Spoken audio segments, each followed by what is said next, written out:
They used to chase me, mask on their face trying to erase me. Talking loud but they don't faze me. I'm strapped up, now they can't change me. Keep talking that mess, I'm just flexing. They throwing shade but they don't know the lesson. Keep your distance, I ain't stressing. Your threats are weak, I'm counting blessings. Goon and gang, gang. We goonin' and goonin', gang, gang, gang.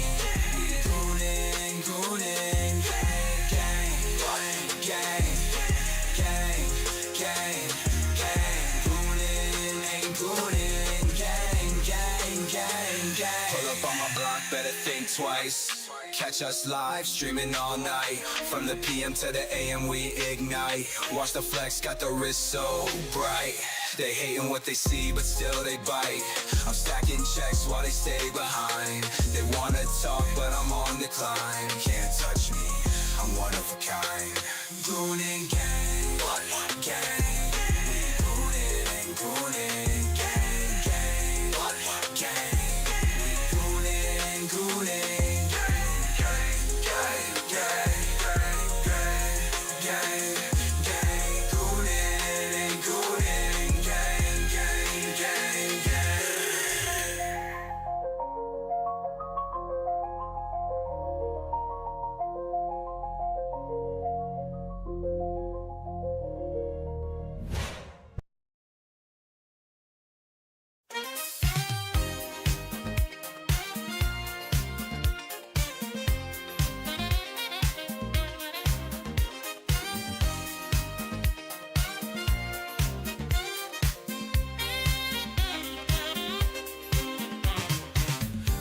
At night in the alleys glow,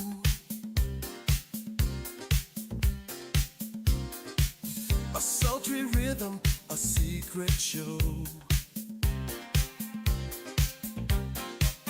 Eyes meet in shadows, hearts ignite. Temptation dances in the pale moonlight. Goonin', goonin', can't resist the heat.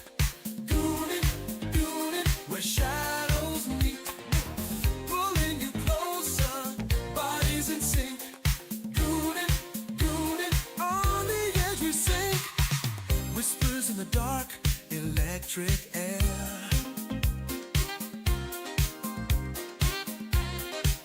Lips brush softly, a daring affair. Behind every glance, a burning flame. Goonin' deeper, calling your name. Goonin', goonin', can't resist the heat.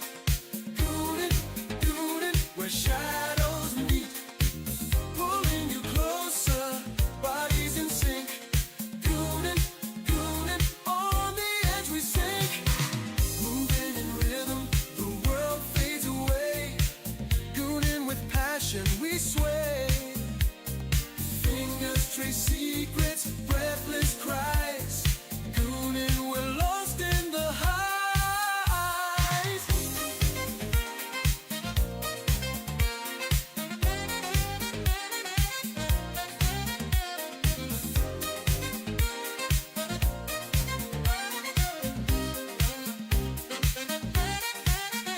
When the night is ours, under the sky, goonin' together, no need to ask why. Give in to the moment, hearts collide. Goonin' forever, where passion resides. Goonin',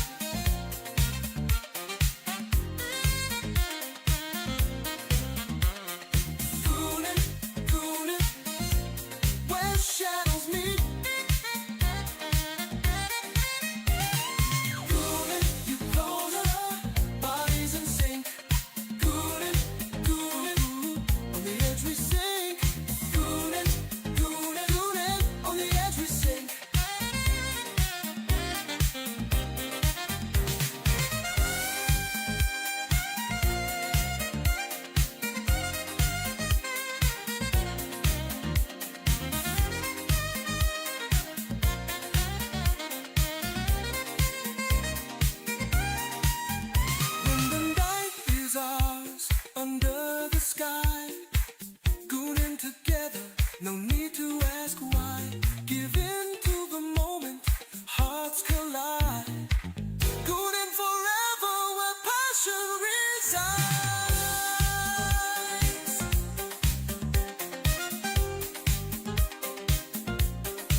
top, but still you gotta learn how to keep it. Hit the oils and double the stakes. Throttle wide, gooning like a bat out of hell. Crash the gates, gooning for the back of beyond. Nothing gonna stop you, there's nothing that's strong. So close, now you're nearly at the brink. So goon it, ooh yeah. Welcome to the limit. Take it maybe one step more. The power game's still playing, so you better win it. Goon it to the limit. No one left to stand in your way. You might get careless, but you'll never be safe while you're still living. Welcome to the limit. Standing on the Coomer's edge. Don't look down, just keep your head or you'll be finished. Welcome to the limit. Going to the limit.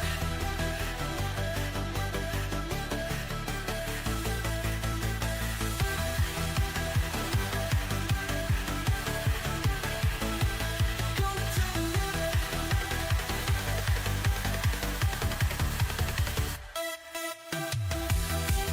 limit.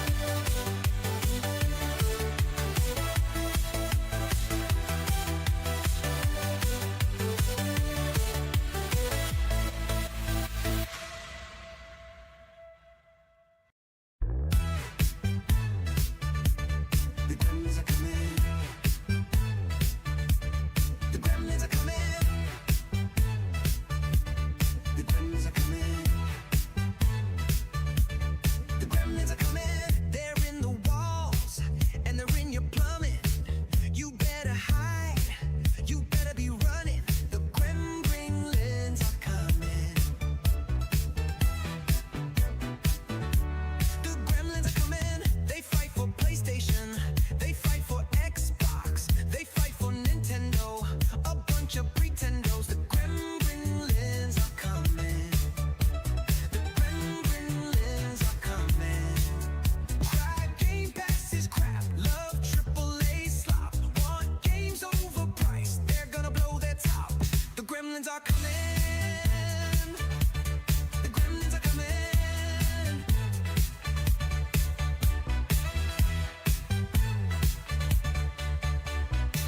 Community salt. Community salt. Community salt. Community salt. Community salt. Community salt. Community salt. Community salt. Community salt. They fight for PlayStation. They fight for Xbox. They fight for Nintendo. A bunch of pretendos. The gremlins are coming. The gremlins are coming. Cry Game Pass is crap. Love AAA slop. Want games overpriced. They're gonna blow their top. The gremlins are coming. The gremlins are coming. Cry Game Pass is crap. Love AAA slop. Want games overpriced. They're gonna blow their top. Community salt. Community salt. Community salt. Community salt. Community salt. Community salt. Community salt. Community salt. Community salt.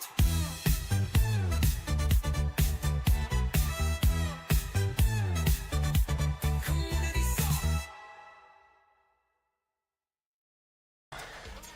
You wanna fuck with me? Okay.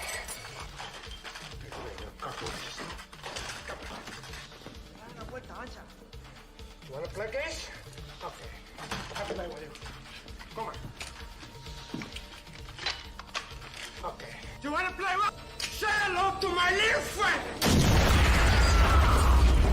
Okay. You wanna play what? Okay.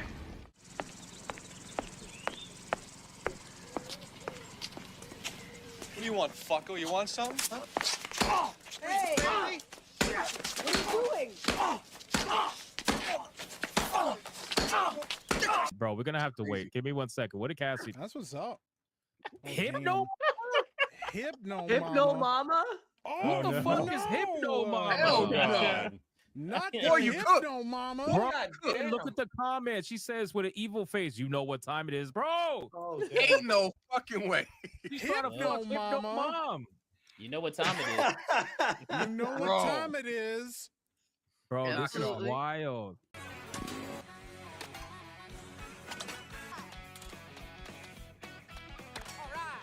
Took a hit anyway. Now I'm literally already eliminated. I have no items. There's nothing I can do. What just happened? I got hit by 2 items at once I couldn't see, and then a gold shell got stolen. What the hell is going on? As soon as I'm in good position, get hit by a big item that screws me. Of course. Look at that. Are you kidding me? I was doing fine. All of a sudden, he pushed me off. I used my bananas to get him off me. That's Mario Kart. Wow, what a great epic game of skill. Absolutely epic game.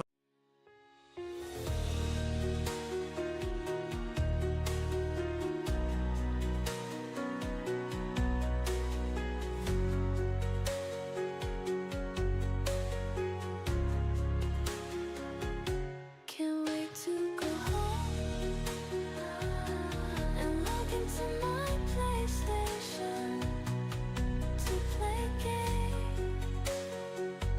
but the server is offline. Can't wait to go home and log into my PlayStation to play games, but the server is offline.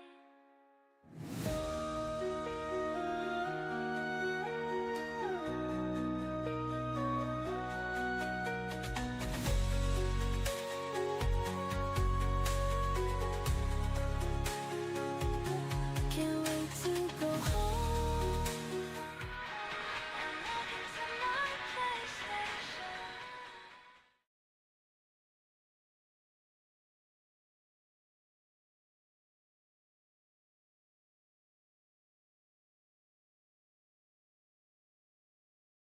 Yo, what up, what up, what up, fam? What is good, everybody?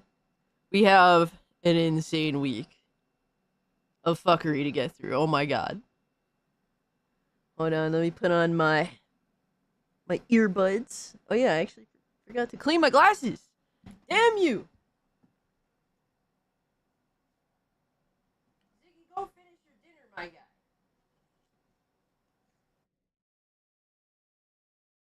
Ziggy want to sit here and be nosy instead of finishing his dinner. I'm gonna have to go in on little homie. The Robocock Power Supreme? What does this even mean, my guy? It's Ziggy time. Yeah, I'm about to leave this cat here to entertain y'all while I get some more sleep. Yo.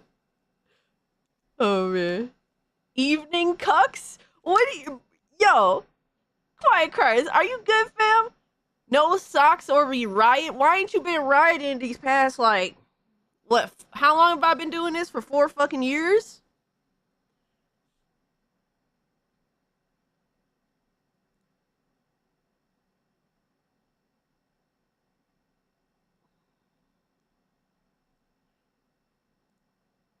Why ain't you been riding like the past 4 years? What happened, dog? I always wear socks.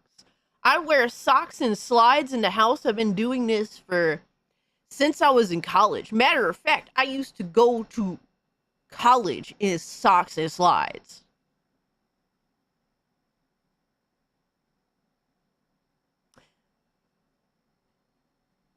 I don't know, bro. My really early 20-year-old self did not give a single fuck. That was like this thing to do in New York. Walk around in socks and slides. Yo, G was good, my guy. I got you, Black Cobra. Hold up, man. I got you. Nice Dragon Ball Z shirt. Thank you. I'm glad that you noticed. This is a classic. I love this shirt because it has like some really old school art on it. Epstein is P. Diddy. I'm calling it out. God damn, Lexicor. It's good to see you guys, man. LG, we got Death Shadow X, Dayreezy, Lexicor, Mage Wolf, Quiet Cries, my man Zombie. Chat, let's goon. Yo, it's a goon night. Glasses on deck 8. Yo, son, how does everyone know at this point that Lindo is a goon for glasses? Like, the fuck? So for me, I can read relatively okay without glasses, but the glare, like, you know how a light is like a solid circle for everyone? For me, it's like this.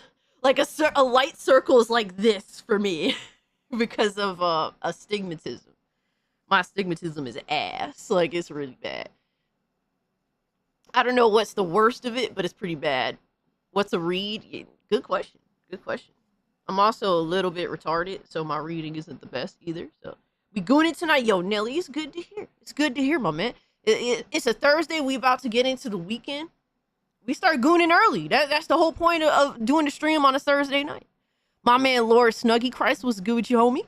It is really good to see you guys. I appreciate y'all pulling up. I just want to let everyone know that we are live on YouTube, Kick, and Rumble right now. So take your pick on where you'd like to watch the stream, just as long as you're watching. I like to try and accommodate as many people as possible. That's the new thing with multi-streaming. Wherever y'all want to be, just as long as you're here hanging with me, I love it. I love it. All right, let's check Black Cobra. Oh yeah, I got you, dog. I appreciate you sending that, Black Cobra, but I'm pretty sure I have all these. We're gonna watch all 3 of the videos that they drop because it's like overall it's all like 10 minutes. It comes out to 10 minutes with the Battlefield thing. I did not watch any of the Battlefield multiplayer footage, so I'm actually excited to check this out. I used to love Battlefield, and it's been kind of shit the past 2 releases. It's been dog shit the past 2 releases. There ain't really there's no debating that. You know what I mean? It's time for the roast of J-Tech. Yeah, we gonna get all into that blast. I have a lot of PlayStation fanboy fuckery to get into, with the creme de la creme being J-Tech's full-on butthurt crash out of now going on to copyright strike YouTubers. That is what he went back to. This used to be a thing he's done in the past, and he rightfully got destroyed. All right, his asshole got sent to the nether realm, and he stopped doing that for a very, very long time, but now he's proceeded to go back to that upon PlayStation admitting openly that they're pretty much full third party, my guy. Like, this is his crash out. He is the biggest crash out of the PlayStation fanboy, YouTube space and whatnot. Did you watch the Nintendo Direct? I skimmed the Nintendo Direct, and it was a lot of shit that's already been out for years from what I've seen, and I omitted that from the stream. I was gonna watch it, but I just seen all the stuff that they featured. I'm like, who wants to sit through the shittier looking versions of all of these games that are already out or about to come out? Like if there's something like really like, I gotta try and justify it for you guys. I do, it was like a 30-minute direct, and that's why I skimmed through it. Usually I just go into shit blind, but I saw it was 30 minutes and it's a third-party direct. I'm like, let me see what the fuck they got here. And then I looked through, I'm like, nah, son, I'm not gonna waste your guys' time with that. Like, come on, bro. There's so much shit here to cover. I could be here for the next 8 hours easily, and likely I will. So that's what, fuck Nintendo. That's all. Yo, what's up, Phantom? My man Battle Puppet said I was asleep. I pre-ordered it. Oh, Black Cobra, my guy. Look, to be fair, I'm probably gonna pre-order, but my rule of thumb is I usually do not pre-order until the very last minute possible. So like a couple of days before, it depends. Like, it's one of those things where if there's a pre-order bonus, I don't want to have to pay for a pre-order bonus later on. Like, that's just me. I wait till the very last second to pre-order whenever possible, because I don't want to lead them on thinking that they're good. Like, they're cruising to release day. No, you got to work to earn my money. So I definitely wait till the very last minute to pre-order pretty much anything that I really, really want. Sup everyone. Yo, what's up? Here just to say, RFK it. Cobra, I appreciate the 2. Chaos Forever is good to see you, my guy. Thank you much for the 2. I hope you're doing well, homie. That thumbnail is great. Yeah, so I went to Hershey Park last week, and I got my face painted for the laws. And apparently the furry allegations, I can't beat them, so join them, I guess. I don't know, bro. So I had them make me a tiger. I tried to get them to make me a mean tiger, but they had a hard time making me look mean. So I was like, whatever, man. I still look like a really cute ass tiger, so fuck it. All of this censorship crap is making me mad. Yo, Golden Apples, I am very concerned. It's a thing that thankfully I've seen a lot of people talking about. And to be honest with you, I kind of like sat out of it for a while. Not because I wasn't like passionate about it, but really because I just felt like I just wanted to enjoy my week in terms of like, you know, my birthday and whatnot. Like I feel like honestly the saddest thing to have to discuss is censorship. But you know, we're gonna talk about it today. And I will default to, you know, the people that are really diving into this shit and getting the information from them. But it's one of the saddest things when you do have to talk about the issue of censorship and how we still to this day can't come to the basic fundamental fundamental general, you know, accepted belief at this point that censorship is bad. Censorship is really bad. Having to literally fucking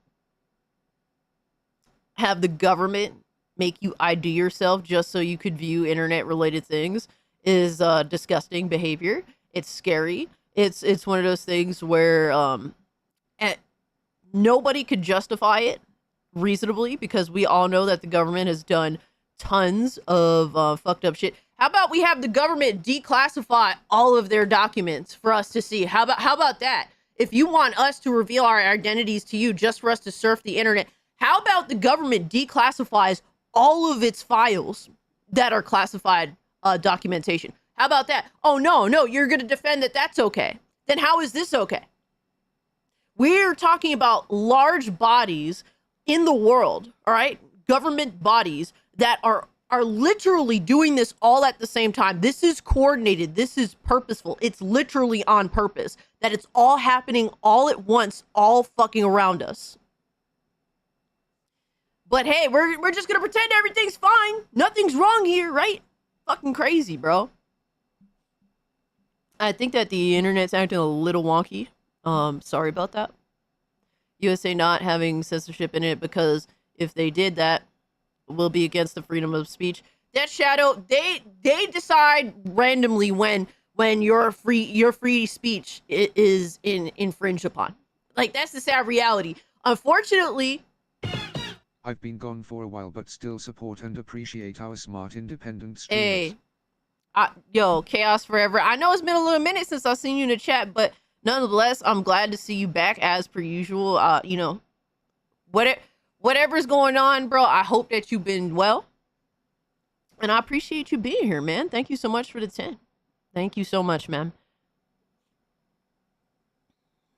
Well, apparently Trump is completely against the laws that are placed in the UK. He said it was a breach of our First Amendment rights. I mean, I hope that he will fight tooth and nail for our right to anonymity. But a lot of right-leaning people in his own party, people that he actually doesn't like, have been for... I pre-order the $100 edition. I'm the problem, pensive face. I'm sorry for my weakness. I couldn't help myself, pensive face. Why couldn't you just wait a little bit, my guy? That's all I'm at. Why couldn't you just hold off? Like, don't jump the gun immediately, man. You know what I mean? Like, right away? Literally after we saw the multiplayer? Come on, my guy. God damn. I mean, I don't like to tell people what to do. I don't like to tell people what to do with their money. You thought that was acceptable for whatever reason. Shout out to you, Black Cobra. But I would say maybe hold off a little bit next time. You know what I mean? There's people in Trump's own party, people to which he doesn't like the bitch that he was running against during the election. I forget that stupid motherfucker's name. But that bitch is all for you being forced to show your identity online. Like, she was completely against internet anonymity. So, people in his own party are for this forcing you to disclose yourself just to surf the internet. This is the sad shit we're doing. Gonna cave. Gonna get BL4. Oh man, Benjamin, goddamn, so you be caving for that 4-player or 6-player co-op, huh? I can't be there with you, my guy. I hope you got people to play with, cause I ain't gonna be one of them, brother. I really do not want to play Borderlands 4, and it's sad because I love Borderlands. I love 1 and 2. 3, I hate it, but I bought it day one. I pre-ordered a super deluxe whatever the fuck edition for Borderlands 3. But it's really good to see you guys. Welcome in, Spectre. You're weak. He says you're weak, Black Cobra. The hype got my ass, Cass. Come on, bro. You gotta have your poker face on at all times with these mega corporations, my guy. I'm not telling you not to pre-order. I'm saying don't let them think that it's smooth sailing all from the get-go. You know what I mean? Like, for me, I don't like them to think that shit, so I hold off on the pre-order as long as possible. I'm really serious about that. I don't want them to think that they just got my money, you know, months before the game even come out. Am I necessarily better? No, because I'm pre-ordering, in all fairness, right? I'm not necessarily any better, but I do believe that the earlier they see these numbers high, the more they're willing to think about doing fuck shit before release. That's all I'm saying. Have you seen the serious question, Neo? I got you, my guy. I got you. All right, so I see Quiet Cries here. Fun fact, I saw a disgusting movie on YouTube that has an actual naked 16-year-old in the film. That piece of shit is still on that platform. Yeah, YouTube has a lot of weird shit. Like, they will come down hard on us, but when it comes to stuff like that, like, it gets through the cracks, and it's just really fucking weird. Let me see. I'm scrolling, my guy. Let me see. But welcome in, everybody. Okay, Neo says, serious question. Did you think that the YouTube censorship, especially with the whole UK's Online Safety Act, would lead to exodus from YouTube? Or what other answers do you have? Sadly, I don't think so, because I do think Google and these government bodies work hand in hand together. They're going to come down extra hard on alternatives. Rumble basically just dismissed them, and which is funny as hell. I'm not gonna lie. Shout out to Rumble. They some real gangsters over there. They kind of made me proud to be live on Rumble. Shit. But you know, the sad reality is Rumble's probably going to get hit extra hard because they about that censorship bullshit, and they don't even want to give these government bodies the time of day. But I mean, I would like to see more people consider alternatives. And that's, you know, despite me having a massive following on YouTube, or, you know, massive for me because I'm a nobody, right? I'm just your regular average gamer that happens to have a YouTube channel where you guys actually, for some reason, look forward to seeing me go live or watching my videos, which it means a lot to me. I never thought that I would get nearly as far as I have. So to me, you know, this little 6,000 sub channel is insane for me by my standards, because I never thought I would get more than like literally 100 subs. Like I didn't think I'd get further than that. Was it 1985? Orwell, 1984. So for me, what seems to, I think, be more applicable, at least with how we are as you know, it currently stands. People look at 1984 as a book all the time, but honestly, a lot of how we conduct ourselves kind of falls in line with a Brave New World. It's like a mix of the two, right? I really think that we are a mix of the two, and to downplay either or, I think that both are very applicable. All right, discussion pieces for what is going on in today. Brave New World as well as 1984.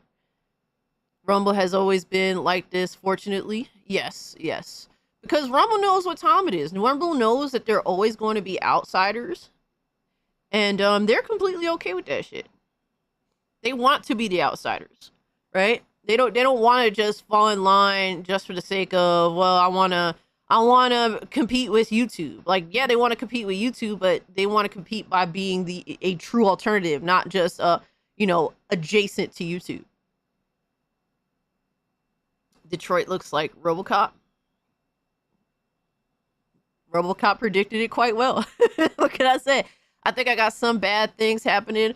I am suspected I am diabetic due to multiple cases of low blood sugar, and I am coming down with some kind of illness. So fun time, right? Dude, zombie, that fucking sounds so shit, my guy. Fucking hell. Yeah, that is unfortunate. I've never actually dealt with low blood sugar.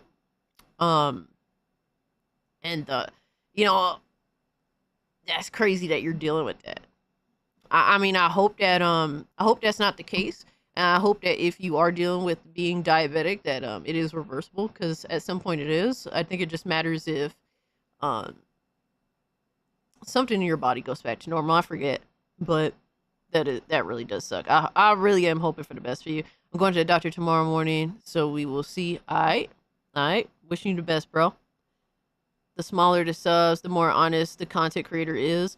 I don't think that's the case. It just happens more often than not. Like, I do think that there's some content creators that are fucking, big content creators that, they speak some truth. Like, I like Asmongold, right? Here's the thing. Asmongold doesn't really care about money, though. Look at how he lives. Look at what he chooses to eat. He doesn't give a fuck about money. He doesn't care. So, and he doesn't care if, he'll take sponsorships, but he doesn't care if they leave. He just says what he wants anyway. You know what I mean? There's another dude. He was just wilding out. Saya. I don't know if you know a YouTuber. He has multiple channels, but his main channel, his main channel where he talks some real shit is Saya Speaks. He just got into a controversy because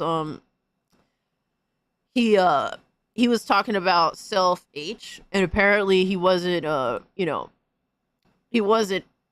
being nice enough about it, and people crashed out on him. That's a real motherfucker too.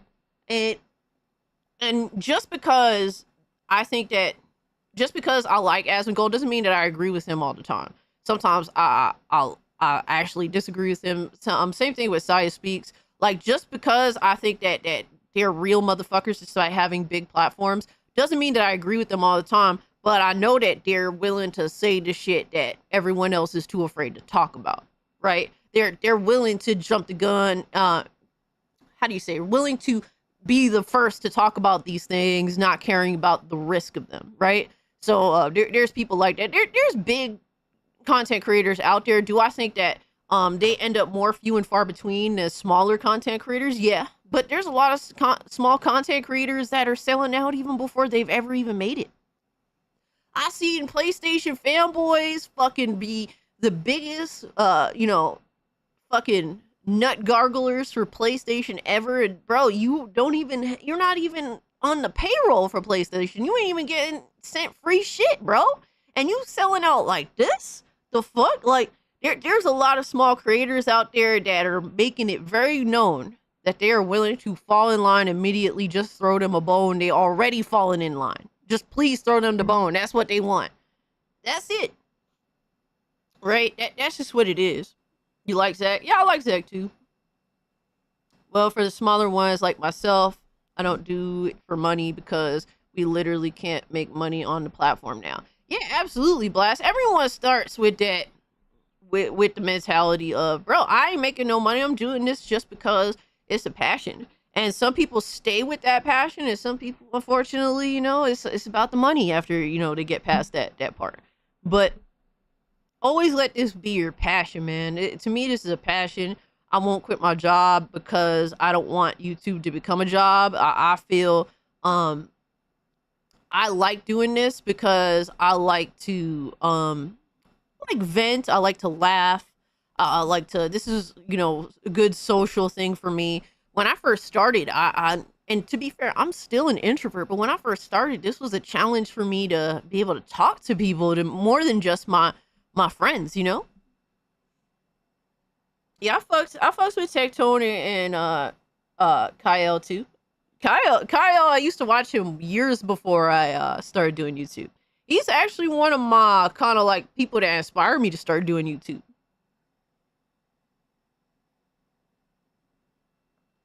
So, forgive me for going on my little tangents.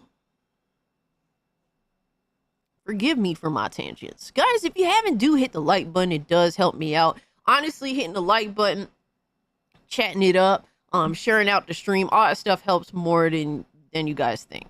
Trust me, I really appreciate all that shit. By the way, have you seen... I'm not sure... Oh, have you seen the 2 fan films?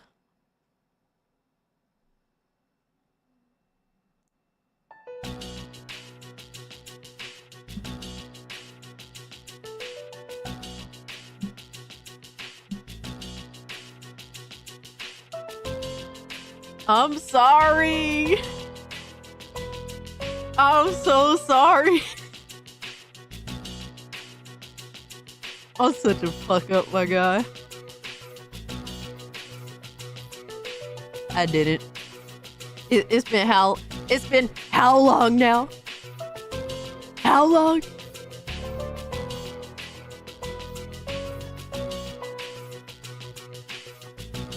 See, Neo a real one because he still stand by me no matter how much I be fucking up, man. I've been failing for like over a year now. I've been feeling hard. Yeah, Neo a real one, my guy. That's a real motherfucker right there. I'm sorry, Neo, man. And what's crazy is I still have them on my watch list. They still there. I just ain't fuck with them yet. My bad, my guy. My bad. I will work on it. Eventually, I will do this, and I will scream from the rooftops that I did. I can't stand Kai. He's so fake, bro. He almost definitely sold out.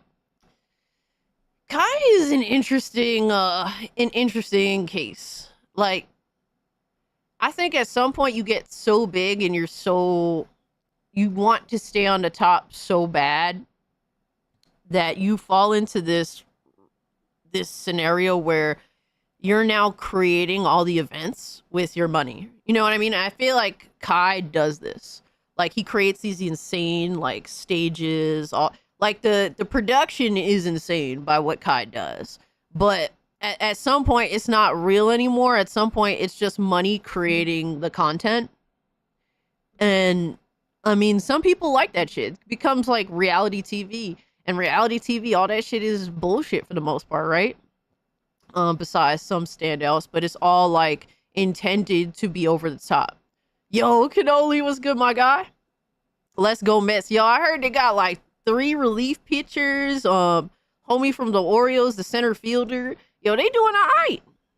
Dude, it's been a struggle watching them lose like 3 in a row, 4 in a row. Oh my God, bro. Dude, watching them lose like this because they dealing with injuries, it's been a crazy, crazy season for the Mets. Oh my God. Kai Cenat is one of the biggest streamers right now. He's definitely like top 5, I think, on Twitch, right? But yeah, I think he's fallen into that trap at this point where he's making all this money and he still wants to remain on top to continue to like you come to a point where you realize it takes money to make money, right? So for me, like in that situation, like the way I see it, like, look, I pay for Restream, right? Because you guys give to me, which means that it takes money to make money sort of deal. So I want to offer more to my community. So, hey, I'm going to pay for Restream. You guys absolutely justify it because you guys are too kind to me. So I'm going to offer you more ways that you want to watch the stream, stuff like that. You know what I mean? But with him, it's on an insane level where he's like, it takes money to make money. So I'm going to create all these events. And it's not natural because he's creating them, you know? And I don't know what it is to be at that level. I really don't. I never will. That's, you know, how many people are streamers that aren't at that level? All of us, essentially, right? So I don't know what it is to be at that level where you have to literally be the biggest tryhard ever. Yeah, I don't watch Twitch either, Eternal. I basically signed out of my Twitch account, and I just refuse to support the platform. He just come fake as fuck. Now, I feel you on it. I don't... It's one of those things where, like, I don't know what it is to be on that level. So I'm not hating on homie. I'm not, like, mad at him. I just understand that at some point, like, you lose yourself in a lot of this shit. You know what I mean? And if you don't, the people that don't lose themselves have touched that point where Kai is at, or at least by the standards of their time, touched that level, and then they fell off, you know? I still don't have a Twitch account. Yo, Lois is the smartest one here. Mutahar been exposed as just an actual some ordinary gamer. Yeah, I saw that shit. I do have some stuff. I was watching that video that you recommended, Beach Lurker, and some of that shit is crazy. We might get to it a little bit. Depending on how things go, but Kai is the one that created the mob giving away a PS5. Honestly, I think that he, I'm not going to hold that against him because I feel like he was trying to do something fun and it just got out of pocket. You know, I don't think he realized how out of pocket it was going to get, but unfortunately he did. JDA defense, Hassan Piker. Bro, I been said this shit, guys. Months ago, I been said that JDA is a fucking leftist. He's the very same thing as the people that he hates, right? What you guys believe as a leftist, whatever that is different, right? What I'm saying is the leftist that he hates, the leftist that he has posed as his enemy for years, he is the same thing. He is exactly the same. Blame his Riri audience for that one. Yeah, like honestly, these are grown ass people that went to go meet up with him and act like fucking retards in the middle of New York City. I cannot blame, yo, what's up? Appreciate the follow, Death Shadow. I can't fucking blame him for how grown ass people choose to act out of pocket. I'm sorry, I'm just unwilling to do that.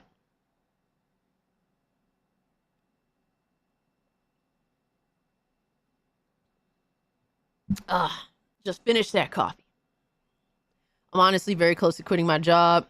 I just hate it so much and I can't get any more hours because they hired on way too many people. It's also claustrophobic and stressful as hell. Golden apples, I've been there, my guy. I've had every job that I've had up until now, I've hated. Every single one. There's not been a single job up until the job that I have now that I actually, I go to work and I'm feeling okay and I'll leave work and I'm feeling okay. This is the first time I've ever had that. And I'm not talking about YouTube, I'm talking about real life, but honestly, job hop, I was doing it. That's the only thing I can say. If you're unhappy, leave. Obviously, you know, find a new job before you leave, right?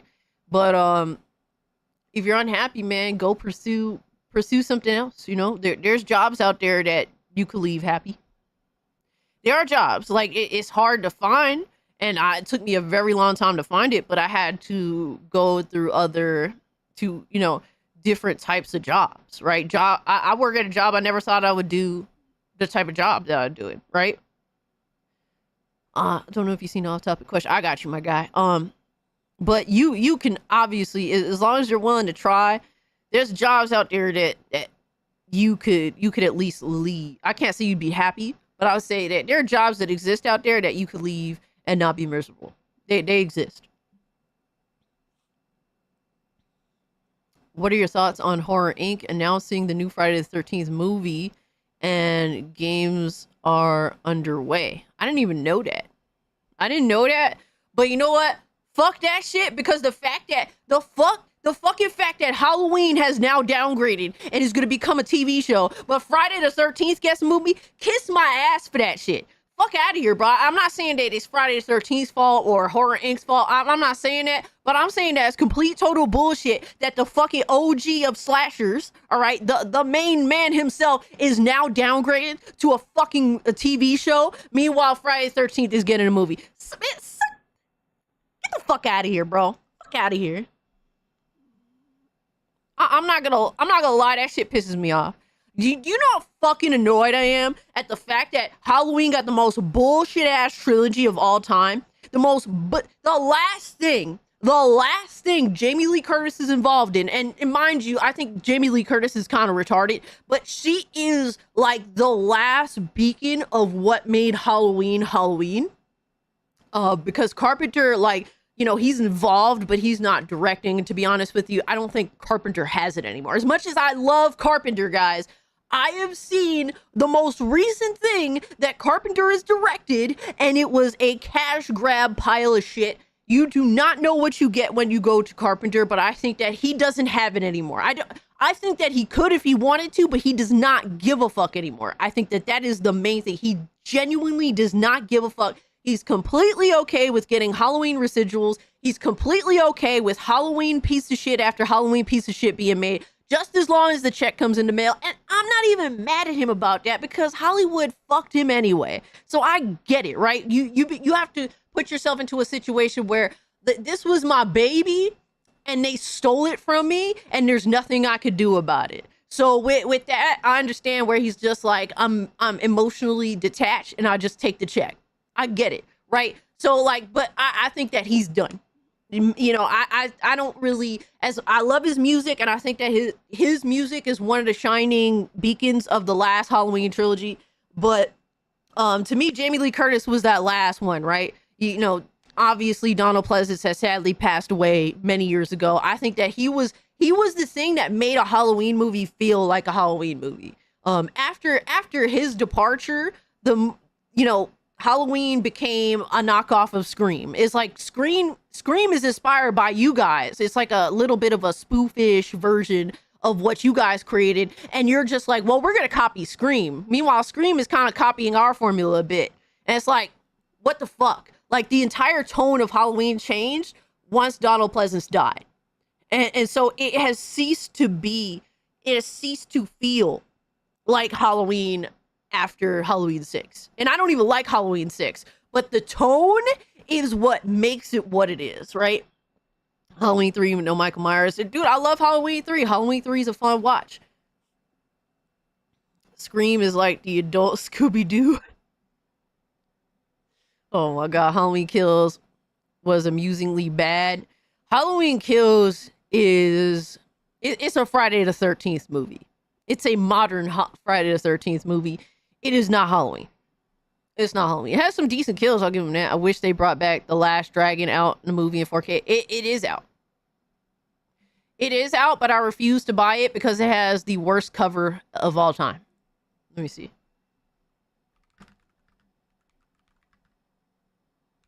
It has the worst 4K cover release I've ever seen, and I refuse to buy it.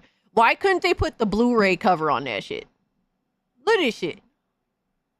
Hold up. Like, looking at this shit make me depressed.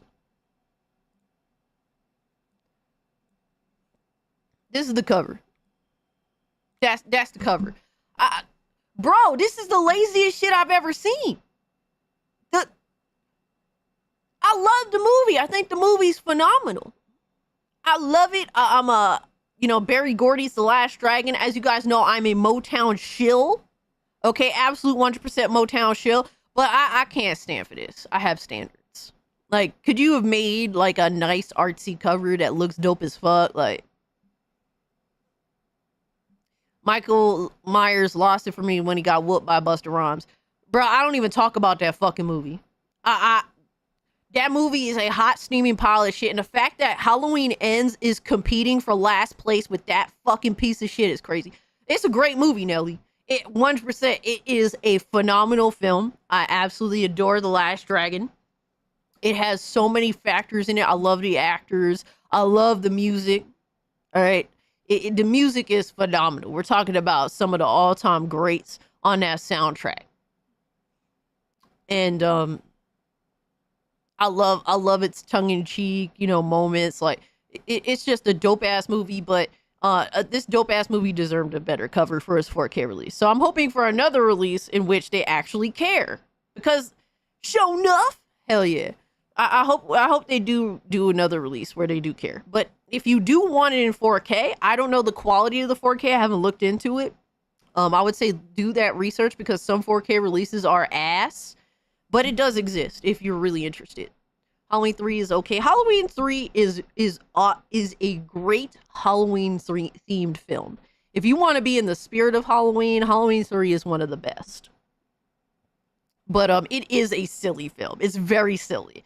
But to be fair, Halloween Time it's either horror-esque or silly, or both. Right?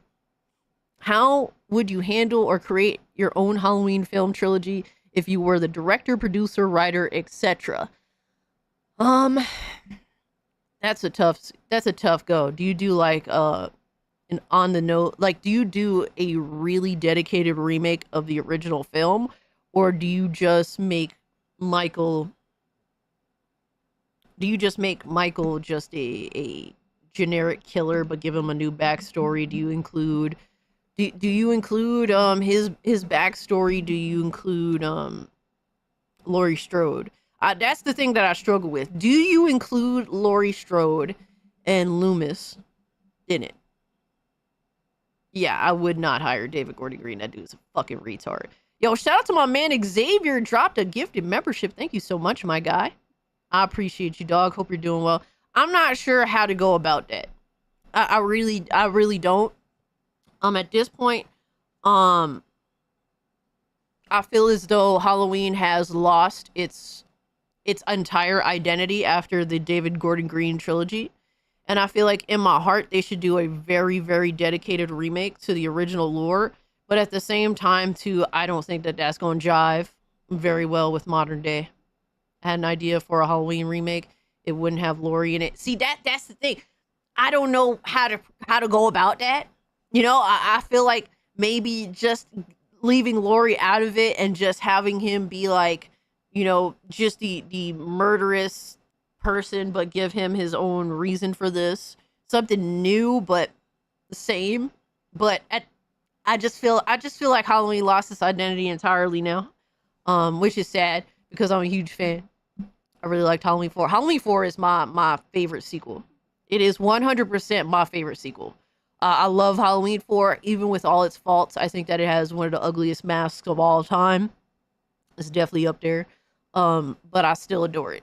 I even like Halloween 5 because it continues Halloween 4, and Halloween 5 is a bad movie, objectively. I love it. It's a bad movie, objectively. All right, so I'm sorry, Big Trouble in Little China is my GOAT. Great film. I'm not as much into comedy, but it's still a great film. Carpenter, when Carpenter hit his stride, which was early in his career for a long, but it lasted pretty fucking long. No one could fuck with him. What about the Rob Zombie ones? When they first came out, I fucking hated them. But upon Halloween essentially becoming a fucking comedy now, an unintentional comedy, I actually like Rob Zombie's movies more than I used to. Because at least there's a sentiment of horror there. High cast, Plants vs. Zombies Replanted looks fun. If it's on PC, I'll pick it up. I love Plants vs. Zombies. But I actually don't mind Rob Zombie's movies, even the second one. I don't love them. I have issues with them. But I can at least appreciate that it's filmed in a way that isn't comedic. Like, you may not take it very seriously, but there's a direction of horror there intentionally. Which one would you rather watch, Halloween or The Thing? Halloween. I think that The Thing is a great film, but I have to be in the mood to watch The Thing. I can't just casually watch The Thing. Halloween, I can casually watch Halloween any fucking time. Anytime. Halloween was like a stupid teenage romance independent film mixed with slasher shit. Halloween Ends is a indirect remake of Christine.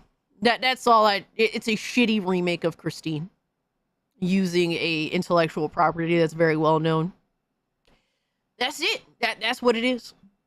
All right, so I'm gonna chill back with my ranting and raving because I can literally go on forever about horror films. You guys already know horror is my thing. Before I decided to make the channel entirely dedicated to gaming, I used to also cover Halloween, quite fucking autistically. So that was fun too. But his reason why white people are killers because they're white trash. Rob Zombie has no talent as a writer and director. Well, He's infamous for not even finishing his scripts. Yo, Rob Zombie would direct and be like, yo, actresses, fill in the blanks, motherfuckers. He would literally do this shit. So, I adore Christine, favorite John Carpenter movie, period. I love Christine. Christine is very high up there. I would say, I enjoy watching Christine more than I like watching The Thing. And The Thing is a great film. I think it's one of the greatest horror films ever made. But like I said, I really have to be in the mood to watch The Thing. Whereas Christine, that's a movie I could watch anytime and adore the fuck out of it. The hell's movies are horror comedies. I think that Rob Zombie has some talent behind the camera. He's an awful fucking writer, absolutely. And but I think that he's good at setting a tone. And a lot of people are bad at that. I agree, Rob Zombie has no talent as a filmmaker. His music is fire, though. I will never... You couldn't pay me to watch his Monsters movie, though. Right when I saw it, I was disgusted. I was like, you're a fan... You are self-admitted fan of the Monsters. How could you shit on this franchise like this? And, I love the Monsters. I actually enjoy it way more than I ever enjoyed the Addams Family. I know, hot take. But, guys, let me know in the chat what y'all been playing, what y'all been watching, what has piqued your interest as of late. Guys, we went on a whole discussion of all sorts of shit I didn't even think we were going to talk about. Oh, my God. Even though it's a remake of the Texas Chainsaw Massacre. I like House of a Thousand Corpses. That's it. Dude, I love the remake of Texas Chainsaw Massacre. I love the original. I love the original so much. But I also enjoy the remake as well. Like, very closely. Like, they're kind of like toe-to-toe. You've been playing XCOM 2 and Satisfactory. Okay. Okay, I see you, my guy. Fallout 76 and Once Human. Okay, Laura Snuggy Crest. I know that Once Human has been your bag lately. Which versions of the Monsters? So Rob Zombie, like a couple of years ago, and I made videos shitting on it. Made a remake of the Monsters. And it was the ugliest looking pile of dog shit I've ever seen. So Monster Hunter Stories 3 is coming to all platforms in 2026. Well, it better.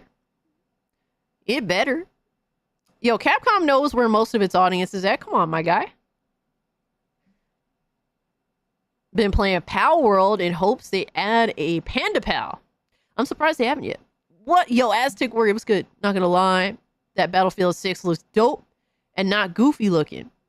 But I'm still gonna be 10 toes down for EA's BS. Absolutely. I'm right there with you, my guy. I want to be excited for Battlefield 6, but at the end of the day, if EA does some fuck shit, y'all gonna be hearing about it from me. That's it. I finished The Walking Dead Season 5. Absolute banger. To me, that's the point where it falls off a cliff. To be honest with you, I feel like it fell off a cliff at 4. Yo! Oh no, we got... I'm scared. Ministry Rob Zombie. I don't even know what Ministry is. Are you talking about like a band or a group? I'm sorry, I'm not the most well-versed in certain groups. All right.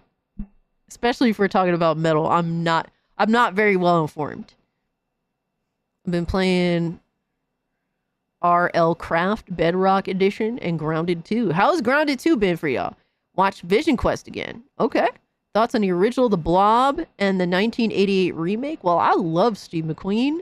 The original The Blob is silly as fuck. And I enjoy it for what it is. Because I love Steve McQueen. I think he's a great actor. And it's cool to see him in like a horror movie that is so silly.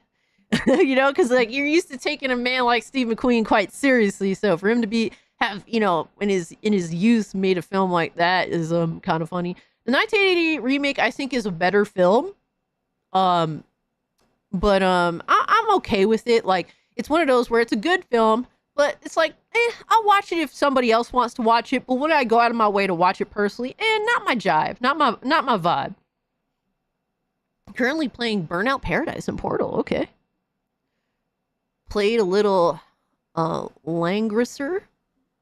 I never heard of that while doing my reaction to the direct stream. Okay. Okay. Yo, stream hub world. What's good on Kick? Playing Wu-Chang Fallen Feathers, getting my ass kicked. Yo, what's good, Frag Monkey? It's good to see you, my guy. Okay, I see you guys, man. Towards the end game of Tunic, I've currently hit a wall. Hey, that's what it is with that Lily Munster is.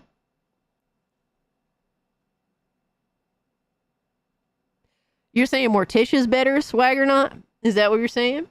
Because we're gonna have words. Is that what you're saying? Are you good, brother? Let me just make sure. Let me just make sure. Are you saying Morticia Adams is better than Lily Munster? Because I don't know if you guys know this, but I am a huge Yvonne DiCarlo fangirl. Okay, so you can't just simply be like Morticia Adams better versus Yvonne DiCarlo. Like, first off, Yvonne DiCarlo is like a fucking 10. And no disrespect to Morticia, but she was a 6, my guy. That's what she was a 6. And Yvonne DiCarlo in her 40s was a 10. Fight me. Fight me. I don't give a fuck. Fight me. I'm just saying.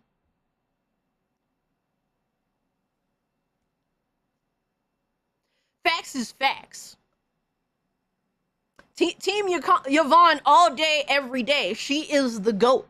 She is the queen. All right, she is perfection. I mean,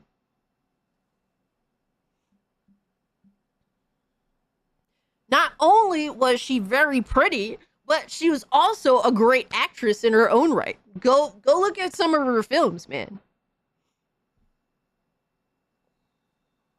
Fight me. Physically. I joke, obviously. It's just been revealed that the Telegraph and the UK government have been using a secret unit to pressure social media companies, all for them to suppress anti-immigration / government views. That's been out there. We've seen it going down literally instantaneously. Cass ain't beating the bisexual allegations. Yo, when does it become bad to appreciate the same sex's like prettiness, or if you're a guy, a handsome dude? Like, we've always looked up to people that of the same sex that happen to be something that we're not. I mean, that's completely fair. We've always done that. I'm not doing shit at work again. Let's go, Nelly. Nelly and me, we be on the same fucking time at work, my guy. I support it, man. Just don't get caught. Yo, Adriana was good. He said playing Baldur's Gate with Philip Morgan. That man got Astrian. Is that the dude's name? Running around with his junk out. I'm not at all surprised, my guy. Mad gay. Bisexual allegations ain't worth beating. You got most options right. Yo, for me, I don't care. What you guys think I am, it doesn't matter to me. It's not even a part of the conversation. So whatever you guys think that I am, fine. I don't care. Gay? Yvonne, what is her last name? Yvonne DiCarlo. Okay? Dope ass name. Absolutely, Yvonne DiCarlo was a major babe. 100%. 100%. Cast. So in Grounded 2, the first third of the story is out and only a third of the map is released. Mind you, the third is size map full. So it's a way bigger game than the original. Okay. Cass is a homo furry. Whatever works, I guess. Yeah, whatever works, I guess. Yeah, zombie, I that's definitely not good. That's definitely not good in terms of like those are signs. My pops dealt with a lot of that shit too, and he ignored it, which made the whole situation worse because he's my dad for better or for worse is a guy. Speaking of, did you hear that they are implementing Think Police and will monitor UK citizens' social media posts. We know what it is, man. We've already known that UK has completely lost its fucking mind. This is why we do everything to not copy the UK. Because the UK, honestly, and I have a lot of UK viewers, and I sympathize with you guys. Because if you're here, you already take issue with some of the things that your government does over there, right? Because, you know, you guys know that I don't shy away from saying I'm a libertarian, and I believe in as much liberty as possible, unironically, right? We know you ain't gay, no fucking rainbow flags. Not that I'd give a shit. Yo, son, you can't do anything. Bro, you can't even wear a tie-dye t-shirt anymore without people saying, oh, so you're gay, right? Motherfucker, I like tie-dye. Like, what the fuck? You gotta get like an off color. You can't even go traditional no more. Crazy, right? I ain't making a statement. Am I libertarian? That's like, basically I describe libertarians as hippies, but intelligent and cleanly. Usually more cleanly than the hippies, right? You're too much of a MILF slayer to be a libertarian?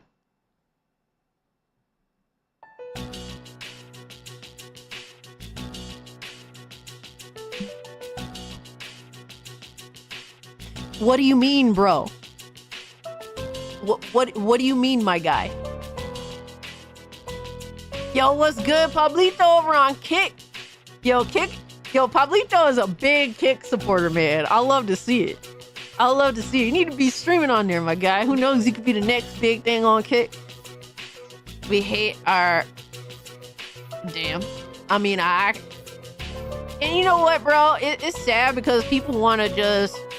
People ideally want to get along, but the UK has done a lot to force people into submission on things that they know clearly is not working. Tie-dye gets a pass from the gay allegations, in my opinion. It should, right, Lois? But you just never know how people will perceive something.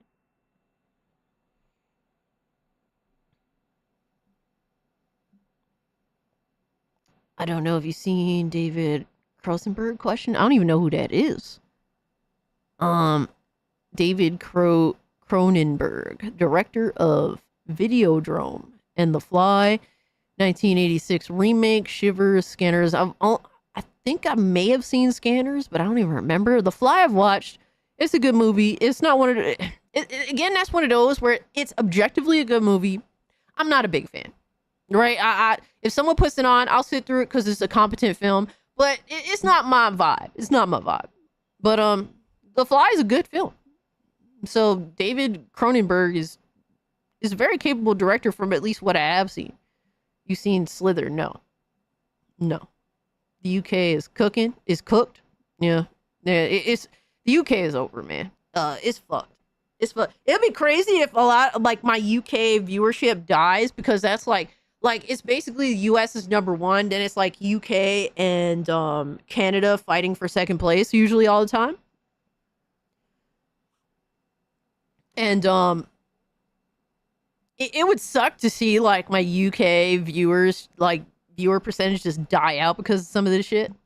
All right, guys, so I'm gonna stop fucking around. All right, I'm really not, but I am. What the fuck just happened? All right, here we go. All right, so for me, what I've been watching, for what I've been playing, because I haven't been watching anything. But I'm literally like very close to the end of RoboCop Unfinished Business. I've just been putting in a couple hours here, a couple hours there. It is a crazy game. Honestly, I love this game. I love it so much. It's so fucking good. Dude, it is so fucking good. It's like, if you love Rogue City, 100% play Unfinished Business. It is so fucking fire. I've been playing some Killing Floor 2 here and there with the homies. I want to get Killing Floor 3, but I hear it's a fucking mess. So I'm holding off on that until they get their shit together. When literally making the game playable is part of your live service roadmap. like that just means, yeah, I ain't buying that shit right now. You know, like that's fucking sad that the Killing Floor devs have fallen so pathetically low to literally have a working game as part of your live service roadmap. This is where live service has gone, guys. Literally making the game run and play is now part of a live service roadmap. The gaming is so fucked, my guy. It's so sad. Like, it's genuinely pathetic. I recently bought a game called Witchfire that I played a little bit of. I'm liking it so far. I'm liking it. It's actually really cool. It just, I believe it just went into early access. And it's gotten a lot of praise so far. And I think it's deserving, at least from what I played so far. I can't speak to all of it, but I've been digging it. And also, I was streaming Mafia Definitive Edition. The hype for Mafia, the old country, is super high. You guys watched me crash out and eventually beat the race on hard mode in Mafia Definitive Edition, which was so awesome. It's so exciting, man. Pablo says, I like Killing Floor 3, just waiting for an update to performance. Game has crashed on me and the performance spikes here and there. Yeah, like I like the game. I think that I want to be a part of the game from the beginning, but the beginning is also not like where the beginning of a game should be upon release. You know what I mean?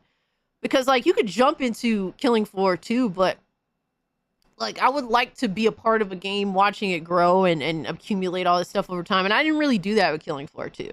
I would like to do that with Killing Floor 3, but Killing Floor 3 is not, it's not up to snuff right now from everything that I've seen and playing the play test that was like a week before launch. I was like, how is this game launching in like a week or two when I played that play test? Because it clearly wasn't ready.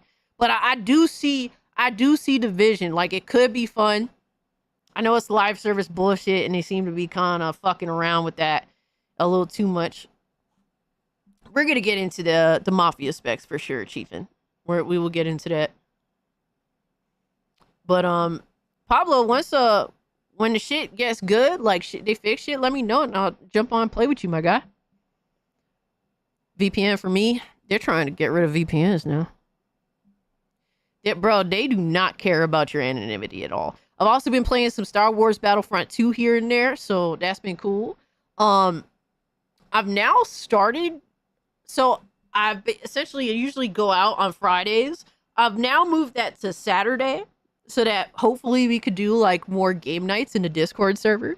I did that the past couple of weeks and it's been fun. I don't know if I'll get to that tomorrow because I do have to stream a horror game.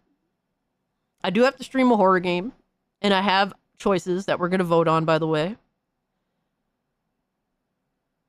But I have a tough choice, Demon X Machina or Donkey Kong Bonanza, which one to buy after I pay rent. Are you talking about this? Is Demon X Machina 2 coming out, or are you just buying the first game? I'm assuming the Demon X Machina 2, right? Yes. So if you guys aren't a part of the Discord, consider becoming a channel member. Just 99 cents gets you a Discord link. You could jump in there. I try to do game nights, like, or just like, and you don't have to have the game in order to pull up. You can just pull up and talk shit with us, have fun, right? The first one, dude, Nelly. Oh wait, you're on console, right? Oh, you're on the Switch. Damn, I was about to say that. Oh man, I feel, bro. Oh man, Nelly, fuck. I was literally gonna say that it's on Humble Bundle. You just pay like 12. I think it's like 14 and change now, and you get. It's a part of Humble Bundle, the monthly release, but you don't have PC. Fuck, my bad, my bro, my bad. Opinions on HP Lovecraft and cosmic horror genre. I'm not big into it, but I have it like I haven't made the effort to dive into those types of games, but I would be open to trying them 100%. So I do have, and I'm gonna have to put this poll on YouTube because unfortunately I can't do like a whole poll. That sounds kind of sus. Yo, Mikey, what's good, my guy? That sounds kind of sus. But I do have choices of video game choices.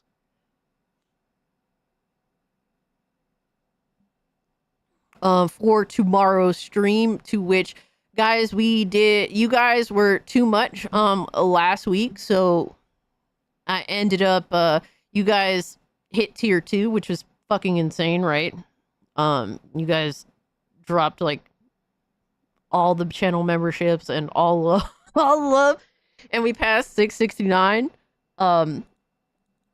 as tier 2. So I am obligated to do an entire stream that is at least 2 hours of me playing a horror game. All right, something that I'm not particularly into. I usually get scared shitless with horror games. Dressed as Scooby Goon the whole time, so the stream is themed, with Scooby Doo in mind, because horror and whatnot. So there's that, and I have to play a horror game that you guys will be voting on, and I do have 4 choices. For better or for worse, there are 4 choices. And I hope that all of them actually work. And I will pick 2 that I'm interested in playing and 2 that you guys had posted. So that's what it is. That's what I'm going with. That seems to make the most sense. And I will not tell you guys what is what. So you guys could just make a genuine choice on what you would like to see me play. So we're going to do that right now. I will keep that poll up for the whole stream.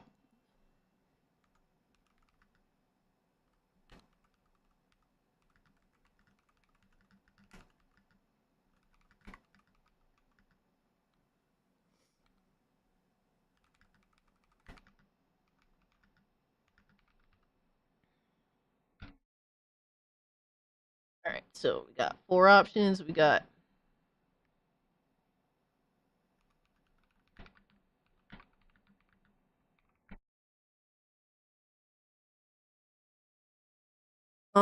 what else? Oh yeah.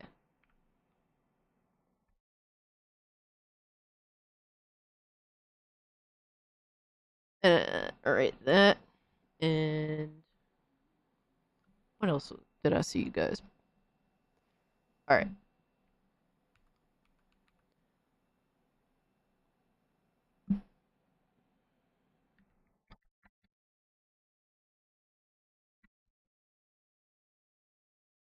All right, so there we go. Oh, it's actually. All right, I'm starting the poll. So 4 games for me to play tomorrow. All right, for the tier 2 goal. You guys hit tier 2 last week, so it is my obligation to dress up as Scooby Goon and play a horror game for at least 2 hours. All right, of actually playing the game. Whether it's a good gameplay or not, I cannot promise. But you guys could watch me suffer and make fun of me the whole time. That's kind of the goal. So there's 4 options, and you guys get to vote on which you would like to see me play.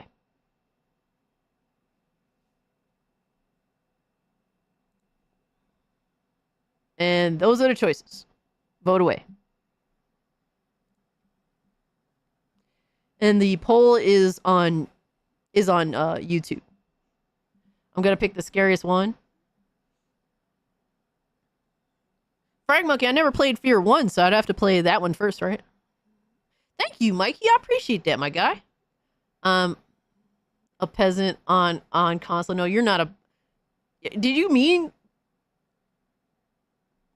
You're not a peasant, my guy. You are a tried and true gamer. You just want to get your game on however you can. That's what separates you from the peasants. A bullying stream. Butts will be in seats. Yeah, I never actually played the original Fear.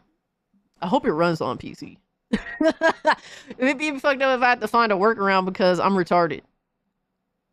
But those are the choices, and it is up to you to pick whichever one you would like for me to play. That's what it boils down to. Yo, my girl Epic Treasure in the chat. What is good, homie? What is good? Oh my gosh, we are already so behind, but I think that the conversation has been so insane that I love it. Like, I just love everything that we've been doing. I don't see Redfall on that list. I said horror games. That doesn't mean shit. I'm just saying, my guy. I'm just saying. Thank Thank you, Epic. I appreciate that. Thank you so much. But yeah, I had a good birthday, thankfully. I don't really think about the whole age thing. Everyone's like freaking out, calling me old, and it's like, I don't feel old. I mean, I feel old, but I feel normal old. I need to play Fear though. I do too. Prey is a good game, but only kind of horror in my opinion. See, I just went there's two choices, or I'm not gonna say that that y'all put down there, and I just picked from the most interesting ones, or the ones that are kind of like, you know, just generally kind of interesting ones. I don't know how much horror is involved in Prey. I really don't. I can't tell you for sure. They must have thought you meant horrible. Eyeless, you goofy motherfucker. I picked RE2 remake. All right. Cass and Gara play Redfall. Nah, son. We have standards, my guy. We have standards. And hold up. I think we had a Steam notification, so I'm gonna have to check this out.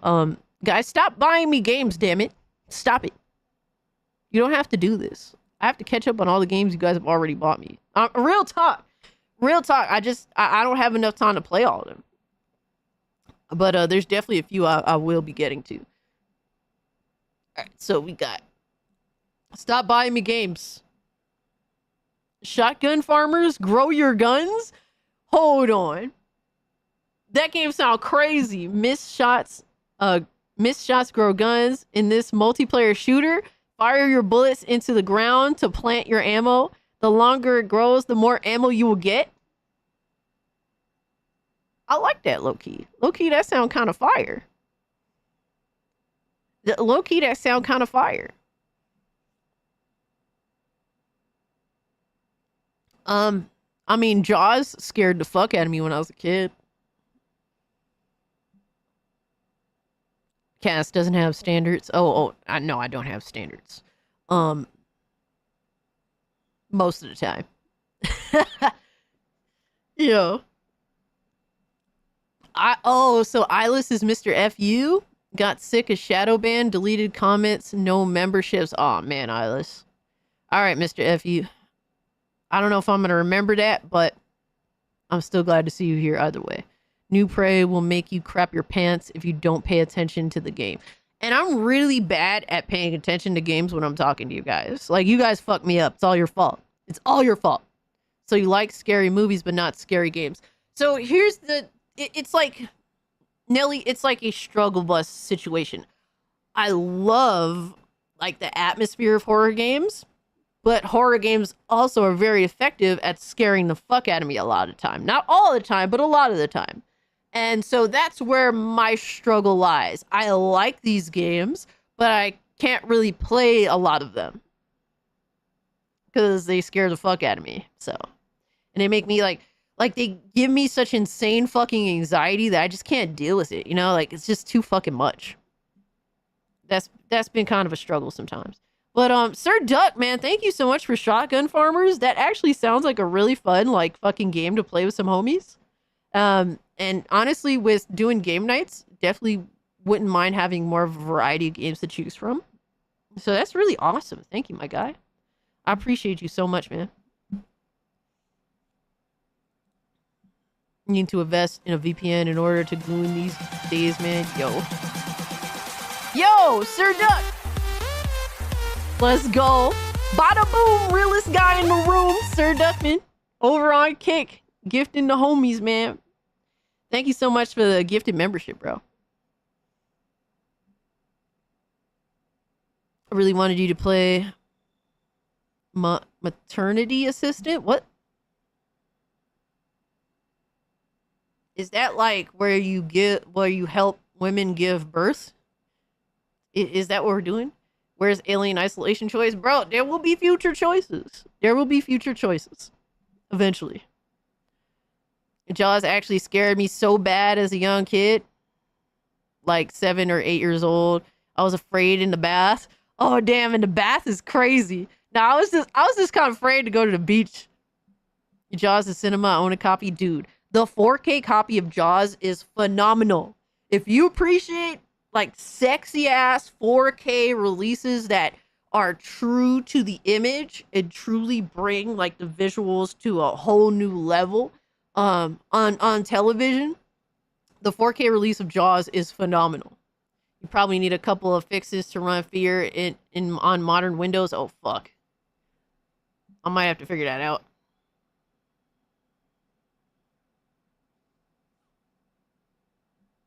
I might have to figure that out. Cass is scared of xenomorphs. Absolutely, they're fucking scary as shit. They are scary as shit, 100%. Alright. So. Oh no. We have more, I think. I'm scared.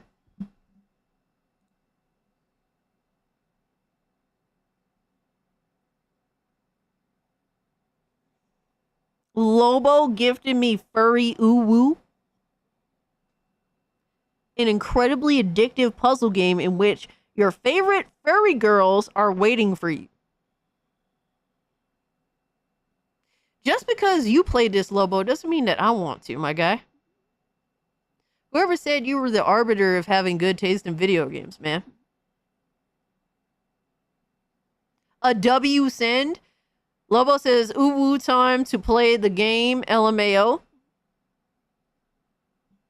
Thank you. I think.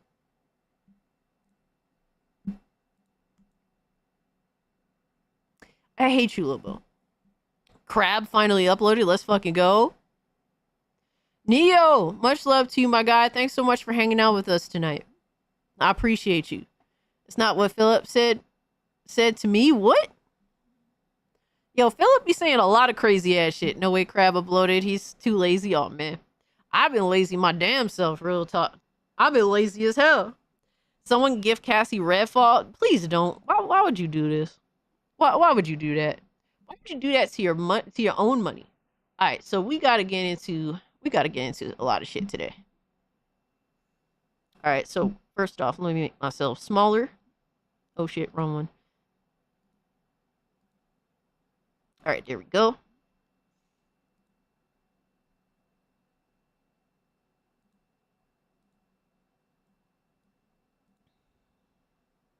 So we're gonna check out this Battlefield footage. I'm hearing a lot of good things. I really like Battlefield, so I am hoping for the best with this. We'll see what happens, man. I want to be excited.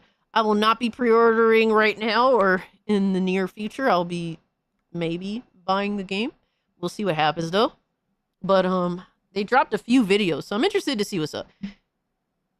Fear is one of the best FPS games ever created. I hope that I could just run that shit. I really don't want to deal with having to look up fixes and stuff. Yo, Deadeye! What's good, homie? Appreciate you pulling up. Appreciate the dollar. Says, uh-oh, more furry games for Cass. You know what time it is with some of these homies in the chat, man. They just love trolling, my guy. But appreciate you pulling up and hanging out with us, Deadeye. There was a live stream a couple of hours ago. It was good. Hell yeah. Alien Isolation took heavy inspiration from the original film, and yes, Alien AI is cracked as fuck in a good way. Dude, I played a little bit of it. I was scared shitless. I was scared absolutely shitless. I do like that the DLC for Alien Isolation essentially recreates the first film. That shit is sick. I love the original Alien film. It's fucking phenomenal. It has one of the best 4K releases that I've seen. I'm in between console and PC. Hell yeah. Hell yeah. Dude, being as versatile as possible is not a bad thing by any means. But some people can't afford it. And I understand that. So you kind of got to pick. I'll DM you a game. The game I was talking about. Appreciate you, Benjathan. All right. So we got Battlefield 6 official multiplayer gameplay trailer. All right. Let's see what they got. Let's see what they got for us, man.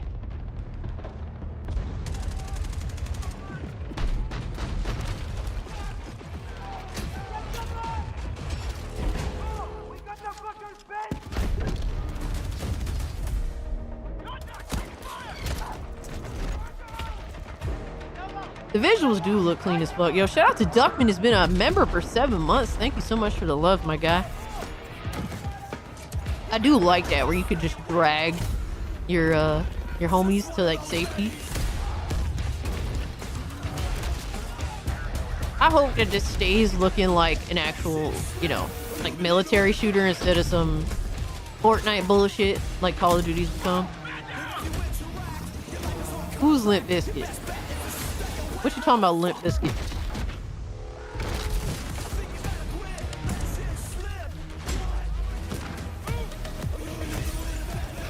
Hey, dude, I'm loving all this shit.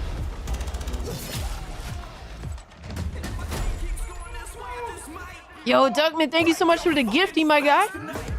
Yo, Duckman dropped a little love everywhere, man. I appreciate it. Dude, this is gonna be some insane action, I would hope. Wait, is that NYC? Are we at the Brooklyn Bridge, my guy? It definitely looked like some Brooklyn shit. It just needs some tried and true fucking graffiti on the walls.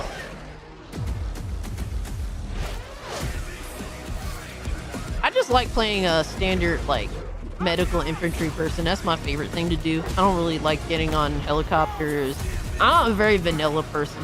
Like I stick to like fundamentals with a lot of multiplayer games. I don't really need to do all like the special like extra shit. Like you ain't gonna catch me in a helicopter or a jet. I don't care. That's why I just want good gunplay, man, and good maps. That's what matters to me more than anything else. All right, what we got? Phantom Squad, 4 soldier skins. All right. Battlefield Pro tokens, Battle Pass tier. Oh my god, bro. My only struggle is this Battle Pass situation. Can I level up my Battle Pass at my own, on my own, you know, at my own leisure, or are we really gonna have like time-based, like every 3 months new Battle Pass? Because I don't have time. I don't have time to just concentrate on one multiplayer game that like autistically. Like I want to play other games too. Like that's why Halo Infinite was cool, because they're like, yo, just play the Battle Pass on your own terms. It's like, all right, cool. That's pretty sick. Like I don't feel pressured to be forced to play a game that when I would like to play other things that are out right now. So that's my main thing, my main issue. Yo, what's good, Gara? Says, so looks like Cass is interested in Battlefield. Guess Operation Save the Tomboy will happen. I love Battlefield, man. Not what it has become, but I used to play Battlefield 3, Battlefield 4. Like, all that stuff was fire. So if we could get some of that energy again in Battlefield, I wouldn't mind fucking around. Yo, Oz, what's good, homie? Keep the Battle Pass. I don't mind a Battle Pass, but don't lock it to just, hey, you gotta play this game and you gotta play your fucking balls off for these 3 months. Otherwise, the Battle Pass that you paid for is gone. Like, that shit sucks.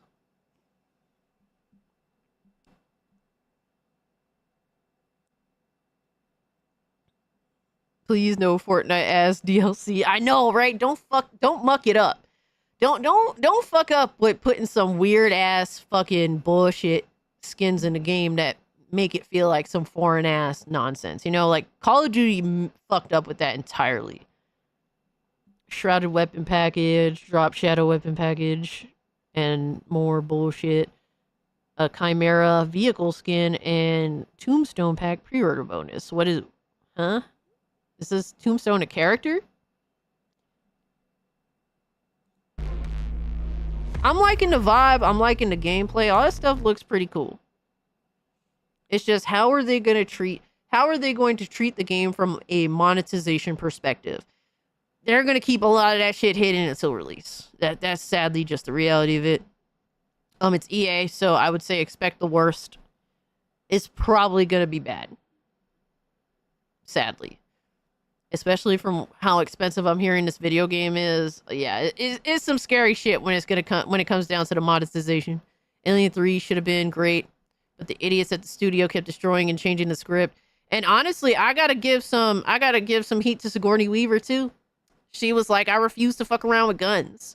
And it's like, you stupid bitch, it's an action movie. It's an action horror movie. Like, what are you talking about? You don't want to fuck around with guns. You're anti-gun. Like, shut the fuck up. Like, this is why I hate some people, man. I think Sigourney Weaver is a big reason why Alien 3 fucking sucks, in my opinion.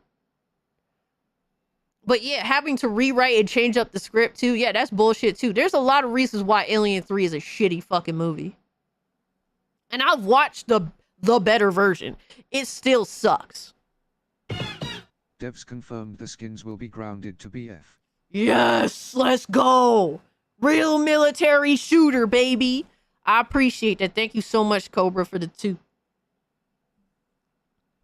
Yeah, it is absolutely retarded. Sigourney Weaver taking this like anti-gun stance. Like, she's a big reason why Alien 3 sucks. And I love Sigourney Weaver. I think that she's a phenomenal actress, but you gotta hold that L. A lot of that is on her. Fuck that. But that's good. That's pretty good vibe right there. I'm liking the tone of Battlefield 6 so far.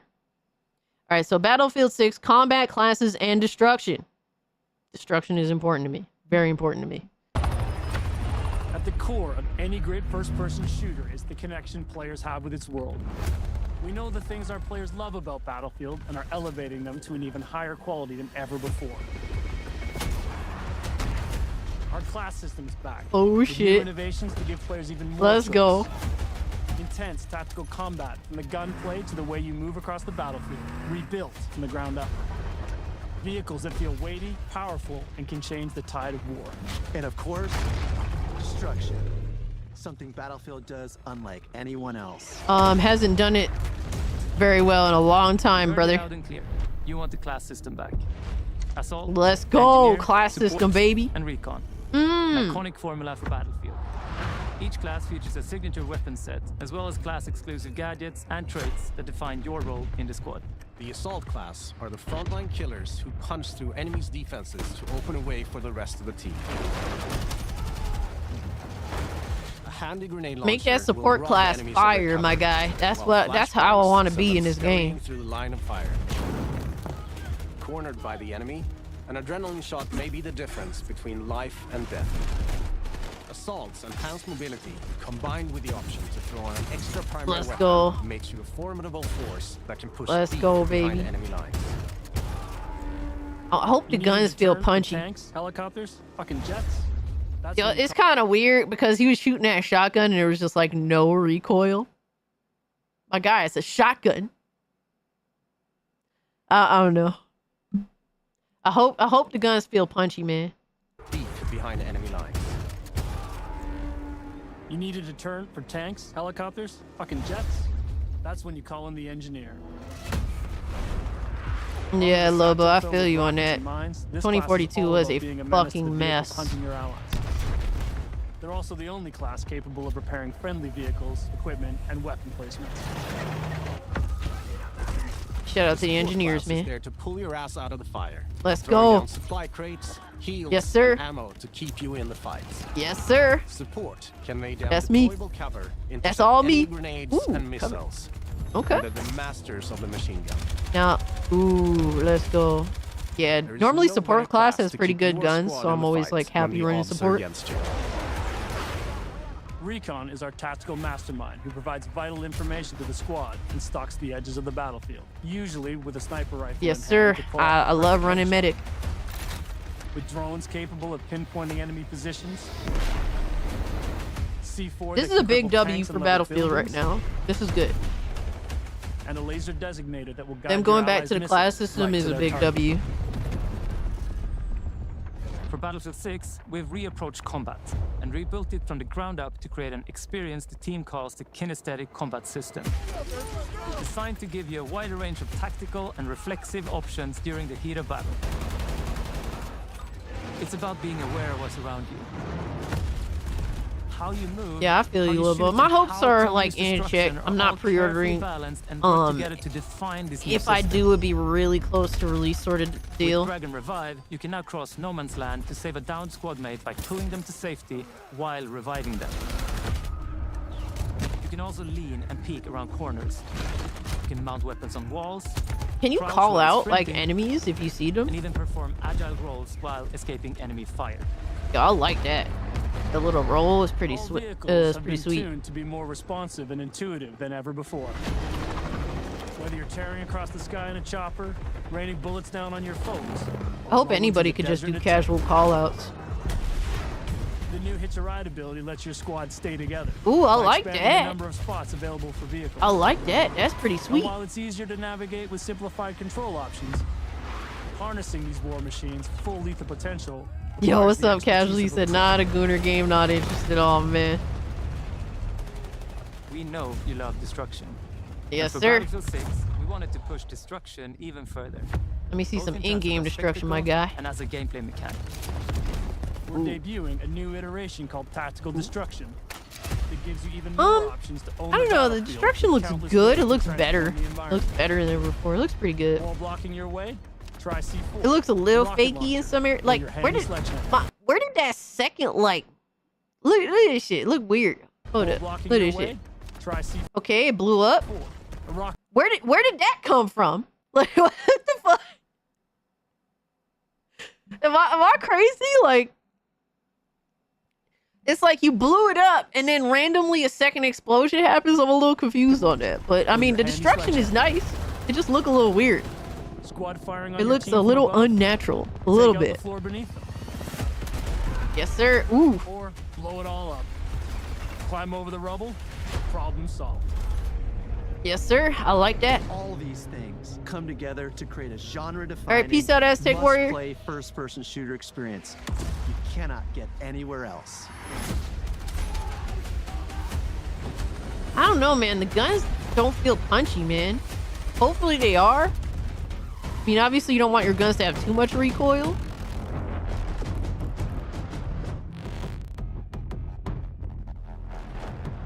But I don't know how I feel about the guns right now. I mean, everything else looks cool. The destruction looks good. There's a lot of it, but it looks a little funny. It looks a little funky. They still have time to fix that. Hopefully, Death Shadow. But it doesn't look bad. It just looks a little funky in that, like, there's like a random second explosion that really blows this shit up. All right, so Battlefield 6, maps, modes, and portal. Okay, this is going to be interesting, too. This is all the information that we need. In Battlefield, you and your squad will be battling it out across a world drowning in turmoil. A world filled with epic battles for you to partake in. All our spaces are built for the experience you want as a player. Whether that's intense, close Devs confirmed. There will be an option for locked weapons to a specific class or open weapons to all classes. Okay. Oh, that's interesting. Wow. Huh. I wonder how that's gonna play out. I don't know if I'm crazy about that or not. You know, because you have like certain guns for certain classes, so obviously people just follow metas in games now. They don't like me, I don't do that. Like, I'm not gonna go online to look up what's the best shit. Like, I just think that that's whack for multiplayer games. Like, I didn't do that at all Call of Duty. You know, I just kind of figured things out for myself, and what I liked I went with, and what I didn't like, you know, I kind of just, you know, even if it was the best gun in the game, I didn't care. I just wasn't gonna fuck with it, right? So I don't know, like, open weapons for all classes, everything, people might just pick the same shit knowing how people are with metas nowadays. Kind of like what they did in 2042. Imagine a shooter game. Oh my god. Quite crazy. Are you good, homie? Just get Game Pass and get EA Play? Nah. I want it on Steam. I want it on Steam. If I'm gonna buy it, if I'm gonna play it, I'm gonna play it on Steam. Yeah, you know what? Yeah. You know, Chief and Black Cobra has already openly admitted to having already pre-ordered the game. So if you would like to bonk him in chat, you guys are all more than welcome to bonk Black Cobra, as well as go ahead and bonk Zombie Killer, because they both have already pre-ordered the game.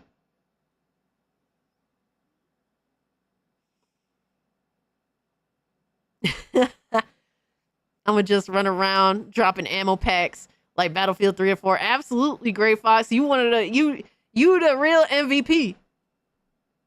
I'm gonna run around dropping health kits and shit, reviving people. We the real MVPs out there, man. Yo, my man Frostfang pulling up. What's good with you? He says, "What's up, Cass? I managed to get under JDA's skin today because he responded and ended the conversation calling me gay. Just casual JDA bullshit. Oh man. A bonk and disappointment, yo.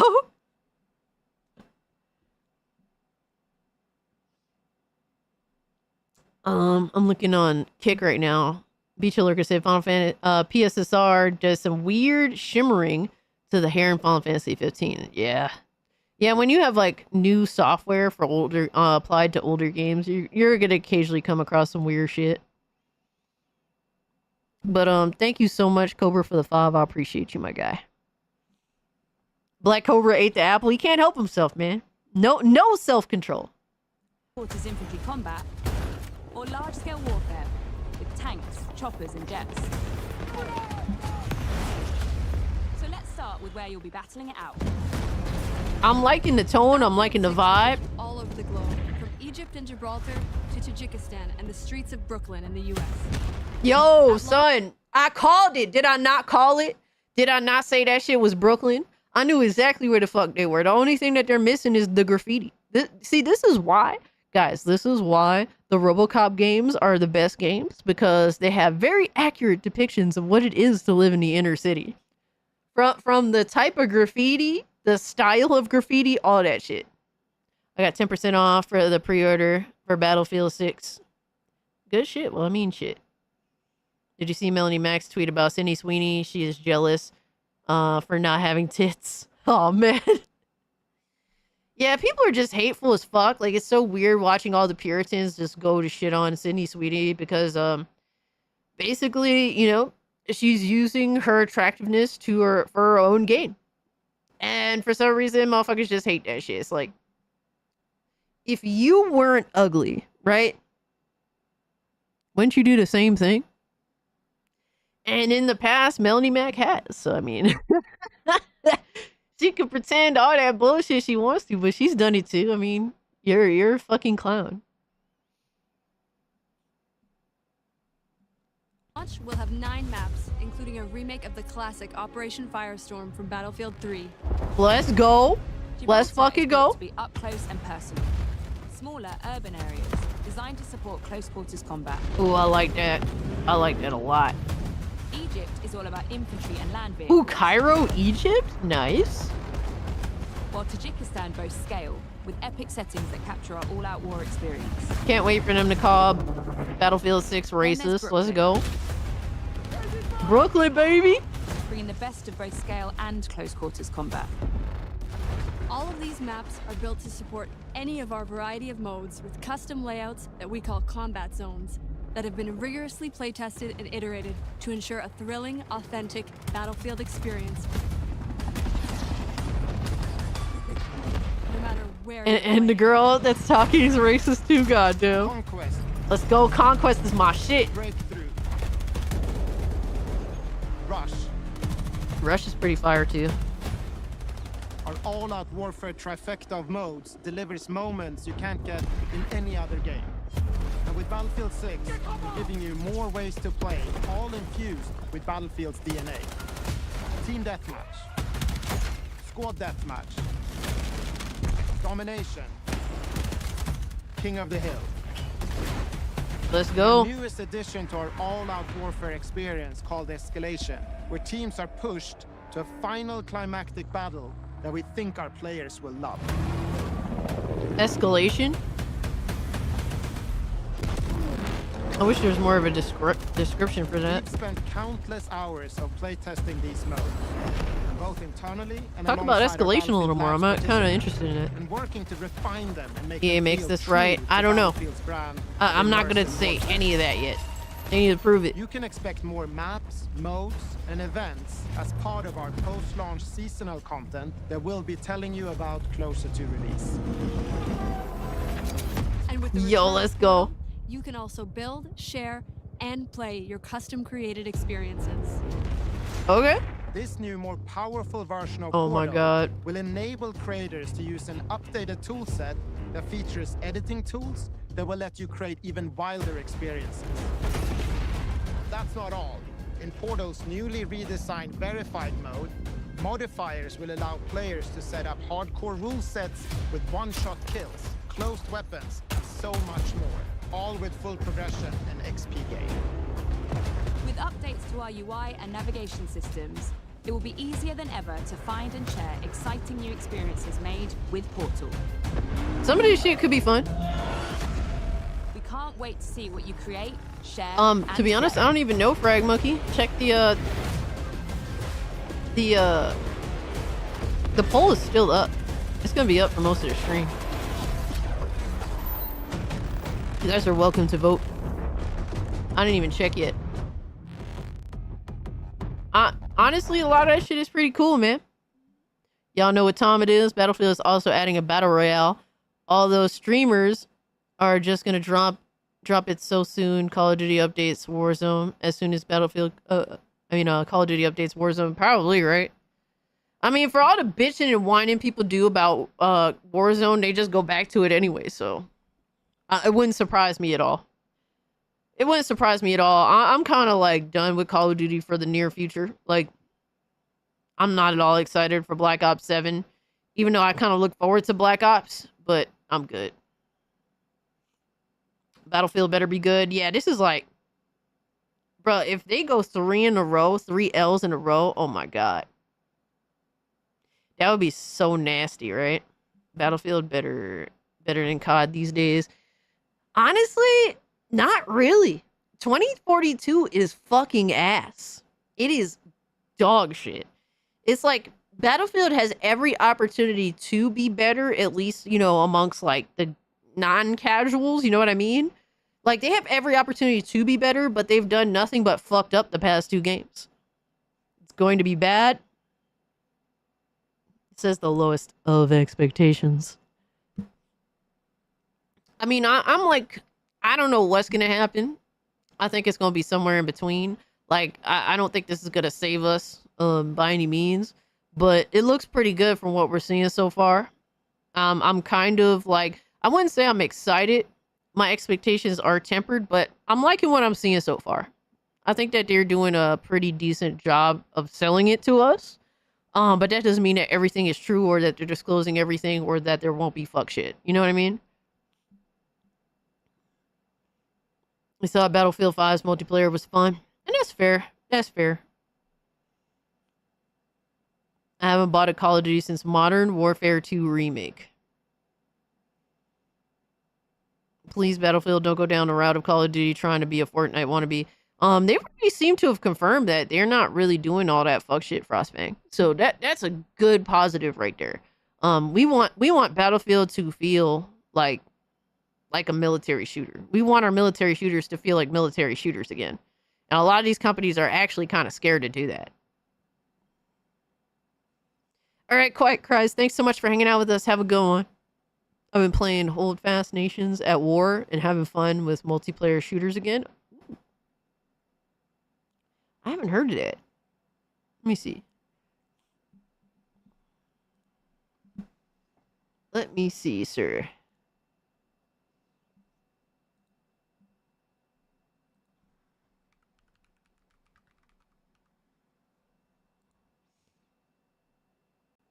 Oh, this is... Huh. Oh, this has been out since 2020. Still going, though. That look kind of interesting, I'm not gonna lie. Looking at pirate shit, at, like, World War I shit.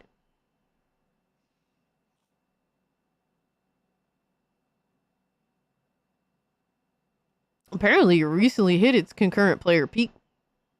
Just like a couple of weeks ago. And this is a game that's been out since 2025, so Hold Fast is holding it down.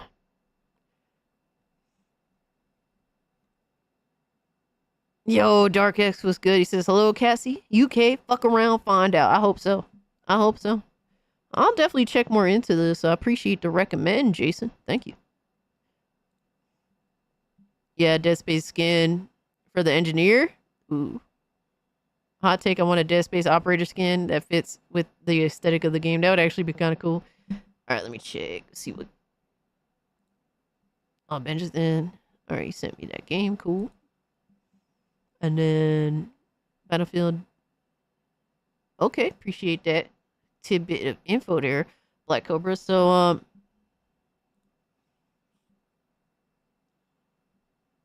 it says Battlefield developers have commented on the skins and cosmetics in Battlefield 6. The thing we can say, we are a military shooter in modern times. Doesn't sound like you can expect wacky skins like Call of Duty has at the moment. I mean, yeah, hopefully they stay true to that, but it doesn't mean that they won't get a little bit out there. We'll see what happens though. I think 2042 got a little bit out there, but not like to the point where it's like, oh, this is just fucking ridiculous. It wasn't nearly to the point of Black Ops 6, because Black Ops 6 got so retarded I can't take any of that shit seriously. That shit is so retarded. I can't take any of it seriously. But we'll see what happens, man. So far it's not bad. My expectations are very much in check, but I'm liking what I'm seeing. And to sit here and pretend otherwise, you know, I'm not gonna do that. I like what I see, but it's what they don't tell us that, you know, it has me like, I'm gonna sit back and wait. Did you see Asmongold's tweet about the internet ID shit? Yeah, I did, and that's a bullshit ass take. And I like Asmongold, but yeah, that's some fuck shit. He need to chill back with just being accepting of internet ID. Whether you think it's inevitable or not, to be willfully accepting of that is a problem. Like, this cannot become the norm. Like, this is some scary shit. Yeah, he definitely 100% made an L take there. You better check out the US equivalent of the Online Safety Act bill. Yeah, I do have a video where what's his name talks about some of that. You heard Ron Coleman and his friend are suing the UK. Ooh, I hope so. I mean, I hope something comes of it, man. It's some scary, we living through some scary times, and we don't even know the full reason why this is all happening, right? And that's some scary shit. Yo, did we get a raid from LG, my man LG? Hold up. Let me verify. My man LG pulling up with the homies. Let's fucking go, my guy. Thank you so much for the raid.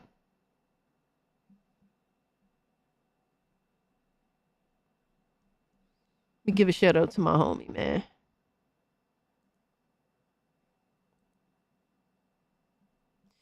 What's good, Raiders?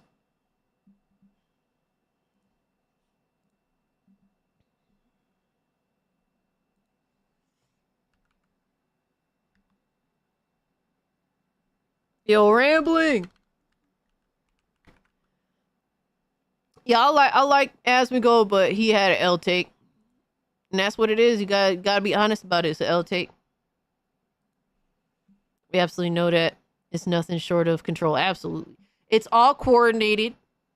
We just don't know what the main reason is. We know the long-term idea, obviously, but why is this all suddenly happening right the fuck now? I can't help but be scared for our future, my guys. I feel like something in the very near future is going to be happening soon. Yo, check out my boy LG's channel. Homie puts in a lot of work. He plays games. He's also a really creative guy, makes music, does video editing. Like, he does a whole lot of shit. Shout out to him. This is his channel. Shout out to LG. Thank you so much for the raid. Yo, Mr. Hardcore Mode. Been hoping for one game to next. Can't help it. Been hopping from one game to next. Can't help it.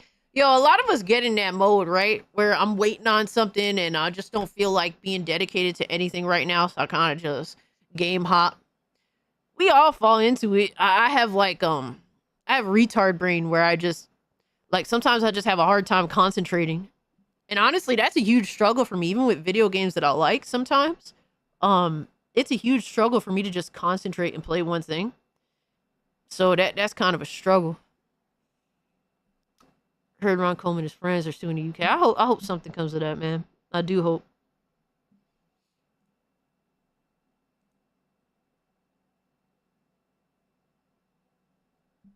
By the way, guys, I do have a poll up.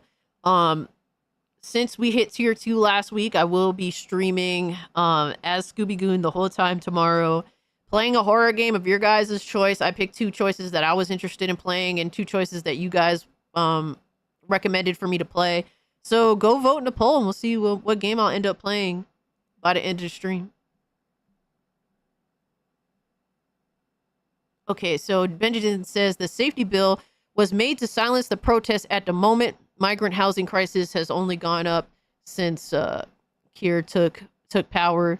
He also wishes to edit Wikipedia to make him look more favorable.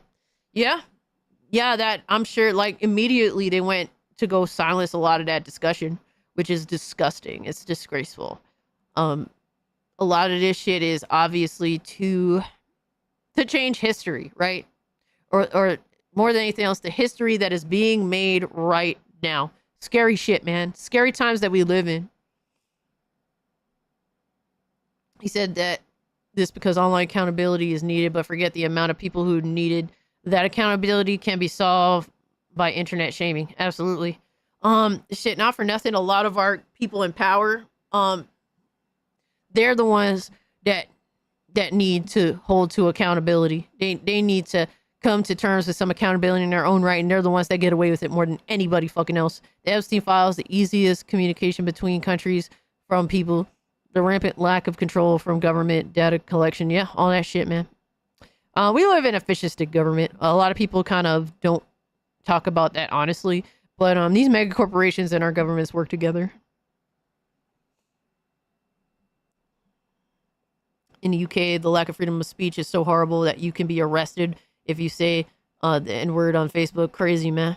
Absolutely crazy. I understand, like, hey, maybe, you know, like you say this on a website where they don't allow that shit. Yeah, you gonna get axed. You could get removed, whatever, right? Speaking of hold fast, check Discord sent you clips. I appreciate that, Black Cobra, but to outright arrest someone for saying something nasty is insane. This is why I'm grateful to have the First Amendment, because it protects, at least from the government, it protects your right to say the things that you're not, you know, that's not acceptable to say. That's the whole point. That's the whole point of the First Amendment, right? It's not to protect speech that everyone is okay with. It's specifically created to protect you from your government from speech that is clearly questionable or worse. I'm gonna have to check these out later, Cobra, because I can't really show them on stream, but I'll definitely check them out later. I appreciate that. I would have to do the download and all sorts of other shit. So, but we definitely living in scary times. He's a dictator and was also knighted. Our king believes that Islam will solve global warming. He is naive to think that the third world care to begin with.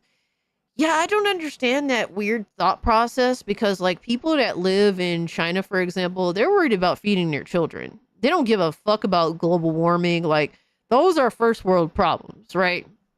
First world problems. And to be honest, a lot of us in the first world, if we're genuinely honest, we don't give a fuck about global warming. I don't care. I don't give a fuck, and you can't make me give a fuck.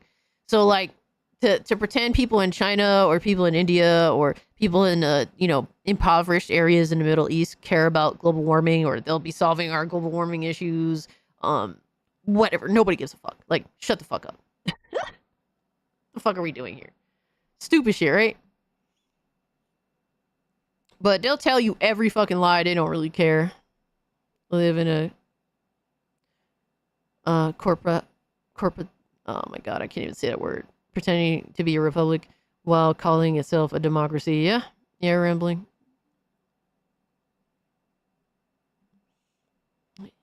It's some crazy shit that we're dealing with, man. Captain Planet says you should care, and this is why he is the most bitch-made fucking hero I've seen. All right, depicted on television anyway. Oh man. All right, so what we got next? I wanted to bring up some news, and then I forgot. So I'm like extra retarded. And it's crazy that Microsoft is so quick to comply for age verification shit. Yo, fuck Microsoft for that. They're all working together, my guy. It is so coordinated, it's disgusting. Like, there's a one world government, and the sooner people get hip to that, the better.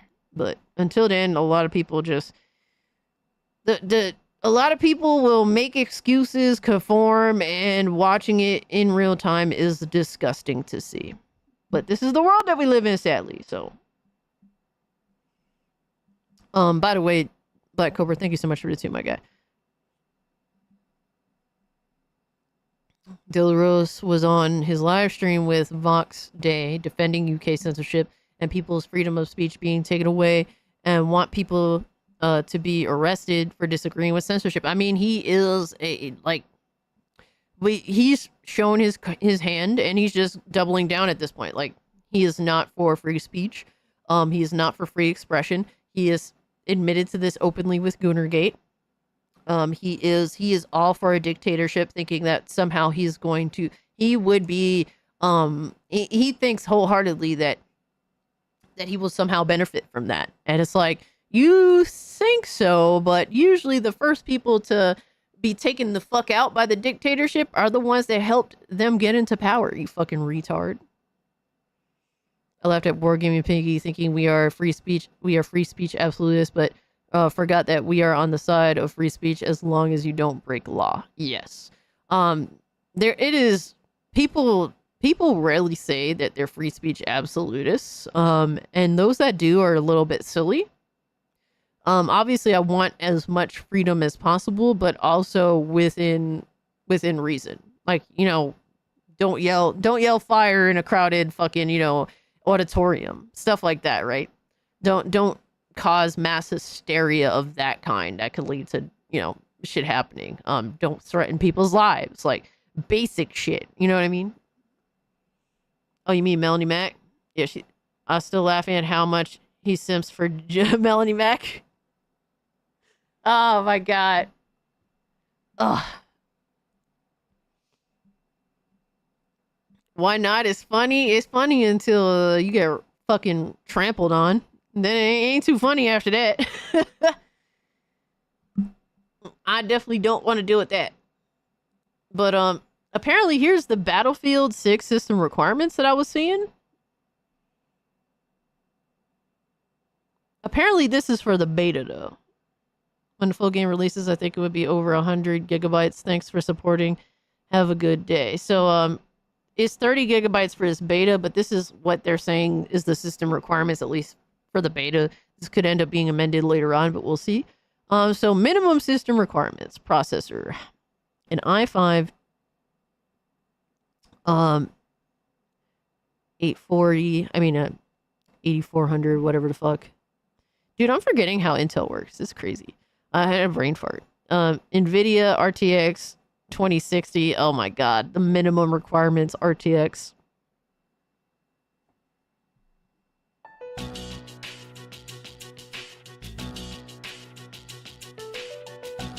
Sounds like ray tracing required, I'm just saying.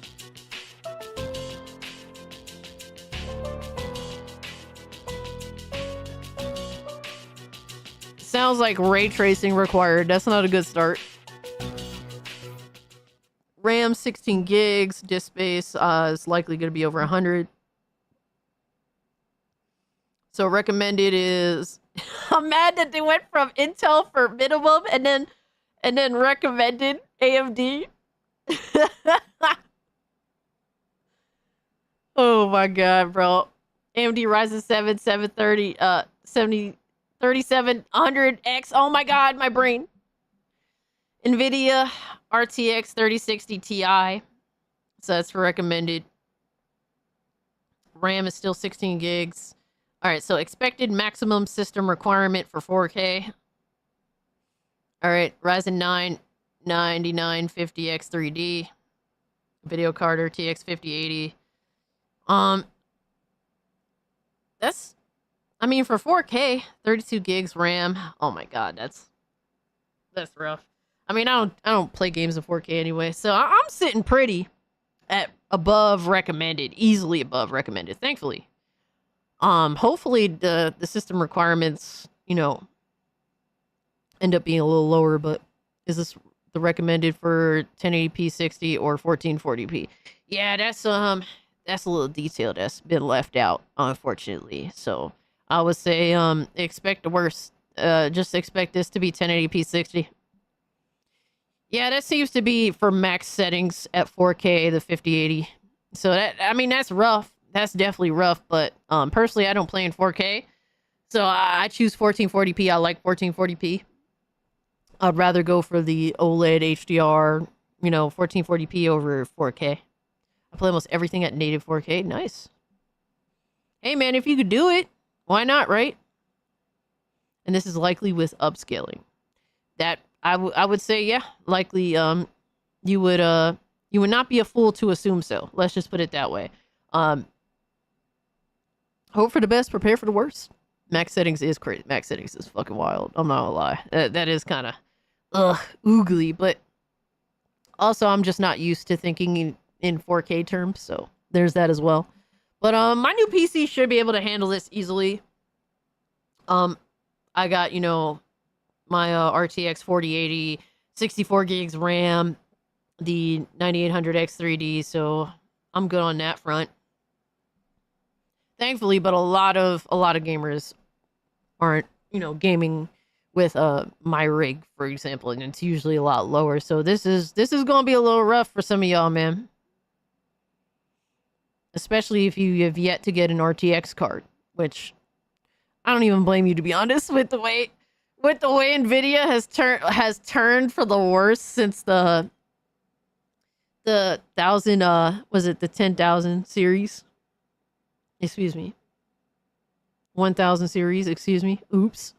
Do not pre-order. I will not pre-order right now. Or maybe never. I don't know. But usually if I'm excited for a game and I'm sold on a game, usually I just pre-order like a couple of days before the game comes out. I'm sorry. I am sorry. But I'm not sold yet. I'm intrigued. Yeah, this is my last gen console. I'm looking at PCs. Ooh, okay, Jason. Yo, I see a lot of homies, man, that a lot of people say like, yo, Cass, you're just a PC, a PC elitist. And I'm like, I mean, PC is better, but I have so many viewers that still play on console. And I'm not here to, talk you into making a decision that you're not willing to make. Obviously, we just want to have fun here, no matter who you are or what you game on. But there's a lot of people that are in my chats like, yeah, I'm kind of like over consoles at this point. They kind of serve their purpose. I'm looking at PC, which I mean, I'm not mad at you, right? Do what's best for you. Nvidia is ending optimal support for older cards now. Damn. Fucking wild, right? What's up, Lindo? I want to see more info on Ill, damn it. That game looks dope as fuck. Yeah, Drewski, you ain't lying about that. That does look pretty dope. Don't eat the apple cast. I'll eat the apple in the last hour. In the final hour. Rockstar folded to the UK like a bitch. Yo, they're the ones that shouldn't either, right? They're like the main ones that should fucking stand 10 toes down, and they just fold like pussies, man. They are so fucking garbage. And it's like, honestly, I hope your game suffers for it. Go fuck yourselves, Fucking bullshit. All right, let's check out some more PC specs. So I don't know what the hell this Mafia fucking... I follow Mafia game videos because they do keep me up to date with a lot of Mafia shit. But I don't know why homie was making this assumption. Honestly, PC specs versus consoles is just different. So, I'm not really going to pay attention to that. But he also did provide an update. So, to get into this real quick. So, Mafia, the old country PC specs and features. Alright, so uncapped gameplay, frame rate, anti-aliasing, upscaling, remappable keyboard inputs, frame gen with AMD FSR, NVIDIA DLSS, and Intel, HDR support, accessibility options, ultra-wide monitor support, and VSync. So they seem to have handled pretty much all the basics here. The things that are expected of modern PC games, day one, right? Like and subscribe. For Cassie to play horror games all month long. Shut up, Drewski. Shut up. Shut up. Yo, son, if I hit 10K and those are real subs, I'll stream horror games all month. I don't give a fuck, bro. If those are real subs that I actually watch the content, I'm down. I'll suffer for it. All right, so minimum requirements. So we're looking, also take note, upscaling, right?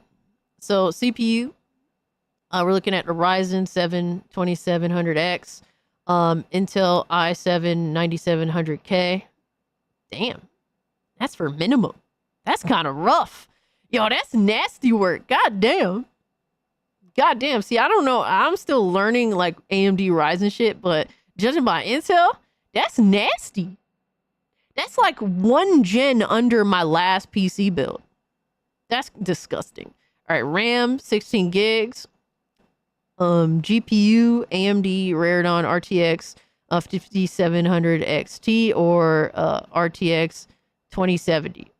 So this is also looking like ray tracing required. Sadly, putting VSync as a feature is crazy work. I mean, it is, but at least they're confirming that they're providing the basics. So video memory 8 gigs. That's all right. That's decent. That at least they're supporting 8 gig cards. Render resolution HD medium preset. So this is for 1080p. Oh my god, bro. This is such a fucking CPU heavy fucking game.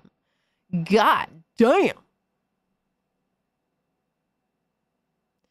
If you like horror games, you should play Hellblade on VR. Dude, I would fucking cry like a little bitch. That's crazy for 1080p with fucking balanced. All right, a balanced upscaling is that's nasty work. That is big fucking nasty. That's garbage. I'm not gonna lie to you. This is garbage. I'm screaming. Yo, dude, this is disgusting.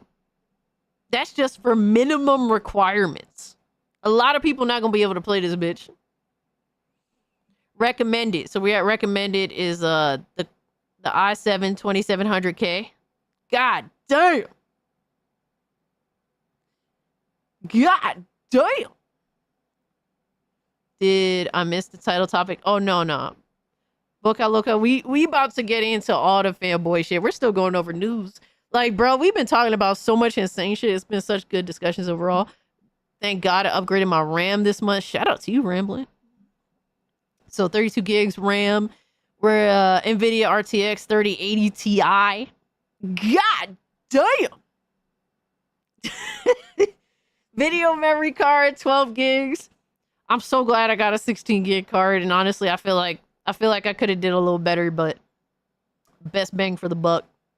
2K. So this is for 1440p. At least this is 1440p. The crazy thing is, it's like, I don't know, bro. This is for quality settings at 1440p. All right, at least they told us the render resolution they're aiming at. So epic preset requirements. So this is if you want to have shit maxed out. What the fuck is this resolution? This is fake 4K. They're referencing fake 4K here, right? Upscaled 4K bullshit. So we're looking at i7 14700K, 32 gigs of RAM. All right, the 4070 Ti, the RTX, bro. They're referencing a card that just fucking came out with the RX 9070. Yo, this game run like shit. I'm convinced, dog. This game run like ass. Yo, son, they're trying so hard to get people to just like throw away their rigs and spend big money, but it's like, bro, like the problem is it's not reasonable to upgrade for a lot of people, and I don't blame a lot of people for not upgrading. Like the prices these days is ass. It's not good. No bueno. And they're really trying to get people to upgrade at probably the worst time to upgrade in PC gaming. It is horrible. I sense poor optimization. That I do too. Death. I gotta be real with y'all. I'm really excited for this game, but this is some nasty work. This is disgusting. Disgusting. I'm not gonna fucking sugarcoat it. This is awful. 32 gigabytes of detonated RAM to server. Yo, thank you so much for the 2 golden. This is I have a RTX 4070 12 gigs. Should be good at 4K with DLSS at balanced. Shit. I ain't touching this bitch at 4K, my guy. But Pico, I hope that you're able to run this well at 4K. Shout out to you, my guy. I'm okay with upscaling, dude. I'm not gonna lie. I've been down with the upscaling and all the fake frames just to watch that number go up nice and high and the smooth. And as long as the gameplay is smooth, bro, I don't give a fuck. Yo, give me all that fake shit. If it run right, if it look good, I ain't fucking bitching. Look out for De Nouveau. That absolutely swagger not. Absolutely. At least they don't want full price. Yeah, I mean, it's a $50 video game. It's looking like there's some setbacks. It's not a perfect game.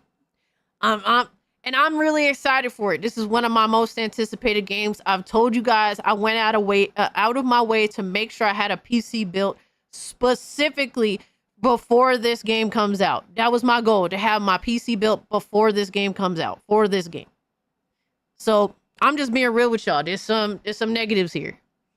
Current Cyberpunk should be the optimization standard.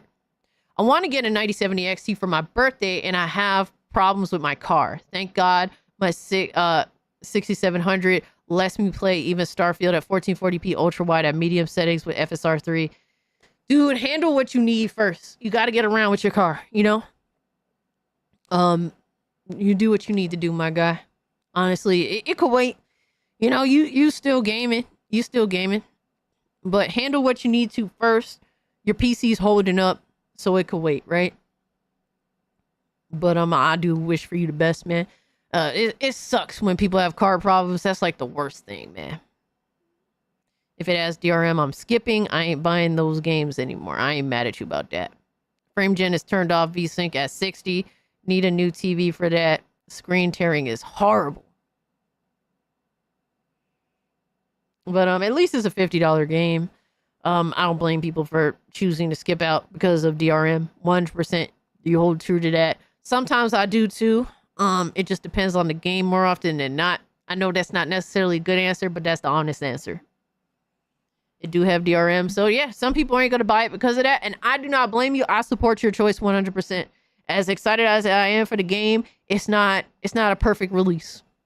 And that's what it is. But yeah, those requirements, doo-doo. That shit is dookie. Big cheeks, man. Big nasty cheeks. All right, so you guys brought up this. The PS5 Pro performance disappoints in highly anticipated new RPG. Well, I thought that bad performance was only a PC thing. That's what PlayStation fanboys have been telling me for a while now, that apparently they don't fuck with PC because PC is notorious for garbage performance. I thought that was only a PC feature. That's what PlayStation fanboys was telling me for a while. What happened? ¿Qué pasó? What's going on? So even your precious PS5 Pro that you guys have went out of your way to defend and justify a $700+ console for that lacks features that even the original PS5 has, like a disk drive, something that you have to go out of your way to spend extra money to have. You're telling me that this brand new precious console that could do everything actually can't?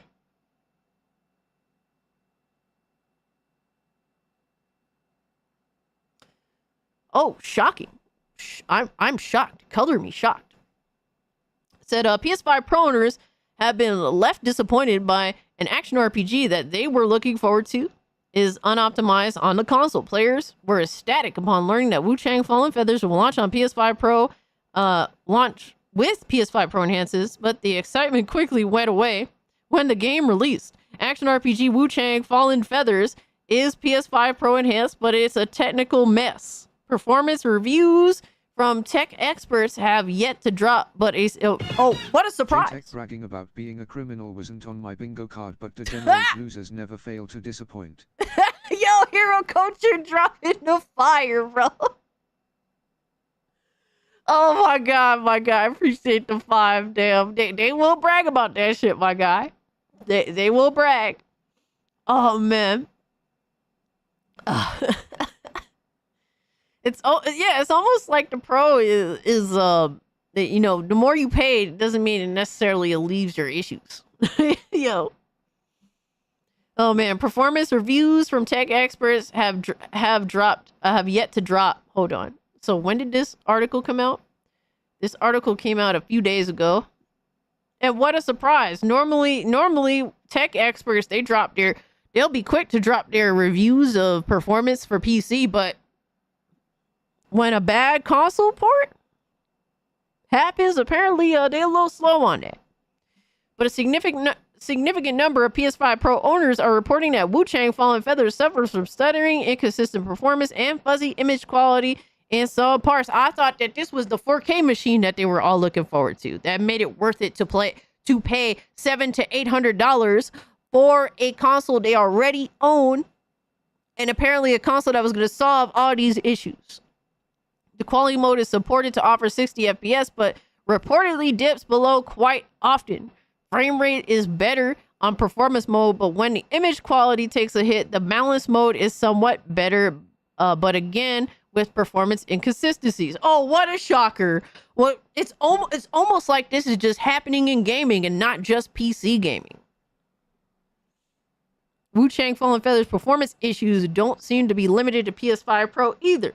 The game's PC version is being panned on Steam for its performance. Reviewers and players agree that Wu-Chang is a promising new IP, but given its current state, it's probably best to wait for a few performance improvement patches. So far, neither developers or publisher have commented on the technical issues.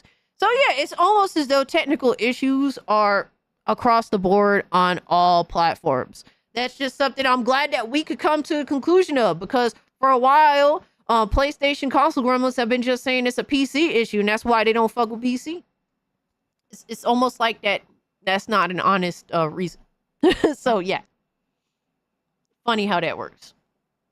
All right, some other news that I wanted to get to. From Recursive Farms, the signing of the EU initiative is now closed. Looks like the final count was 1,448,000 signatures. I think this will probably be a safe margin, so this should be brought before the EU Commission later.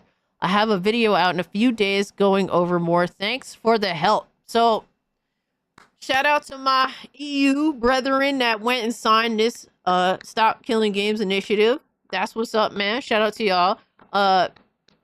I hope that if you accidentally signed it thinking that you were doing something, but you aren't a EU resident, or you aren't a part of the EU, like you aren't a EU citizen, I hope that you were attracted signing this, because it'd be really fucked up if there's over 400,000 signatures from anybody who isn't an EU citizen, right? Damn, the Canada price for the PS5 Pro is over 900. That's so nasty, man. Over 100 for the disc drive. Ugh, nasty work.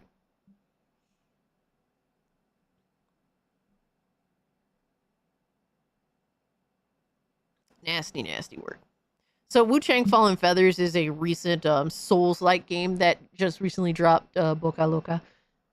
So that's interesting. They're gonna tell people to get fucked. Damn.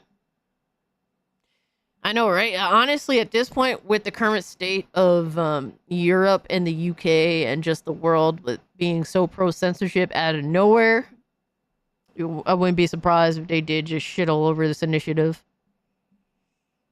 Sony says they're removing the pisser from the next console because is an issue with the PS5 Pro, so the PS6 won't have it. I mean, I think it's interesting that they're trying new things. I think it's important to try new things, right? But to charge your gamers the amount of money the PS5 Pro costs for to essentially beta test your resolution upscaler is fucking insane. Fucking insane. Literally, PlayStation fanboys are some of the most insane fucking simps. Like, they don't realize how they get used and abused. But according to the job listings, all right, so now we're getting into the PlayStation collapse, all right, for the PlayStation fanboy community. So it all started with this specifically, a jobs board posting. Dragon of Dojima here says, according to the job listing, Sony is to expand PlayStation Studios titles across Steam, Epic, Xbox, Nintendo, and mobile. Reporting to the Vice President Commercial Management as Senior Director of Multi-Platform and Account Management. So this job posting went up, and with that, the meltdown started. All right, because we've been saying for a long time, bro, sooner or later, PlayStation's gonna put all these games everywhere because they want all of the money. They aren't happy with just some. They want all of it. And they have been telling PlayStation fanboys and the PlayStation community for a while, in a disrespectful manner too, that you guys ain't enough, motherfuckers. They pretty much outright told them multiple times by now. They ain't enough. Especially with PlayStation's lack of ability to properly develop games. And what I mean by properly developed games, like, you know, actually managing these games that they're developing properly. These budgets are completely out of control, to the point where the gamers that they're selling to, they're telling them currently on the PlayStation side of things that you aren't enough. It seems GTA 6 is getting delayed again. Rip bozos. You think? You think? I mean, I've heard rumors of it getting delayed to like September, but I didn't see any like hardcore, like, you know, planned shit behind it. Would have been nice that Rockstar went against the government, but remembering Rockstar North is located in Scotland. Rockstar North is the studio that develops GTA games. I mean, to be honest with you, all of Rockstar's developers, studios are working on GTA. So, on 6 specifically, all of them have essentially come together to make this insane game. But all the PlayStation fanboy shit of them having this fucking deranged crash out started with this listing. A lot of them are still in denial. Some of them are starting to accept that, yeah, games will be everywhere. Some of them have accepted it amicably to some extent, right? And some of them have crashed the fuck out. But it's funny because I seen this post. Noxerath, I don't know how to fucking pronounce that. Started posting this, and I thought that was funny. Just PlayStation's games on the Switch, on the Xbox, and this is the one that got me. Nexus giving games to Xbox. It's that time of the night. Oh my god. Sony's downfall started when they moved one of their HQs to California. Damn. Roblox and Steam are the only Chads in the gaming industry. Yo, real talk. And it has since spiraled more. All right. Recently, Nate the Hate says that more PlayStation titles will be coming to Xbox, but no specific titles have been announced yet. What do you think will be coming next? And honestly, in my opinion, they will be porting the games that have the potential for the most revenue. Why would they not? Why would they not put Spider-Man, for example, over on Xbox? Why would they not put The Last of Us over on Xbox? These are the games that the time put in would have the maximum profit potential. So I think that I think it's relatively obvious that their highest potential, revenue games will be getting ported to Xbox. Because honestly, and look, I'm not an Xbox stan. I'm just honest with you guys. You got to bait Xbox dudes into buying games. Like, you really have to hardcore bait them, because a lot of them are happy with Game Pass. And I don't blame them for being happy with Game Pass. I mean, just look at how Xbox had conducted itself with Xbox One generation. It wasn't really worth buying much, in my honest opinion, until it went on a super sale. So, yeah, I don't blame Xbox dudes for being like, well, fuck Xbox. Game Pass is the only thing that seems to be worth it for me. So you really got to bait Xbox dudes into buying games. So they're going to have to put their best out there.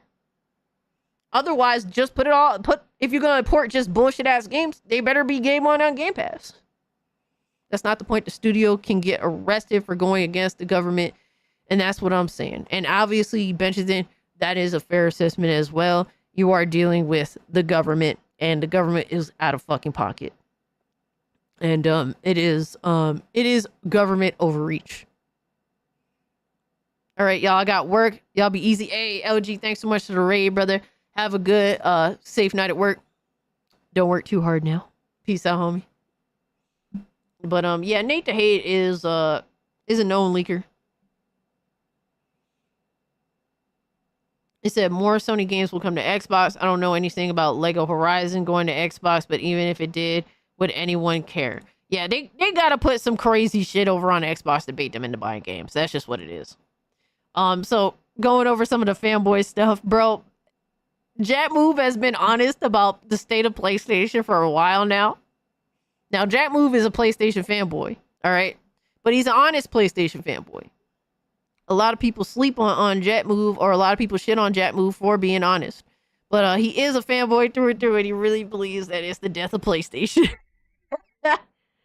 Oh my God. But like, yo, shout out to Jet Move for being honest, bro, because a lot of these ponies have been fucking some of the most lying, bullshitting ass motherfuckers you could possibly. The most lying, bullshit ass motherfuckers, bro. Yo, Jet Move been real about this shit for a minute now. Oh man, that was a funny. That was some funny shit though. I ain't gonna lie to you. Then we got this one was insane, bro. This motherfucker actually fucking went out of his way to Photoshop Hiroki Totoki's face on Saddam Hussein's body.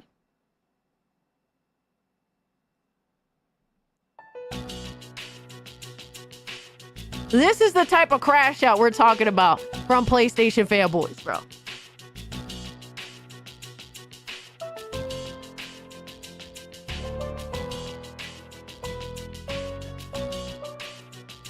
That's insane.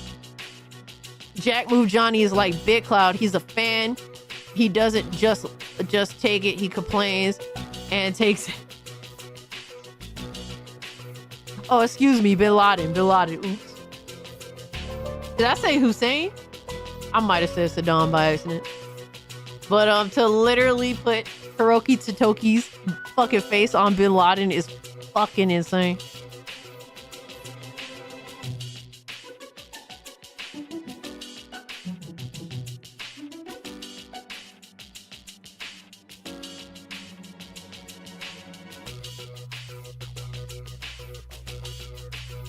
The governments are overreacting to our extreme lately tyrannical shit. Yeah, there's something happening. There's something that's happening that we don't know about yet. Some bullshit that these governments are trying to pull, and because they're just fighting for this insane level of control. But doing this shit is fucking wild. That this guy Hiroki Totoki has already solidified his legacy as the worst PlayStation CEO ever. Motherfucker, he isn't even a PlayStation CEO. He isn't even the PlayStation CEO, bro. He seems to know jack shit about gaming, just a businessman who wants to please the shareholders, the stakeholders. What does that even mean? The shareholders, you stupid bitch. Soon PlayStation will become like Xbox thanks to him. Bin Laden Totoki is crazy. I saw this tweet. I lost it. Yo, Chris Wolf, this motherfucker is full on retarded. Full Riri. It is, bro. This, when I saw this, I'm like, you gotta be fucking kidding me. He's gonna delete it, right? So I screenshot it on my phone, but I also, put it in my secret vault, right? He actually didn't delete this shit. He stood on business. He don't give a fuck. Yo, that is insane. I'm about to look through some of these comments real quick. I just want to make sure that there's no fuck shit in here. All right, we could Twitter surf safely, kind of. All right, let's see some of these comments. But record revenue and profits is what it's all about. No, literally, bro. That's what ponies have been coping with this whole time for years now. Like record console sales, record profits. Like this is what they're reflecting. Not, oh, the games are better than ever. Oh, we're getting more games than ever before. None of that shit. They did not care about any of that shit. It's about how much money and how many console sales Sony's been doing. That's all they've cared about for a long time. Oh, Hyped is now, he's so mad that games are going to other platforms. He's so mad that other gamers now have access to games that he loves that he hopes that PlayStation now fails. He's like, hopefully they will lose console sales, leading to lower PlayStation Store purchases and hence lower revenues. What a bitch, bro. These dudes is hilarious. PlayStation becomes like Xbox. So with new first party every month, damn. Crazy, right? Crazy, right? And I think both platforms have a lot of issues that are unique to their specific platform, right? All that processed food messing up his pea brain. Damn. Hopefully they get desperate enough, they lower prices. If this happens, which I doubt it will, that would lead to prices going higher. Sad to say. They'll just raise the price of PS Plus, shit like that. The thing is, they've already done it. And these dickheads they'll just accept it. They've already accepted the PS Plus price hike. They've already accepted the game prices increasing. I was one of those completely against the $70 price increase, and they fought me tooth and nail at every turn. At every fucking turn. So with these companies, especially with PlayStation, when things is good, raise prices. When things is bad, raise prices. That's what they're all about, man. I hope, honestly, PlayStation deserves to get fucked. But, this motherfucker laughing. Oh, shit. Yo, son, hold up. Fucking Josh need to relax. Bro. Josh be too high and he be doing some shit that's big no. Oh, hell no. Reblock me, you motherfucking clown. Cope. Yo. Third-party publisher. That's what it is, my guy. PlayStation is a third-party publisher. Cope and seethe and mauled, you fucking bitch. Leave it to the Japanese to make improvements. Yes, sir. This is like a slow Xbox crossplay with less soul. What the fuck does that even mean? How do you have a gold verified badge? What the fuck? This guy is broken. Being this dumb deserves a trophy from PlayStation. Yo, there should be a platinum trophy for stupidity. To become like Xbox, PlayStation would need to speed up their content release cadence. Damn! One 10-pole title game a year ain't cutting it, chief. Oh, man.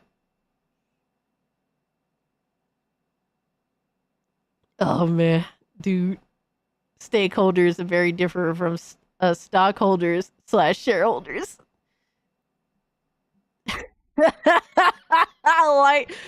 That's fire, my guy. We're going third party. Yo, the ponies is losing their shit. All right, take care, Angel. Appreciate you. Ponies are crying because they won't have exclusives. Bro, this is the one thing that they have done nothing but bragged about this entire generation. My exclusives, even though the exclusives were barren. All right, rarely happening for years now. They've been gotten like one a year, which is pathetic, right? It's pathetic release schedule, and they have bragged about other people not being able to get their hands on these games unless they buy a PlayStation, which is pathetic at this point. These boxes are more samey than ever before. They eventually, all they do really, all these consoles do at this point is just introduce. All they do is introduce PC features that have been out on PC for like, you know, many years, right? That's all they do now. They don't really innovate in any way, shape, or form. It's just, well, let's just steal these PC features that PC has had for years. And I mean, hey man, whatever makes the experience better for my fellow gamer, right? But there's nothing that differentiates these consoles. And really, the game shouldn't. The game shouldn't be locked to one singular box. This is like a problem that PlayStation 3 has. Like, look at Metal Gear Solid 4, bro. The only thing saving Metal Gear Solid 4 from PS3 is PC gamers. That, you know, that's a sad reality. Like, games being locked to a box is not good for longevity of that game if you value that game. And it is hurtful. It is hurtful that other people won't get the opportunity to play it unless they pay $5 to $700 for a console. It's bullshit, bro. This is why I'm happy that games go everywhere eventually. Right? Even with PC games. I think it'd be dope as fuck if World of Warcraft went to console, right? Stuff like that. Because I don't really, you know, bragging about having video games that other people can't have is bitch energy. Like, you're a bitch. So many games that are stuck on PS3, it's not funny. Yeah, it's a shame. Stuff like Mod Nation Racers I liked, right? It's a shame. Oh, man.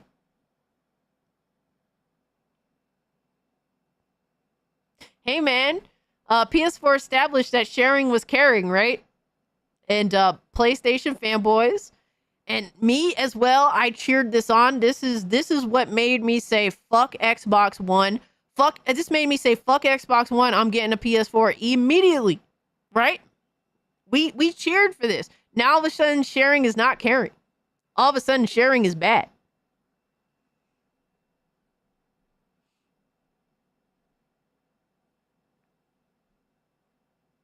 This person says, see Kelp, absolutely. Yo, if PlayStation strategy has you so mad, you're photoshopping CEOs' faces onto terrorists, you need to reevaluate your life. Yo, for real, though. Holy shit. Poor Hiroki has a target on his back. This person's still coping, says first party not going to the flop box. Cope, seethe, mauled, baby. Do all that shit. We love to see it. We love all of the coping and seething and molding. Please continue. Please continue, my guy. They had an online division during PS3 game released on PC. Sony saw those pre-order numbers for Helldivers on Xbox, and the money men jizzed their pants, then demanded more ports. I would hope so. I mean, like, if there's equal benefit of, hey, you know, PlayStation makes money off of doing this and more gamers get to experience more games, hey, that's a W, right? Thank you, JMS. Soundwave, appreciate you, my guy. Resistance, Killzone, Little Big Planet, bro. They don't, Benjamin, sadly, they don't care about those games. You know, they don't give a fuck about those games. What you're gonna get is Horizon Zero Dawn, the remake, or the remaster, whatever the fuck it's supposed to be, right? That's the garbage you're gonna get. You're gonna get Spider-Man 2. You're gonna get the boring shit that comes out now. The stuff that's progressive and getting worse. They don't care about their previous games. Don't hurt my feelings more. Sorry to tell you, my guy. I'm sorry to tell you, my guy.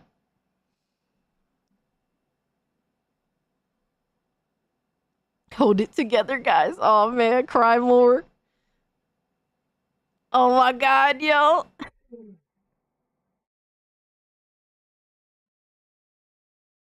Oh, I love making fun of these guys, yo. Yo, Unicorn Rocco was good. Sly Cooper, Little Big Planet. I wish that they cared. They sadly don't care. Then we have this fucking phony. Yo, I swear, bro, D-Batch is one of the biggest fucking phonies. The one that's always wrong.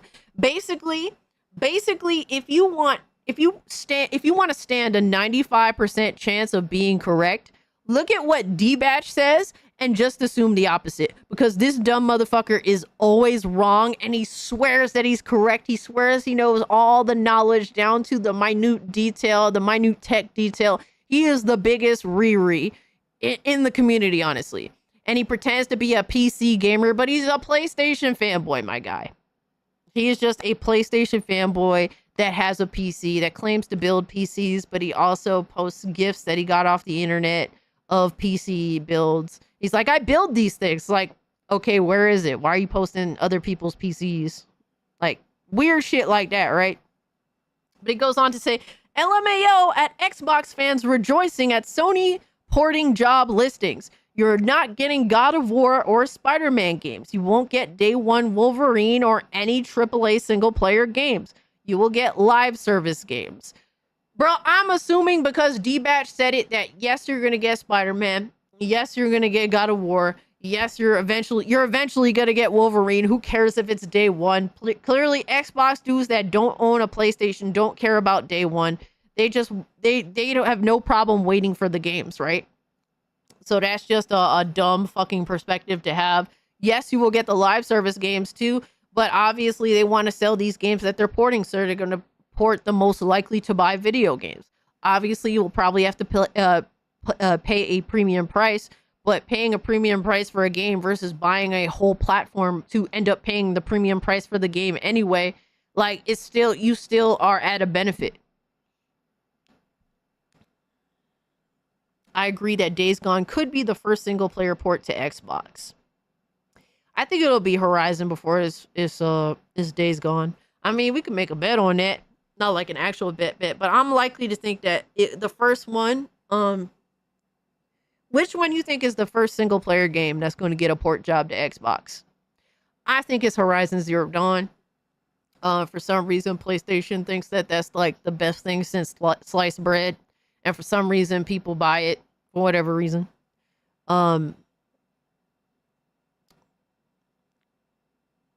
Peak Tish says likely it's going to be Days Gone. I mean, it'd be cool if it was Days Gone. I think that Days Gone is better than most of their single-player games. Frag Monkey says The Last of Us. Nib is worse with his pathetic essays. Bro, they're not even worth... Nib isn't even worth discussing because his essays are so retarded. Games should be everywhere, if possible, right? Obviously, we have some companies that can't afford to port all these games over, right? Especially like indie developers. So like, I understand that, right? But if possible, yeah, games should be everywhere. Let everyone play the game, right? Echo G thinks Spider-Man. Mr. FU thinks Spider-Man. Des is saying either The Last of Us or Horizon. My money's on Spider-Man. I think Spider-Man would be a smart decision too. Right? That first game specifically. Death says I'm going to be so pissed if this Wolverine game is shit. I'm not buying that game day one. I'm staying away from that game. I don't even think I'm going to play it, to be honest with you. I was kind of excited for it, but I don't know. I'm just more scared than anything else. I think Insomniac has very much lost its way with Spider-Man 2. Their excuse making for it makes me ultra concerned. Their excuse making for how stupid the choices made in Spider-Man 2 makes me very concerned. They double down on fuck shit. Fuck Spider-Man. I mean, I'm there too. I will not buy a Spider-Man 3.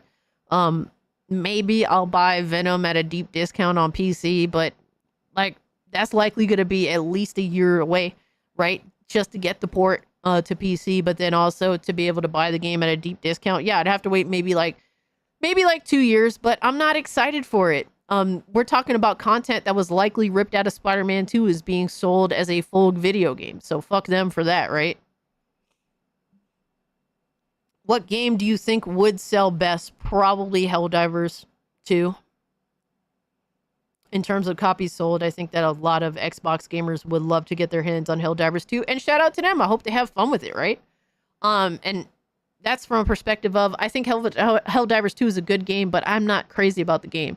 I played it for like 12 hours. I'm like, this is a good game, but I don't know. I'm not feeling it, right? played Spider-Man, didn't enjoy it at all. I enjoyed the first Spider-Man. I thought it was a solid video game.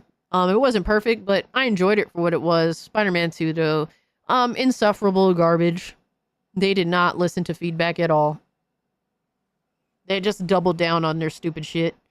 Logan gonna be gay in the woods with some bears. I don't think so. I don't think so, but I think if I had to guess, and this sucks because I love, guys, I'm a huge fan of Jean Grey, but I think that they're going to make him a cuck boy for Jean Grey, which is really obnoxious. All right, Pico Trek, hope your workday goes fast. I didn't buy in after the community manager talked shit. Helldivers 2, that is. And that's your prerogative. I'm not mad at you for saying no. They should be glazing your balls if they want to sell you a product, right? And if they don't do that, I don't blame you for not buying the game.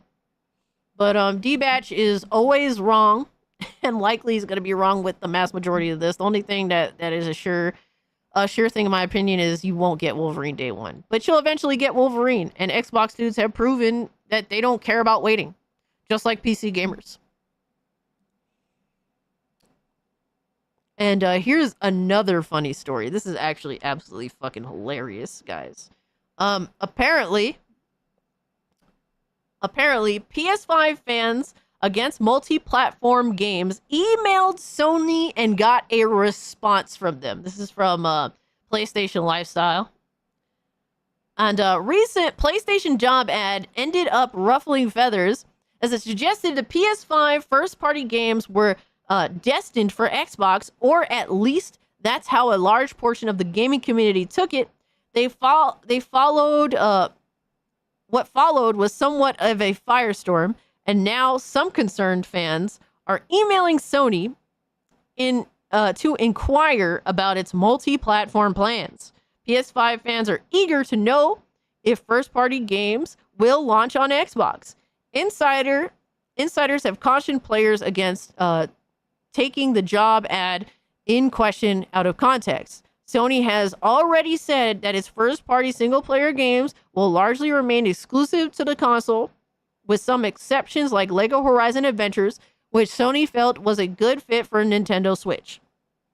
First-party games will continue to launch on PC at a later date, but live service games are expected to launch on all platforms, including Xbox, starting with Helldivers 2.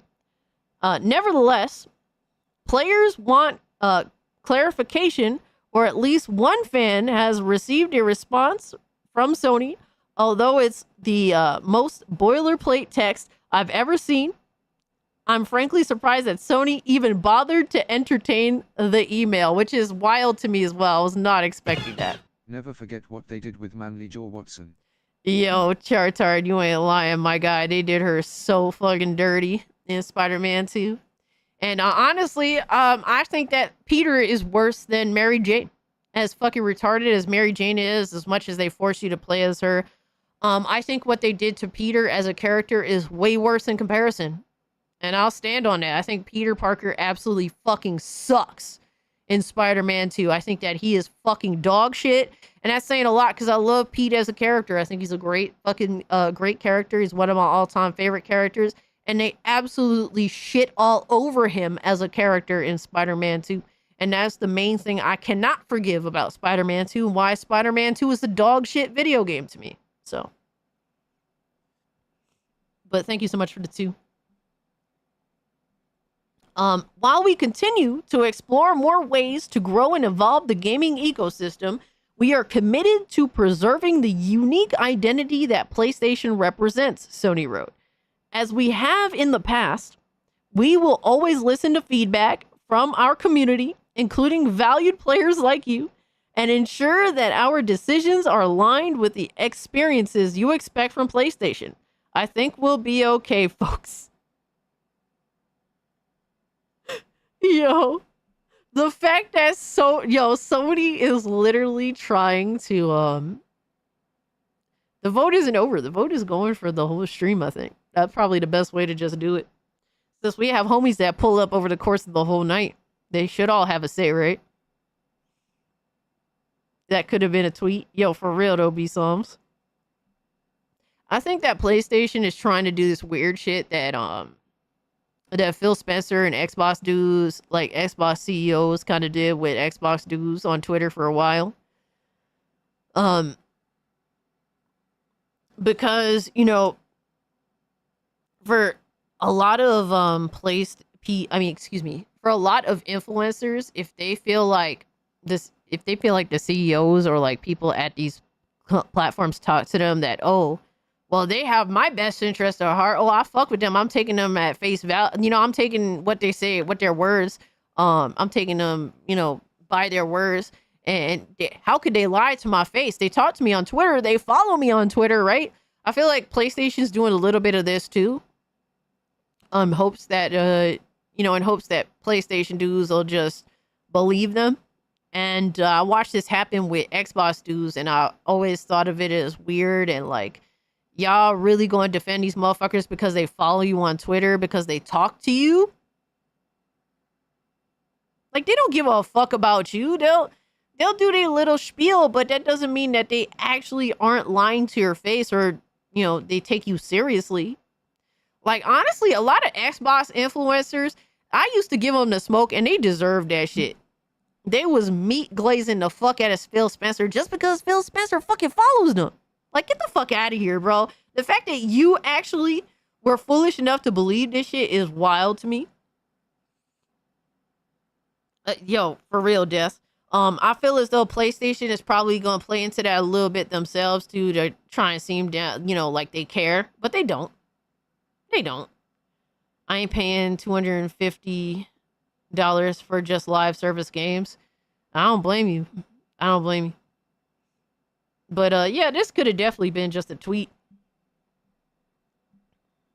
But it is weird damage control that they're doing. I wonder what's going on at PlayStation HQ for them to even bother doing that. And it has led people like Jay Barry to say, don't stop emailing them. Let your voice be heard. Speak up. You are coping and seething. You just can't accept what you're seeing. Yes, you're coping. Flood their emails, guys. Let your voice be heard. That you don't want other players to play your games. Coping so hard. Coping and seething. This shit is laughable. It's so fucking funny. Yo, Wolf of Midnight, what's good, homie? Said, I just got done watching the Nintendo Direct. It was pretty mid. There's a couple of games I would get when they come to Steam. Yeah, I took it upon myself, since it was like a 30-minute Direct, to like skim through all the games. And I was wondering if we should watch it on the stream today. And after looking at the games, some of them look cool. Like Katamari is always a cool game that I'm glad still gets loved despite being a very niche franchise. But it wasn't worth actually streaming, you know, watching on stream tonight. Because there's so much more stuff we were talking about instead that's, in my opinion, way more interesting than watching shittier versions of games that are already out or, you know, coming out shortly. Like, I'm good watching Switch versions of these games that are third party anyway. Adriano says, I wonder if J-Tech has sent Hiroki Totoki a D-pic yet, yo. Yeah.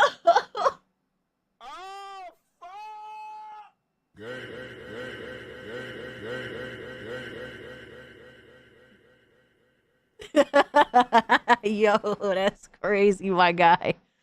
Oh, man. I'm looking at Octopath Traveler 0 and Monster Hunter Stories 3. Yeah, oh, that should look cool. For sure. Wouldn't be surprised.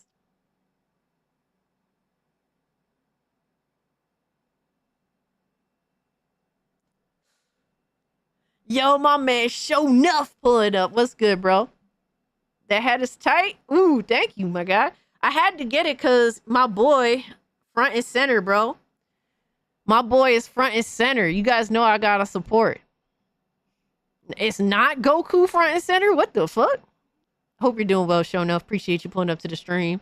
But it's so pathetic, bro, that they're left feeling like they need to email They need to email Sony to tell them to not let other players be able to play their games. Crazy, right? Thank you, Death. I appreciate that. I'm already sick of 2D HD games. Really? Really?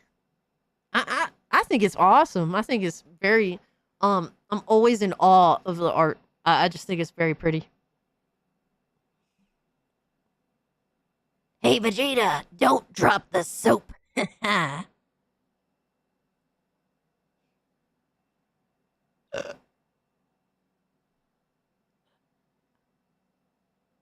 Yo, shout out to Nappa. Then we got... So, it's so crazy. The crash out is so crazy that even websites are reporting on the PlayStation fanboys.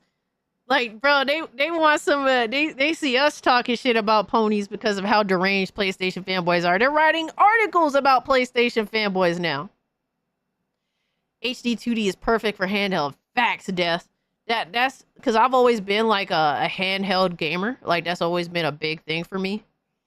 And to see like these HD 2D remakes takes me right back to GBA, my guy. Right the fuck back to GBA. In like the best ways possible. I'd be able to run those games on my Steam Deck since they aren't graphically demanding. Yeah, and a lot of these games have a lot of great work put into them too. I get it if you're not a fan. Like, you know, some people just don't like pixel art. And that's completely fine if you don't like pixel art. I think that they're taking pixel art to a whole new level with how they're doing the 3D aspect to it. 2D, you know, HD 2D stuff. Like, I think that it's awesome. You like your hand being held? I mean, it could be a good, you know, something comforting on occasion. I mean, I'm not opposed to hand holding. Just make sure your hands are clean, my guy. And make sure it's not your gooning hand. Preferably not your gooning hand. I'm old. I played those games in the 90s. Hey, that's completely fine, my guy. I understand where you're coming from. Like, the great thing about gaming is that there's so many choices on what you could be into. And over time, you know, what you like changes. Over time, what I like has changed, and that's completely fine. It was a good weekend. We got Pony Salt and NASCAR Salt. Really? NASCAR Salt too? So PlayStation fans rage over Sony's new multi-platform focus. A new job role at PlayStation could see even more major multi-platform releases. Bro, these dudes is crashing the fuck out to the point where even these motherfuckers, websites are reporting on them. Seeing them throw everything away for a quick buck is a shame. Throw what away? Yo, throw what away? They've taken away so much shit from console gaming. Shit that we used to be able to do that we can't do anymore. All right, features outright taken the fuck away. Consoles have outlived their purpose, and you console gamers, and I'm a part of this too, but I defected. There was a point where I couldn't do it anymore. Like, PS5 is just a shittier experience in comparison to PS4 for a plethora of reasons. And I just said, no, I will not fuck around anymore. That's it, right?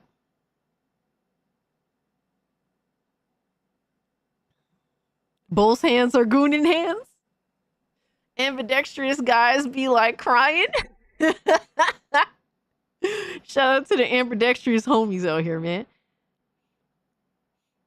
This motherfucker said, if true, I'll never buy a PlayStation again. I'll just stick to my PC and at that point focus on Nintendo. I still can't believe that they don't understand something as basic as exclusives are what sell a system and not his specs. Bro, that's because PlayStation doesn't try to win you over with features anymore. They don't introduce new features. They just steal shit from PC and put it on the PlayStation. They don't try with new shit. They don't give you more freedom on PlayStation or on Xbox. Matter of fact, they take it away. And they sell you with fake-ass exclusives. They sold you on that shit. Meanwhile, they take dope-ass features away. They take away freedom. They want to monitor you on party chats and boot you off. And basically revoke your access to the game that you paid for. That's what console gaming has become, my guy. And you guys let that happen because to you, the fundamental focal point became the exclusives because that's all you had left. Instead of raising hell with PlayStation, bro, why are you making the party chat feature useless? Why are you fucking banning people over just talking shit with their friends? Why won't you just let gamers have a gaming space that they can have fun in? Right? All these dope ass features that they slowly took away. Bro, they took away even the browsing feature on PlayStation 5. Bro, I remember back on PS4 generation, me and my boys would be in the party chat. We'd watch movies together on the fucking on the PlayStation browser. I used to have mad fun with the homies watching movies together on websites. We'd have watch parties because we didn't have Discord back then. We would have watch parties in PlayStation party chat. Like shit like that. Fucking sad. Every time they drop a new console, there's less features in it. We can't have nice things anymore. It's just how it is. Exactly. These people couldn't handle a 360 lobby back then. Yo, for real, right, Jason? Bro, I grew up in that shit. I grew up in the trenches, my guy. I didn't give a fuck, man. Once my Xbox One dies, I'm fully PC gaming from then on. I don't blame you, bro. Yeah, I think I'm just done buying consoles. The only thing that would be considered is maybe handhelds, but even then, it's like the Switch 2 is ass. I don't even want to buy it. The screen is horrible, right? But for the most part, I'm done with consoles. What's the point? It's downgrading, right? I'm literally downgrading in order to play a video game. It's like, why bother? I blame card processors. Like credit card processors. Traditional consoles are toast. They need to evolve. They need to be cheaper and offer more gamers to stay relevant. The next Xbox with Steam integration is one step forward, but I'm concerned about the price. Absolutely. Absolutely. I've said that consoles have outlived their purpose. Their entire purpose was to be a cheap entryway to get gaming into gamers' households. And that no longer is a thing. It's not affordable. It was supposed to be an affordable path to get gaming into people's households. Consoles have outlived their purpose. And PlayStation has tried to fool gamers into a false sense of what console gaming is supposed to be. Nah, son, if you've been paying attention, Collective Shout is to blame for all this shit. They're to blame for a portion of it, absolutely. They're to blame for definitely for specifically the credit card holders doing their bullshit, absolutely. But PlayStation has engaged in a lot of this shit just because they want all the power, right? Collective Shout is just a catalyst. If you existed in a Dragon Ball universe, would you have a tail? I mean, because I would want to be a Saiyan, so yeah. If I could be in the Dragon Ball universe, I would probably be a female Saiyan, like Fasha, whatever her name is. I thought she was pretty cool. Basically, Saiyan Videl. She was dope as fuck. Fasha. I would definitely have a tail. Yo, what's up, NSMP?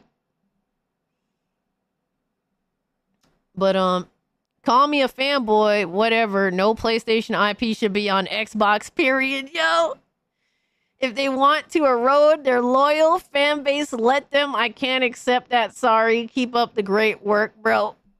Yo, Zuby Tech crashing out crying. Zuby Tech a little bitch, my guy. Don't get mooned in Dragon Ball.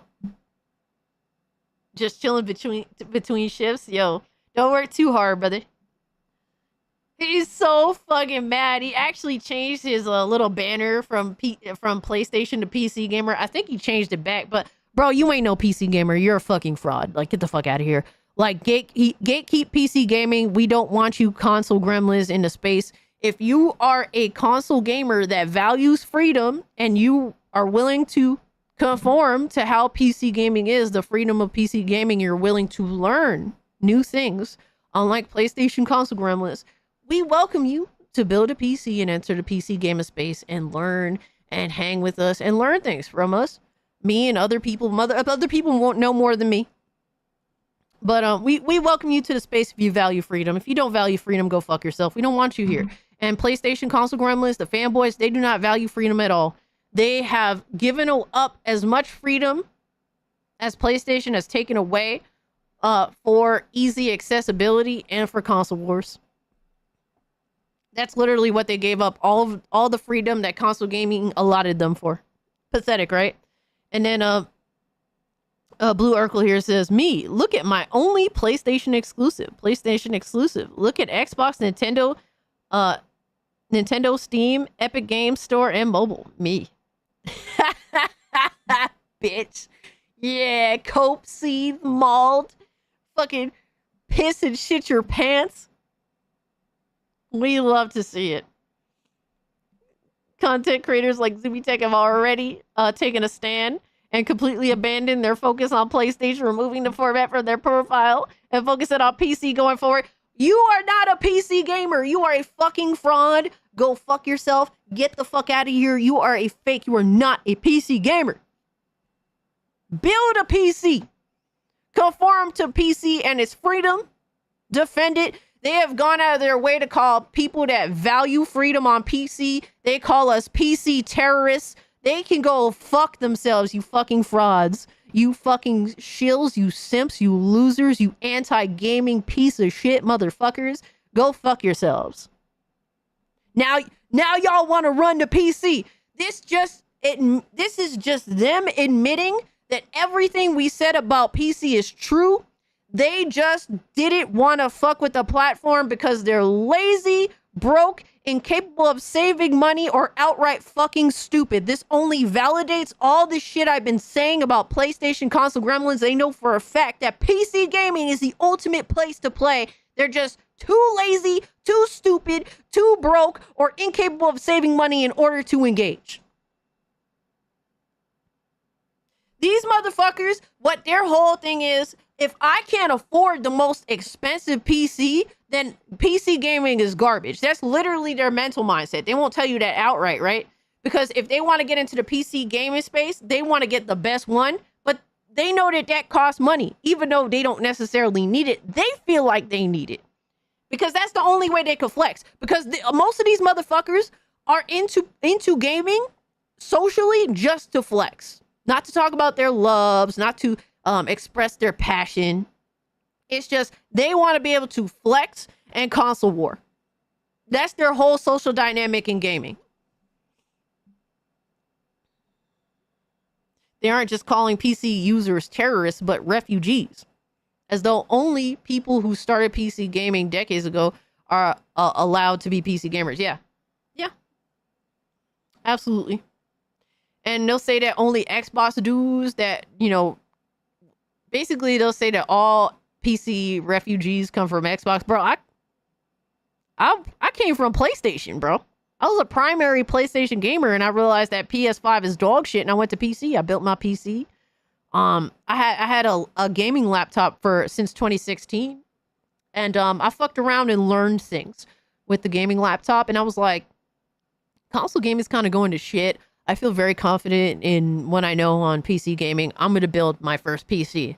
And I went on to build that in like 2021, give or take. And I've been PC gaming ever since, my guy. So, I value the freedom that PC gaming allots me. Some of it I'm still learning. Like, you have so much freedom on PC, you gotta learn some shit. And it's awesome that there is no ceiling on PC gaming. That's the thing I think that sucks about console gaming. It's like a very low ceiling.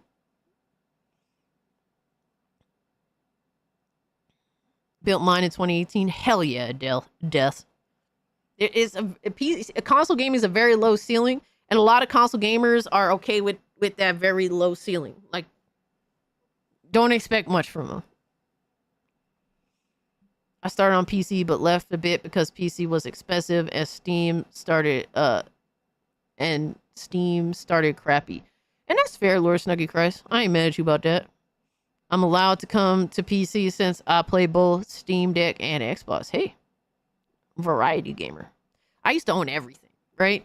For a while, I didn't really fuck with PC. Up until last gen. Last gen, I owned everything. I had the Xbox One, PlayStation 4. I bought the Pro model. I bought the One X. I bought the Nintendo Switch. I bought a PC. I owned everything, right? I always saw gaming as like, you know what? I just want to be everywhere. But everything's eventually going everywhere, sooner or later, right? The only thing that's questionable is Nintendo. But I feel like Nintendo's overreaching with a lot of their measures to try and keep games off of PC. But I feel like sooner or later there's going to be a breach, and they're going to be fucked. There already is breaches, so. But that shit has been funny. And then we have Detective Seeds, who honestly, bro, people need to realize that maybe Detective Seeds knows some shit sometimes, but he is also a fanboy to some extent. He is a PlayStation dude to some extent. He's one of those that pretends not to be. So I feel like a lot of his news is like a lot of his insider knowledge is first and foremost very questionable, but also it pertains to more positive PlayStation related stuff. But a lot of people don't necessarily know or see that. But Detective Seeds posted this, quarter two 2025 top 10 best-selling games on PlayStation platforms, which happened to be a lot of it is in fact Microsoft published games. Right? Which is hilarious because PlayStation fanboys have downplayed all of Xbox's releases, right? They're only about Halo, Gears, and Forza. Everything else is ass, right? You call Seeds out. Yeah, because Seeds be full of shit, bro. You could tell where his mindset is. It's not straightforward, right? But a lot of people are saying Microsoft is cooked, Xbox is cooked. I mean, look, man, they're full third party, and apparently they're a massive failure, right? Every week, Xbox is dead, Xbox is dead, Xbox is dead. Xbox is everywhere. Xbox's games are everywhere, and they seem to be doing pretty fucking well. All right, Forza Horizon 5 did amazing. All right, Elder Scrolls Oblivion Remastered did phenomenal. These are all great selling video games, man. And this is on PlayStation's platform, right? So apparently all these ponies was like, nobody wants these games. Nobody cares. But apparently they do. They want these games, all right? They want Xbox's games. As much as they hate talking about that shit, they want Microsoft's games. My toaster's an Xbox. And then Detective Seeds goes on to laugh, kind of do his little fanboy bullshit. Says the last PlayStation list was incorrect. Here's the new one. Same comments. PlayStation users buy video games. Microsoft has spent over $100 billion to be a larger publisher. Their games should be on here. Laughing. Well, here's the problem, bro. You won't admit to this, but a reason why a lot of PlayStation fanboys are being made fun of and people are referencing and talking about this is because they said that they didn't want these games. They have spent over a decade downplaying all these types of games. That's just the reality of it. They've done nothing but downplay these games just to go on and buy these motherfuckers. They've been saying these games is trash forever, just for them to buy the games on their platform. So they're admitting by choosing to indulge in buying these games waiting for these games to come to their platform to buy. They are essentially saying that they don't believe in exclusives. Because if PlayStation fanboys believed in exclusives, they would have went and bought an Xbox to play these games instead of waiting for them to come to PlayStation instead, right? They would have went and bought the Xbox and played these games. But they don't believe in exclusives. It's fake. Y'all don't give a fuck about exclusives. You just want to have bragging rights over with PlayStation's exclusives. That's it. You admit that you are frauds. You are liars. You've been lying for years. You continue to lie your fucking balls off. And you are exposed for the liars that you are. Period. Y'all a bunch of fucking liars. Y'all don't believe in exclusives. You just mad that PlayStation is no longer first party exclusive platform. They put their games everywhere. You're exposed, bitch. You just mad about that shit, bitch. That's it. And PlayStation fanboys were bragging that Xbox's games were going to PlayStation. Bragging about it. Y'all don't believe in exclusives. Y'all fake. Yo, what's up, Nick? Good to see you, my guy. 4-year-old Forza is the best game on their platform, a game they called mid. Exactly. Oh, that Forza game again? Another Forza game? Oh, they ain't got no games. They're just releasing the same old Forza. Just for that shit to be one of the highest selling games on the platform. Oh my god, bro. We love to see the hypocrisy, the lies, the bullshit. I love it, man. I love it. Let me get a drink real quick. Oh my god. Oh my god. All this exposure, all this exposing, putting that shit out there, man. I need me a little drink.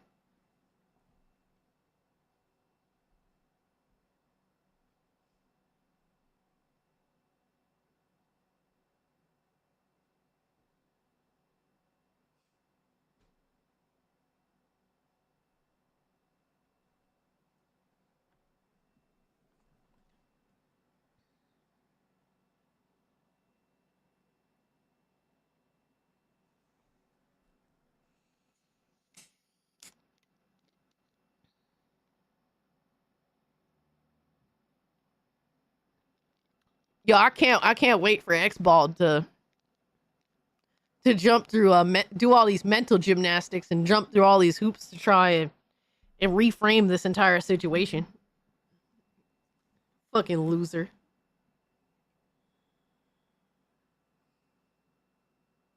Aspartame, put in the dying diet, bro. I love that aspartame. Oh my god.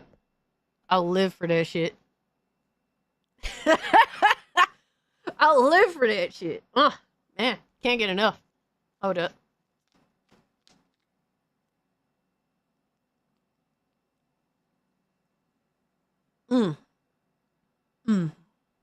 Yo, by the time that aspartame get me, a whole lot of other shit gonna get me, bro. Yo. Oh my god. I don't even care. Yo, for real though. X-Bald really did buy 3 copies of Concord. What a fucking loser, right? What a fucking loser. Oh my god. X-Bald is funny. I mean, he's not funny. He is the joke. Oh my god. He's just boring. That's his problem. Can you imagine any time in gaming history where they had to use last-gen games to sell their latest system?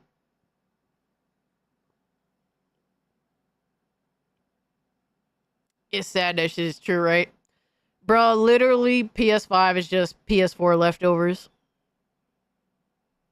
But that's not a conversation that PlayStation fanboys want to have. Somehow, that's a good thing. Alright, next up. Up.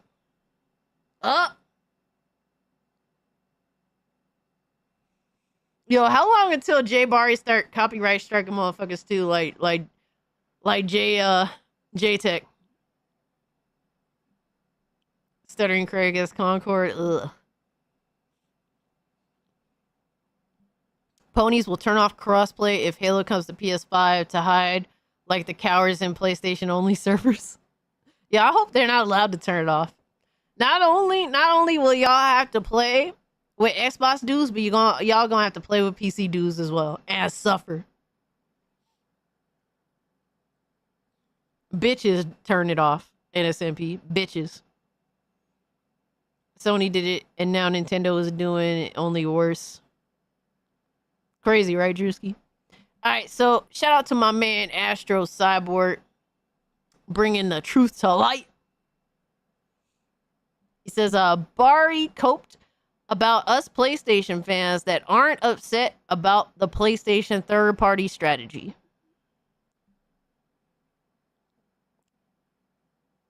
Yo, James said, hello, Cage. It's the remastered race. Aw, man. PlayStation ponies are the remastered race. Is crazy. And the funny thing about it, a lot of people that don't care, I promise you, they don't play on PlayStation like that. They don't play. You don't have thousands. You don't even have 500 games in your library. You wouldn't care about what they're doing. What are you talking about? Like 500 games? The PS5 doesn't even have 500 exclusives. Like, you're making an argument of overall like all these third-party games that you have, right? Over like a handful of video games that PlayStation makes that's exclusive to the PlayStation platform. Like, PS5 doesn't have 500 exclusives. What are you talking about? Why is he bringing up third-party games in this? He's not doing it directly, but he's doing it indirectly. Oh, you know, PlayStation, they just casually play on PlayStation. They aren't hardcore fucking... They aren't hardcore corporate shills like me. Right? That's what he's saying.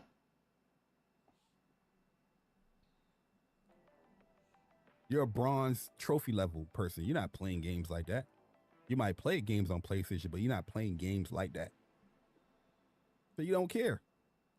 So, what are you disrespecting the mass majority of PlayStation gamers? Because that's literally, bro, majority of PlayStation gamers, they buy GTA, they buy Call of Duty, they buy FIFA, they buy Madden, they buy 2K every fucking year. That's the mass majority of them. So you're disrespecting the mass majority of your own brethren, my guy. Kind of silly to do. And these are the people that now are the louder majority, because the PlayStation brand is growing. There's more people that's going to come into it. But these people now have a bigger say-so than the people that play on the platform for a long time, that fully invest into the platform by playing these games, that buy these games on these platforms, that download these games to their services, that stream, that do all this stuff. Your voice is being snuffed out, but there's no adverse reaction. Huh? What? Bro, you've always been the minority. PlayStation has never listened to you, motherfucker. Like, PlayStation always takes into account the majority, which are casuals.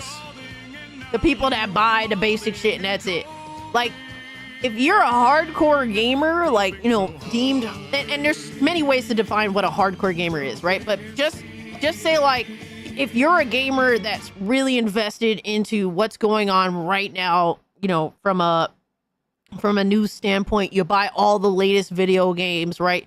Like, or like you're paying attention to everything going on in the space. If you fall into any of these general categories, you kind of fall into the more like you're, you know, gaming is a very important thing, integral thing to you, right? PlayStation's never paid attention to any of you to begin with. Not to me, not to Bari. They never paid attention to us in any depthful way whatsoever, because they know that we are the minority. Right? That's just what it is. It's just a hardcore picky gamer. Yeah, they don't pay attention to us. This is nothing new. He thinks all of a sudden, oh, because he's falsely framing this as because PlayStation has put their games on other platforms. Now they don't listen to us, when, motherfucker, they haven't ever been listening to you. They don't give a fuck about you. They have never given a fuck about you. They threw you to the wayside a long time ago for the casuals. All right, now they're throwing you to the wayside to expand their platform, the PlayStation platform, because next generation, the platform wars is beginning. So PlayStation wants to branch out as much as possible to have a bigger potential, you know, selling base. They want to have a bigger platform. They want to have a bigger player base. They're scared going into next generation. I think a lot of you know, companies are scared going into next generation because a lot of these games cost so much money to make, and starting from zero, starting a new generation is problematic for everybody. Because how are you going to make profit off of games starting off a brand new generation with nothing? Right? Starting from zero again. Usually that would always eventually pay off as long as you did, you know, as a company, you were mindful. But PlayStation is not mindful of their spending. A lot of these companies are not mindful of their spending at all, and they are struggle bussing. Even mid-generation, they're struggling to sell video games. So this has been an issue, is going to become more of an issue. And catering to you PlayStation fanboys like Bari over like, hey, keep our exclusives of our platform. Like, catering to you is directly, it's heavily affecting PlayStation. And PlayStation doesn't give a fuck if you don't want other people to play your games. Like, they don't give a fuck about you because you are literally directly in the way of PlayStation being a continuing to see profit company.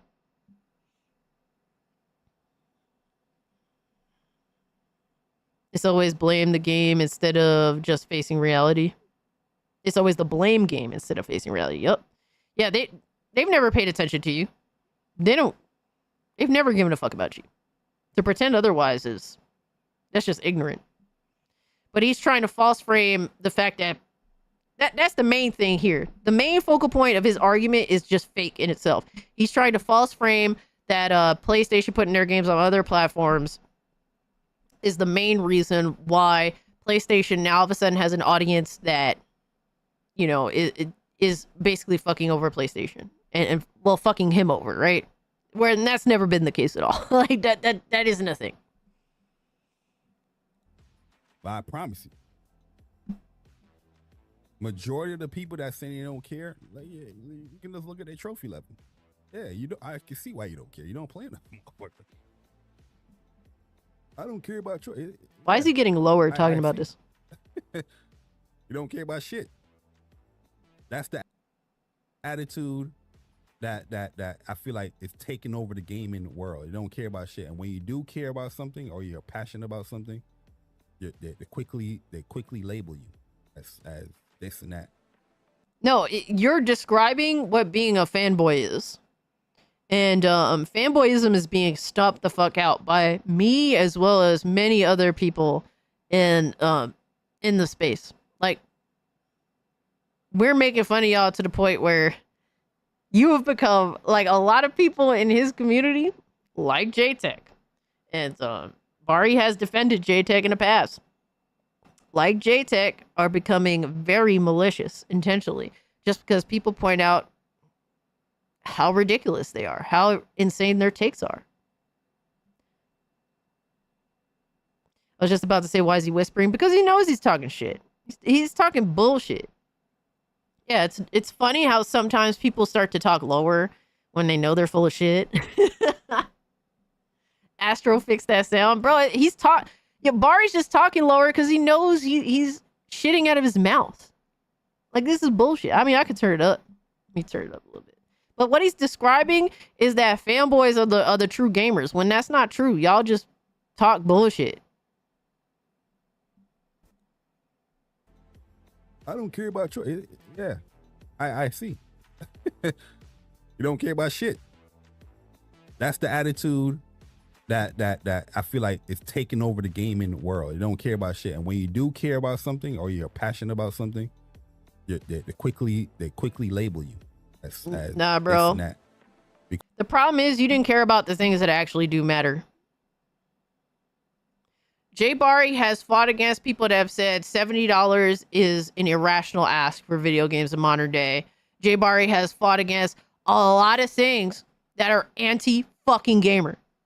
Anti-gamer shit. He has gone out of his way to defend PlayStation on making games $70. This is the type of guy that he is. You stand for the most retarded things, and the things that that gamers actually care about, like the price of fucking video games, you went against gamers on that shit. I've been in a space literally debating Bari and Persona on the $70 game thing. And they were all in on, dude, it's completely fine. I don't mind paying $70 for games because at the end of the day, that shit don't bother me. I don't give a fuck. I could afford that. All these types give a fuck about is themselves. Like, you're a selfish person. And that's why people make fun of you more than anything, because a lot of your takes are genuinely fucking selfish.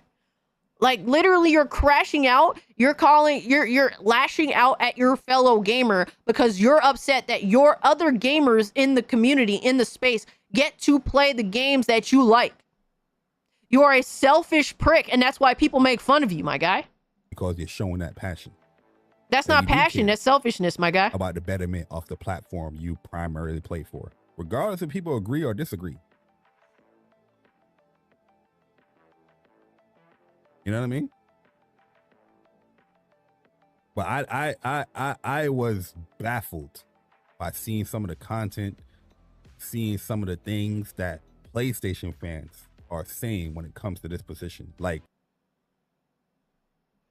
he's literally upset that there's PlayStation gamers out here. It's like, whatever, man. I got to play the game. Other people get to play it. Who gives a fuck? That's literally the thing that he's like, this is anti-gamer. Like, you guys aren't real gamers, man. No, they're not real fanboys. They're just gamers. You are the fanboy. You are the liar. You are the fool. You're the one that has defended the corporate interests. You are not for gamers. You may play video games, but you are a corporate shill. It's really that simple.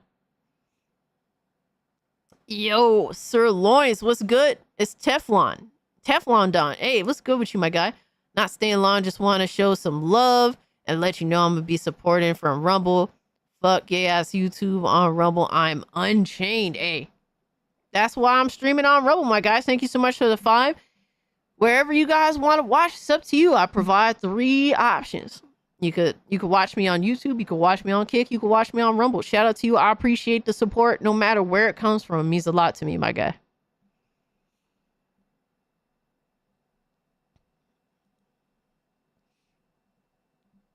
But we are 5 likes away on YouTube from hitting 100. Guys, if you haven't, do hit the like button. It does help me out. I really appreciate it. Astro fixed that sound. Hey, man, we fixed it. We fixed it. Can't help if it affects someone's bad audio sometimes. You really have to take that shit to the editing room.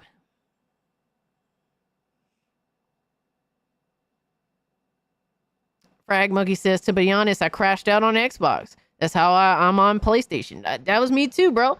When they announced Xbox One, I crashed the fuck out. I hated Xbox for a while. I sold my 360 and all my 360 games. I really did crash the fuck out and bought a PS4 day one.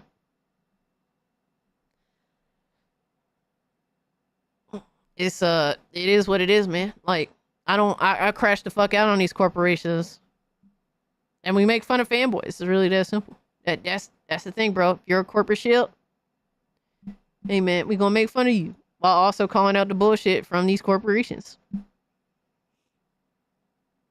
At least the PS4 was worth it. Yeah, I think the PS4, especially with the options, the landscape of options, the PS4 was the best option from a console perspective. Absolutely. So, Jay Bari going on to continue to blame fellow gamers, now even turning his guns against his own PlayStation gamer base, man.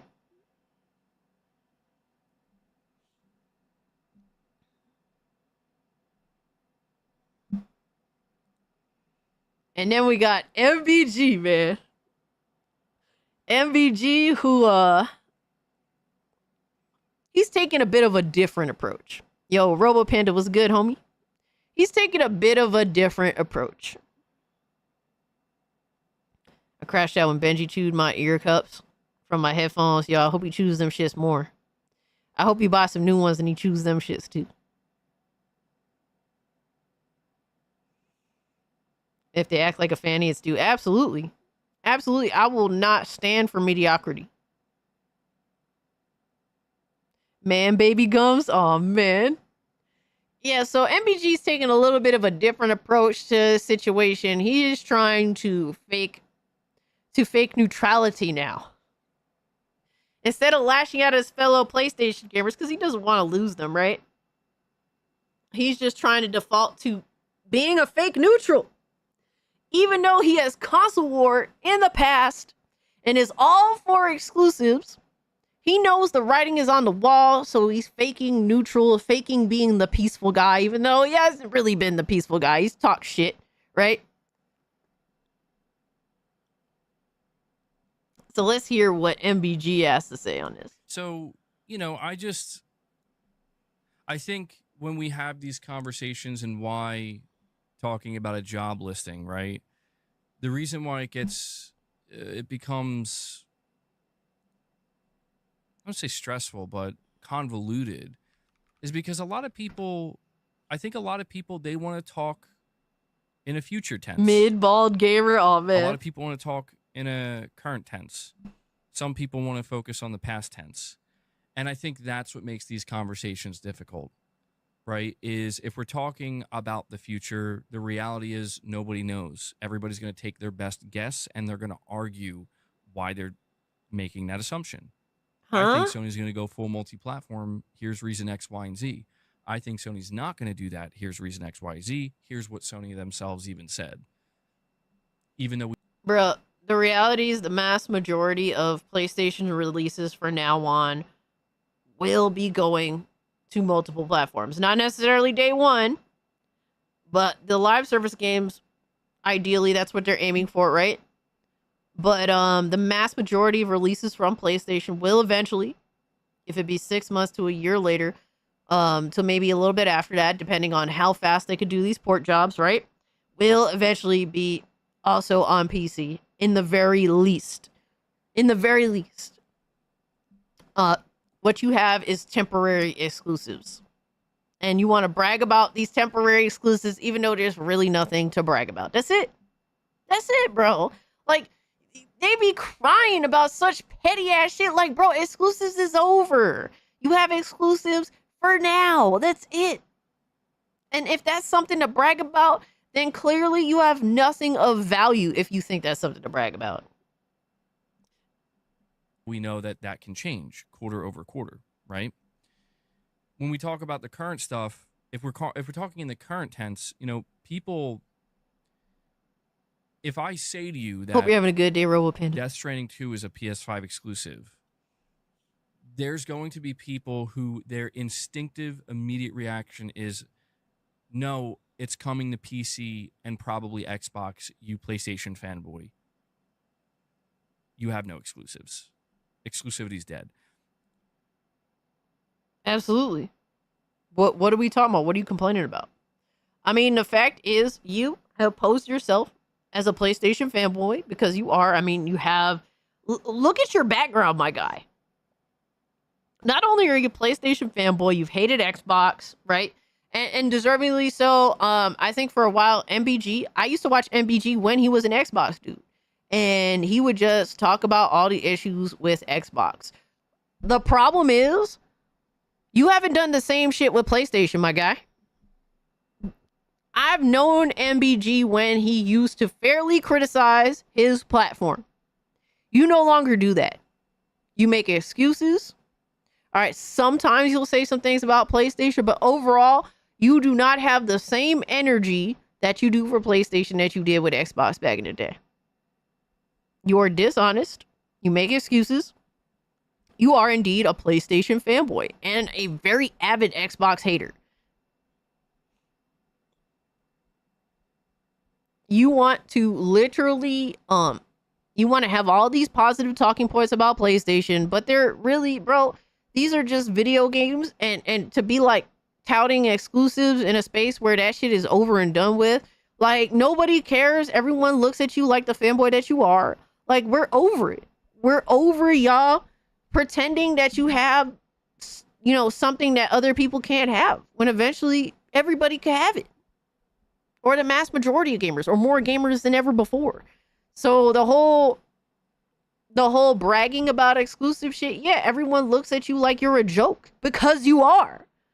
Because you are. You're literally bragging about temporary exclusives and you want to act like it's not bragging, but it is. I'm not interested in that.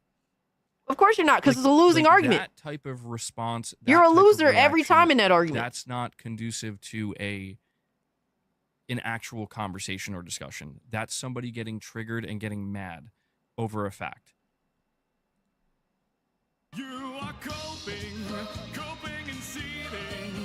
Sounds like a bit of projection there, my guy.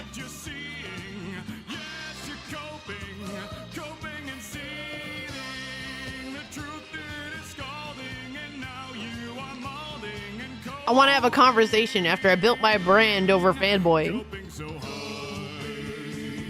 Crazy, right? You either die a hero, or you see yourself become an IGN journal, oh my god, or a corporate fucking shill. I'm not interested in that. Just like I'm also not interested, frankly, in the belligerent PlayStation fanboy. That is like, He's faking neutrality here, guys. That didn't I say it? The fake neutrality shit. He's gotta pull back from being a fanboy, a PlayStation fanboy now, because he knows, but he won't say. He knows there's nothing to brag about when it comes to being a PlayStation gamer. There's nothing to brag about. I'm done with PlayStation if they do this. Where it's like, I can understand that, and that's fine, but I'm not having a discussion about that.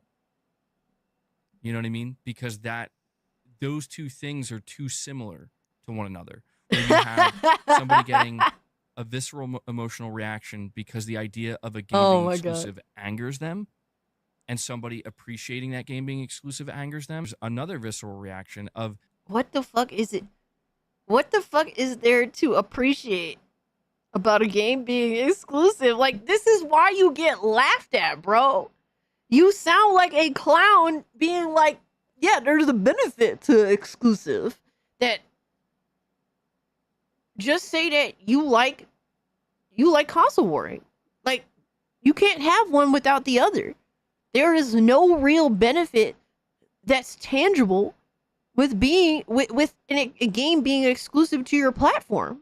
There's no tangible benefit other than you're happy other people cannot play this game. That's it. So you're literally trying to hide the fact that it is being a PlayStation fanboy. That's the biggest part of it. That's the only thing you guys have left. somebody getting angry, justifying their Oh anger my god, bro. and their rage or frustration or their animosity even because a game is not exclusive. And to me, both of those things are nonsensical. Those are the narratives that if they died tomorrow, I would celebrate. Because those narratives don't leave any room for actual decent discussion. Now you want to have decent discussion. Okay. You know what I brother. mean? Oh man, Philip. Yeah. Dude, it's wild. Like, Bro, it's we got to not speed this the up. This idea dude talks. of Death Stranding 2 going to PC does I thought not I upset talked me. slow. Goddamn. Nor does the idea of that game, knowing that Kojima owns the IP at some point, eventually going to Xbox, upset me. Frankly, nothing. The only thing that would upset me is if Death Stranding 2 was a bad game or failed. That's what would upset me. You know, if Sony wants to leverage that game as an exclusive and say, here's a reason to buy a PlayStation 5. We funded it. We helped develop it. And it's exclusive. And we're going to say it's exclusive until it's not. I don't have a problem with that either. You'll support that. You'll run with those talking points. Almost like you're a PlayStation shill, my guy. You know, I will recommend to people like, hey, man, if you're interested in this game, you might want to consider buying a PS5 because it's a phenomenal game. Truthfully. But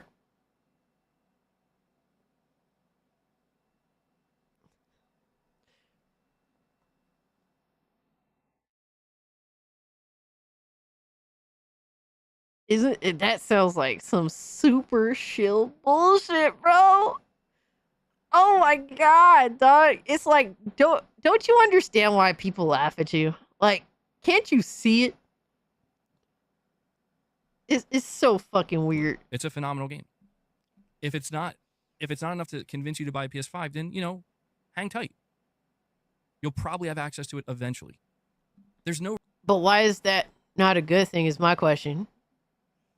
Why is that not a good thing? That other people have access to the game. That other people don't have to spend $500+ for a platform in order to have that gaming experience if they have a modern gaming platform already. What's so bad about that? Like, there's nothing worth fighting about here with most of this. Of course, because it's And over. I think that's what Your talking points are that's over. why I'm so disenchanted with all of it, because it's just like, dude, in the last 48 hours, I've seen so many people reveal, like, dude, They didn't reveal anything. The people that have been talking, like, literally, they've been themselves for a long time. Whether you're against exclusives or for exclusives, whether you're a PlayStation fanboy, an Xbox fanboy, a PC gamer, whatever have you, right? Like, people have been chilling for their corporation of choice. Like, nothing has changed. You're the one that's now trying to dig your head in the fucking sand, bro. Like, literally. Nobody's revealed. People have shown their colors already. Like, nobody's revealing anything new. They're just falling into their side. They're upset because they've spent many years either building Twitter accounts or YouTube channels or, you know, fucking console warring. Being a corporate shill. They haven't revealed anything. If you haven't known what side these motherfuckers have been on for years by now, like, you're a liar. Like, you're a liar, you're ignorant, you're not keeping up with things. And it's like, you've been keeping up with things. Like, this is a dishonest take. Come on, bro. Like, you're the one that's now trying to pretend you're a neutral. And everyone knows that you're not. You have years of showing your colors. And to step back and be like, step back from the console war and be like, yo, everyone's showing who they really are now. It's like, no, they've been showing that. You were a part of that too. So why are you pretending now? I'm not saying, like, there shouldn't be any type of reaction. There should be reaction, but I just feel like I've seen too many people reveal their hand. You know what I mean? Like, I've seen too many people basically making it clear that it is more about the talking points than it is the actual enjoyment of video games. And listen, man, I'm all about talking points. I'm all about, you know, the back and forth and the pros and the cons and getting deep into the weeds of these discussions. But when that overrides the entire premise, the entire plot, like, you're... No, the thing is, you've lost your talking points. That's why you're now pretending to be like, yeah, I'm all about discussing gaming from a passionate perspective that isn't console warring or fanboyism. Like, huh? Yo. Oh my god, bro. It's so dishonest, my guy. It is so blatantly dishonest. Yeah, it's like, bro, everyone knows that you're full of shit, dog. Like, stop playing pretend, my guy. Stop it, because nobody believes you. Nobody, like, I don't understand, bro. I don't understand. He's full of crap, absolutely. He has to think about every word, reminds you of a child. If he was neutral, he'd be reporting gaming news in general, not shilling for one console manufacturer. Pretty much, right? Like, you would be like Happy Console Gamer, who's a console gamer at heart, right? That's his bag, but he's not a shill for any particular, like, console manufacturer. He will like them all. He wants the game on wherever, right? You're losing the plot. Literally, you're losing the plot, which the plot is this. And if you want to take it further and analyze the business and the inner workings of the video game industry, again, I'm all about that. But when you reduce it to a point where it's like, how can I weaponize this? And I get it. People are going to try to crucify me because it's like, well, you've been a PlayStation fanboy. You were all about the exclusives, right? I get it. I'm not going to sit here and say no. I'm innocent. Bro. I never cared about exclusives. Bro. No. But all I can tell you...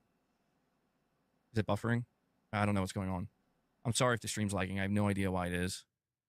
All I can tell you is that if we find out tomorrow that exclusivity is completely dead and it's not here anymore, I'm not going to quit games. I'm not going to quit playing video games. I'm not going to... Was anybody expecting you to? Like,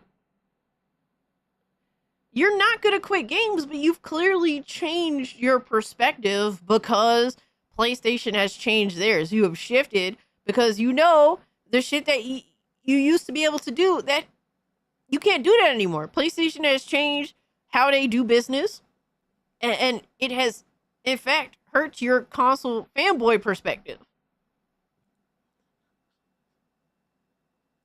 Come on, bro. It's so dishonest, my guy. It is literally the most clown fucking dog shit. I swear, bro.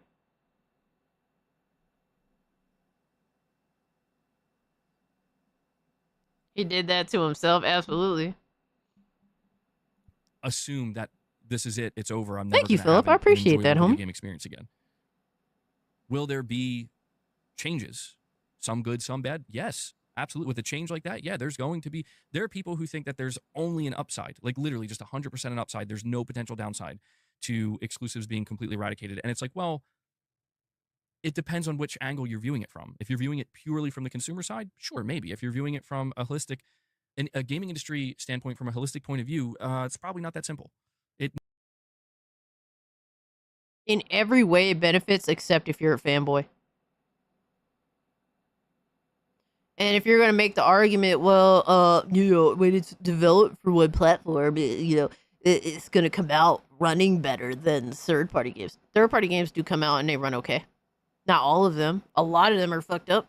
But there are PlayStation exclusives that have come out that came out fucked up too.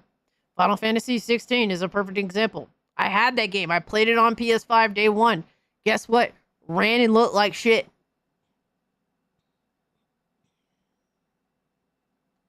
That's what it is. Ran and looked like shit. GDR says, PlayStation is better than Xbox in every way. PC is better than all of them.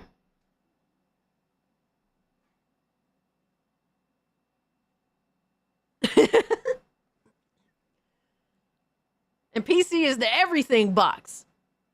It's the anything you want it to be box. It's pure freedom, baby.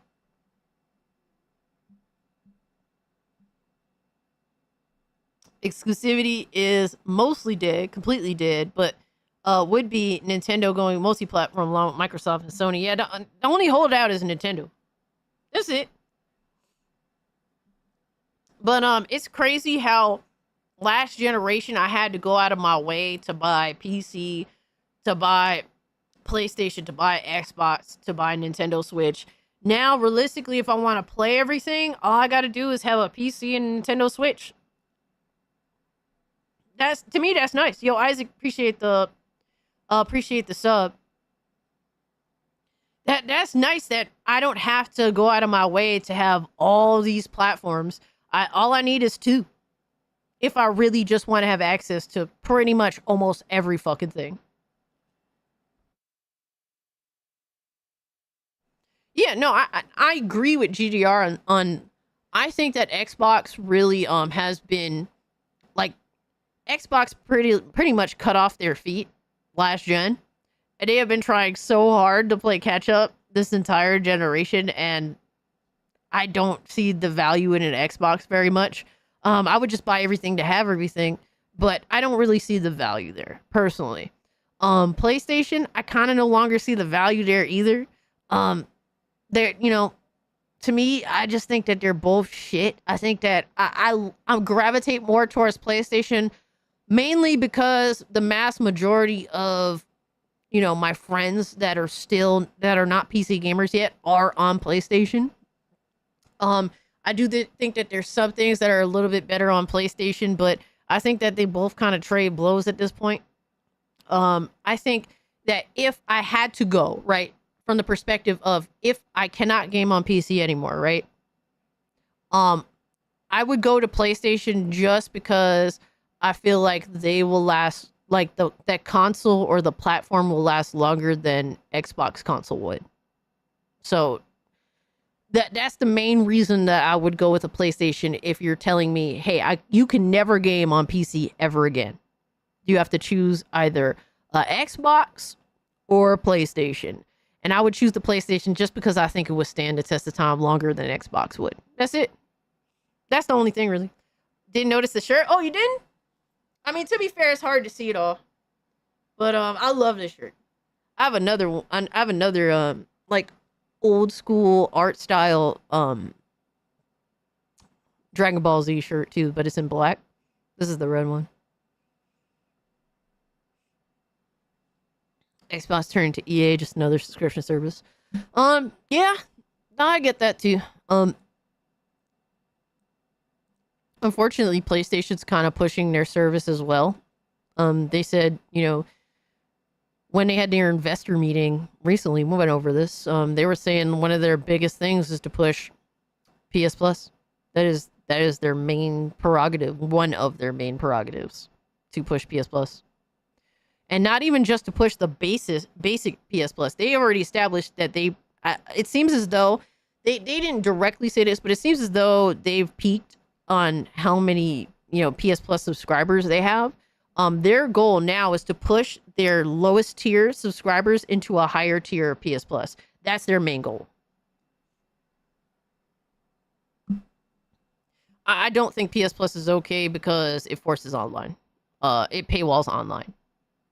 And to be honest, I have that issue with Game Pass as well. You're paywalling something that should not have a paywall at all. It's a fake paywall.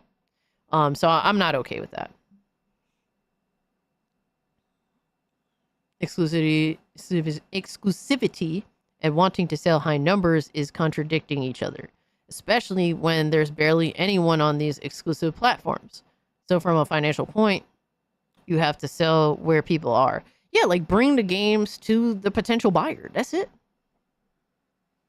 I had a shirt Cell vs. Goku when the Cell games was going on. Dude, you mean like back when they were first airing it on Toonami, or like recently? Or are you describing the shirt? Because there wasn't too much merch back then, like t-shirt merch for anime, at least back in those days. It was kind of a little bit rare. But I was still, bro, I had every toy I could possibly get my hands on back in the days when they were showing Dragon Ball on Toonami, bro. I was so obsessed. But yeah, MBG is trying to reframe his position now, which is fucking hilarious. I mean, he's been trying to do this for a little bit because I think that he knew the writing was on the wall. But it's so funny that now he's trying to act like he's the bigger guy or he's the more mature one in the conversation. Like, you got a history, my guy. You have a recorded history, self-recorded history.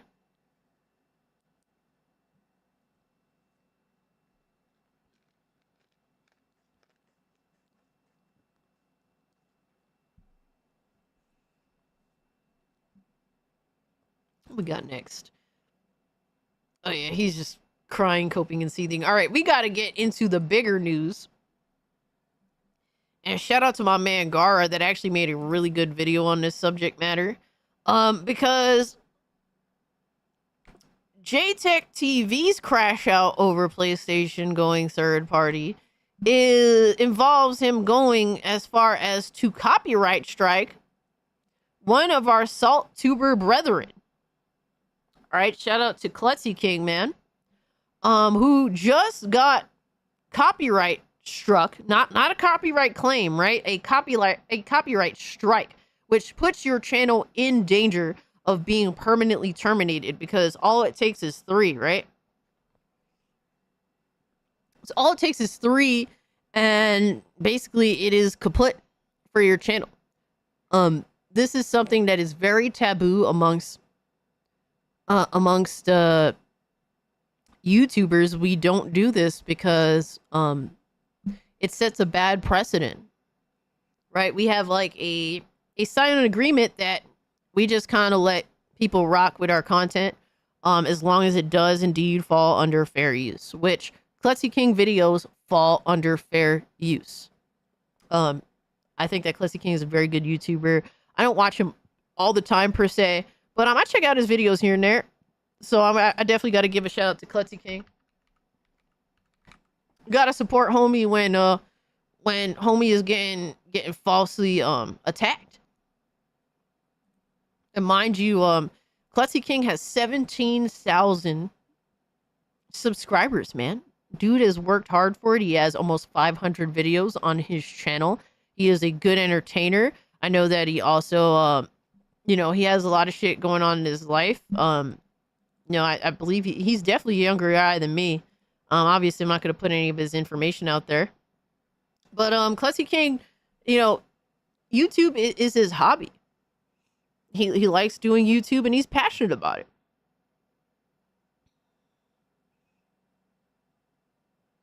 Getting someone copyright struck is almost as bad as getting someone. I want to say that it's like trying to fuck. It's like trying to fuck with your money versus trying to fuck with your life. But it's like the YouTube equivalent, I guess you could say, right? But obviously not as serious. When the cluss is sus, oh man. But when anime wasn't mainstream or cool, yep. I just say copyright struck as in past when using past tense. I mean, that seems to be the most. But yes, go support Klutzy King, man. He's a dope ass YouTuber. He streams, I believe, on Wednesdays, and he makes dope ass videos making fun of fanboys. So if you're into that, this is the homie right here, man. Shout out to him. That's his channel. You watching Gara's vid and not Klutzy's. Well, Klutzy, so I'm just, you know, throwing y'all his channel directly. I like Gara's video on the subject matter. But obviously we support Klutzy. The Gara's video made me laugh. So I think that's a funny one to watch. But obviously we support Klutzy. Plus, I try to let videos like sit before I immediately cover them. Like at least sit for a little bit. Klutzy just put out a video. So if you want to hear his direct scoop, he put out a video talking about the subject matter. Go watch it. Go support him. Go spread the news. Spread the awareness. Share Klutzy's video out. Because I don't like to immediately just cover a video that someone put out. I try to let it sit.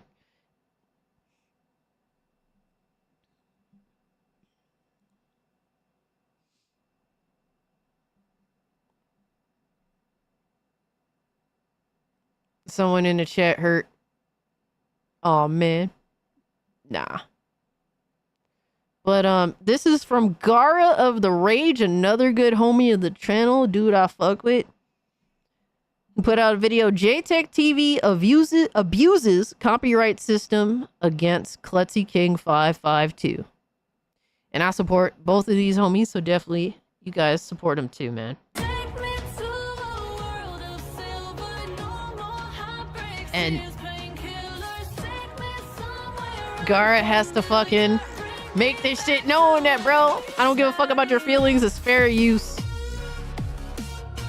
Because it wouldn't surprise me if JTech tries to strike this too, even though there's a tiny percentage of his content present. It wouldn't surprise me if he would go as far as to do that, because he's pathetic and desperate.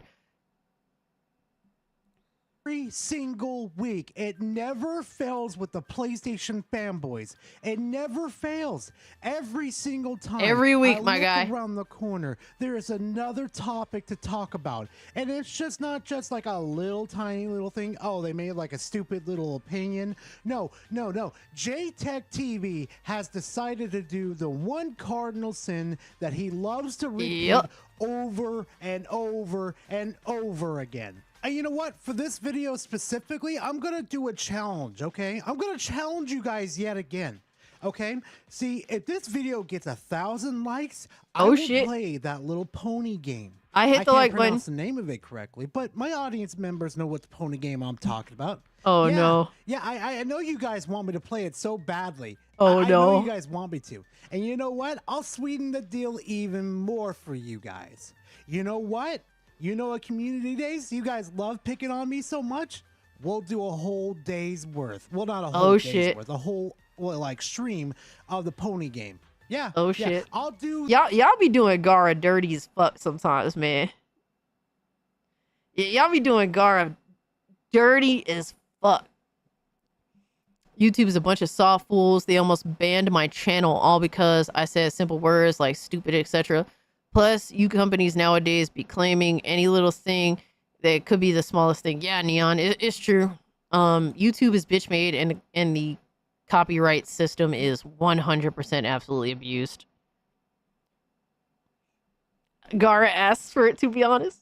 The horse anime girl game for a whole fucking community day. Just Yo. for you guys for getting this video to 1,000 Hey, likes. man, get it within up a there, week. bro. Because you know why? It's over I at want a this 500 video mark. to go viral. I want to see everybody and JTech TV and see what he did to Klutzy King. Yep, absolute bullshit, one of my man. good friends that he decided to abuse the copyright system against Klutzy for a fair use video that Klutzy did against him. And I could already hear the comment section go, do you have proof if JTech actually did this? Yeah, here's the copyright claim straight from JTech. His email right there and his legal name, which of course I blanked out because, you know, I don't want his legal name to be shown out. Yeah, I blanked it out too. You know, it's best in these situations. Like, at this point, it's up to JTech to own up to his L and remove the copyright strike. I don't believe in antagonizing him at this point by, you know, essentially doxing his full name. Because two wrongs don't make a right. We would just like for him to come to his senses and stop being a fucking retard. That's it. Just stop being retarded. It's really that simple. It's time to give up the bullshit and act like an adult and just accept that criticism is absolutely 100% fair and you are not above it. And you're more... And what's crazy is a lot of people that get butthurt and use the copyright strike system to attack their critics is that they refuse to make the videos that their critics make. You're more than welcome to make rebuttals, my guy. Like, I've made rebuttals in the past. It's happened. You know, I usually do them on live stream. Like, JTech is more than welcome to, you know, pull up a klutzy video that he happens to disagree with on, watch it on his live stream and rebut the points made. And he has every opportunity to do this, but a lot of PlayStation fanboys, they won't. And that's because a lot of their points are absolutely fucking retarded and a lot of them can't be defended.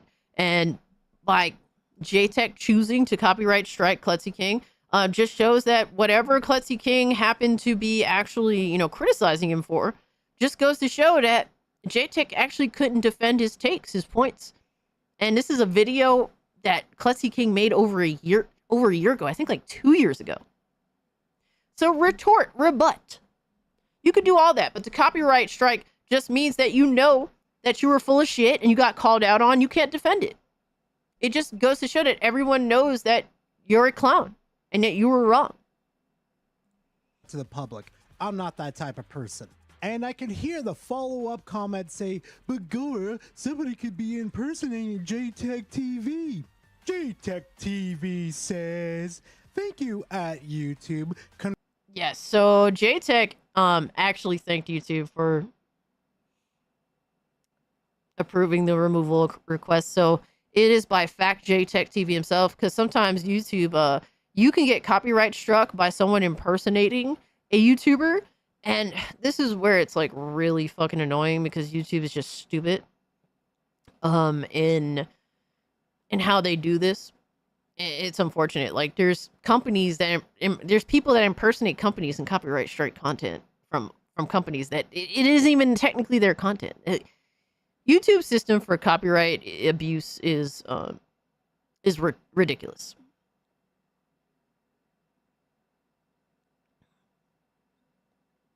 I've been listening, but I'm looking at the moment and realize you're wearing the cup. Huh? mean Vegeta?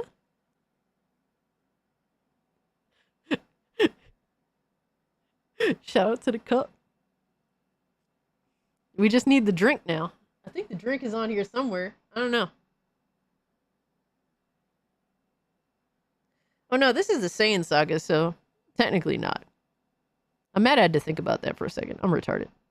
If only the cup was here too. The request I mean, excuse me, the drink. Oops. To have Klutzy's video removed. But Gara, that's only one piece of evidence there. Here's your evidence. Right here. Right smack in your... Oh my god. Oh my god. J-Tech out here crying. This person says, stop taking down people's videos. J-Tech says, stop taking my content without my permission. That's not how that works, bitch. You're exposed for being a butthurt bitch. You can't sit there and lie your balls off and expect that nobody can retort your lies. Like, get the fuck out of here. That's not how that works. That's not how YouTube works, my guy.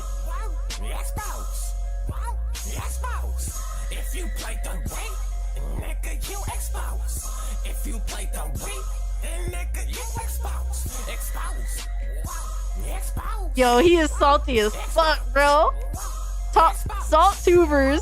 Yo, salt tubers be winning, bro. Because sooner or later, they'll say or do something that gets these motherfuckers in their feelings. Sooner or later, my guy. Oh my god. Your face. So for all the 3 dick riding J-Tech TV fans, we smoking on that J-Tech pack? Oh my god. That's a crazy way to put it, my guy. You know, just leave and let the door slam behind your fucking face, okay? Now that J-Tech's fans are taken out of the way real quickly, let me go ahead and address J-Tech TV real quickly. Wait, hold on. Gar. I highly disagree with you on this. J-Tech has no fucking fans, my guy.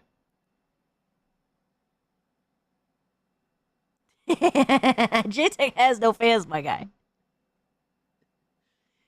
I know, we may not come to an agreement on this, Gara. That's completely fine, but please don't copyright strike me, my guy. No, I'm fucking with you. Exactly. Minyo, who the fuck is J-Tech? Tech, I got a question for you. Do you remember a lawsuit that happened back in 2017 between a famous YouTuber Ethan called Klein? Ethan Klein, yep, aka H3H3. Excuse me. And they had a lawsuit with another YouTuber, which their name, their name escapes me right now. Do you remember what the court hearing said by the end of it? Do you remember? Do you remember what the ruling said? Because I remember. It basically said that they let Ethan Klein win in the court hearing due to the fact that his video has fallen under fair use because they were criticizing the materials in the video. So with court hearings pretty much setting the precedent in this situation, what Klutzy technically did in this situation is legal. But Gary, he needs to ask me permission to use my YouTube. That does not work at all. No, he doesn't. You want to know why? Because technically, it's not your video. Under YouTube's guidelines and copyright section, your videos technically belong to YouTube. They are no longer your videos. They are YouTube's videos. So, sad but true. Sad but 100% true. Honestly, I think it should be more of like, yo, Juan, what's good, my man? Hope you're doing well. Honestly, I think that really, videos that are put up on YouTube should be just considered like, not necessarily like public domain, but they're public. And therefore, you know, you should be able to, like people should be able to, under fair use, for learning purposes or criticism purposes or parody purposes, be able to use some of this content under fair use guidelines. But what Gar is saying is sadly true. It is not technically his content. On top of that, too, if we're going to go down the pathway of saying, but they're my content, though, so I have every right to copyright you if you take my content. Then I guess it's the same with PlayStation when they copyright your channel, huh? Or how about the other people that you react to their content, huh? How about that one? How does that feel? How does that feel if I had just exposed to everybody's channel that you've reacted onto your streams and your videos of what content you exactly reacted to? Oh, I know a couple of content creators that are very copyright happy that would like to know you reacted to their videos. Now, J-Tech, if you actually think you have a case, go ahead and take Klutzy to court. No, seriously. If you actually think you have a... I haven't seen JTech react to too many videos other than like YouTube. I mean, like PlayStation, like corporation videos, right? Usually he'll react to like a thumbnail. Like the way JTech goes about YouTube, he's almost afraid to react to a creator's content. Like legitimately afraid. I don't know if it's maybe he's afraid of copyright abuse, which would be ironic as fuck since he engages in it, or if he just isn't good at refuting people's rebuttals. And from what I remember, JTech is really not a good debater. Judging by his little debate that he had for Tango way back in the day. So he's not a good debater. I doubt he's good at rebutting actual points that are made in videos, especially if they happen to be criticizing him. So really, the main reason why he resorts to copyright striking is more than anything else because he's a bitch. And he has a lot of bitch tendencies, so. Case against him, go ahead and do it. I mean, technically, you've already filed a claim against him, and he's counterclaimed against you. Now you're technically going to have to go to court and frickin' prove it. Because otherwise, if YouTube finds out that you submitted a false claim to YouTube, it can lead to serious consequences, including account termination, potential legal action by the copyright holder, which, Klutzy, if it goes that far, you really, really should confiscate his fucking YouTube channel and make him sign a contract that he can never, ever make another YouTube channel or have anybody on his behalf make copyright claims ever again. And I'm going to continue reading this too. While a single false claim might not be enough for immediate termination, repeated offenses, which you've had multiple repeated offenses, JTech, it's all over the fucking internet. Oh yes, it is well documented that JTech has indeed abused the copyright strike system in the past. He has done this multiple times. This is like his third or fourth attempt at doing this dumb shit. He has tried this with multiple channels. He's actually stopped doing it for a long time from what I've seen and from what information I know. But unless there's some things that we don't know about that he's done.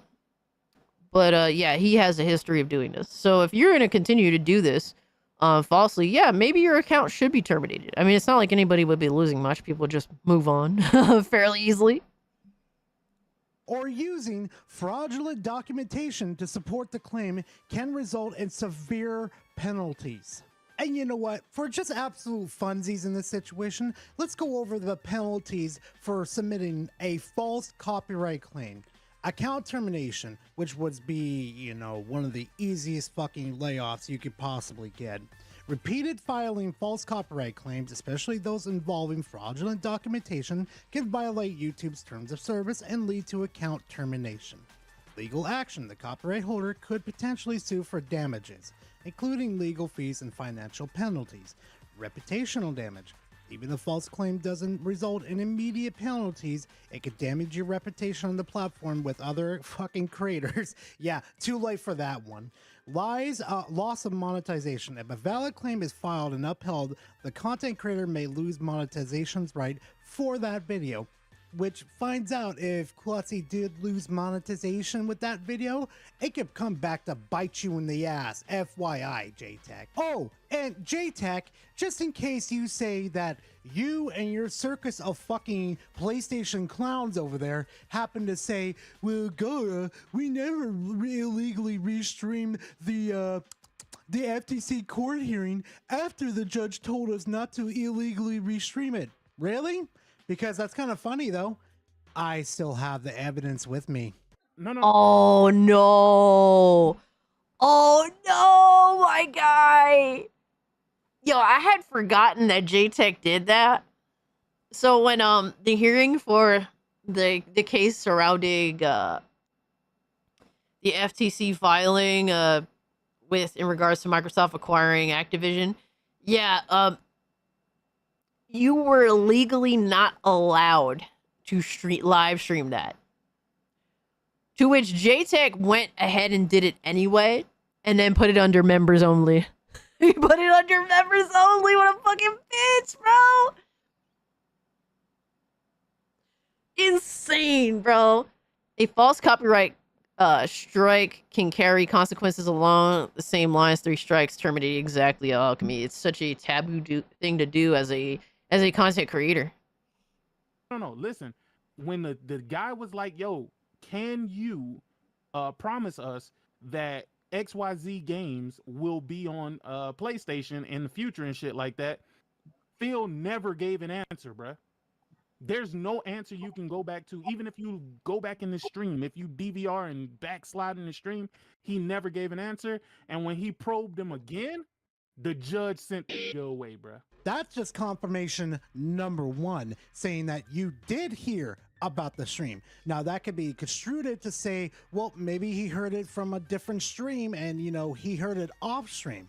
No, here's another piece of evidence that can be used to where he actually did listen to the FTC hearing and illegally restreamed it to his stream. And Oh mind my you, God, you bro. can't find it anymore due to the fact that he deleted it. What defense did he have? He got fucking ate up the entire goddamn time he was being interviewed, bruh. What interview did he watch? They be living in an alternate world, man. For Bro, real.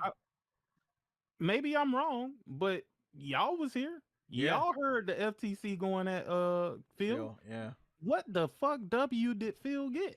But you know what really amazes me though, fam, is that if you look up JTech TV and his history of like abuse with copyright and a certain picture he sent to someone, it's just plentiful on the fucking internet. Like, I don't understand how JTech has his relevancy to these fucking days. I don't fucking understand. Well, J-Tech really he's just a roach that won't go away. Like, he's still trying. He really wants to make it on YouTube. He's been doing YouTube for a long fucking time. Like, he has over what, like 3,000 videos on his channel. Let me see.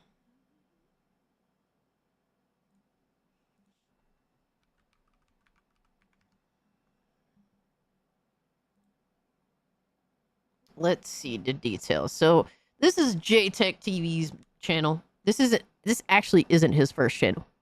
So he has almost 11,000 subs. He is scraping, all right? Scraping to continue to grow his user base. And he's made over 3,000 videos on his channel. And he's been at this for a total of 4 years just on this channel, but he used to have another channel to which got terminated. I don't really know how it got terminated. I'm not sure, but it no longer exists for whatever reason. Here comes the crash out. All right. So that it's crazy how all this time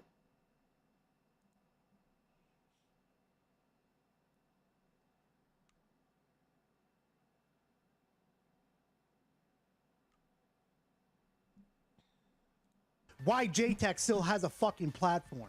Especially the way he abuses copyright like fucking crazy. He quit YouTube? It boggles my fucking mind to this day. And I wish we don't have to cover JTech or any of the PlayStation fanboys, but some of the takes that these fucking idiots have is absolutely fucking stupid. And I specifically want JTech to be taken away because honestly, this dude gives you permanent fucking brain damage to Ew. the 10th fucking degree. He is perma brain Harlan rot, Smith bro. has nothing on fucking JTech.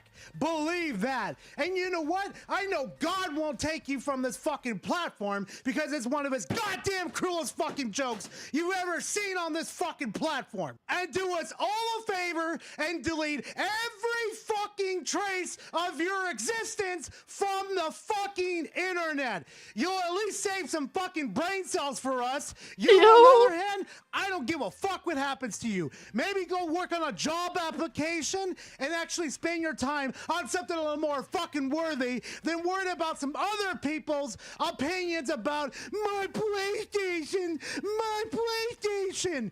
Go get laid, you fucking virgin. Because here's a friendly fucking warning, JTech. Oh you my hit God. the wrong motherfucker, and it's lights out for you. And you know what, fam? I'm done. I'm done fucking screaming and yelling and being absolutely insane as per Yo. usual. I appreciate you guys Oh my watching this God. video, and please make sure to like the video and comment in the comment section. I want this video to go viral for the sake of Klutzy and Oh actually my pressure God. Hell yeah, J-Tech hell into yeah. removing it. And YouTube too. On top of that too. Because you know what? To be frankly honest, I'm done with copyright abusers. I'm done with them all. And Yeah, but that's also, pathetic, don't forget man. to subscribe to the channel if you like my craziness. You know, subscribe to the channel because I'll definitely be bringing more. But anyway, fam, thank you very much for watching this video. I will see you guys in the next one. Yo. Later, fam. And Fire ass video from Gara, bro. Go check out Gara. In order for him to stream some game that he doesn't want to stream, he has to get 1,000 likes. That's the goal he set up. So, go get them likes up on his video. He made a great video. That's the video right there. And like I said, guys, I did show you guys Klutzy King's channel. I posted it in there, so definitely go support the homie on that. Because homie got done dirty for no valid fucking reason. No valid reason at all. Over an old ass video, man. That indeed fell under fair use. Whether J-Tech liked that or not, it is what it is. Like you know, Cope Seed Mall, motherfucker. It is what it is. That's what fair use is. Oh my God. This is... Oh no, what the fuck, really? Apparently this is J-Tech's old channel. Oh, this is... Damn, this was back... Bro, this was back when you could message someone on YouTube. This is Black Bond's account.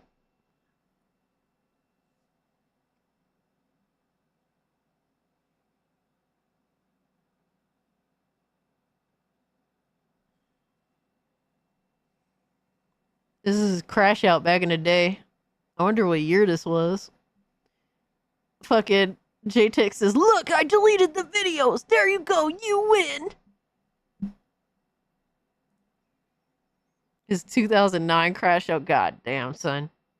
That's insane that this motherfucker been doing YouTube since 2009, since before that.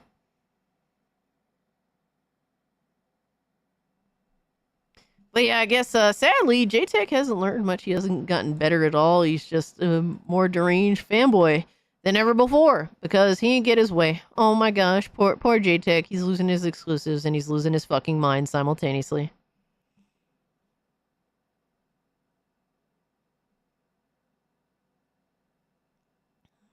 God, I love the message features on YouTube. I used it a lot.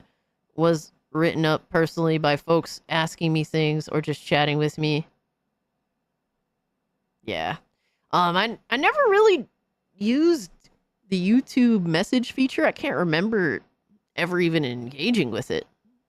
But to be fair, I would only very casually watch YouTube back then.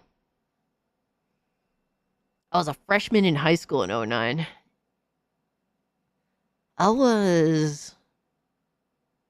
I think I was a freshman in high school in 2008. So yeah, that's funny. But that was a good video from Gara. I loved it. But shout out to him on that. But yeah, these fanboys, bro, they are losing their fucking mind. Some worse than others. They have a lot of time invested in this shit, and yeah, it just isn't panning out for them. Guys, real quick, before we move on to other subjects at hand, I'm going to go take a trip to the ladies' room because I drank too much coffee and I drank too much soda. So I'll be right back.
We back, baby.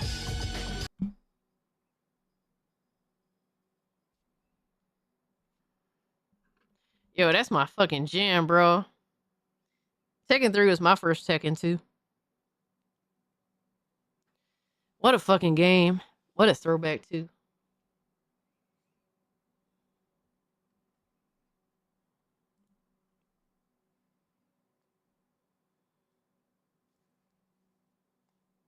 Played it in the arcade. I played it on PS1.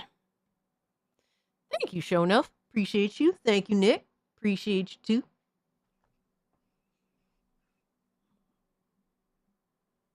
All right, so next is a very important topic and very serious topic. I honestly haven't been doing my part in covering it. I've been slacking. But thankfully everyone's been picking up my slack. Now it's time to talk about a lot of this shit that's been going on in gaming because it's looking ugly, sad to say.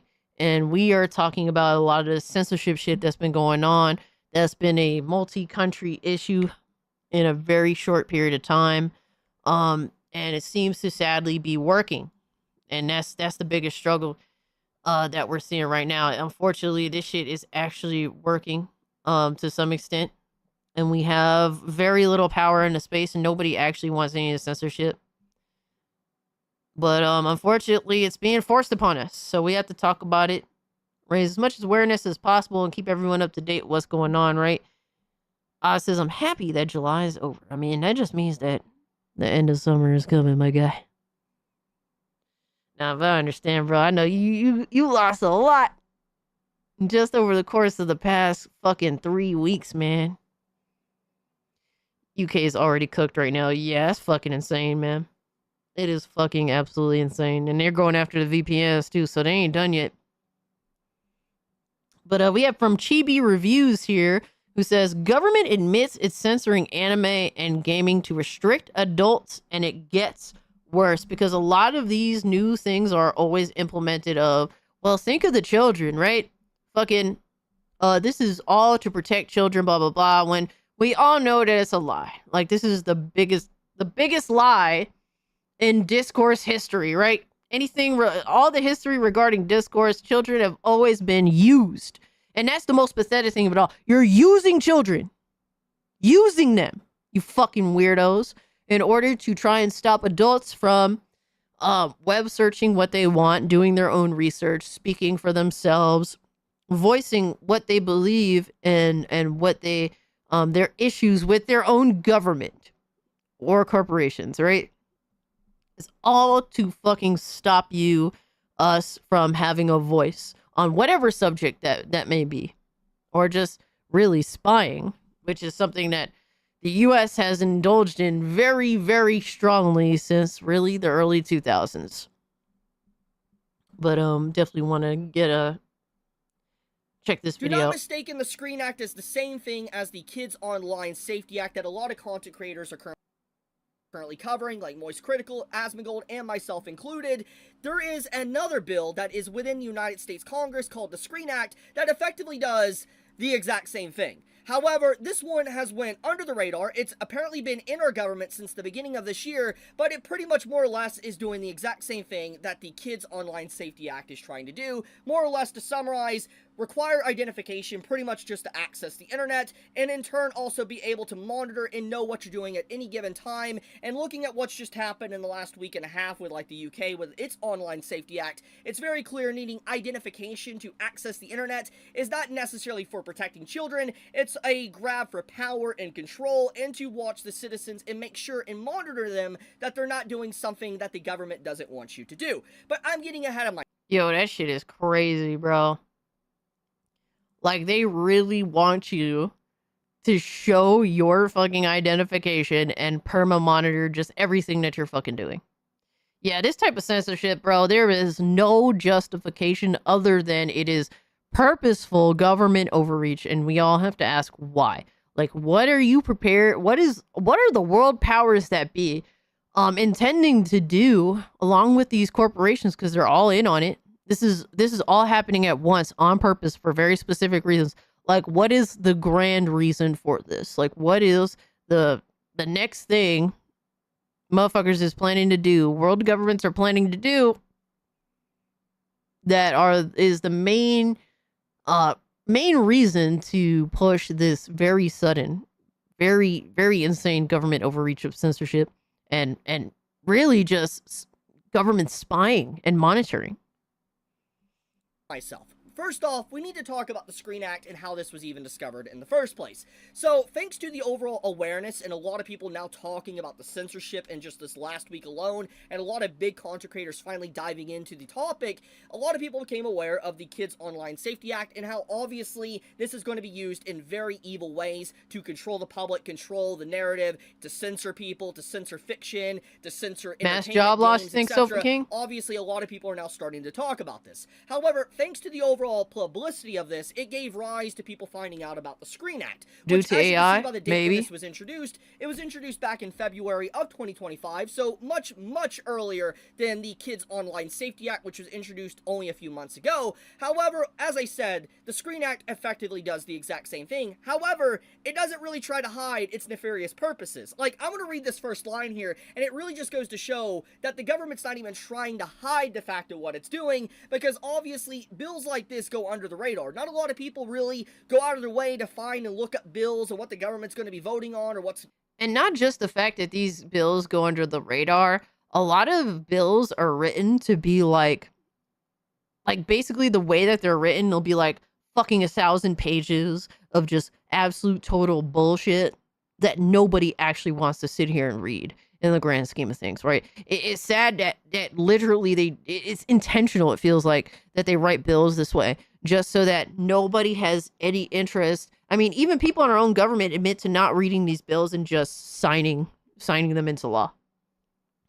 That in America, that's how fucking pathetic these things are. Like, honestly, these bills should be purposefully written so that a 5-year-old could understand them. Because if there was a genuine intention for these bills to be good, then you would want as many people to understand this, what is being proposed, like as many people as possible to be able to understand what is being proposed. So these honestly, these bills should be written very short and sweet, very to the point, but unfortunately they're not.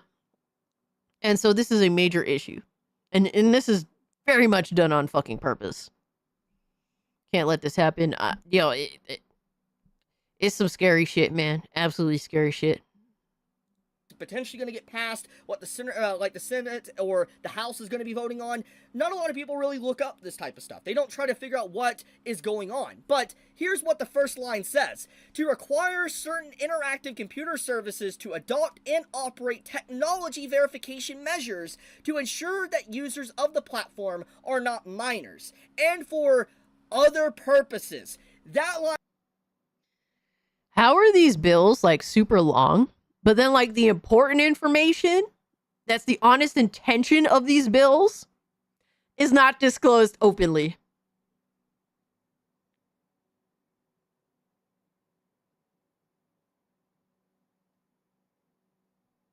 You want to write all this other bullshit, but you won't admit the other reasons why you intend to put this into law. It almost seems like it's very clearly fucking deliberately made to say for other purposes so that it could be used for any purpose you deem acceptable, instead of very, very deliberately listing what purposes these are for.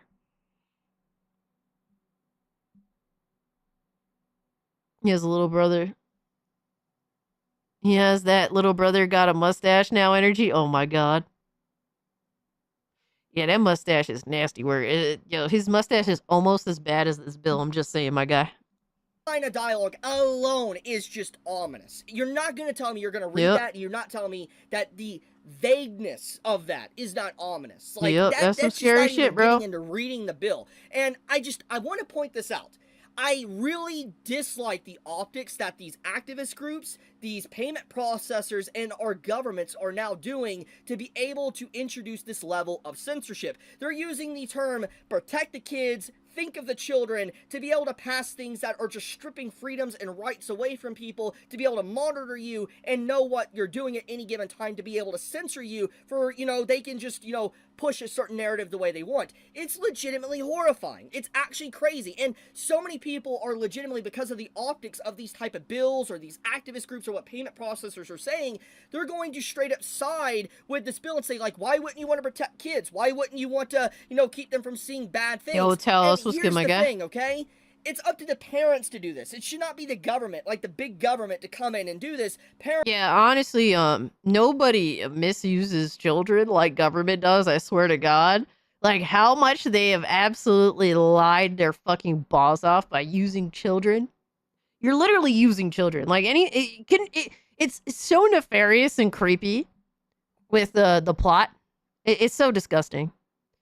So nasty. And now identify as America. America ain't much better in some ways, my guy.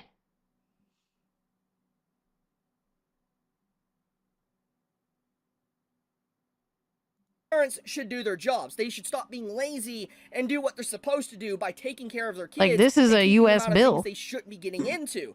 But instead, we have the government wanting to overreach all in the name of protecting kids, but in reality, it's more or less a power grab and also a fight for control to do whatever they want. I mean, we already have many examples of this going on within the UK with its Online Safety Act. I mean, you know what? I'm going to pull up a clip. I was going to save this, but I think that this clip is very important. I'm going to pull it up.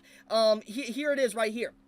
So this right here is a politician within the UK straight up admitting to the bill that got passed and came law, for instance, like, in the UK, the Online Safety Act, and goes full mask off, saying it was never about protecting kids, it was about... MIDI is 100% a coordinated effort by the world government. Forget a specific body of power, a specific country. It is the world government that is pushing this fucking bullshit. Particularly the first world government.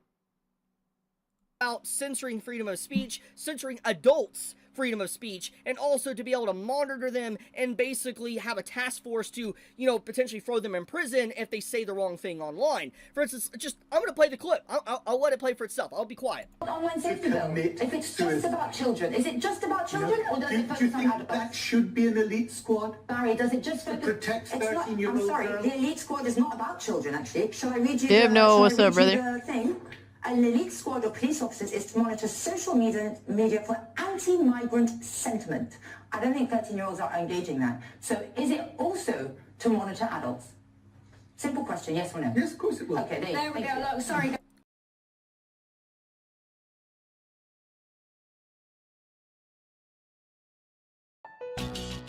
Honestly, bro, nobody more scummy than fucking people in power, man.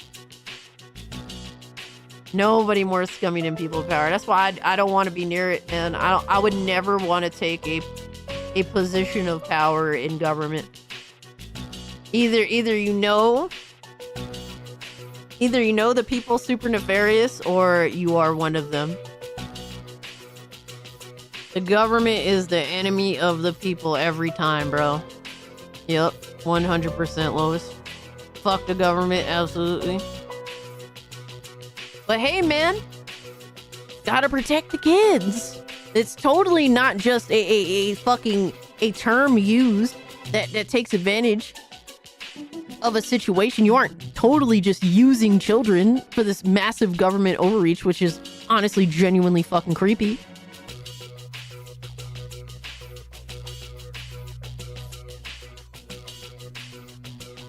Honestly, I don't want to be monitored by murderers, thieves, and PDF files that are fucking sitting in our government body. I don't want to be monitored by them. Fuck you. Why don't you expose some of your fucking bullshit? That's all most of these motherfuckers are. Either they do this, all right, because they are murderers, thieves, or PDF files, or they know people amongst their own that are this.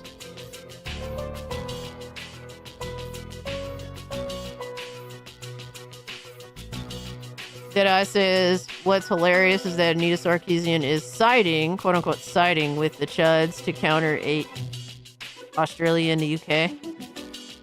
Ugh. Where did that bitch come out? What rock did that bitch crawl from out under? Yeah, exactly. Release the Epstein files. Crazy, right? Why don't they release the damn files? They say, because it might expose some people that actually are innocent because their names might be fucking in there too. I don't give a fuck. Especially not when I'm suffering now. You hear that? I'll replay that. Let's replay that. Also to monitor adults. Simple question, yes or no? Yes, of course it will. Okay, there we go. This news reporter that grilled this politician, amazing work by them to just straight up to just say what everybody knows but pretty much out loud. This is what the politicians are doing. They are using the words of, or optics of, protect the kids, think of the kids, and they're using that to be able to pass these laws to just straight up rip the rights and restrict adults and people in countries and just to censor everything. And it's very clear the tactics of this, it's just very shady, it's malicious, and I want to point something out. These are the same governments, like for instance UK, they're actively protecting a PDF ring, or gangs.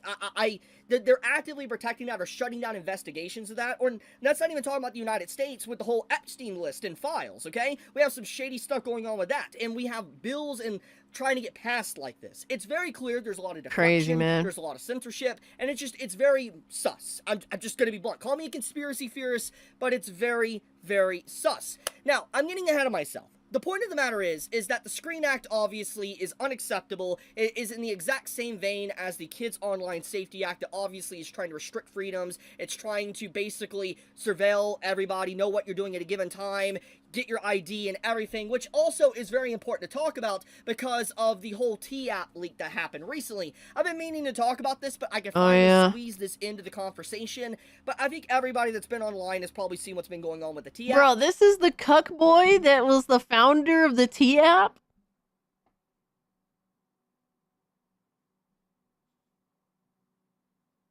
This fucking giraffe neck loser? The T-App was basically a bunch of disgruntled women that were very upset with men and basically doxing guys and saying really awful things about guys on this app. And then eventually someone got in and posted all the IDs, posted all the private, chats and everything. More like hoe app now. To the public to see. Now, regardless of however you feel about what happened to the individuals involved, the point is this showcases complete security risks. This shows risk to your ID being on certain platforms or apps. For instance, the T-App required you to use an ID to verify if you were a woman or not going onto the app. So the point is that you got to imagine these laws that are trying to get passed, like the Kids Online Safety Act, to the Screen Act, you're going to have to give up your ID to these different sites. And these different sites are obviously going to vary in terms of protection. To be honest with you guys, full disclosure, I already had to show YouTube my my ID in order to get monetized, I believe. I already had to do it. Sad to say, right? But it kind of is what it is. So I'm just saying, just full disclosure, I already did it. Anybody that's monetized on YouTube has already done it themselves as well. So kind of is what it is on that.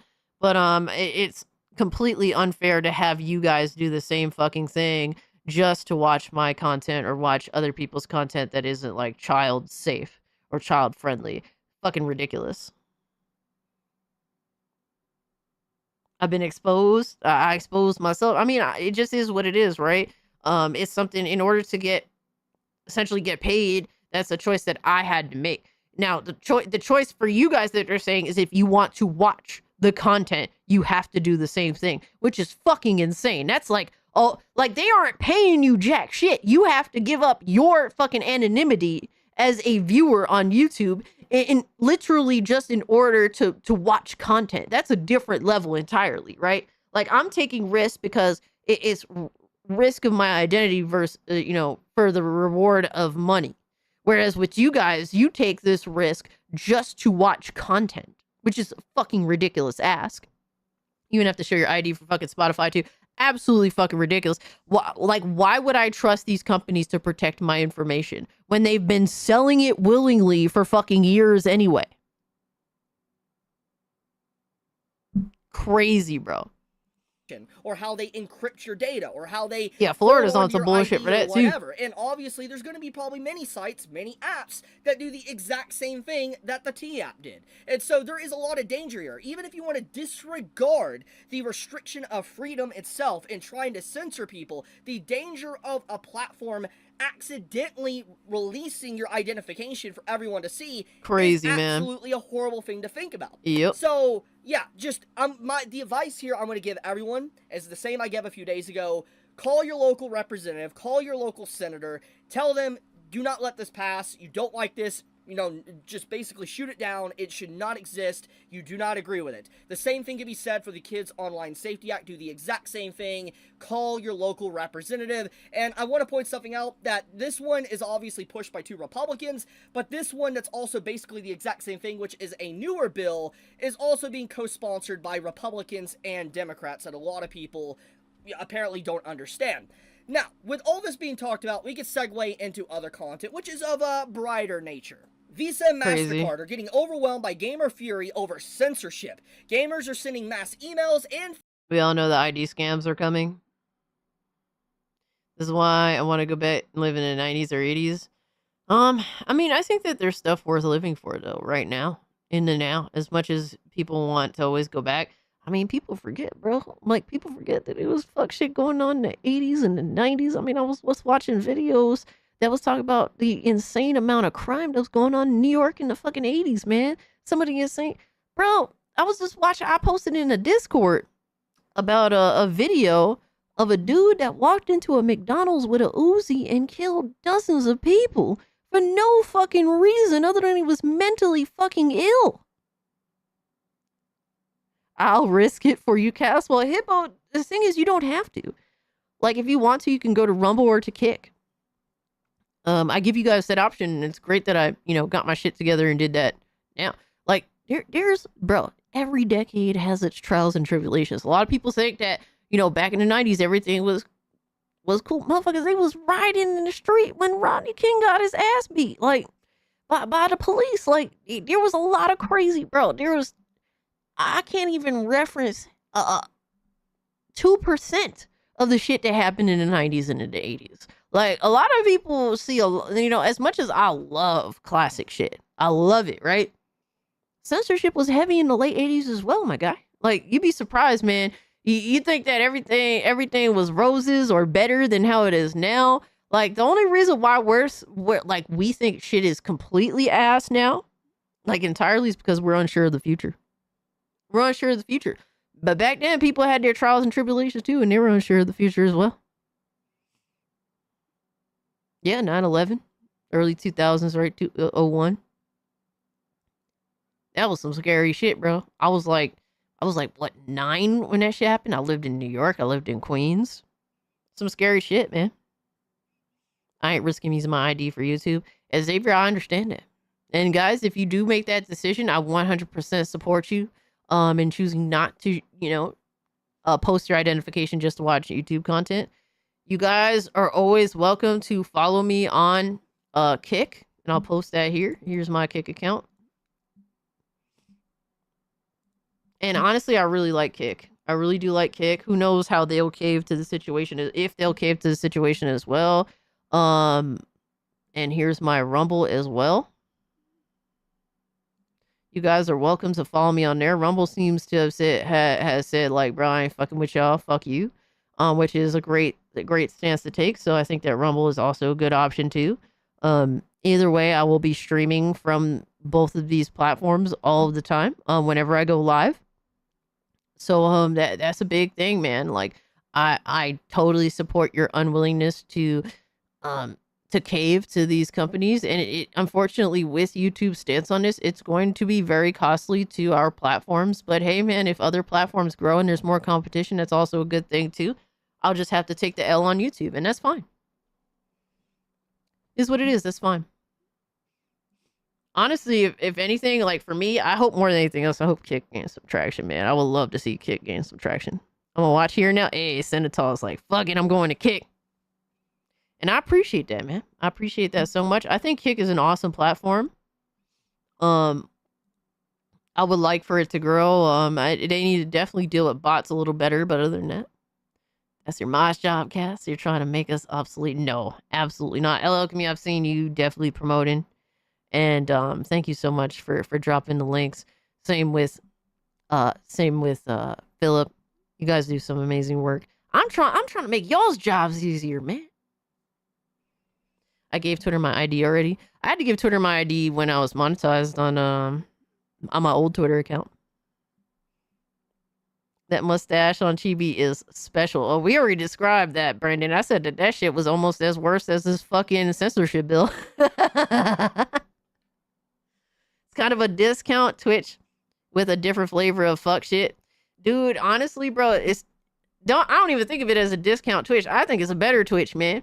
It's Twitch without all the ridiculous fucking ads. Like, Twitch tries to force viewers to subscribe by just bombarding them with ads all the time, right? And people that are on Kick, they choose to subscribe because they like the content, not because they want to get rid of ads, which is a whole different thing. And I think a beautiful thing too. So I love Kick. I hope Kick continues to take off. I mean, I got 9 viewers on there now. What's good, brother? What's good? Everybody hit the follow button. Go follow me over on Kick. Go follow me over on Rumble. I appreciate it, man. But that is my promise to you guys. You guys make it worth doing because you guys are so supportive that I use Restream to stream on both Kick and Rumble and YouTube all simultaneously. So thank you for that. Yo, shout out to my man Brandon, who's been a member for 17 months. Says, Cassie, holy cow, amazing how time has flown. Hope you are having a great weekend. Cheers. Yo, cheers to you, my guy. Here's a virtual hug for you, my man. Appreciate all the support, all the love, man. Brandon, it means so much to me. You have no idea, bro. Kick is a lot more chill from my experience. Kick is chill as fuck. After my wife and I moved into our new home in November, I'm going full force on Kick. Yo, John Bon Zombie, you do your thing, my guy. Hell yeah. I totally forgot Twitch had ads.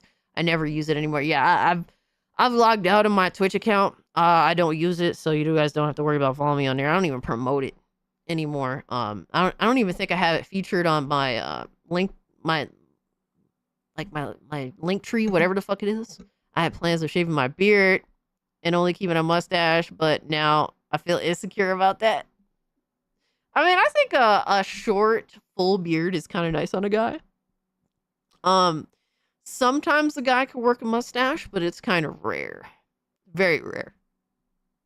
Phone calls to major payment processors and no eggs, empty egg carton. Hell yeah. And itch.io. Most likely, one big driving force to this is probably 4chan that might have to send it to me, Operation Spark Fight Fire with Fire. They pretty much collectively got all the numbers and email addresses of Visa, MasterCard, other payment processors, and even Collective Shout to pretty much just call them and email them and let them know we do not like censorship. We do not like our games being taken from us. We don't like these sites being shut down. We don't like, freedom of expression being under attack. We don't like the cartel/mafia nature of payment processors. You just have 4chan collectively coming in and talking about the situation and spamming their phone services or emails, and I feel like a lot of people are probably doing the exact same thing that might not even be affiliated with 4chan. And the reason for that is because this censorship issue has expanded so far, in fact, that you have people from all sides around the internet, people that have actively contributed to the current state of the gaming industry, like for instance trying to get like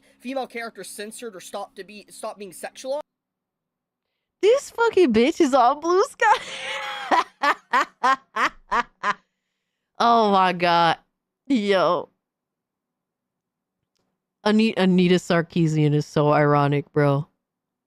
The irony here. She says, I really hope someone starts to counter campaign to fight this regressive puritanical nonsense.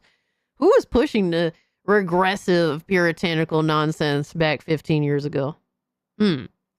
There are way, way, way more people who want to buy and support sex work and sexual materials, or at the very least, don't think it should be banned.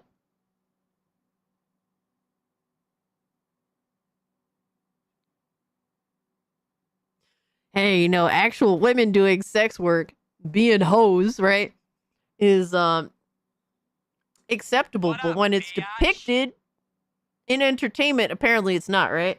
Yo, shout out to my man John Bon Zombie with the follow on Kick. Thank you, my guy. No, not that kind of censorship. I don't hate many people, but that creature is one. Yeah, I know, right? She would totally be for other types of censorship. Bro, this is why I just oppose it all. You know what I mean? Because it's like, I don't want any ground given to these corporations, to these governments. I don't want any ground given. That means I have to, and this is a very libertarian aspect. Like, I don't want censorship of things that I even hate, right? Because I have to be able to accept that there's going to be things that exist that I don't stand by, I don't support, I don't like, and guess what? I just have to ignore it. That's what it is. Yo, Brandon over on Kick saying, "Who's mad?" Facts. History repeats itself all the time, Hippo. All you have to do is be knowledgeable on history, and this is why motherfuckers don't want to teach you history. They want you to be deaf, dumb, and blind. Act like this is the first time, and that maybe we should try it and talk people into it, right? But yeah, because of my libertarian thought process and just not wanting censorship other than for things that are absolutely 100% illegal, right? I just oppose even things that I don't like just because it's a slippery slope. And for people that went out of their way to defend this shit, like it's so sad watching this motherfucker. Hold up.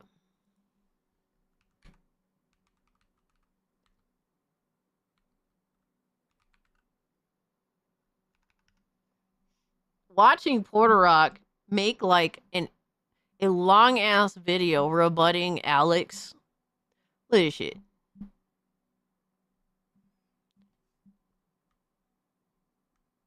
He makes this long ass video right here, right?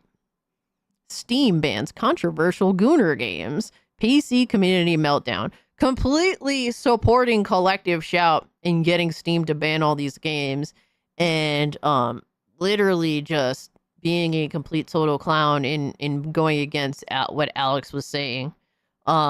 It's sad watching someone that's actually served our country to defend our rights and our freedoms to literally be okay and support like bullshit ass companies taking away our rights and our freedoms fucking boggles my mind. It absolutely boggles my mind knowing that this is a dumb fuck stance that Porter Rock chooses to make. It kills me inside, my guy. It absolutely kills me. It blows my mind. It's fucking crazy. And I wish that he would make a second video admitting that it isn't just Gooner games that these companies are going after.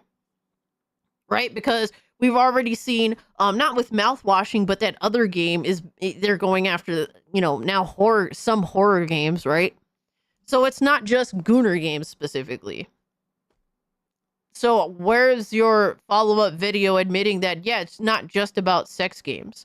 And you don't have to support sex games. I don't like sex games. Like, you guys send me it to troll the shit out of me, and that's fine. I don't mind that, right? It's just for laughs, right? But I don't play those types of games because they don't interest me, and I don't like them. But at the same time, too, I don't care what other people play. So, like, we know that this censorship isn't just for that. Oh, think of the children. Think of the children. Even though, you have to be 18 years old in order to even have the opportunity to see those games on Steam. Otherwise, they're just hidden away from you entirely, right? But yeah, think of the children. Well, now they're going after non-Gooner games. So what's your excuse now? Oh, you're just going to ignore it. You're just going to pretend that you're just going to pretend that, yeah, this isn't happening, right? Because it makes you look like an ass to pull up on a video and say, yeah, I was wrong. I thought they were going after just the Gooner games, but turns out they're going after more than just that.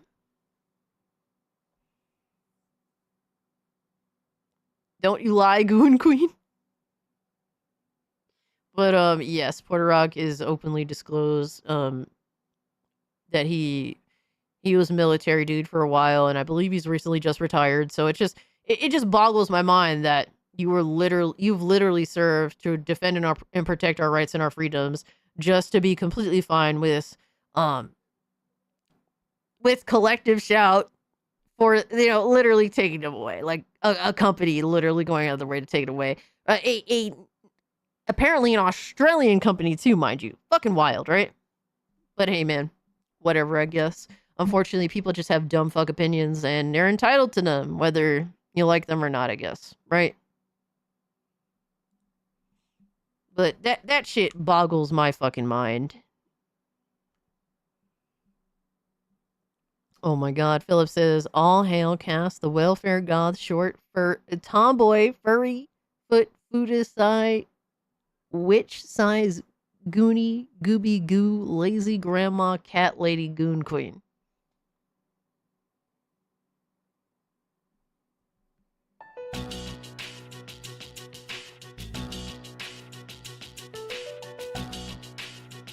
Ziggy, did you hear what you called me, bro?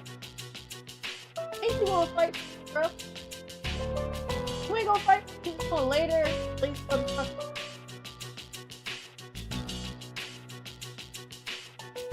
I get no respect.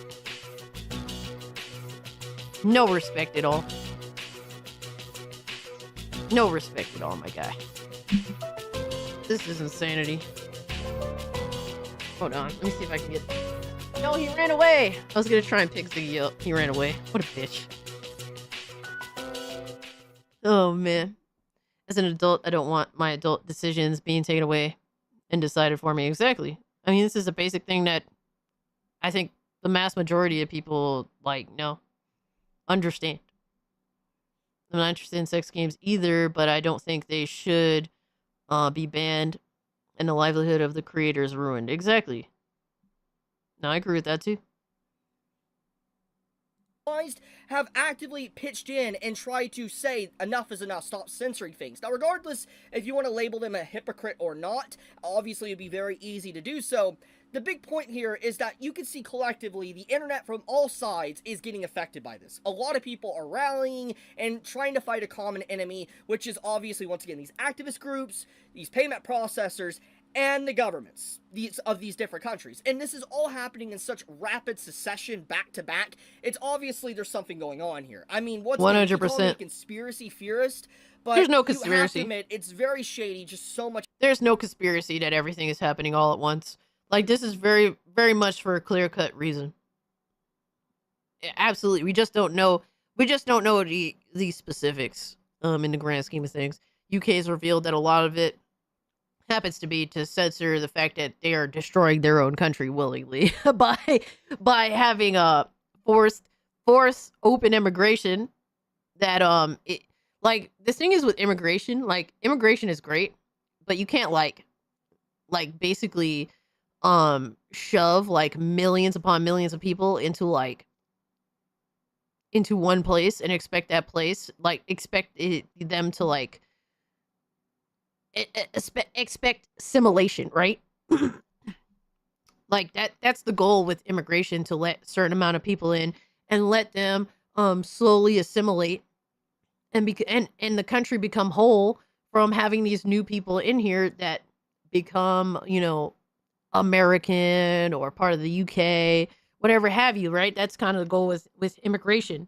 But when you allow way too many people in, then there is no assimilation that takes place. It then becomes a back and forth tug of war struggle between the group that's already been here and a new group that has a mass migration. And then you have a culture clash. And you don't want that, because that leads usually to violence, to problems, to racism, to hatred, right? So you would like immigration to lead to reasonable and you know, a reasonable melting pot, and not necessarily a back and forth clash between two groups of people. Or it becomes questionably to the point of where there's so many people that are immigrating that there's literally a fucking takeover of a certain group of people, that to where the people that have already lived there for a period of time, essentially their entire demographic and how their country is completely changes, because there's so many people being like forced in and changing how the culture is entirely. And that leads to, obviously, violence, all sorts of things, hatred. Like, we don't want that to happen. So the UK is dealing with this on a mass scale, to where now they seem to just want to shut people up entirely with their issues that happens from this insane migration that they're just letting happen. So, I mean, to me, I would like less violence as possible. You know, I believe absolutely in immigration. People should be able to come to, you know, travel to different countries, and if they choose to want to live there, that's great. But these things have to happen in a way that leads to like a proper melting pot, right?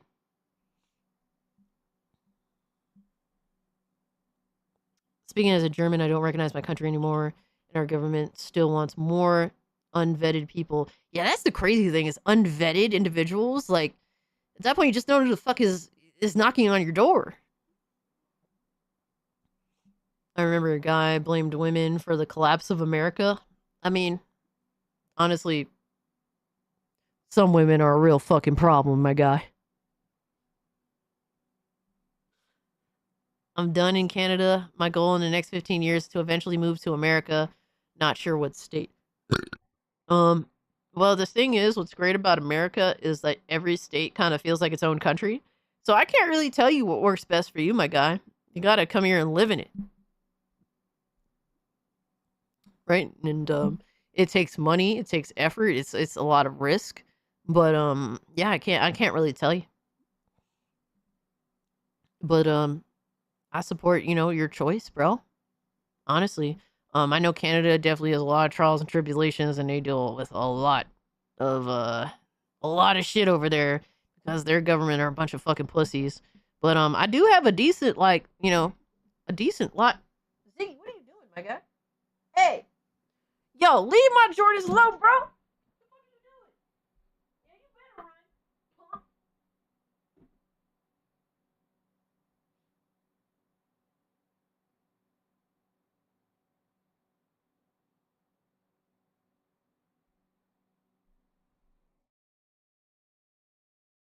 He was messing with my sneakers. America wanted to replace workers. Yeah. I mean, like, all of the first world countries are doing this shit. Like, honestly, they want to let illegals in America just to have free slave labor. Well, very, very cheap, I should say, slave labor. That's what it is. Like, they don't want to say that outright. Oh, like, we actually care about people in these, you know, third world countries, blah, blah, blah. No, like, you just want cheap slave labor for your, you know, business buddies. That's really what it is. Stay away from California. Yeah, I think everyone. Yo, Ziggy's really on some bullshit right now. Cassie has an extra room open. Just got hit her up. Much happening at once. It's not normal. It's not normal having Nope, all these it's different not. sites, all these different businesses, all these different governments trying to initiate pretty much very similar things back to back. It's worrisome. It's scary. So there's Absolutely. an understandable reason to why there's such a backlash, why there's so much outcry about censorship and these payment processors. Like, I feel like Visa and MasterCard truly underestimated what they were doing.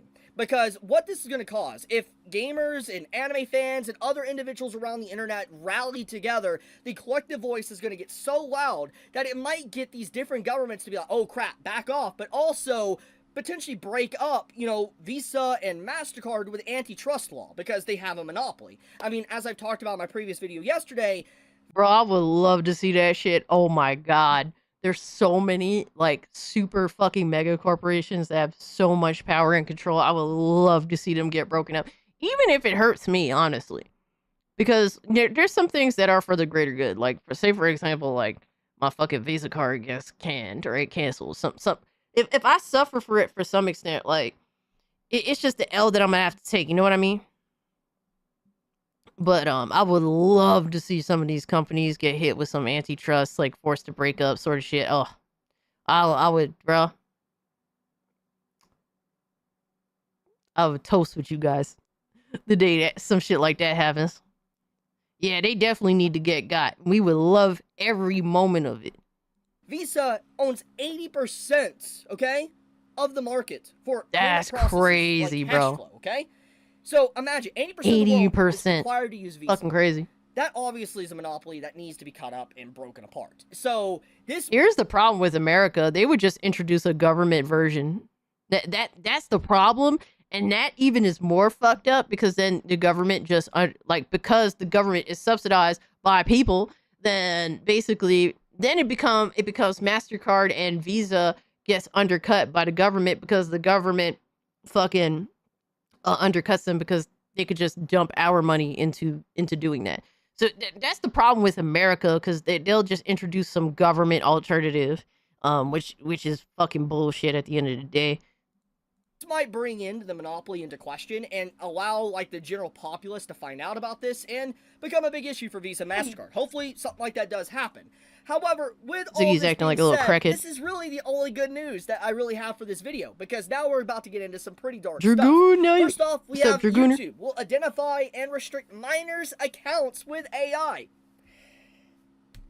Okay, I don't think I need to explain why this is bad, because obviously in a perfect world this makes sense and this would be great. But the reason why this is bad is because anyone that's been on YouTube long enough knows, especially as a content creator, knows that YouTube's automated bot system with its AI just doesn't work. Is dog shit. Oh my god, it's been so costly to us creators and shit, because there is no understanding in why YouTube does any of the shit that it does. It just does shit, and then you just have to deal with the consequences of something that is super shoddy as fuck.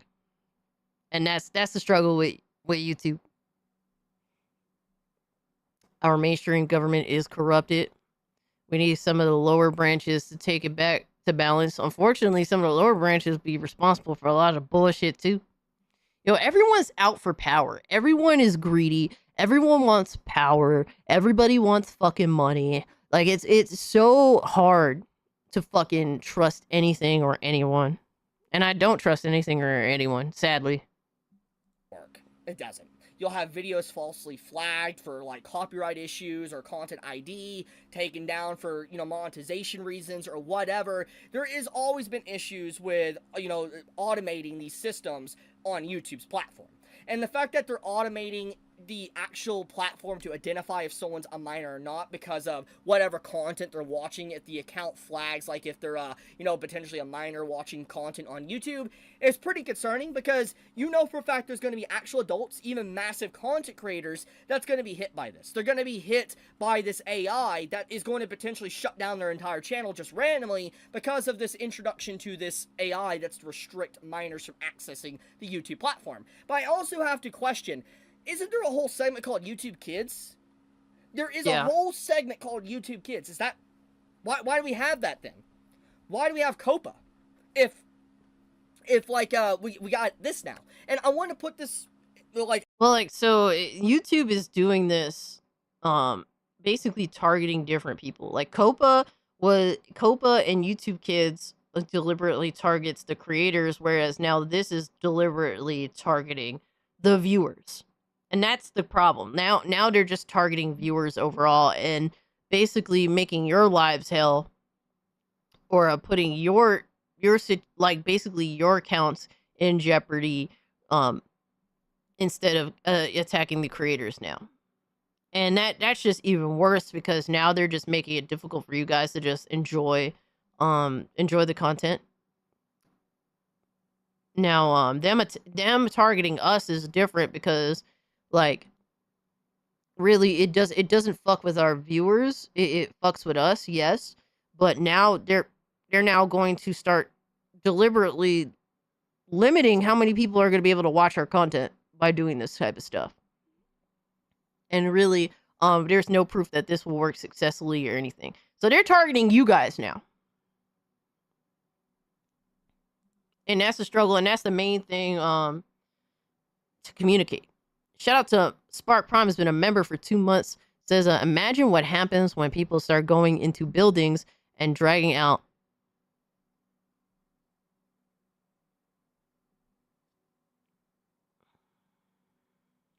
I can't read all that, but yeah, you're not wrong, Spark Prime, with that. Sadly, and I don't want this shit to come to that. You know what I mean? Like, obviously, I don't think anyone does, but when you're doing shit like this that fucks with people, like, people are gonna snap. This is, you know, when you do this shit and you have unchecked mentally ill people that are just fucking, they're at their wits fucking end. Like, dude, I don't know if you guys heard about this shooter that shut up that building in New York City, right? This dude went and killed like 4 or 5 people. He went and killed like 4 people, I think, if I'm not mistaken, just because the NFL told him he had CTE. And he was upset by that. To which he went and did that. And it's like, wow, asshole, way to prove them the fuck right. But this dude was clearly not good in the head. Clearly not good in the head. He must have had CTE, and yeah, he fucking snapped. And he killed multiple people over something like that. Fucking that small of a situation. Obviously affected his life, his livelihood, his future.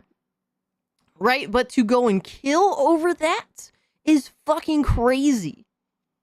If he's willing to kill multiple people over that shit, now you're deliberately targeting so many other people. Who knows what could happen? Who knows who this will set off?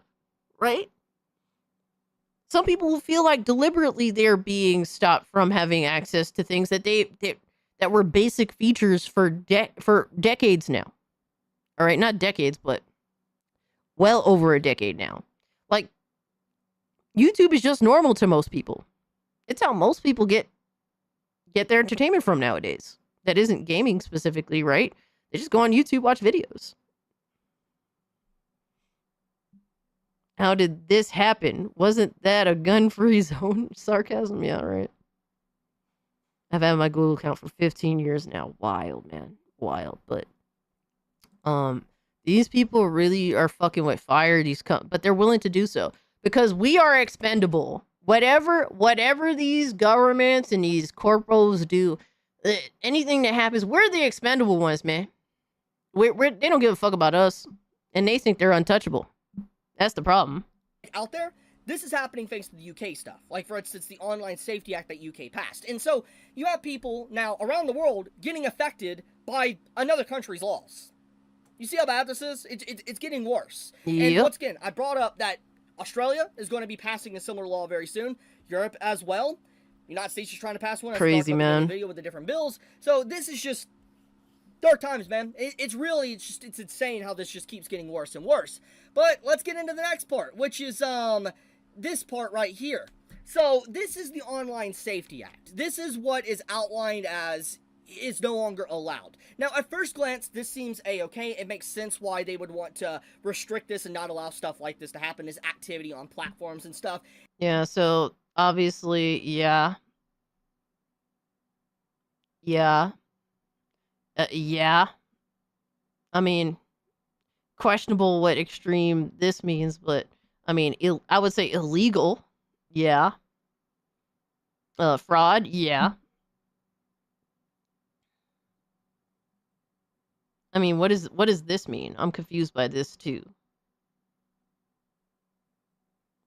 Honestly, I feel like this should be highlighted as well, because racially or religiously aggravated public order offenses, what does that mean? Are you talking about illegal acts, or are you talking about words? That should be highlighted as well. Obviously, inciting violence is a big no-no. And then here is the one that the UK seems to be already enforcing.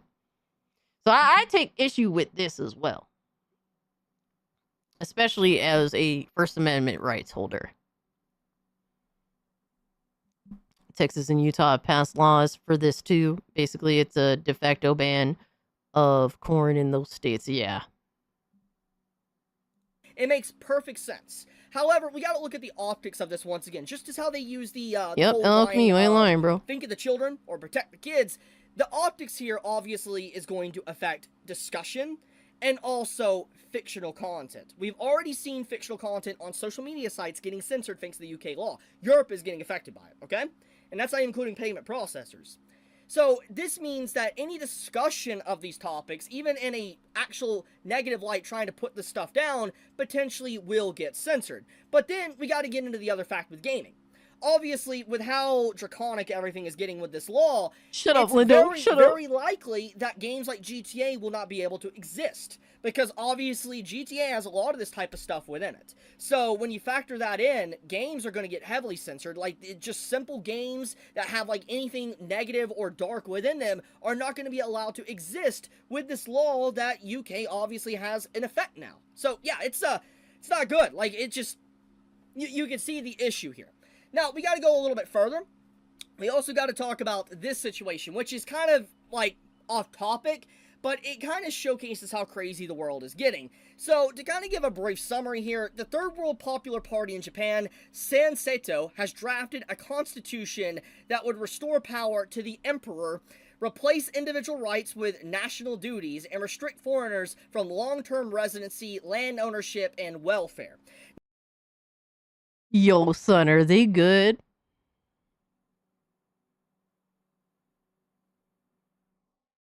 Yo, are they good over in Japan?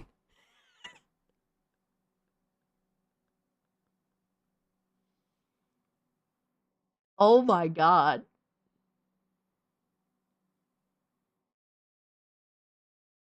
I don't know, Sentinel, that's kind of scary to me. That's kind of scary to me. I mean, I can see why they're doing this, but I also see all of these scary things. Apparently Japan is pissed. Dude, restore power to the emperor, replace individual rights with national duties. That's some scary shit, my guy. Maybe they saw your stream too.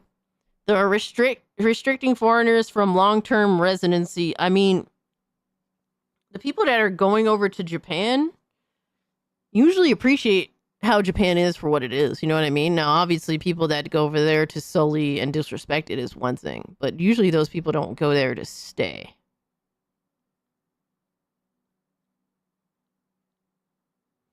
But this is, I understand why they're upset and they're trying to do this shit, but this is also not cool either. Yeah, Imperial Japan is coming. That's some scary shit. I can't in good faith support that, even if I understand why they're doing this and how they're being essentially fucked over. Godzilla -1 is coming, right? Run? Yeah, pretty much, right? Now, I want to point something out. It is the third most popular party, so obviously they are not the strongest party in terms of political weight. But Japan even introducing something like this showcases that the world is becoming crazy, okay? Yeah. Like, I don't know how many people have, know their history or not, but if you know anything about, let's say, World War II, for instance, and, imperialistic Japan and the emperor and everything, you're gonna know this is like Pandora's box waiting to happen, if this indeed happens. And even if this doesn't pass and goes nowhere, the fact that it's even being brought up for discussion just goes to show the current state of the world. Like, yep. I saw Asmongold mention this. Yo! Let's go, baby! Yo, Xavier, thank you so much for the sub over on Kick, my guy. Yo, Kick is where it's at, bruh. Kick is where it's at, bruh. I appreciate that. Thank you so much, homie. It means a lot to me. Yo, Tribal Chief! Tribal Queef! I mean, what? Appreciate you pulling up over on Kick as well. Yo, what up? Kick is where the bad boys play at. I'm just saying. Remember, PewDiePie lives in Japan? Yeah. And PewDiePie does nothing but respect Japan. He isn't there to try and fuck with shit. Like, he's there to assimilate. That's how we would like immigration into the States as well as people in Europe. Like, adapt to the culture that already exists, not try and change that culture, right? And PewDiePie is a perfect example of that over in Japan. He adheres to Japan and the lifestyle, and he raised his child there, and overall he's a cool dude over there. Like, he's just chilling. So like it sucks that someone like him, who's not really done anything wrong, could potentially be affected by a like that shit being introduced. That sucks. And I think this is very relevant. thanks to just how much censorship these governments are trying to do and how they're forcing just like their will upon the people and trying to restrict everyone, there is going to be a dictator that's going to rise to power. And I'm not saying it's a good thing, but there 100% will be. I'm saying the exact same thing that Asmongold has talked about, and it's definitely... There's how much world history that shows that this kind of shit happens? Going to happen sooner than later, because you can only push people so far to a certain degree to where they eventually backlash. There's massive backlash and they retaliate. Yep. Eventually there's going to be a dictator that's going to rise and get into power, and it's going to be horrifying. It's going to be terrible because it's going to be a direct counter to everything that's currently going on, which is also not good. But bro, this dude is sweating. Swings left or right, I don't know if you guys can see him. He's literally sweating. Itself the other direction because of everything going on, and I feel like we're at the precipice of that. There is so many governments and so many different things going around the world that's leading to that outcome that, as I've said, is terrifying. There's just... This issue has gotten so crazy. This censorship issue, to what's been going on with Collective Shout and gaming communities, to different governments. It's bad, man. The only thing that you can take away from this that is a good thing is that the internet is rallying together. I have literally seen people that legit don't like me, by the way, that actually hate me. You can even see them commenting about me, that are even calling me Hitler, by the way.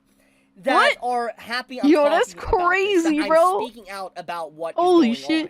So it showcases just how many people are rallying behind this. Like, these are the same individuals that call me basically a PDF or Hitler. And by the way, this person made this this person made this meme to that. This is so funny. Oh my god. I love this meme, dude. It's just Alright, but I'll leave it at that. Yeah, all I'm gonna say, at least if you're a United States resident, the world is burning. Let's masturbate. Your local representative or senator. If you're in the UK, I'm gonna be honest with you. I would just try to share that video, of your politician pretty much admitting and saying that, the quiet part out loud, mask off, that they're trying to monitor you and become a police state. I would definitely share this around. I think this is very important, but with how everything's going and how YouTube is about to be restricted as well, it's only a matter of time until maybe UK is not even able to see this video. So, fucking crazy, bro. Like that to, potentially happen soon. Dude, it is crazy. What if this, I know that this is highly unlikely, but what if, this mass censorship overall, creates a resurgence of people actually going outside and touching grass?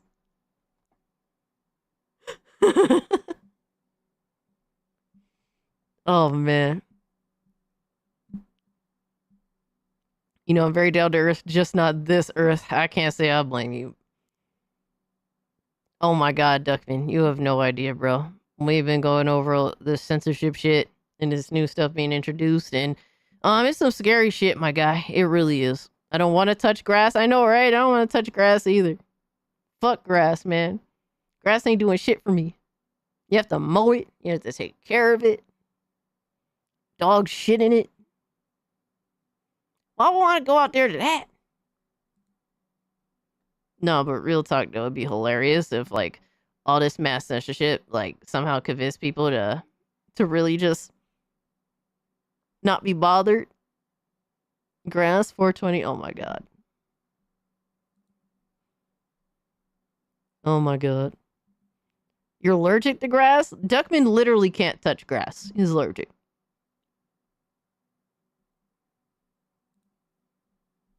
That's crazy, my guy. Hey, Empress, good morning to you. Hope you're doing well. Appreciate you being here, hanging out with us. But, just woke up. What did I miss? Oh, a ton of shit. All right. PlayStation fanboys, copyright striking YouTubers that criticize their fanboyism, the censorship going on across all of entertainment, and the basically censorship of online discourse overall, the news on Battlefield, what we've seen, our thoughts on that. All right, Battle Puppet, thank you so much for hanging out with us, my guy. Have a good night and a great, safe weekend. When I was a kid, the doctor said I was allergic to everything, even air. God damn, son, how'd you survive this long, my guy? Check Discord for the video pinged you. Okay. Let me see.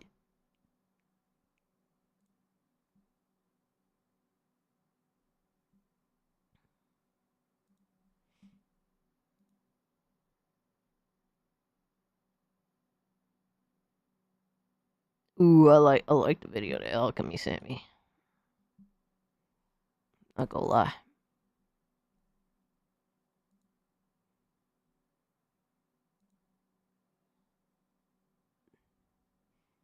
You pinged me in. The hell is it? Oh, you posted this. Lobo posted this NASCAR shit. Bro, I don't care about NASCAR. I don't know where you pinged me. I can't really see. I have just so much shit going on.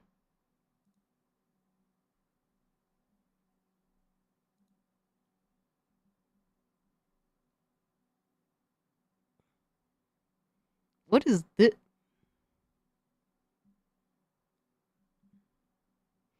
I'm low-key interested in this video that Alchemy DM'd me. The human power. Damn, this is from 5 months ago too.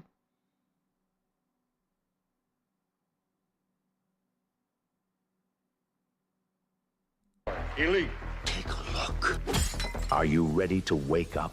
We are being bred for slavery. Brace yourself for the shocking truth. We gotta find the people who made these. From the future of They Live. A human spirit is corrupted. 2025's darkest secrets revealed. Our projections show that by the year 2025, not only America, but the entire planet. What are we gonna do? Well, when you get some kind of master plan, you let me know, huh?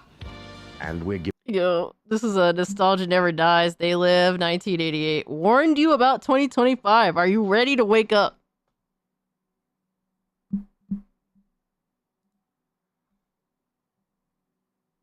Yo, that's some crazy shit. And this came out 5 months ago, my guy. So the description is dive into the dystopian world of They Live, 1988, with our deep dive analysis, like no other in a unique documentary. In this video, we explore 25 terrifying predictions for 2025 from John Carpenter's cult classic. Will it be the fight for truth, the resistance against consumerism, or perhaps the awakening of hidden control that defines our future? Yo, it's kind of crazy when you think about it. And the way that They Live is as a film, it's super on the nose. And you think it's kind of like silly until you continue to live in this life and realize that this shit is so on the nose too. Real life is probably just as on the nose as They Live, if not worse. Yo, my man, Epic Mike in the chat. Good to see you, bro. All right, general chat, latest post. Let's see. I got you.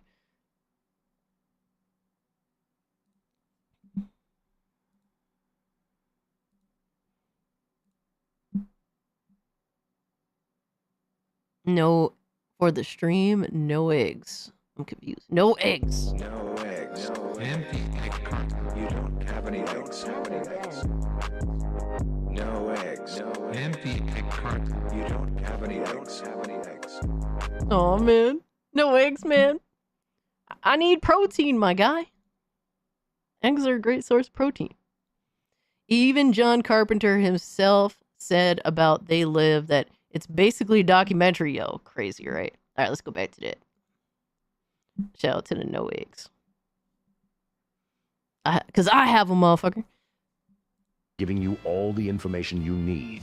Some critics called They Live corny, but they were either full of it or corny. just asleep. That's the crazy thing about it. It's We are corny, about to but it's join Nada true. in his world. And remember, this is the 1980s, where anything goes, like rocking a mullet in a sci-fi epic. Mullets for the win, baby. What's your problem? Either pay for it or put it back.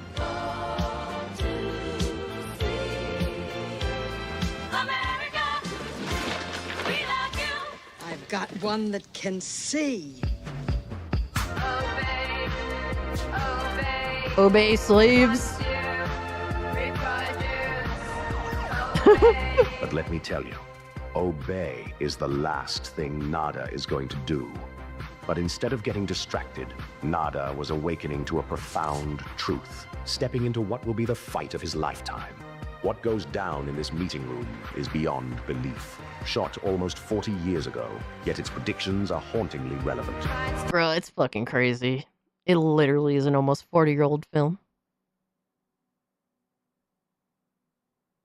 It goes to show, bro, that the more things change, the more they do stay the same. I live in the demolition timeline. Yeah, that too. That's another crazy one that predicted a lot of crazy shit. Also fat, but it's good fat. Exactly, yes. It helps with hormone production. Ooh. See, I didn't know that. But there is a distinguishing factor between good fats and bad fats. Yeah, Rod Piper was a fucking G in this. We're saving the full reveal for later in the documentary. But for now, here are 25 terrifyingly accurate predictions from They Live. 25. The illusion of choice. Look around you, folks. Yes. They Live says, by 2025, your choices are as real as a politician's promise. The illusion is strong. But hey, at least you've got the choice between Coke and Pepsi, right? Excuse me.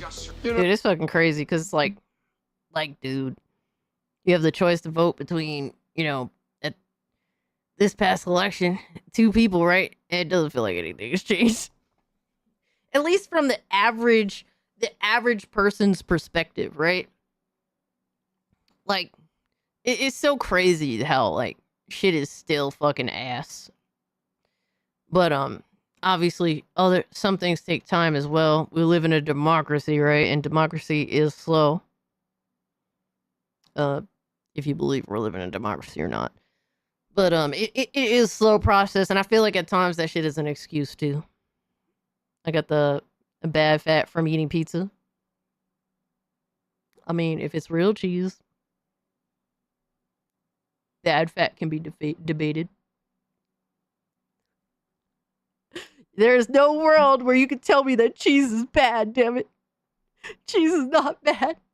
No, you look like the head fell on the cheese. And if it is, I want to. 1957. We could be food, but all we really are is livestock. And if it is bad, 24. then I don't want to be right. As distraction. We have. Daddy, I have a headache. Remember the bar scene where everyone's glued to the TV? That's us in 2025. Yo, cheese is Only dope. now it's Netflix, not network. Or entertainment isn't just fun. It's a way to keep you from noticing the world's turning into a rerun of The Matrix. And who are you, little pal? But don't worry. You'll be too busy binge watching to notice you're in a binge watch world. People watch me, and they love me. Their intention to rule rests with the annihilation of consciousness. We have been lulled into a trance. 23. Fucking wild, man. Personalized propaganda. Your ads are watching you, just like in They Live. How long have they been? Bro, it's so fucking true. We've had for years ads that are tailored to our interests. I ain't giving up my 6 cheese pizza facts. Personalized propaganda means you're the product, and the product is you. Our owners!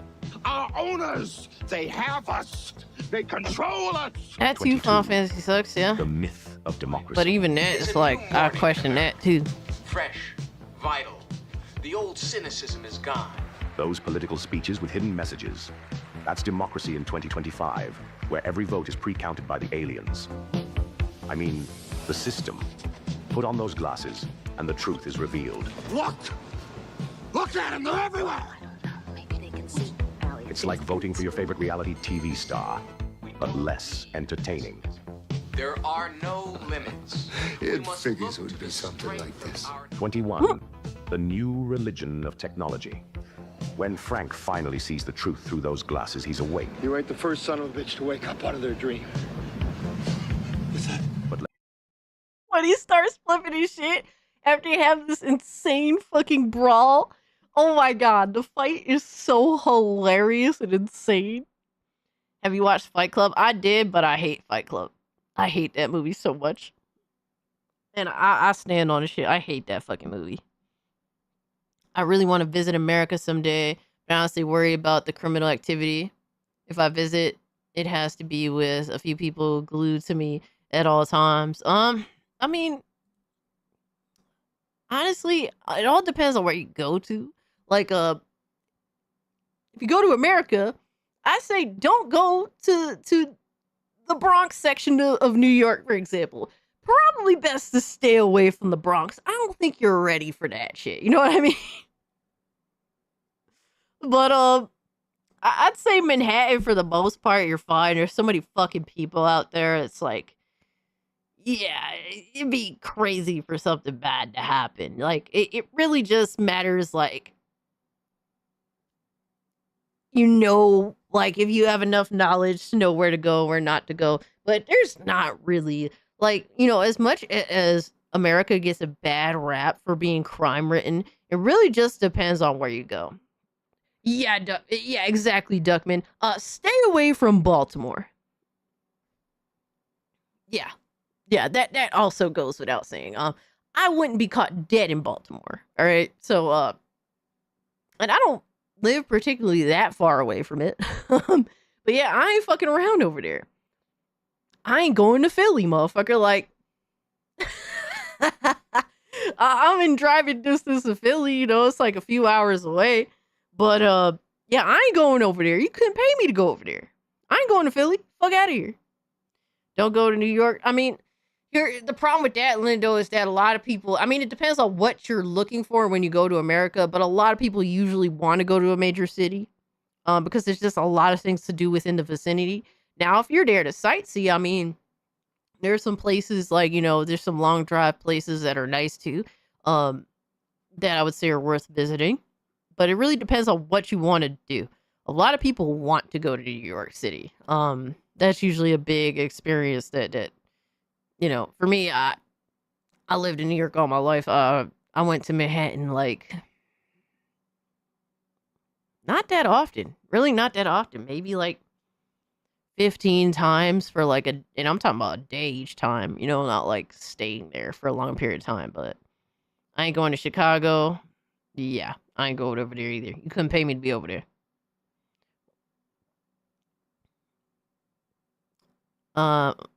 I'm being more born and raised, but I'll warn you quick. Absolutely. If you care about someone, you would definitely let them know. You just know where you grew up in, When I have money to visit, I will only go to the most safe places.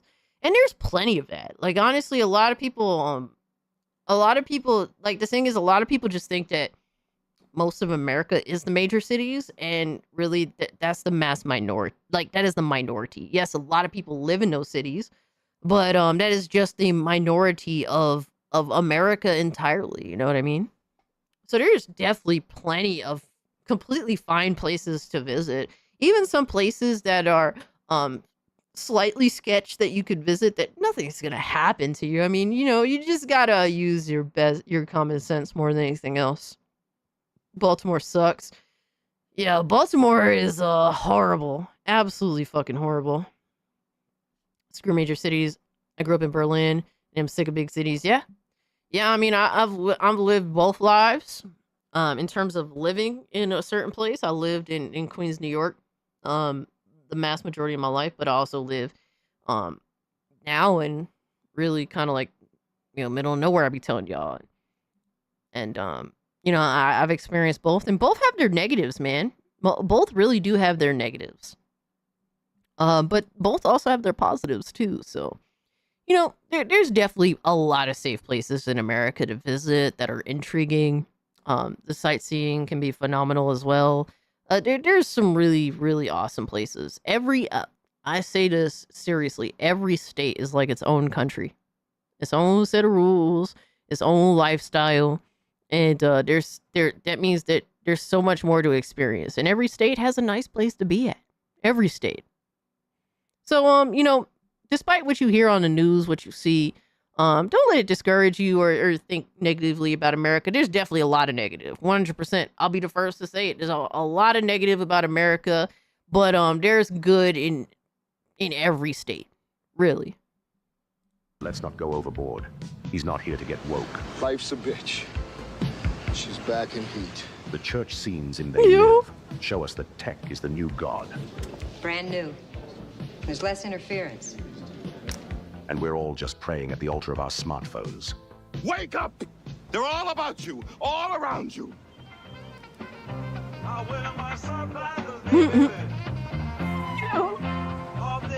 His reaction is fucking hilarious.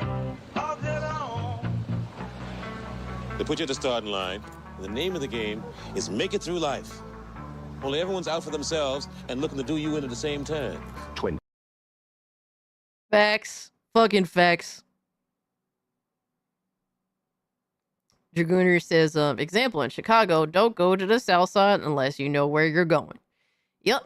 I would not visit Chicago, choosingly so not visit Chicago, but if I did, I would go with someone that knows where the fuck to go. You know what I mean? I did grow up with everything American as an entertainment, but yeah, I'm just concerned. Absolutely. I mean, like I will say this, if you're going somewhere and your first thought process is, like, this shit is like, I'm very concerned for my own safety. I mean, yeah, that's kind of like a bad thought process to go into it with. I understand, don't get me wrong, right? Especially like you're a fish out of water. Like, I'd be just scared on that basic consensus. But if you really feel like you're going to a place where your life is at risk, genuinely, like, that's like, for me, I just wouldn't go. Like, if that's how I feel, then I just wouldn't go to begin with, you know? That's just the type of person I am. But I'm also not a traveling person either. I'm a homebody by nature. I've always been that way. But yeah, if you want to go somewhere, you should be excited to go without, genuine fear. Obviously, you don't be stupid, right? We're not going to just do ignorant things. But when you want to go travel, your first inkling is like, I fear for my life, that's like, for me, it's like, yeah, I'm just not going. Like, if someone's like, yo, go to Baltimore with me, I'd be like, nah, son, I fear for my life. Like, or the same thing with Philly, Chicago. Like, yeah, I fear for my fucking life. Fuck that. Endless consumerism. I believe in America. Ads everywhere. Hidden messages in plain sight. Yeah, I feel you. Final Fantasy sucks. Knew we'd be shopping for our freedom in 2025. I told her, for yourself and for the baby. Go! But hey, if capitalism is the dream, why wake up? Why do we worship greed? It's like Black Friday every day. But instead of deals, we're buying into the illusion. They have created... Bro, it's so sad how true this shit is nowadays. Like, it literally is our lives, man. A repressive society, and we are their unwitting accomplices. 19. Intellectual property as control. When you finally wake up, you realize every idea you've ever had was probably on sale. You can only see them with these special glasses. I swear to you, we're being controlled by these things. I don't know what they are or where they came from, but we gotta stop them. It's like every thought you have is copyright. Yo, I have to feel like, did Carpenter choose that chick just because she had weird, creepy eyes? Like, her eyes are pretty, but they're also kind of creepy. And those are her real eyes. I've always been really confused by that. I would only come over if I knew someone who would want me to come over and visit the U.S. and to have a place to stay at. But I'm not a tourist who just wants to go for the traveling. Yeah, I would be that same way too, because I'm not a touristy type of person. I'm not a traveling person. I hate traveling. Like, everything that I would have to go through just to go travel is like fuck. I don't want to be bothered, right? Yeah, but if I were to go someplace, it'd be because I want to hang out with someone that I want to spend time with. Yeah, of course, that would be someday when I'm financially stable and did my research. Absolutely, 100%. DC is just a fancy part of Virginia.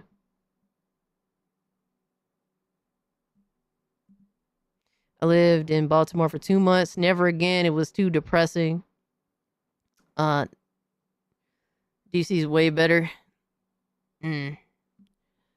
Yeah, there's some places that, I don't know if, some places strike you differently, even if they may be samey, you know what I mean? But, yeah, if you're somewhere that genuinely depresses you, like, it's time to get the fuck out of there, man. Because if you're in a place like, and I feel like a lot of people are accustomed, have grown to accept living in a place that makes them genuinely fucking depressed. And for them, their life, that is just a normalcy for them, which is scary shit, man. Because it kills all your fucking ambition. Like, there's so many people that live in the hood, and I have family just like this, live in the hood, and they're destined to spend their whole they have convinced themselves that they're destined to spend their entire life in the hood, and this is just completely normal, and that they're supposed to live this lifestyle, and have no aspirations or even belief that they can live in a better place. And it's like, bro, you've defeated yourself entirely. It's fucking crazy, man. I have family like this, man. And they've just convinced themselves that being in this depressed state of mind is the norm.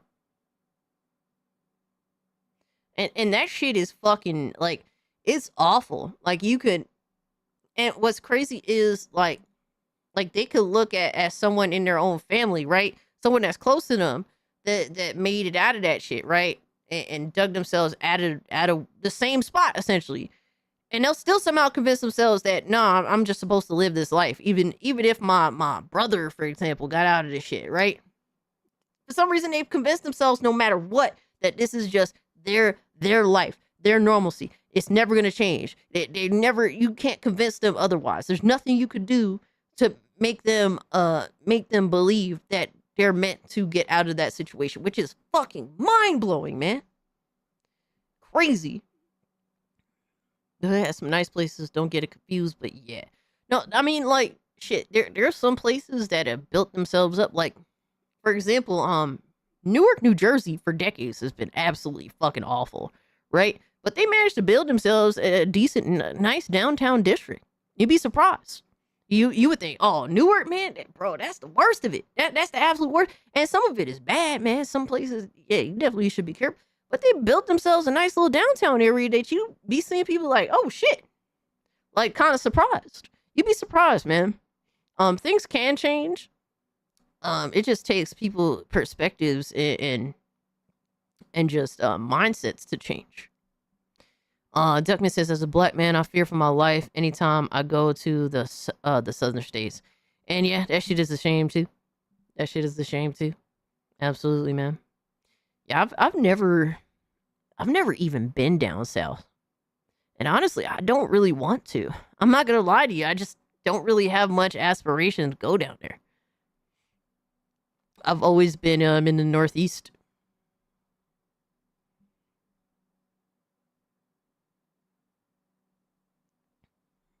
But yeah, it's a shame that there's still states like that, where you have to feel fear for your life, particularly because skin color, whatever have you, right? It shit is sad, fucking sad.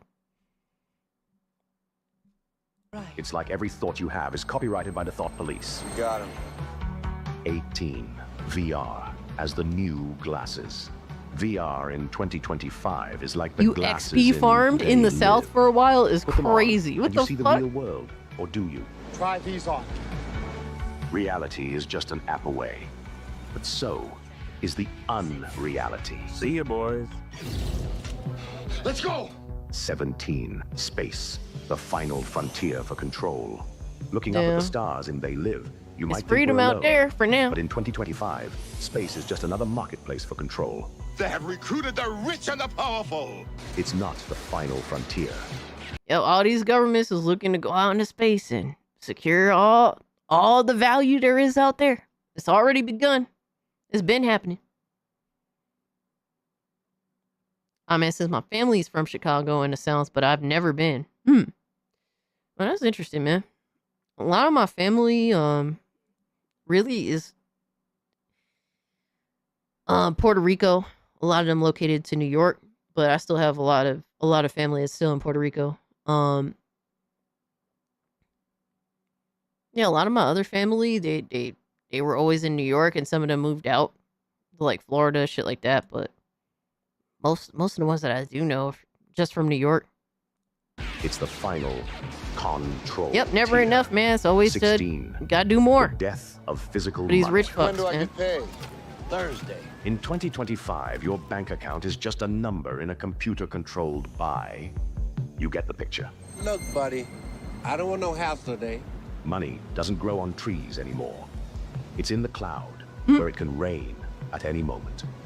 15. AI in government.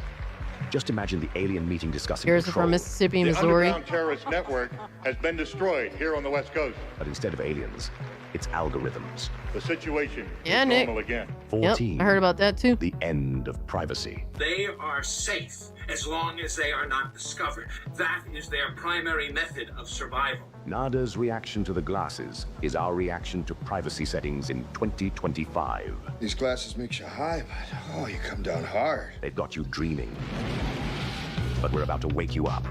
13. The fake news era. They live called it with a news anchor scene. In 2025, the truth is, whatever they decide it is, it's not news, it's nuisance. Bro, that's fucking true, bro. Honestly, me disconnecting from modern news, bro, that's when I have the most information. You can come to Bulgaria. For the most part, you're safe. We only have a few parts of the cities that are filled with gypsies. You just never go there and you'll be fine. Okay, that's pretty interesting. I have a homie of mine that's Bulgarian. Shout out to my man Lazy Titan. They got good seafood and gumbo, dude. I love seafood. Now would I go to Louisiana for it? I'm not gonna lie, no. Some of the worst cities, and New Orleans is definitely in that list. Some of the worst cities are in Louisiana, man. Fucking horrible. Honestly, it's a shame because there used to be some great places to go to in Louisiana that are interesting as fuck, historical, all that. Yeah, I wouldn't go there. You couldn't pay me to go there. And I got homies in Louisiana too, man, but I just would not go there.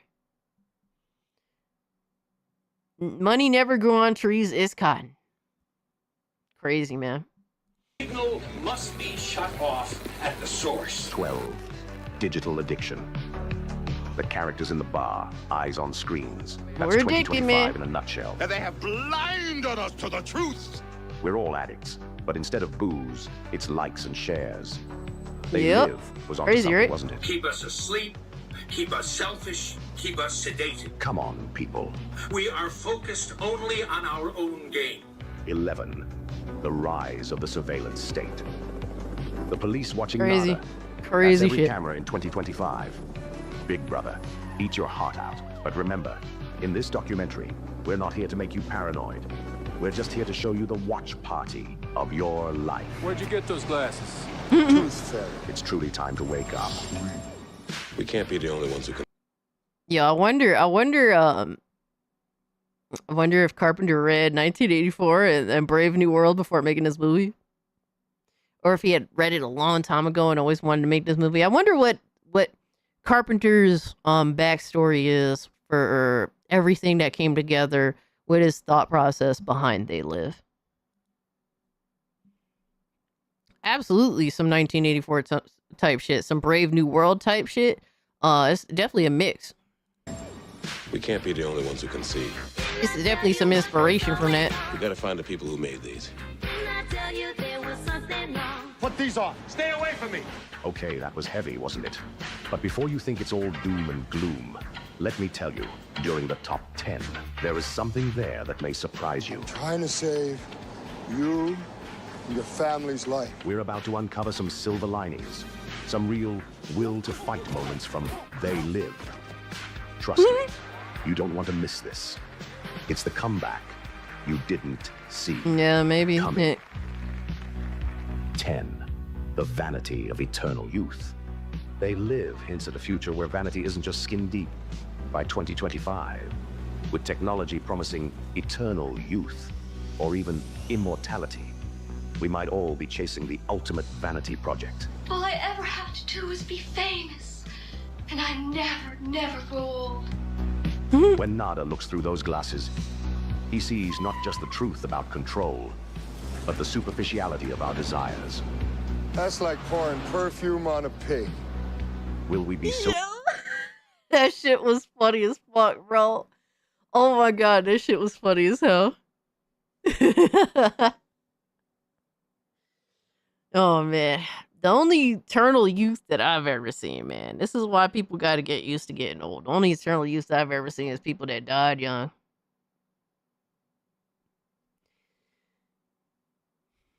That's the sad reality. Look at James Dean, dude died at 24 years old, car crash. Forever young. Never got to see James Dean get old.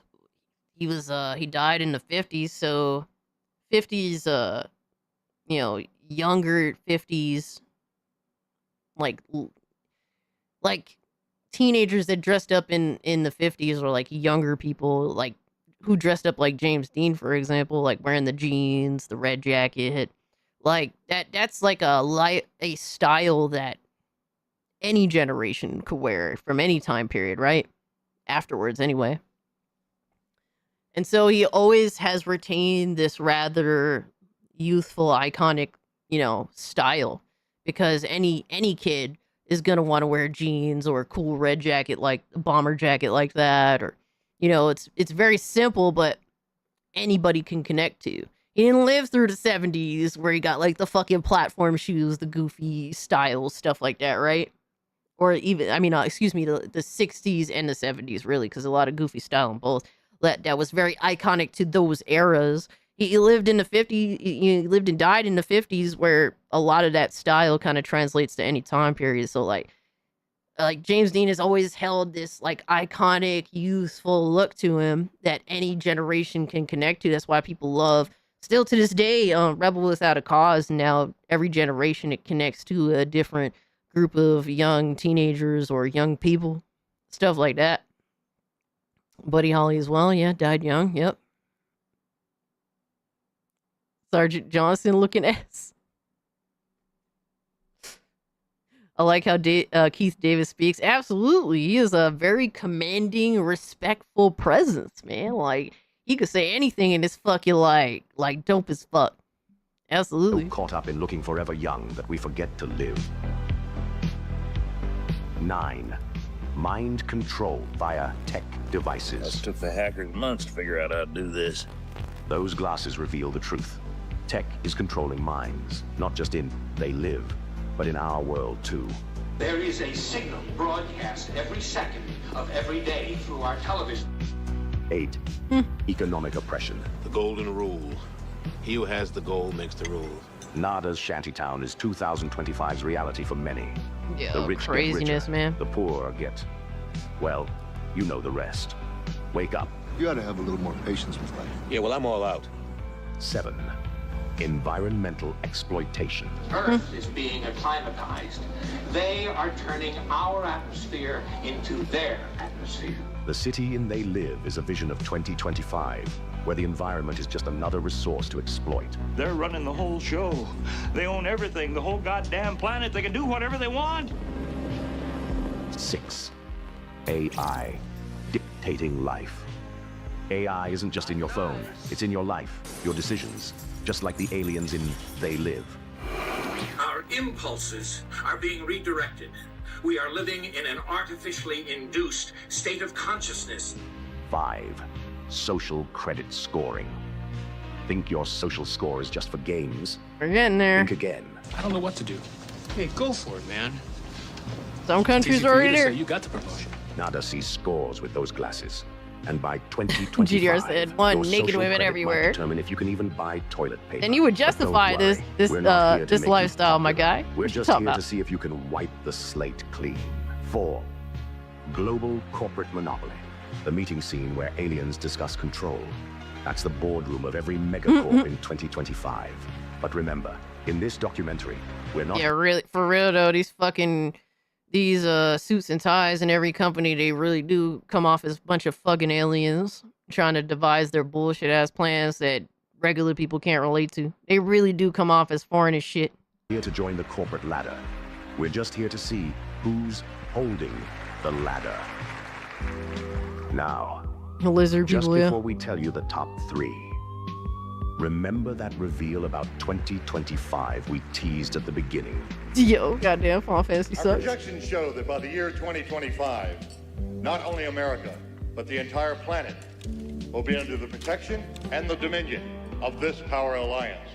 The gains have been substantial, by an average 39%. Crazy shit. Both for ourselves and for you, the human power elite. Don't go anywhere. There's a twist in the tale you haven't anticipated. We don't need pessimism. 3. Politicians as puppets. Here you are, sir. Politicians? Thank you. More like puppets on strings, just like in They Live. They're gonna leave us alone. Let us make some money. You can have a little taste of that good life, too. Now, I know you want it. Hell, everybody does. Vital. By 2025, the strings are just more digital. In our leaders. It really boils down to our ability to accept. 2. The Crazy, ultimate man. truth revealed. I gotta show you something. No, you ain't showing me nothing. It took Frank a while to wake up. Leave it alone, man. It ain't none of my business. Ain't none of yours. I got a job now, and I plan on keeping it. The scene where Frank uncovers the truth. That's more than just cinematic gold. It's an inspiration. Locked! Waking up. might be Nobody gradual. people don't want to believe the reality that we're in. And they do fight it, man. They did, bro. They had that whole fucking fight just to get this Keith David to put on the fucking glasses and see the world for what it is, to see the truth. And that fight is literally just people that want to believe that the system is actually valuable, that the system actually works, that everything is okay, that these motherfucking suits and ties telling us that this is acceptable is okay. Like, and they really will fight you tooth and nail, just like Keith David and fucking Rod Piper fucking did. Crazy, right?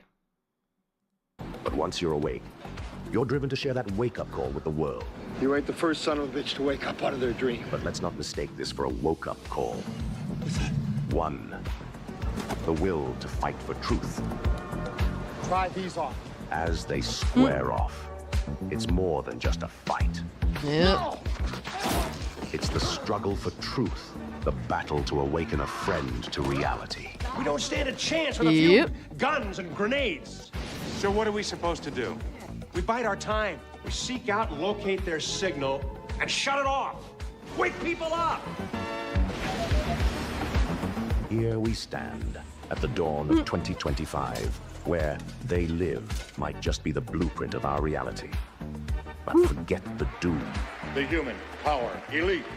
Focus on the boom of brotherhood and the sheer grit of perseverance.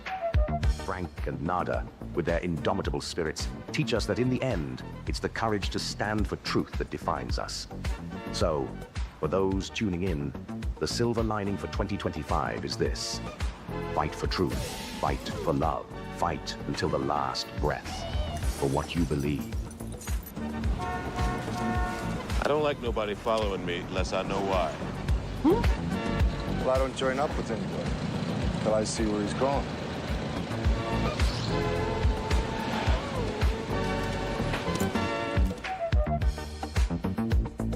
Yo, how does this fucking video only have 2,000 views? That's crazy, my guy. It's a good video, man.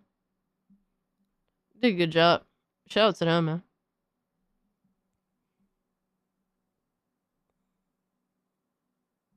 Love Piper's Pit. Yo, Rod Piper was a fucking G.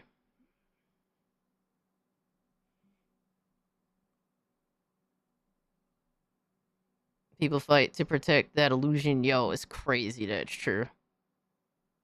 It's crazy that's true, man. And to be honest, I've given up on a lot of them. I have.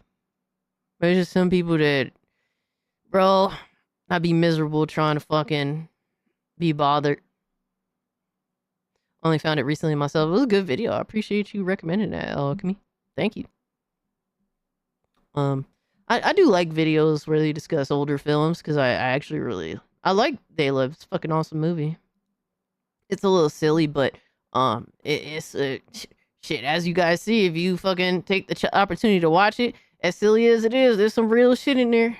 you know, Carpenter and, you know, everyone behind it really thought out the box on that one, and it turned out that it was going in the right direction with a lot of shit. Sad to say, right? You would hope that they were wrong, but a lot of things, not so much. No, that was a good video. All right, let's see what else we got. Carpenter really elevated Rod Piper as an artist, and Hollywood hated him for this movie. Yeah, I mean, they hated him for a lot of things. Yeah, they hated him for a lot of shit. Don't need that. Don't need that. Don't need that.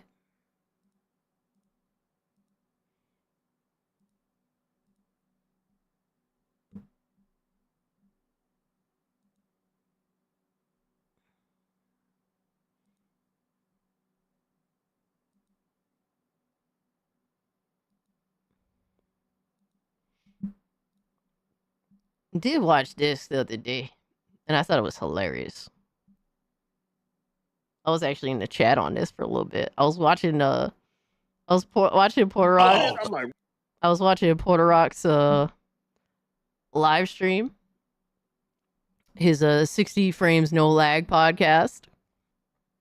While I was driving to work, and I just thought it was hilarious because they were talking about PC gaming, and it is funny how fucking clueless some of these homies are, man. They don't understand anything about PC gaming.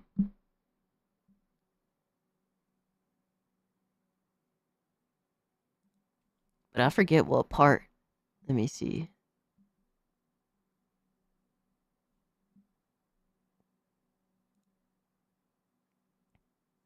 So it's from Porter Rock 77, 60 frames, no lag. Sony suing Tencent, Switch 2 set record, and PlayStation job listing.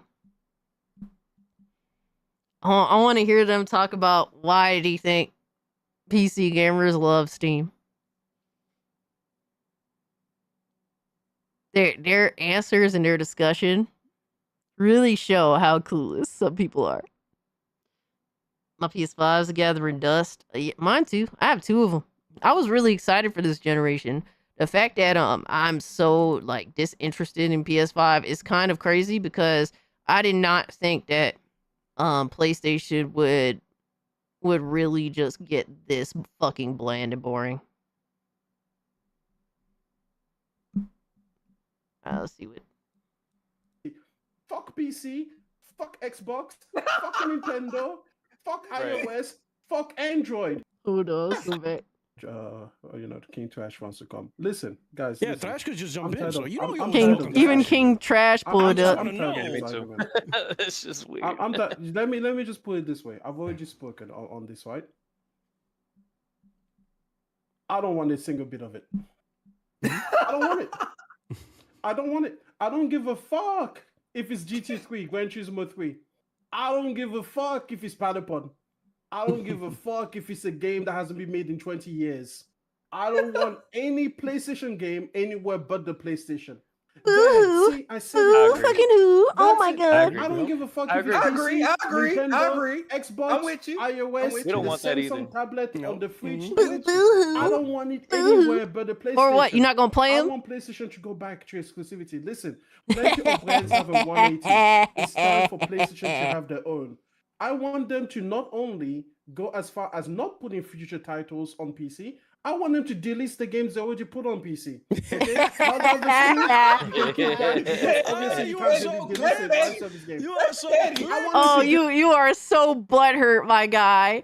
The fact homie literally wants PlayStation to delist games on other platforms, dog, you are butthurt. Dude, the salt on this stream from all right. From M is fucking glorious. This dude is so upset. Yeah, Duckman, there was a time where motherfuckers was legit saying PC gaming was dead. It wasn't that long ago. It wasn't that long ago, right? Now PC gaming is taking the fuck over it. PC gaming is the only part of the gaming sector that is experiencing growth and not stagnation. A lot of people waking the fuck up, my guy. They are waking up. The PS5 is the worst system they have made. 100% GDR. It is the weakest PlayStation platform they have ever fucking made. It is so sad. I mean, M is just a butthurt man-child. That's really all he is. I want them to delete all of these things. Go all the way back. If I got that job, my very first day would be taking games off PC. And this is all 100% an emotional response, because given the state of how gaming is moving and how things are changing, if you think with M's mindset, PlayStation would die. PlayStation, in terms of how it operates, would die. 100%. This is just a PlayStation fanboy response that does not understand how the industry is moving, how things are indeed changing, and really how weak PlayStation's for like their intellectual property actually is. And a lot of the reason why PlayStation's intellectual properties are so weak is because they don't even see the value in their own intellectual properties. Hiroki Totoki himself says they doesn't see the value in a lot of the older titles, that the older IPs that PlayStation used to have. He doesn't even, he thinks that they're short on intellectual properties. Meanwhile, Sony is not just a video game company, right? They have a ton of films there's a lot of intellectual properties from film. They themselves don't even see the value of their classic intellectual properties or their film intellectual property. So a lot of that is on their own fault, that their intellectual property is so weak. I'm thinking games. And you be doing the Lord's work. You be doing God's work right there. By selling you PlayStations, that's you'd kill literally the entire company. And if PlayStation fails, Sony dies. Without PlayStation, Sony has such little power. Jump on Zombie says, I woke up and I'm so glad I got my new PC, a 4060, 32 gigs RAM, a 3 terabyte hard drive, lots of space for lots of gaming. Hell yeah, my guy. Hey, you did your thing, brother. That's how I'm gonna make you profit on Xbox. I'm gonna sell PlayStation. The shareholders are confused. Like, wait a minute. We hired you to put more games. He took them away. Yes, 100. No, you said profit. You said profit. You didn't say more games. Yeah. You said profit. I'm gonna make you more. I'm gonna take games off. I'm gonna make more money on Xbox. I'm gonna take games off. I'm gonna go to those people. You know what I'm gonna put there? I'm gonna put ads, and I'm gonna say, hey, come play this shit on our shit. That's what I'm gonna do. That's what I'm gonna do. Y'all don't even know. So what he's described, ladies and gentlemen, is literally him saying, one, he would delist all these games off of these platforms that are already available on, so therefore, in return, making less revenue, and then spending more money on advertising to try and fool people into coming over to your platform, when the industry has already established that everything is third party. Wolf says, I got a 16 terabyte hard drive. It's still not enough. Yeah. I feel like I'm going to come across that feeling as time goes on. When I built this PC, and a lot of people, like a lot of fanboys are just talking shit about how much money I spent on my PC, but they won't acknowledge the reality that a giant portion of that money was just me doing it just because. A lot of the money I spent on this PC was for all the mass storage that I have. So I have like 8 terabyte hard drive. I have 8 terabytes of SATA SSD and 8 terabytes of M.2 SSD. So I chose to spend a good amount of money just on storage space alone. A lot, actually. Technically 1/4. And that, I didn't have to do that. I could have just bought, I mean, my original PC build, I just bought a 2 terabyte M.2. I could have just bought a SATA SSD that's a couple of terabyte and called it a day, right? A lot of my spending, like I had done excessive spending on this PC build because thankfully I was in a position where I could do that. Thankfully, but also it was a lot of optional spending that I did too. Like a grand of what I spent on my PC was optional spending because I wanted to. And there's other optional spending that I did too. Like I purposely wanted to build a white themed colored PC. that's extra money that I spent there, just because I chose to choose an aesthetic that isn't the most popular. If you're getting like parts that are typically like black, yeah, they're usually cheaper, and there's a larger variety of parts that happen to be of the theme color of black. Stuff like that. But PlayStation fanboys, they're just mad that I built a PC and that is better than their bullshit that they have. So they'll reference how much money I happen to have spent on it, which really is none of their business. Going to last at least 5 years, so you did well, Cass. Oh yeah, easily. I'm pretty future-proofed on pretty much every fundamental level. The only thing that one day I may choose to upgrade is my graphics card.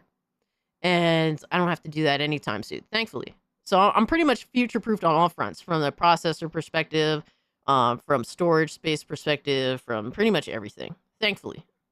So your PC match, your PS5, I see you, nah. I'm running circles around my PS5, easily. Listen, Third-party gaming killed Sega though. I'm gonna let Crash everything. talk. Everything on Dreamcast could be copied and pirated. Well, because they didn't take they didn't take that into account with the type of with the format that their CDs were on. That isn't really that third party that killed Sega. It's outright piracy that killed Sega. Yeah, that's piracy that killed. If anything, Sega had good exclusives on Dreamcast. There was a lot of good exclusives on Dreamcast. That's just what it is. I'm saying the color white on white. Oh man. Well, technically, PS5 is white on black. Nah, I built. So when did I build? Nah. I mean, I guess whatever. Now I like the white and silver look. I think it's cool on a PC.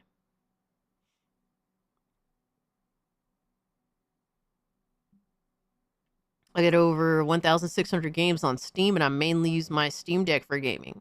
I've got the 16 terabyte for most games, 2 terabyte internal, and 1 terabyte micro SSD, plus a 6 terabyte for my Gooner games. Yo, Wolf of Midnight is completely set up. Shout out to the homie, man. He completely set up. Hell yeah, bro. I'm trying to get up there with you, bro. I got like, how many games do I have on Steam? Excuse me. I have 857 owned games on Steam. And with my Steam family group, and mind you, I still buy games like crazy. And you guys gift me games, which you guys need to stop because I have too many. But even with my Steam family group, bro, we have like almost 1,800 games. That's crazy, bro. We trying to get all the games. Right? Yeah. You guys can argue about this all you want, but what I'm going to tell you is the thing that has bothered me about this community is that people just don't say how they feel. Just say you don't want this. I don't care if it's business reasons. I don't care if it makes sense. Do you, as a PlayStation gamer, want this thing to happen? Me, I don't. Okay? I don't. Same here. And you have no rational reason as to why. All you have is made up reasons. That's it.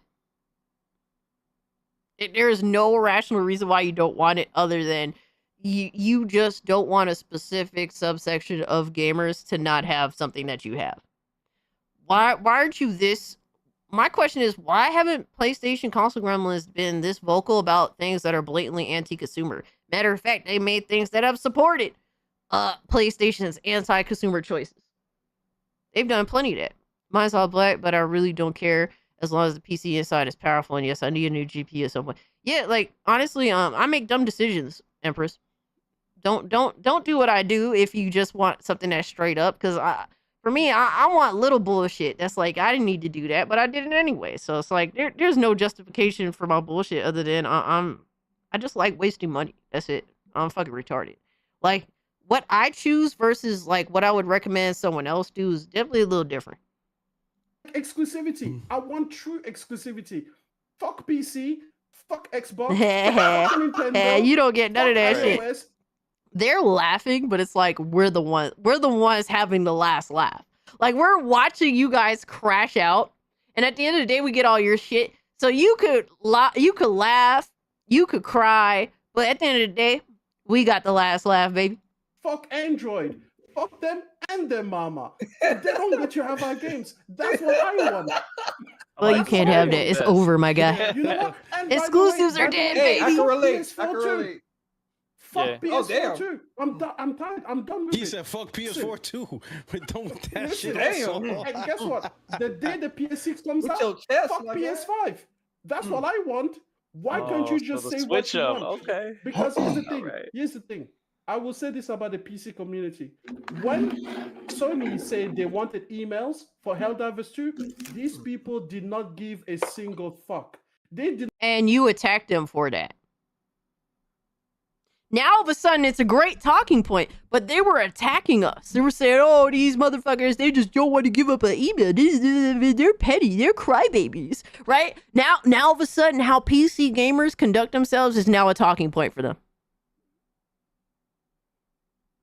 Yo, I swear, M is the biggest clown in gaming, and he is the most pseudo-intellectual fucking motherfucker in the space. He tries to act like he's so fucking smart, but he's the biggest clown of them all.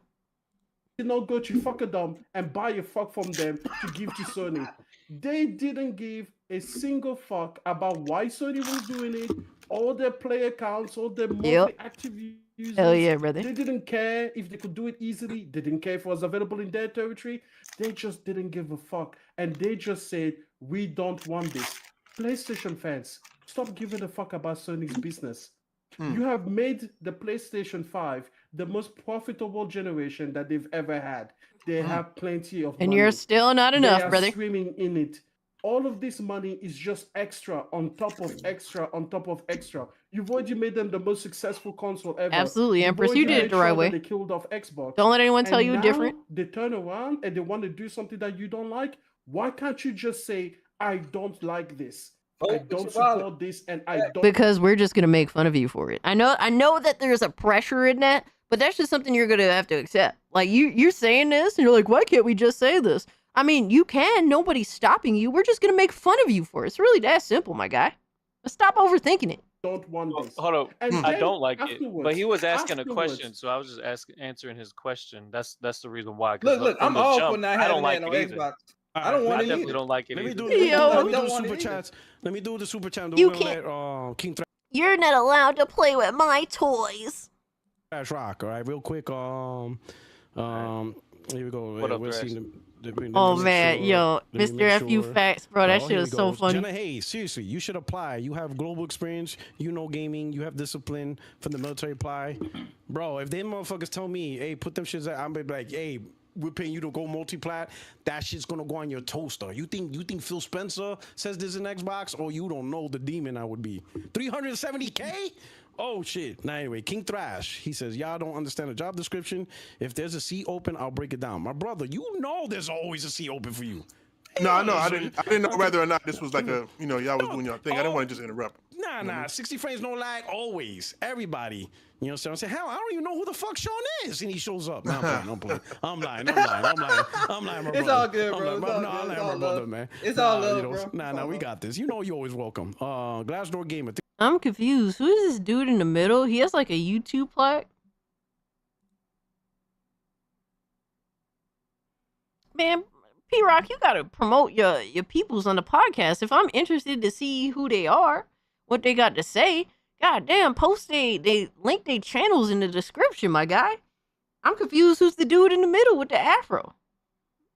He got a YouTube plaque, but I don't even know who he is. I've been telling you for days, Cass. What you mean? 370K is decent for when they make you do all the grunt work, data collection, negotiations, revenue splits. I have a friend at Adobe doing this. 370K is a good job, especially in America. You getting great salary in America with that pay. Oh, 1,000 platinum, dude. Odyssey. Shout out to you. He said Last Guardian. Infamous, No, I Second remember Son, you telling me Order that. Yeah. 1886. I just Those don't know games who go the to fuck Xbox. he They is. don't even make them games for PlayStation. For PS5. And Plus Ultra, West Coast under tsunami watch. Y'all tracking? Yeah, I just got the ring thing. Like, what is going on, Thrash? Like, Thrash, what is happening? We gonna get drowned in here? And what? Like, There's a ring? What? You can hear? There's a tsunami. Oh, you can, is it me? Warning. Yeah. West Coast. Really? We in here. You know what I'm saying? Sony goes third party. Look what the fuck happens. The end of the world. I thought you were saying my mic was tripping. My bad. Oh. Yo, it's really that serious for them, man. man. That's the hilarious shit. It's really that Does serious. the actual tsunami coming my way? No. It says West Coast. I'm in San Diego area. Oh, real shit. You are in LA? You in LA? Yeah, his I'm fake in LA. 1,000 You platinums is probably crazy. not all right, but I'm all right. Shit, you in the mountains. He said you fucked. I'm in Long Beach. There's a whole beach over here, but I'm in Signal Hill. I'm in the hills of Long Beach. I'm like 10 minutes away from the beach. Oh shit. Oh yeah. Oh yeah, y'all cook. Thrash, you give us your perspective on this. Why no? Oh my god, here we go. The biggest clown. The biggest clown in the space. King Thrash King. Because I'm in business and I know this position. And you guys haven't won.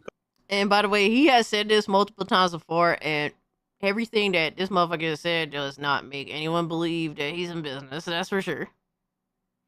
He's not a good business person. Dude has already lost one YouTube channel, so I would reckon that he ain't really a good businessman. 1,000% wrong about what this position actually is. It has nothing to do with development of games or telling people where to put games or nothing like that. Absolutely nothing about that. Okay. This is, if you read the overview, that's all you really need to read is the overview. It's about expanding sales on digital stores, right? That's why they say Nintendo, Xbox, PlayStation, yada yada yada. They say Nintendo, well, not even PlayStation. They say Nintendo, Xbox, Steam, Epic. Those are all of their digital stores. All right. Oh, GDR, there are some entertaining individuals. Consoles has nothing to do with development. What it has to do with is expanding profitability in these stores. So what does that mean? That means that, let's say, for example, Steam store, right? You go to the Steam store, you'll see a section called PlayStation Publishers Sale or something like that, right? Pretty sure y'all seen people bring that up on PC, yada, yada, yada. That is what this man's job is. It's not even his job. He's in charge of the people who do that. So they're trying to expand the sales inside of these stores by basically doing ads. When you boot up an Xbox, you see a full screen saying buy this game, right? That's literally Microsoft trying to sell to people like Sony or any other third party that's on their platform to say, hey, buy this whole ass screen, you know, however many millions you want. As soon as they boot it up, your fucking game would be the first thing they see, right? And that'll boost profitability. It's not about going to Sony and asking them what game can they put out on this platform. That's not their job. That's somebody else's job. His job is to make sure that these games make. Dude just said a whole lot of nothing. He's just saying using advertise to boost profitability. They're putting a game on the platform to sell the game and make profit. Yes, the game is going to be advertised on the new platform, but what does that mean? Like, you're just literally saying basic ass shit. Yo, Machine XP was good, brother. Machine XP says, after seeing Nate the Hate earlier today, confirmed now PlayStation games coming to Xbox. These dudes are even more delusional. Yeah, they're fucking Looney Tunes. Yo, Big Cloud, a real motherfucker, bro. He a real motherfucker. He's nuts. Don't get me wrong. I'll be the first to tell you, Big Cloud is a crazy motherfucker, but he real. He real as fuck. I've been looking at Rubber all night. Hey, yo.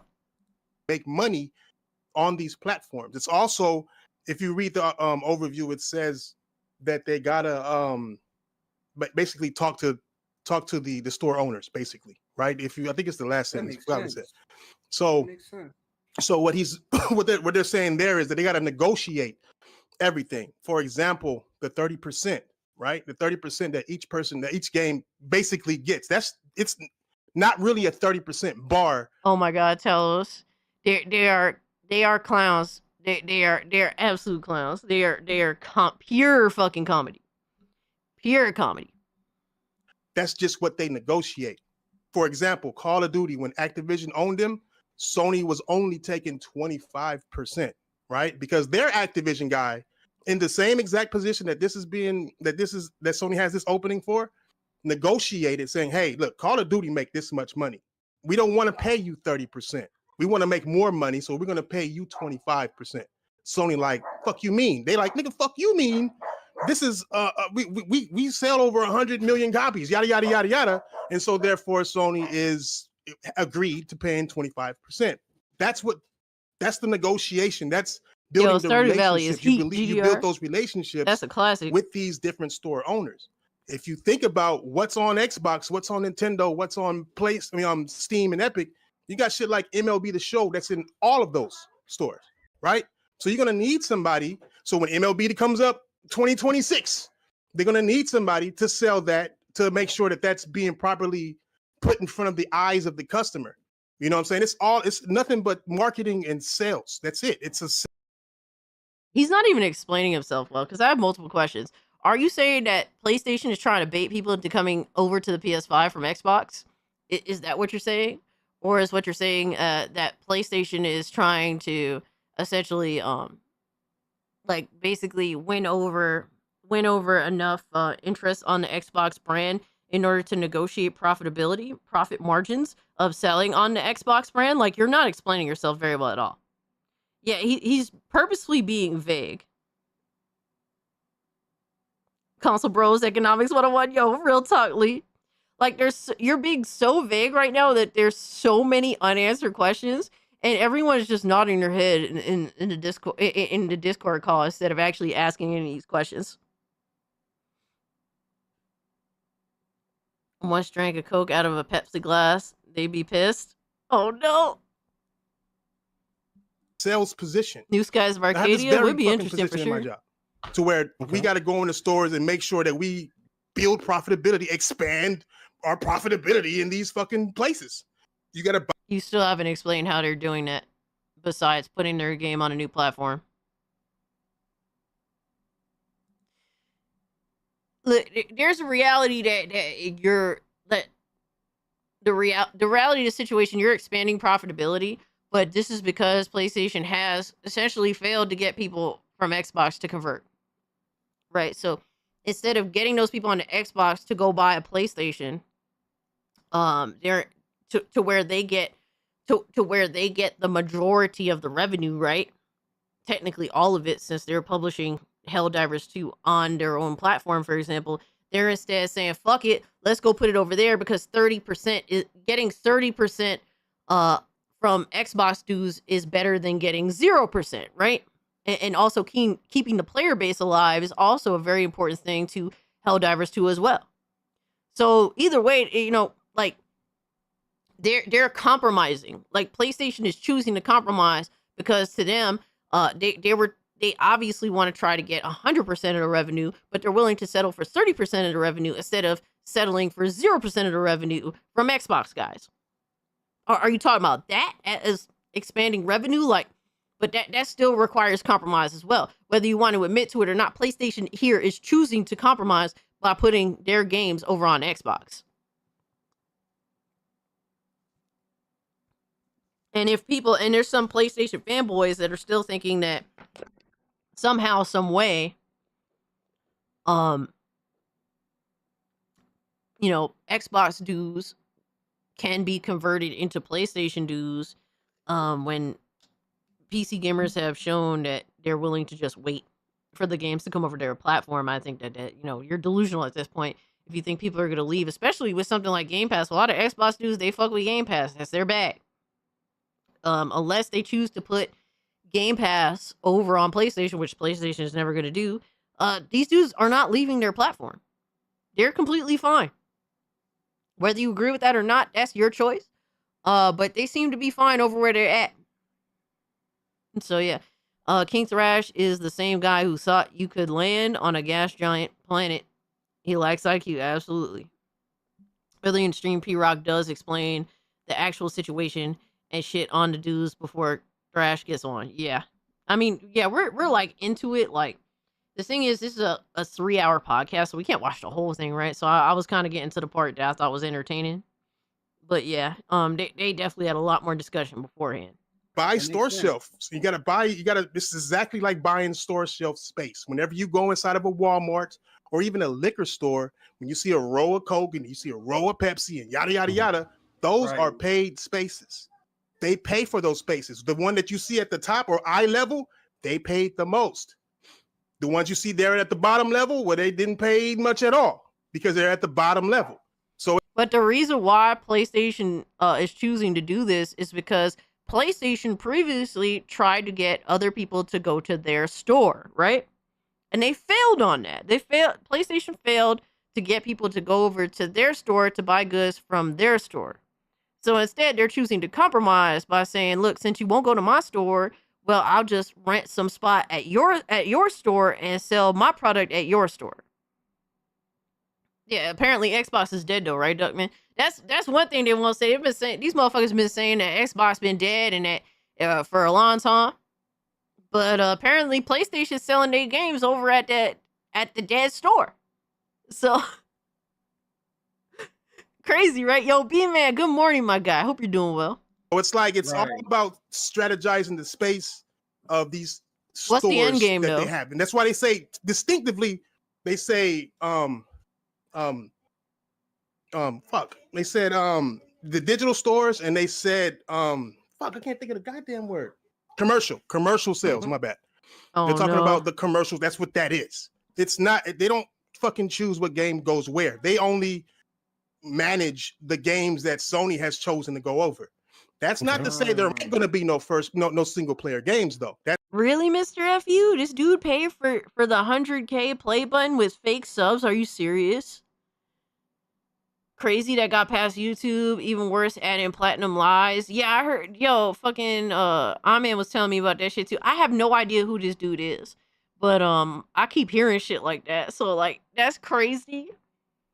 If all this shit is true, because I don't know at the end of the day, I'm going off of what you're saying. I've done no research. I have no knowledge of this person. I don't know who the fuck he even is.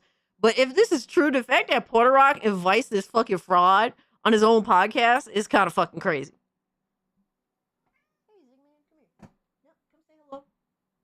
Hi. Come say hi. Oh my god, Ziggy does not want to be here. I got mad comfortable, fucking leaning back. I was leaning back. Come on, come lean back with us, Ziggy. Say hi. Hi.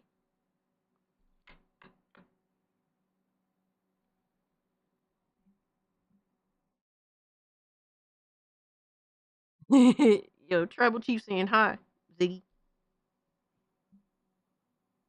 that's just not this position's decision. Okay. It's somebody else's. So you're saying that the decision for single player games on Xbox is somebody else. This is somebody else. This responsibility is actually managing the commercial aspect. Right, and it already exists. This is a very old position because the second that they had their games on PC or even with PlanetSide going to fucking PC, they need to PlayStation as Sega is to Nintendo. If you agree, like the supercut. It sounded like fucking TTS. It sounded like TTS said supercut instead of super chat.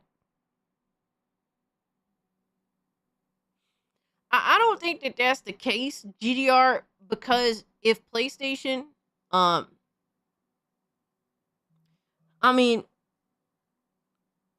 PlayStation would just let Xbox sell the games on their platform. They wouldn't, reciprocate that. Whether you like it or not, PlayStation putting their games on Helldivers 2 over on Xbox shows that they see value in the platform. Otherwise, they would just say, fuck it.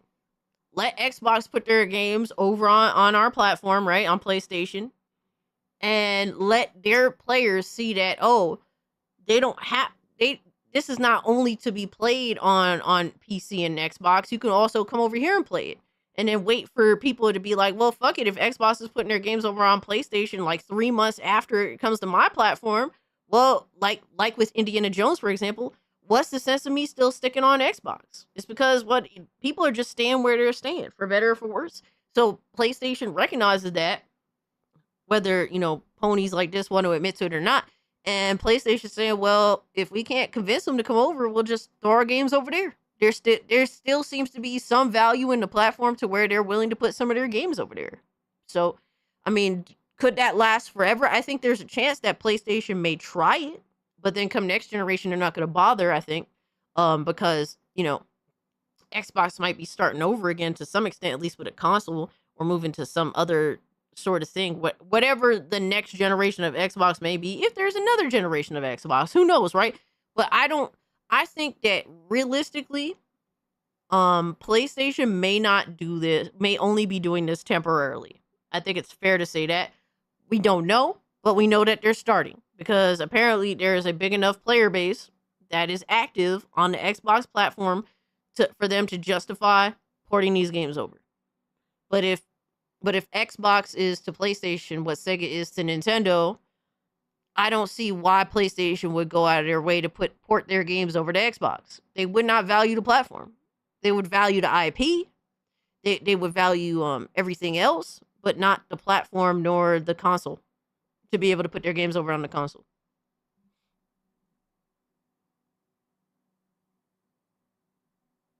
Needed a guy to manage those stores that PlanetSide was going to be in. This position isn't a new position. And the only reason why we see it is because nobody internally wanted it. And the reason why nobody internally wanted it, y'all was talking about how much this person is going to get paid. It's because nobody's that qualified for that position. The person who's going to get paid that. No, PlayStation's too greedy to put another platform, to put a subscription service, a foreign subscription service like a Game Pass or Steam on their system. They're too greedy for that. They want all the money. So that's not gonna happen. They'll take your games, right? And they'll pay you to 30% for your games, but they won't put actual subscription services foreign on their platform. That $300,000 a year is going to be somebody who's been doing it for 7 years somewhere else, the same exact position. If that person comes in, then they'll get that money. But the people internally looking at it like, I don't got that. They probably gonna offer me $100,000. I'm already getting paid $100,000. I don't want to get that much more responsibility. Yes. So it's like it's just a job position for marketing of the games on these different platforms and nothing more. It's just not their choice. You know what I'm saying? It's not their choice. I know that. Well, they could just, I mean, theoretically, PlayStation could market their games on other services that Microsoft owns anyway. If that's the case, right? So they could theoretically go about that a different way. There's so many ways. Like what he's trying to describe, they're just trying to market their games on this foreign platform, right? But PlayStation markets their games so many different ways, buying up marketing space, so many other avenues. It's not just marketing,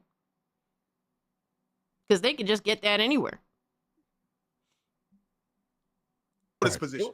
I would never go reminds me of. I knew it was more than that. Listening, and it basically broke it down into that. I said I knew it was something deeper, and everybody was jumping the gun when they seen that list. So now, I'm gonna ask Thrash the trap question then.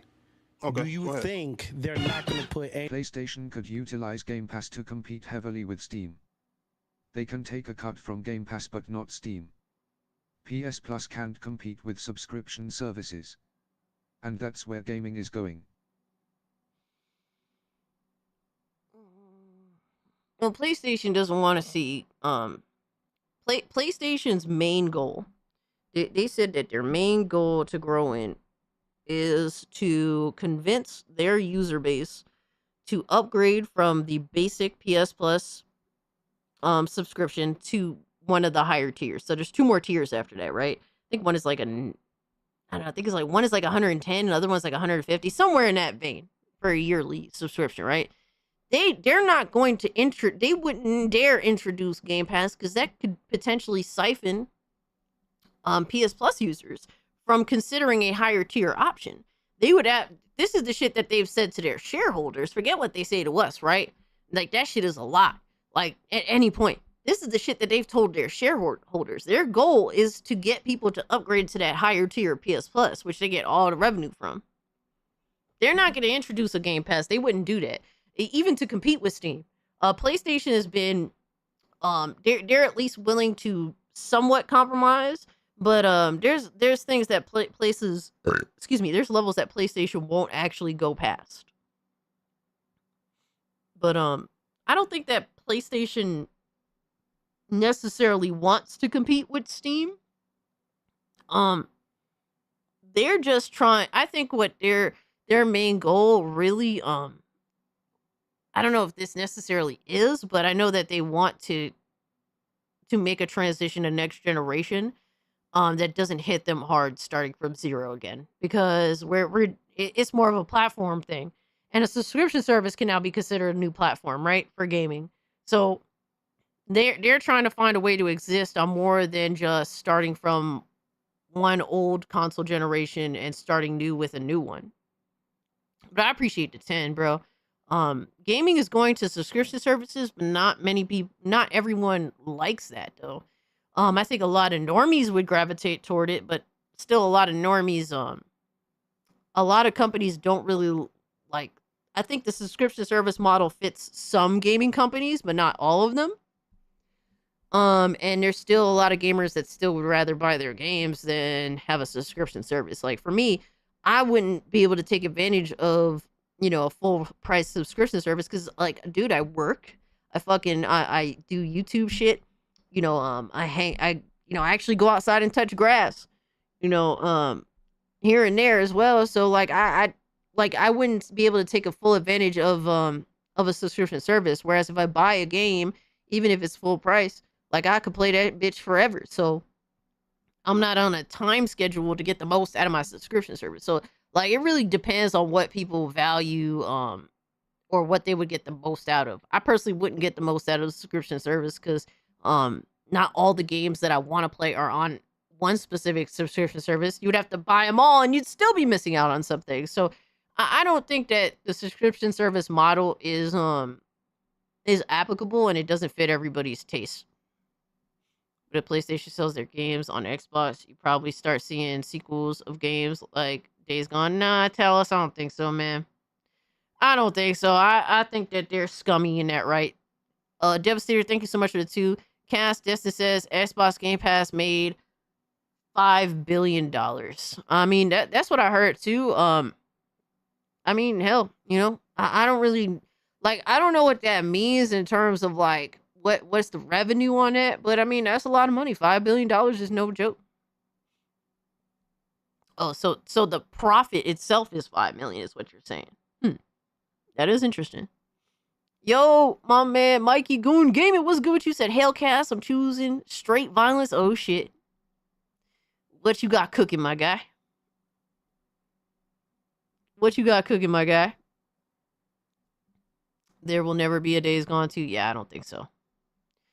Even if they made an abundance of money, I don't know. I just feel like they're too pussy to do a Days Gone 2. I really do think that they got scared off by certain commentary. Plus, the dude behind Days Gone 2, like, they kind of, whether you think he's a wackadoo or not, they made him out to be a wackadoo amongst the eyes of the people. So that shit, like, they ain't gonna hire him back. He don't play ball with what's socially acceptable to say. He say what the fuck he wants. Some things he said that's kind of stupid, and some things he said that made some sense too. So, take from that whatever you will. All right, Nick, it was so awesome hanging out with you, my guy. Take care of yourself, fam. Hugs. Yes, I don't think my super chat went through. Yeah, I ended up reading it out, but let me see. Let me just refresh this shit. There's still one thing I need to add to OBS that I didn't, which is fucking annoying. Because I forgot how to do it. I can't say my source, but I know things are trouble. Yo, bro, the gaming industry is very troubled. Like, there's a lot of crazy shit going on. GDR says Xbox isn't going to make consoles anymore, though. And that scares me. It means less competition overall. Game Pass needs a platform because Steam dominates PC. I mean, bro, you got people out here that want Xbox to die, right? And that's a problem, too. And I don't think... I think that really console gaming doesn't necessarily... I don't think necessarily console gaming is the answer. I don't think it's a bad nor a good thing. Because there's other ways for you to have access to video games that don't require a console.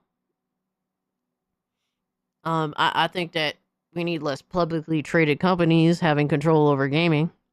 I think that's to me is more important thing that I think would be more interesting, because a lot of these publicly traded companies, they make a lot of dumb fuck decisions that gamers don't want. So I mean, I think that's a major issue. Because I've been preying on Mantis and Grounded 2. Oh shit. Xbox is releasing a new console and hybrid. Yeah, I mean, I think they're planning to do something where whether people value it or not, or willing to spend for it or not, I don't know. I think that console numbers, they're making it so that console numbers don't matter, and they're just gonna drop a console or a hybrid or a handheld and let it be what it is, whatever sales are the sales. But I don't think that they care so much what the sales are, because it's more than just they don't really care about console sales. Like, they made that abundantly fucking clear. They don't care. They just released the specs the other day. $5 billion revenue, and that was only 20% of total Xbox revenue for 2025. That's why it makes no sense to factor in 100% of Xbox operating costs. All right, GDR, it's good talking to you, my guy. Hope you have a good night. Appreciate you hanging out. Oh man, GDR cool. He just hate the Game Pass and really subscription services. Though he did say did say PS Plus was okay, so I question that. But I do understand the concern with service based offerings for gaming. I do have my issues with that as well. You think Xbox makes better consoles? I think it's all the same shit, my guy. Honestly, like, to me, there's really not much difference between a Series X and a PS5. It's just they look different. They play just about the same fucking shit. I don't know. Take it or leave it. I just either way, from what I have now, it's all a downgrade. Going from PC to an Xbox is a downgrade. Going from PC to a PlayStation 5 is a fucking downgrade. It's all a downgrade for me. Because Xbox is dead according to Dreamcast. Oh, man. Yo, Wally. Guys, if you haven't, there's a poll there is a poll going on. Still, this poll has been going since like the beginning of the stream in the YouTube chat. Vote for what game I will be playing later on today. It is a horror game. It is almost a dead tie between Resident Evil 2 Remake and Fear. Now, I will say this. If I can't get Fear to run right, I may have to go to the Resident Evil 2 Remake. I'm just saying. Because I don't know how Fear runs. I know it's an older title. I'm not sure how that's going to run. I may not be able to find a workaround in time to get that shit to run, but I'll try it. So, but there's a tie. There's also Prey Remake and Mouthwashing also being offered. That's two games that you guys were recommended to me to play for the horror stream. Since we reached tier 2 last week for the stream, I owe you guys a live stream to which I'm dressed as Scooby Goon playing a horror game of your guys' choice. So cast your vote, and I have to stream the horror game for at least 2 hours. But I will say I'm not sure how Fear is gonna run. That's all I'm letting you guys know now. If I have to deviate, I'm gonna download 2 games. If something fucked up one of them, I'm going to the other one because I promised you 2 hours. So the most voted upon ones. Yeah, Duckman, exactly. The x86 architecture of consoles is all the same. It's all the same shit, just like some minor differences. Xbox hardware is great. You can run emulators on it in dev mode. But that's the thing. It's not even necessarily the hardware that's great. It's just they give you more freedom with that. No Dead Space. I did want to throw Dead Space on there, but I tried to include 2 choices you guys made, and none of y'all in the Discord chat. I asked and I said here, what horror games would you like me to play? None of y'all said Dead Space Remake because I would have put that bitch on there. Any of the single play games on Xbox? I'm talking the big ones. The big ones. You think that's off the table? Well, look, from my experience in business, I think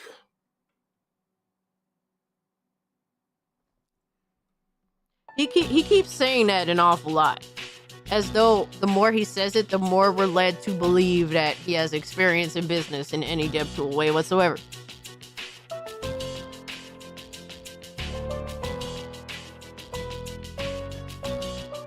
So, I'm a little confused on all that. I'm led to believe less that he has any real genuine experience in business other than basic shit. I'm just saying, bro, he's saying that too much. Dead Space would be a good choice. Why didn't you recommend it in the chat, damn it? Why didn't you recommend it in the Discord? I asked the homies in the Discord. If you're not a part of the Discord, you gotta join the Discord, which means if you're a channel member, you can hit the link in the channel membership tab on my YouTube channel, or you could become a channel member. Any tier gets instant access to the Discord. I'm pressing yes to doubt. Exactly, me too. Lindo says, where's my suggestion? The Chinese off-brand horror shooter. It looked interesting, but also it doesn't have much of a reputation for me to go on. I didn't see the message about horror games, but you gotta check out the Discord, my guy. Gotta check out the Discord. I posted it in the game chat.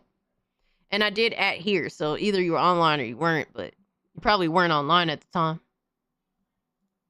Those single player games, if that was the case, they would have done that first. I think it's easier to port a single player game over, and they have single player games that are much, much more profitable than some goddamn Helldivers, whether it's games as a service or not. But at the same time, I'm looking. But a games as a service game is deliberately made to have consistent revenue over time. So I would think that they would be more inclined to port over their most their most successful live service project to date, which is Helldivers 2. Because it's beneficial to everyone that plays the game. First and foremost, it keeps the player base healthy. Obviously, it's a live service game, so there's monetization. Even after the purchase, you're selling the game at the $40 price tag, likely on Xbox, right? Like everywhere else. And then there's also the potential chance that the person that bought into it will choose to buy into the battle pass, choose to buy into the outfits, whatever have you, that kind of shit. The guns.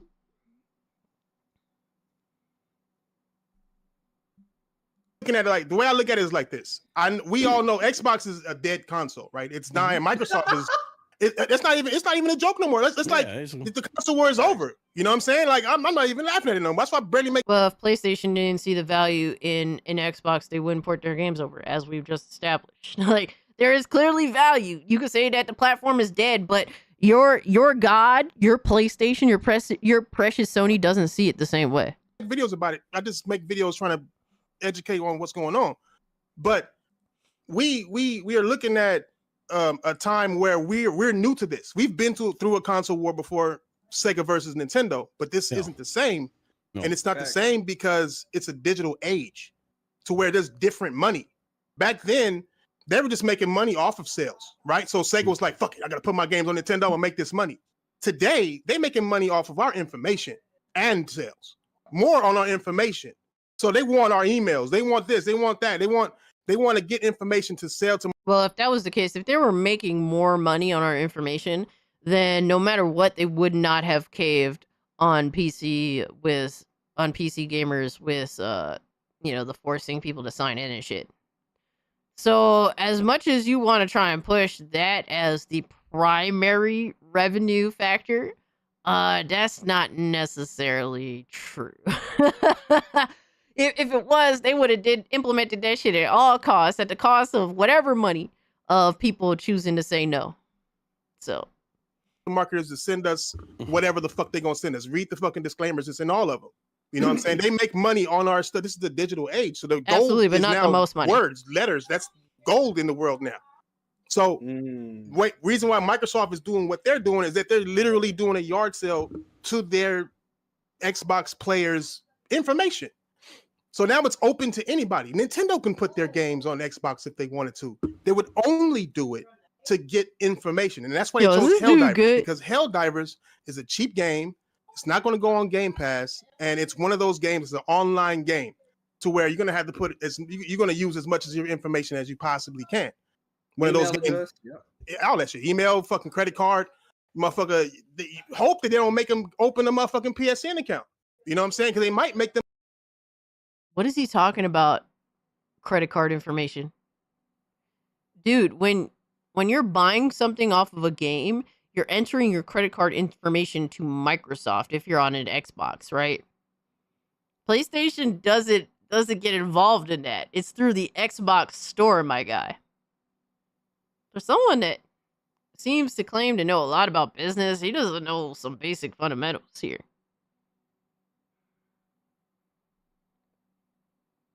You're surprised Trash isn't whispering in a closet during the stream? Man, who knows, man? There's a lot of people that watch the stream. Nico watches the stream. Plenty of these motherfuckers that are self-admitted, too. So, we had a hater pull up literally at the end of the last Twilight Zone of gaming. And I just let them rock. I don't give a fuck. It's better. I like it more when they let themselves be known. At least they aren't cowards, you know what I mean? But hey, who knows? Who knows who's watching at the end of the day? Them niggas do that too. We don't even know yet. We know that Microsoft makes you with Minecraft open an MSN account, right? They tried to do the Xbox Live account. Sony was like, nah, because I don't want to expose you to my God, I don't want to Zombie. expose Xbox to my PlayStation players. But Microsoft is allowing Sony to expose their Xbox players to PlayStation. And that's why you see PlayStation Studios and not Nix's when you look up the game, and you see not PlayStation Studios, PlayStation Publishing instead of Sony or whatever the fuck. Like how when you see an Xbox game on PlayStation, when you look in the store, it says Microsoft Publishing or whatever. It doesn't say Xbox like that. Because it's Microsoft and it's a publishing company. What are you talking about, my guy? This is the whole same shit that PlayStation tried to push with PC, which failed. It's a failure. It's not working. Literally fucking having fucking Stellar Blade, Gooner Blade fucking exclusive to PlayStation, and then going on to PC and selling like 1 million copies in like 3 fucking days. Like, it goes to show that people are willing to just wait. They're not going to spend $500 to $700 or $800 for a console when they know that these games are just going to come over anyway. PlayStation is just trying to make max profit because I believe genuinely that they know that these people ain't going to go over their platform. So it's like it's all people would rather go to PC. Being in business, you can kind of see all the different moves that are being made. That's why I'm just sitting back laughing, because I'm like, bro, yeah, business like, PlayStation dudes are some of the biggest idiots. It's like it's just an ugly looking death. It looks different to us because we've never seen it like this before, because we're in a digital age. But that's how you take Xbox is from dead. a dying console. Xbox is dead, even though their own platform is putting their games on Xbox. You can't make this shit up, my guy. Every time. If PlayStation is doing the same shit as Xbox, isn't PlayStation dead too? Yo, PlayStation plays follow the leader with Xbox. Xbox did it first.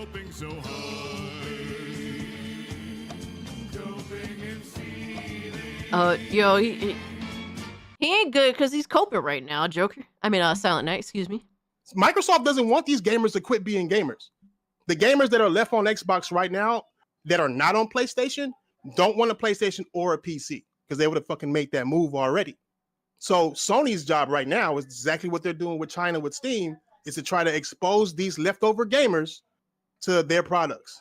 Microsoft doing the same thing with Asus, and you can come over here and play this pretend Xbox with a sticker on it and expose them to the PC side. That's exactly what they're all fighting over this shit right now. Like, I feel bad for the Xbox gamer because they are in limbo.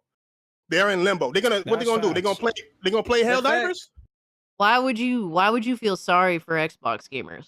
They chose to be there on that platform.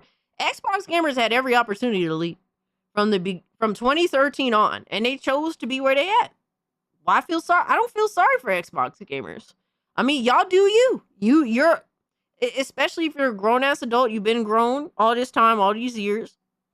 You made these decisions. These are your decisions, and it is, sometimes you're gonna miss out on games, and I feel bad that you miss out on certain games, but I mean, I don't feel bad for Xbox gamers. Y'all chose this, and you're an adult. My viewers are adults. I mean, whatever, my guy. Like, what are you talking about? You feel bad for Xbox gamers? You be shitting on them all the time. Like, why the fuck are you pretending? Like, I don't feel bad for PlayStation gamers. They made their bed. Like, what the fuck?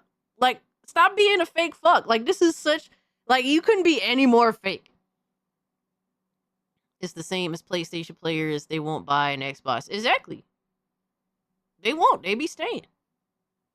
That's projection, says the guy on PS5 Pro with Astro Boy, Helldivers 2 in 2 years as exclusives. Yeah, that's kind of rough. That is kind of rough. But I don't understand any of this mentality. This is honestly just cope. Like, people like Xbox third party equals dead platform. PlayStation third party equals smart, beautiful strategic plan. Yeah, exactly, right. Machine XP, thank you so much for the 5. This is just cope, man. King Thrash always is the one to try to keep a straight face in the face of PlayStation's shortcomings. He does it every time. Every situation, every debate. He just tries to flip it in certain ways and contort it. He's one to do a lot of mental gymnastics in order to make it look like it isn't. There's no loss here. Like, he isn't like M that's gonna cry and bitch and whine. He just simply ignores reality for what it is. He is pretty good at that. Very ignorant to reality. They're in fucking limbo, bro. Like I understand, like, people are saying like Sony is fucking up and Sony's this. Sony is trying to survive in a new climate in the gaming space. Sony doesn't have Microsoft money. Nobody can move like Microsoft. People keep saying they're going to copy Microsoft. They don't have the money to copy Microsoft. Fucking Google didn't have the money to copy Microsoft. They just don't have that money. So what they're doing, the only thing that they're doing is trying to get them over. And if Helldivers don't work, then you might see Spider-Man go over there. Whatever will help them expose the players to their games. If Helldivers is successful, they won't do it. But if it isn't successful and they have to go to their big guns, then they'll go to their big guns. It just is what it is. Why would you know they? What I'm saying? Bro, if they're already making this move, why would they not commit? What you're saying is they're just doing this, which already has been disproven. Like, literally, this dude's statement gets disproven a day after his fucking podcast with Nate the Hate. What's his name? Yeah, that's his name, right? Nate. Hold up. Oh no, I think I deleted it. But it literally, it's crazy how fast this bullshit got disproven because it's nonsensical. Like, dude has no real background in gaming at all. I mean, excuse me, in business at all. He is just 100% fucking fanboy cope bullshit. The purest hive mentality is proof of stupidity being contagious. Yeah, pretty much, man. And the fact that nobody even questions him, like, just goes to show these are some submissive men in this fucking chat, bro. This is some submissive fucking men. They won't even ask questions. Especially since they acknowledge and accept that, oh, Thrash is a business guy. These are some submissive ass men. Hey, yeah, it's not cute. It's kind of lame. It's just funny. I don't want no weirdo PlayStation dude feeling bad for me. I'm not locked to any console. Been playing on PC, Steam, and Xbox for 20 years. Absolutely. I don't have to feel sorry for any of you guys. You guys choose this, and some of y'all are very happy. Why the fuck am I gonna feel bad? Y'all talk about the games y'all been experiencing. You talk about Game Pass, whatever have you, man.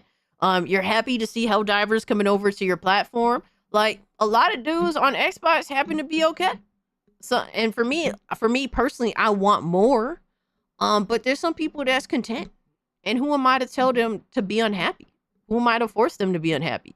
It's only when you have people lying, like Thrash here, right? Making excuses, coping and seething, like M. That shows to me that you're not happy.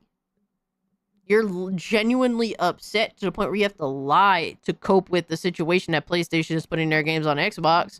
And you gotta literally bitch and whine like, that's not happiness. When y'all are telling me, yo, fucking this just came to Game Pass and I'm playing it and this shit is heat. I mean, shout out to y'all, man. Now Xbox fucks up too and you call them out too, but really y'all seem to be happy. And to be one of those that is mad. And sometimes there's some things to be mad at when it comes to Xbox. Absolutely. Just like with PlayStation. But to pretend that somehow PlayStation is like way better when y'all have a lot of the same situations going on, that's some fuck shit. That's crazy to me. As ahead of the ball game, as ahead of the curve as PlayStation is, it's not that much better. Like for me, like I said, that would be going from PC to either or is a 100% downgrade for me. Chief and Brett, like, you may say that, but all these other dudes is submissive ass men in this chat. They won't even ask questions on Thrash. Question him on anything. Not even a gotcha question. I'm just saying, like he's not even explaining himself very well. Like, I had to ask basic questions because he was taking a long time to even come to a point. He was just speaking a lot of just talking in circles. So it's like, bro, I would have asked him a couple of questions just because I want to understand where the fuck he's even trying to go with what he was saying. Yo, they may be letting him finish his point, but there's a lot of bullshit being said. Like, if there's a point to nothingness, and it's a lot of nothingness being said. I'm seeing a lot of. There's a problem there. There's a lot of submissive men in this chat. For Xbox. And Xbox players sadly don't know that yet, I guess. They should, or they want to ignore it, but it's just over. You know what I'm saying? It's done. Yeah. There's no such thing as Phil Spencer coming on stage and saying there's no out-consoling Sony. And ever since he said that, we've seen nothing but the opposite of a console console management being put out there like they want to sell it. They don't want to sell this Xbox. The writing's on the wall, man. Let me say this. You know, Sony just said a month ago, I don't know if it was during that fireside chat or what it was during their presentations, but they said that they'll be making games that showcase the capability of their hardware, that they're committed to that. You know, especially when you're dealing with, because I think these structural changes of whatever kind of things that they're doing right now in preparation for the next generation and of course the remainder of this generation, but so far they say they committed to that, and they've shown us that. Ghost of Yotei is an example of that. You got all these other, the games that they're making right now, they're going to be only on PlayStation on launch date. Hell, even Death Stranding only on PlayStation on launch date, and that's not even a first party game. So Sony's they've made a name for themselves. They can be trusted. I can't say the same thing about Xbox. Sony, especially these Asian cats, Japanese. Y'all literally just got done bitching and whining about how PlayStation games is going to Xbox. Like, what are you talking about? Sony can be trusted. Y'all just talking about how fucking they betrayed your trust. Now, we are now dumber having listened to this idiot. Oh man, they've committed to lying to a client. Yo, for real though. Chinese, they're more serious about maintaining their trustworthiness in the eyes of the public. Yeah. They're very samurai style when it comes to that type of stuff. They take that very serious. They don't say something, then they're going to be only on PlayStation on launch date. Hell, even Death Stranding only on PlayStation on launch date, and that's not even a first party game. So Sony's made it. They've made it. He's literally said that he admits to being conditioned to being completely okay with literally just having temporary exclusives, like limited time exclusives. He's been talked into it essentially. He's been conditioned like the good boy that he is, I guess. I don't fucking know, bro. But like, imagine being conditioned by that shit when this is the main thing you guys have had to flex for years, the PlayStation exclusives. You've been conditioned to accept that these shits is temporary. Congratulations, you're a fool. To trust you're admitting that you trust PlayStation. They still value their exclusives to whatever extent, I guess. Whatever, my guy. Get a name for themselves. They can be trusted. I can't say the same thing about Xbox. Sony, especially these Asian cats, Japanese and Chinese, they're more serious about maintaining their trustworthiness in the eyes of the public. Yeah. They're very. Huh? Where does the Chinese come into this? Are you talking about just the people or the CCP? Because I mean, the CCP makes some of their people disappear, my guy. What are you talking about? Can be trusted samurai shit. Why are you including the Chinese in samurai shit? The fuck are you talking about, my guy? Like, if anything, like when it comes to at least holding true to what they're saying, Nintendo been more true to that shit. Bro, these motherfuckers is so dumb. And they're all immediately after he said that, guess what? Everyone's head nods. Oh yeah. The fuck? Samurai style when it comes to that type of stuff. They take that very serious. They don't say something and then do something else like Phil Porter Rocks had popped up when he said it. Yeah. They're very samurai style when it comes to that type of stuff. They take that very Yo, son! You see Porter Rock's head pop up like the fuck? Look at this shit. Look at this shit. Look at his head pop up, bro. Worthiness in the eyes of the public. Yeah. They're very samurai style when it comes to that type of stuff. They take that. Yo. If you got no games, you expose, bitch. Yo, son. You expose, bitch. Even Porter Rock like, the fuck?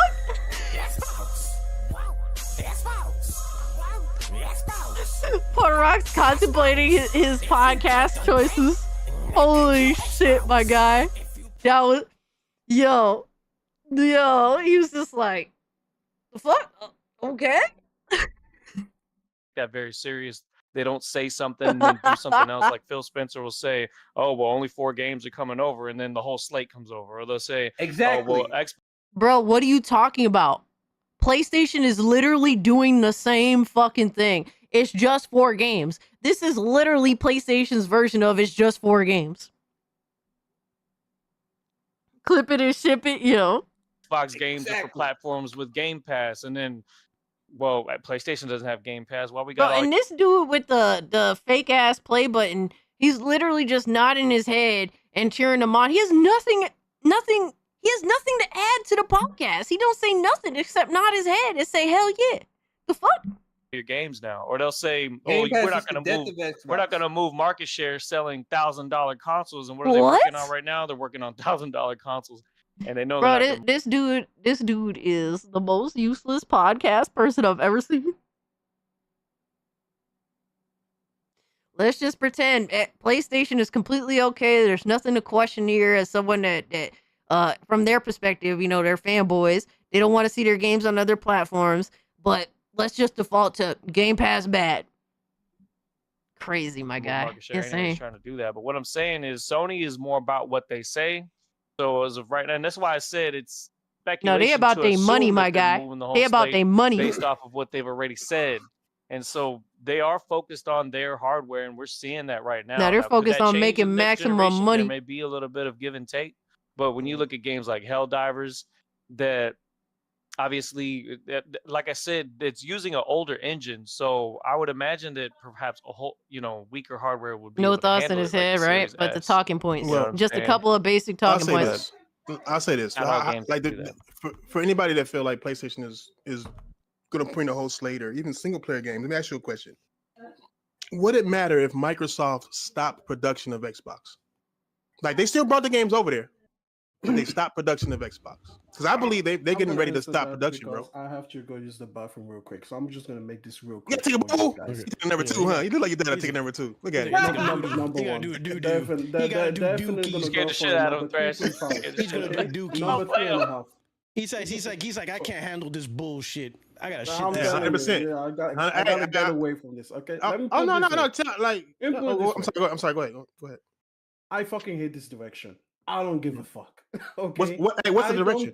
I don't care about whether Microsoft stops producing, because for me that is such a silly argument. You'd be like, listen, hold on. Yeah, literally all Thrash was 100% speculation, no proof behind anything. No proof behind anything at all. Xbox ain't stopping anything.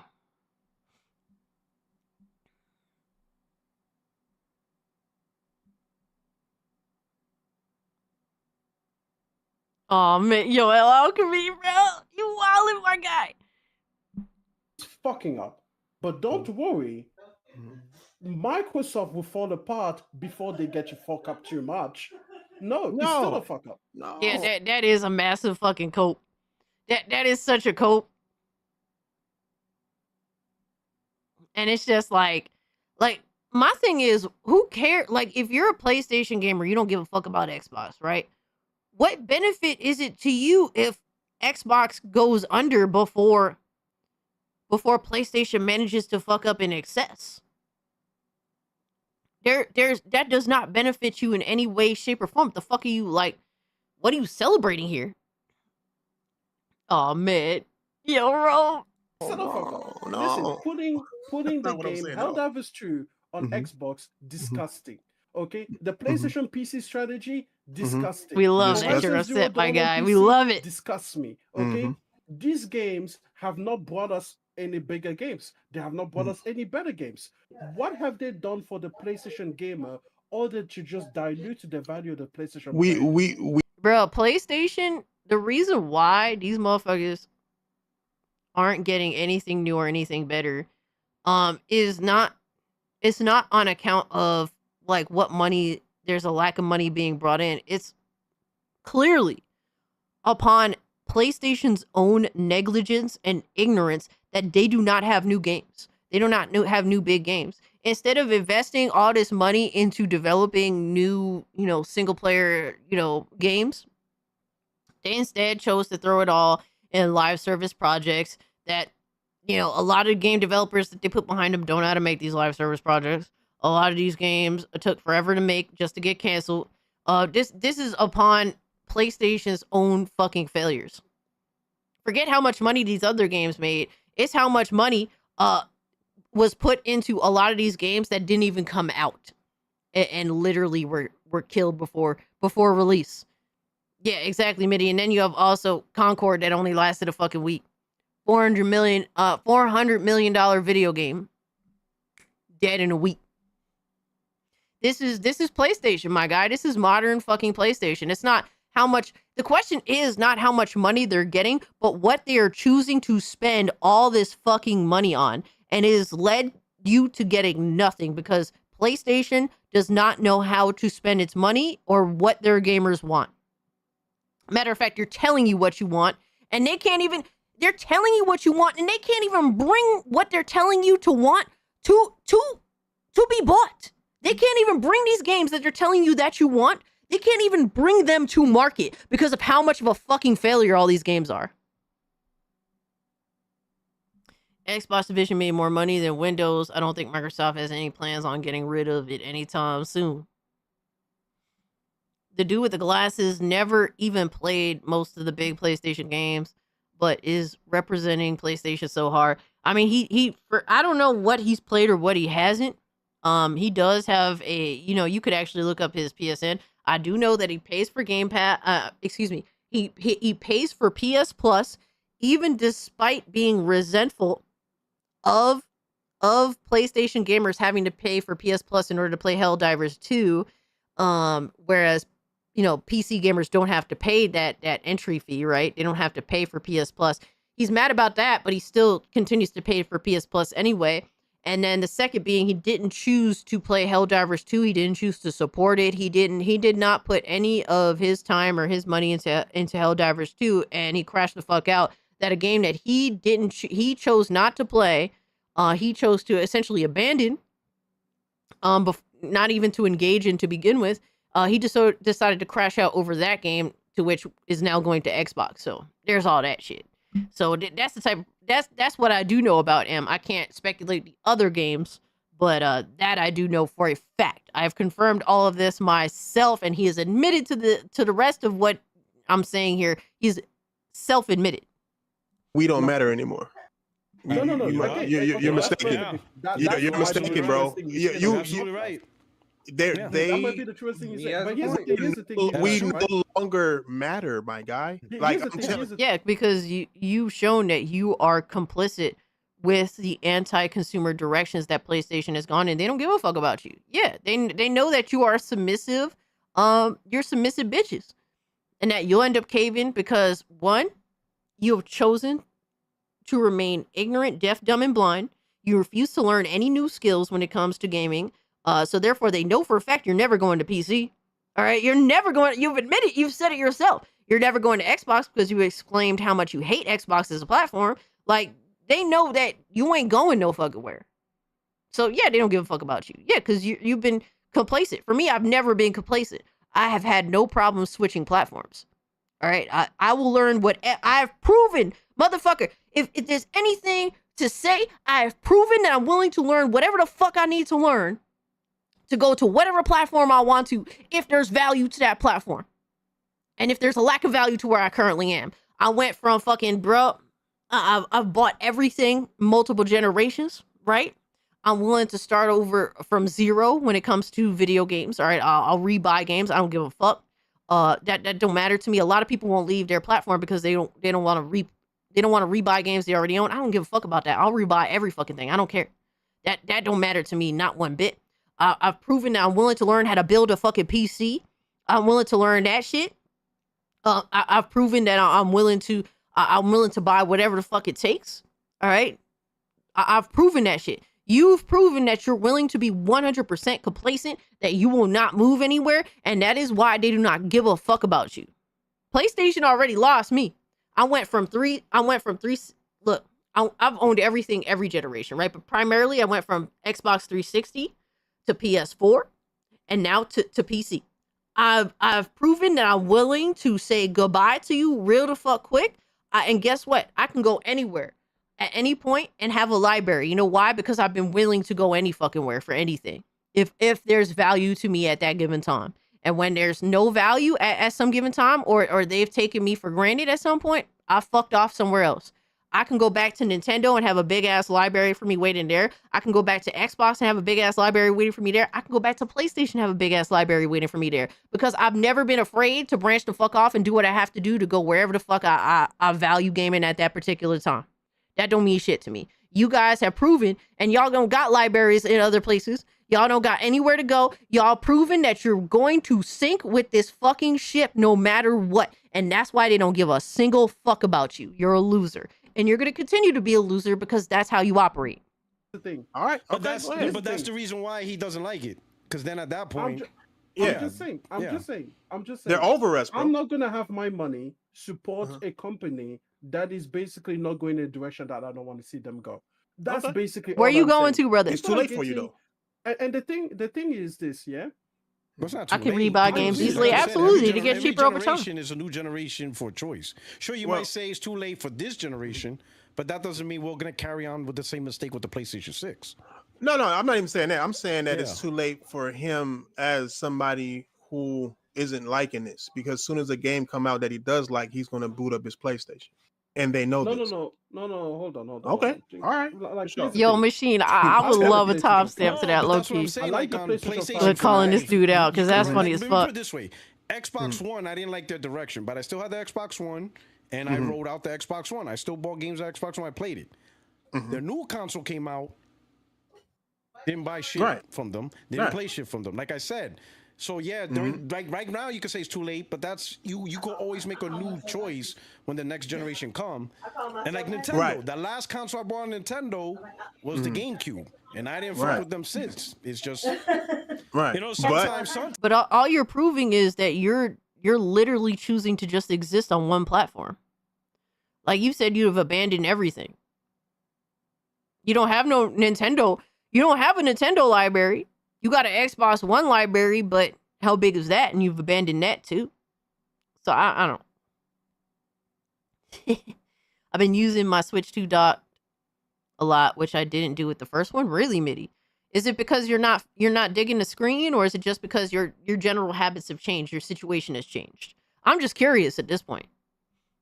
Xavier over on Kick holding it down over there.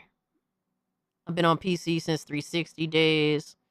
But play on Xbox, Nintendo, only PlayStation console gen I skipped was PS5. Bro, I don't even sell my consoles anymore.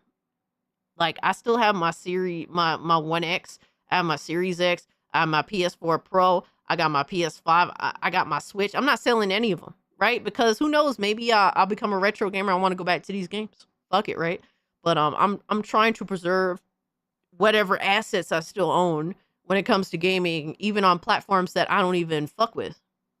Cause you just never know. I get digital libraries on both Xbox, PlayStation, and Switch One. Yeah, me too.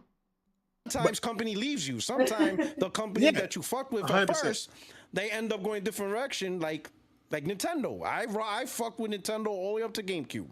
Even GameCube only sold 25 million. I thought that was a great console. I mean, They went in GameCube this was a great console, direction. absolutely. I just moved on, and they found a new Is audience. that 1445? It is what it is. I have an Android. I've always had Android phones, so I love the I Sony got you, Xperia dog. Z line. Okay, I love them. I always thought. Hold up, I gotta look at this, bro. I gotta look at this. This shit is gonna be funny. Sometimes.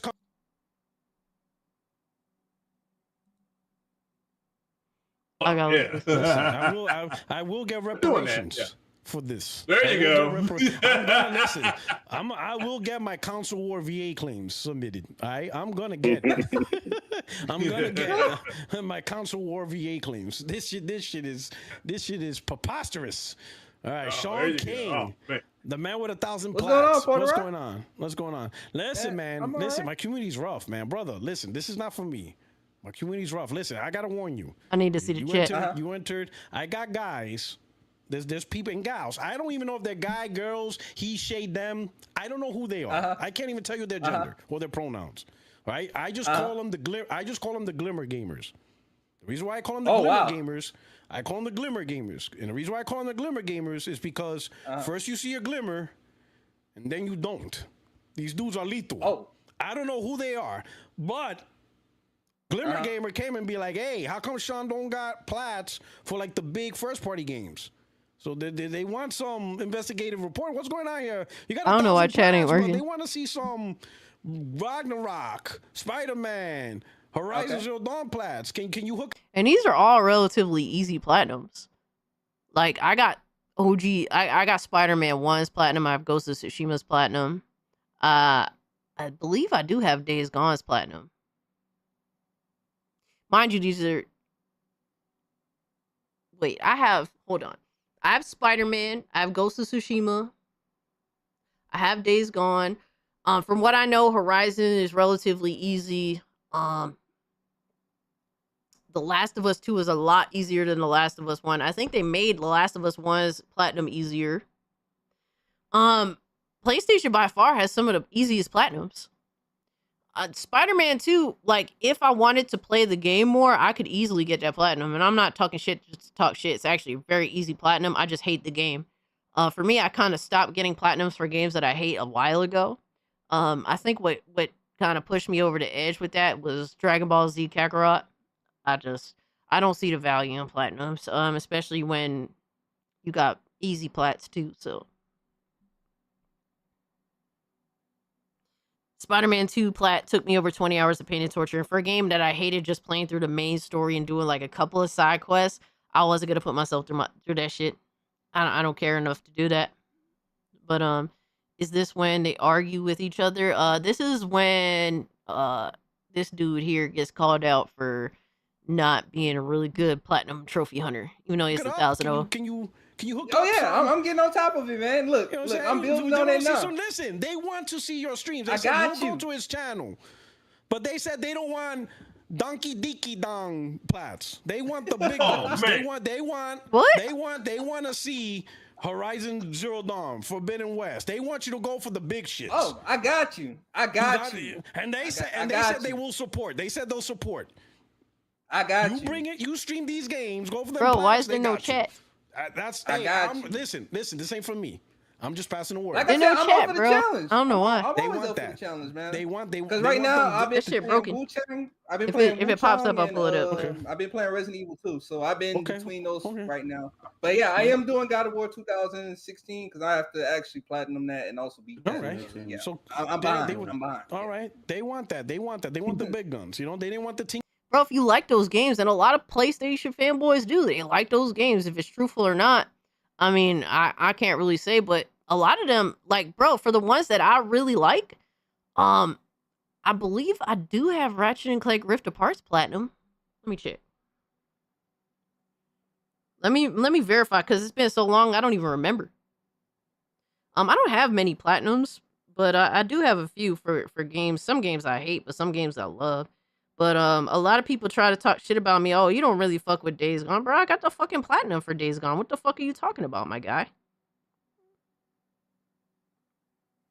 Ratchet and Clank Rift Apart. That's a game that I do reference and I express my admiration of. I did get the platinum in that. And even if I didn't get the platinum in that, I played and beat it and I really appreciate it and I talk about it because I do like the game a lot.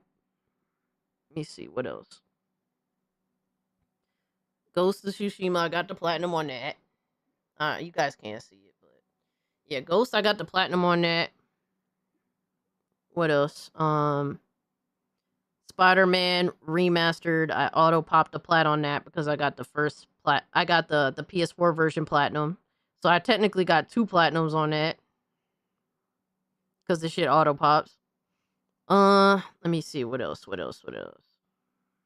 Yeah, like don't tell me I got more platinums on these games than they do. I got the platinum on Spider-Man Miles Morales. I got the platinum on Days Gone. I got the platinum on Astro's Playroom. Not the new Astrobot game, the free one that was on that came preloaded on PS5. Let me see some of this bullshit real quick. What else do I got?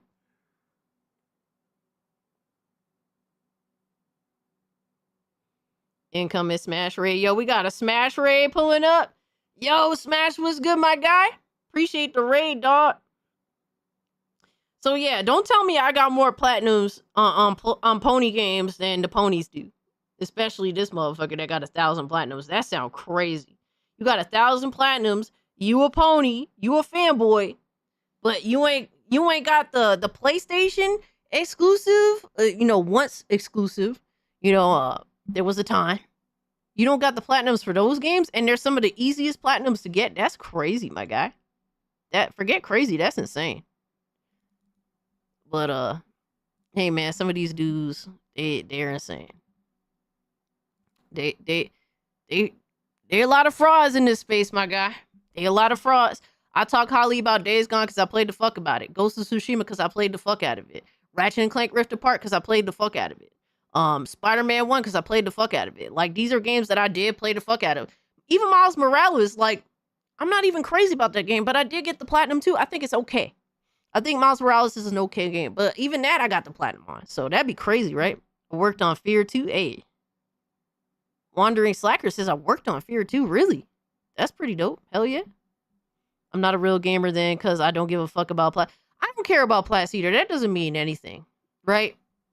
But I will say that I did play the fuck out of these games because I genuinely enjoyed them. But platinums don't necessarily equate to, they don't equate to your enjoyment of it, right? You may enjoy the mass majority of things about a certain game, but you're not willing to do something, right? Specifically. But yeah, that's a, I don't know. Some of these dudes, bro, they be talking and the thing is they try to discredit me and say, oh, I was never, they call me an Xbot. Meanwhile, I came from PlayStation, bro. I literally came from PlayStation to PC. Shout out to my man, Smash JT. Appreciate the raid coming through, y'all. Hope you had a good time over there. Hope you had a good stream. Shout out to Smash JT. I'm gonna give him posted up his channel. Go check out homie's channel, man. Dude makes tons of content. Keep y'all entertained all day, every day, my guy. But I appreciate the raid. Thank you guys so much. If you haven't, guys, do hit the like button. It does help me out a lot. And if you're new, subscribe to the channel. We are live on YouTube, Kick, and Rumble, so take your pick on where you'd like to watch the stream. As of right now, we're making fun of PlayStation fanboys that are coping with the reality that PlayStation is putting more of their games over pretty much everywhere at this point on Xbox, on PC, on Nintendo. But the PlayStation fanboys are particularly upset with their games going over to Xbox. That's the thing that they hate the most. That's the thing that they want to die. So it's funny to watch them be super mad that PlayStation's putting their games on what they deemed as a dead platform. Yo, shout out to my man Smash JT who dropped a gift and membership. Thank you so much, my guy. Appreciate you, homie. Yeah, right now we're watching Porter Rock kind of subtly grill a dude that has apparently he boasts that he has 1,000 platinums, but apparently a lot of his platinums are bullshit, and he hasn't platinumed any of like the PlayStation fanboy games. Alucard says, except fucking Bloodborne, where the fuck is my PC port? It's there, it exists. It's not technically Sony supported, but you can get it if you look hard enough, my guy. Thank you so much, Smash, bro. I appreciate the love, dog. Have yourself a good night. PlayStation games on Xbox now too. I haven't heard that yet. What games? So the first game that is going over is Helldivers 2. Helldivers 2 is being ported to Xbox. When is that coming out? Does it have a release date?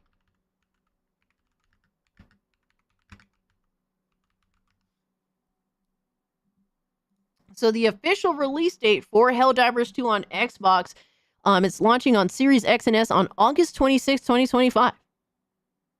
So that's exactly 1 year after the release of the game on PC and on PlayStation. Yo, JPS, thank you so much for becoming a channel member. Appreciate that, dog. Appreciate you. But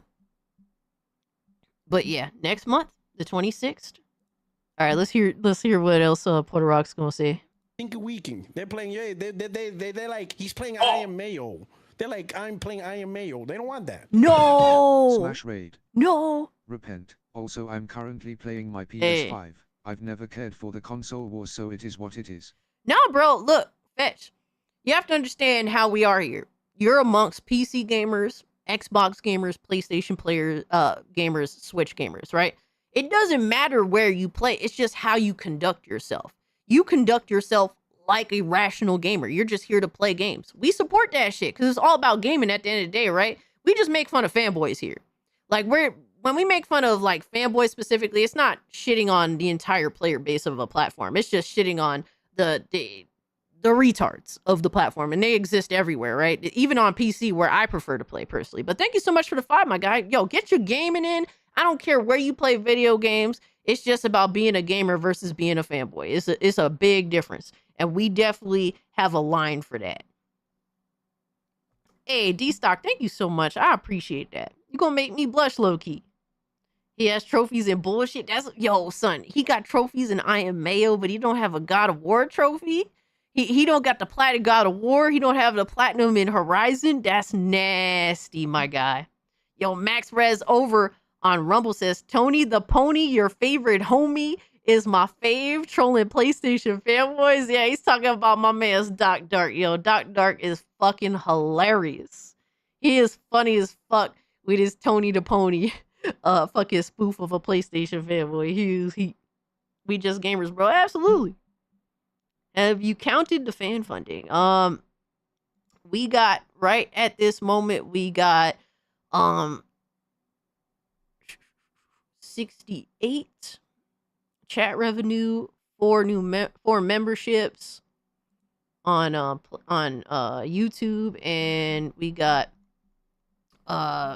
2 memberships on Kick, and we got 5. Hey, Max Rez now became a monthly supporter over on Rumble, so shout out to you over on Rumble. We had a $5 super chat earlier on Rumble and a $1 super chat, actually. And then we got Max Rez, who dropped that $2 to talk about our man, Doc Dark. Appreciate the 2, homie. And thank you so much for becoming a channel member. I really appreciate it, dog. She can't talk. She's blushed. Oh, my God. All right, dog. The Glimmer Gamers, they want the big Sony first party. I'm like, listen. I can't talk shit because I got 19 plats. So what the fuck am I gonna say to him? But damn. I will pass the word. That's all I'm doing. I'm not judging you. How many I got? I got you. I got 17 plats. They said you do that. Yo, son, how am I like right behind Porter Rock, and I haven't been playing anything on PlayStation in a long time. The last game I played was when I streamed Resident Evil 4 because I got a free physical copy from a good homie of mine. So I streamed the whole game on PlayStation. That's the last time I was on my PlayStation. I got you, Rome. You start streaming them big guns. They'll show That's up. what I'm doing now. I'm focusing on the big titles now. All right, I got you. So chat, I did my part. Please don't come after me. I got you. I get to live. Oh my God. All right. I get to live another day. I got you. All right, Glimmer Gamers.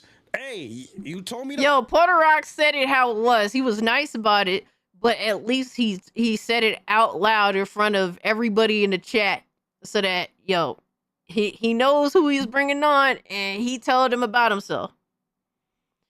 Cast 17 Plat says respectable. Honestly, half the games I have platinum, I hate those games, and I would never go back to them. So honestly, getting platinums makes you hate games more often than not. Most games overstay their welcome, and then to go for the platinum on top of it can really suck. But I prefer Xbox mostly because I've got a bunch of achievements and I'm OCD. Don't want to lose them, but I have a PS5 too. It's wild how the first parties are cross-pollinating. What timeline is this? Yeah, Wandering Wine glass Slacker. drinking beer mugs. I feel you, my guy. It's all about if you're happy where you're at, right? I would say don't let achievements stop you from if you're upset. Like if you're happy gaming where you are, shout out to you, man. Continue to game where you want to game, right? I would say don't let digital trophies dictate where you want to be, right? That's the one thing I will say. But if you're happy, shout out to you, my brother. Thank you so much for the 10. Porter Rock is honest, yeah. Thank you, Porter Rock, for addressing that openly. Also, good homie said, JPS said, I love playing on my PS4. Can't afford a PS5 yet. I don't care if their games are on other platforms. Absolutely, man. Get your game on however you can. That's what it's all about, to be honest with you. You ain't missing too much on PS5. Like, you really, like, despite, it being, 5 years into the generation, you ain't missing out on much, my brother. Like, I don't blame you for being, like, still gaming on PS4. You do you, right? That's what it's about. What are you buying? What are you selling? I respect Porter Rock more than most other ponies. I be telling people Porter Rock isn't stupid. A lot of people think, a lot of people be sleeping. He's not a stupid man. I don't agree with him on certain things, but he's not stupid. All right, so check out my boy Rome on the left. This is God of War on PS4. My boy Rome is on the left with 100% platinum trophy. And the dude that has 1,000 plats, apparently, this is his account that he's comparing him to, YouTube Sean K. the King. He has 20% of the trophies on God of War 2018? Which is kind of crazy because, you supposed to be a pony? See, when I talk about God of War, I talk about how I was very unhappy with it. I didn't like it at all. And guess what? My how many trophies I got on that bitch, it definitely explains that I wasn't too happy with that game. So that's kind of crazy. What's their favorite mercenary cast? For me, it's Leon with the shotgun. Are you talking about specific characters, like the main characters in Resident Evil games, or like, because I mean, my favorite character, I like Jill, honestly. I think Jill is really cool. I like her look, especially her RE1 look, the style, the lock-picking girl and shit. I think that she's cool. Honestly, Resident Evil was one of the few franchises where, and I'm not a big Resident Evil fan, right? I think Resident Evil's cool, but I also am a bit of a pussy when it comes to some of their games, admittedly so. Resident Evil 4 Mercenaries characters. See, I didn't play Mercenary stuff. I just played through the main story, so I can't even speak to that. So I can't speak to that if I haven't played it. So, all right, LL, can you take care of yourself, my guy? Appreciate you hanging out with us, man. Oh my God, B-Man still running with that. RE Village is gonna make Cassie piss her pants, probably. 2018 God of War was okay. The gameplay could have been better. I was just, honestly, Drewski, it's not even a bad game. I was just so fucking bored the whole time. I had no interest in continue. I was forcing myself to play the game, and I said to myself, why am I forcing myself to play a game? I'm not having fun. I was just bored. So I just skipped it. I stopped playing that bitch. He didn't even platinum Astro's Playroom. Bro, I platinum that shit. And that was one of my, I was saying for a while, that's one of my favorite PS5 games. Pass it along. Support the man. Rock with his channel. Watch his streams. Support him. Resident Evil Remake? Guns. But Extreme. Oh, Resident Evil 4? He knows PlayStation fans are full of shit. Well, I played the remake of Resident Evil 4, so. They talk about they want these games, and then when they come out, they don't do it. What's going on, Extreme? Yo, hey, hi. Yo, you speaking? Yo, he told him. Yo, is this why homie had his head down the whole stream? Like, he's just nodding his head when someone says a fanboy thing. So, the reason why we're watching this particular stream, guys, is because these dudes start speculating why PC gamers like Steam. And the answers are fucking hilarious. A lot of them are parroted, and some of them are outright, like, ignorant. I don't care if you're cheap. It's me neither, Xavier. That they were fantastic phones in a smaller package, because guess what? I have so many screens around me. I don't need to carry a 6.17 inches, phone in my pocket as well. I didn't need a big phone. I wanted the performance of like a flagship phone with a smaller package, and that's what Sony Xperia used to do, right? That's what they used to be, and they were priced competitively for what they offered. Eventually, I had the Sony Xperia Z1, I had the Z2, and I had the Z3, right? Right. So he was the only one buying the Sony Xperia phones. Got you, my guy. Got you. He was the only one, because nobody else was buying or playing that shit. Yeah, we got 8 hours in on the stream right now. 8 hours in, we did a full work shift. Eventually, they turned away from what I wanted to see in an Xperia phone. So then I haven't bought an Xperia phone in 10 years. And this is the exact same thing. I'm not going to follow PlayStation in a direction that I am not interested in. You might say it's too late for that, it's too late for this, but the thing is, I don't care, because they did, maybe some of them did. Isn't going to go. They had like 1% of the market, so a total of 5 people bought in. Not where I wanted to go. Now, wait. Before you move on, let me ask you a question, because I want to ask both of y'all this question. Okay, so then, where y'all going? PC. Let me tell you. I'm going PC. Exactly.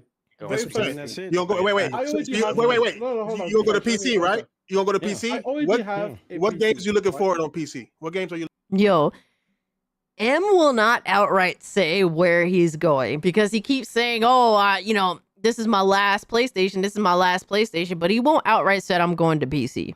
It's like he's afraid to say it. It's fucking hilarious. I'm on 11 hours. Oh man, Valiant Goat.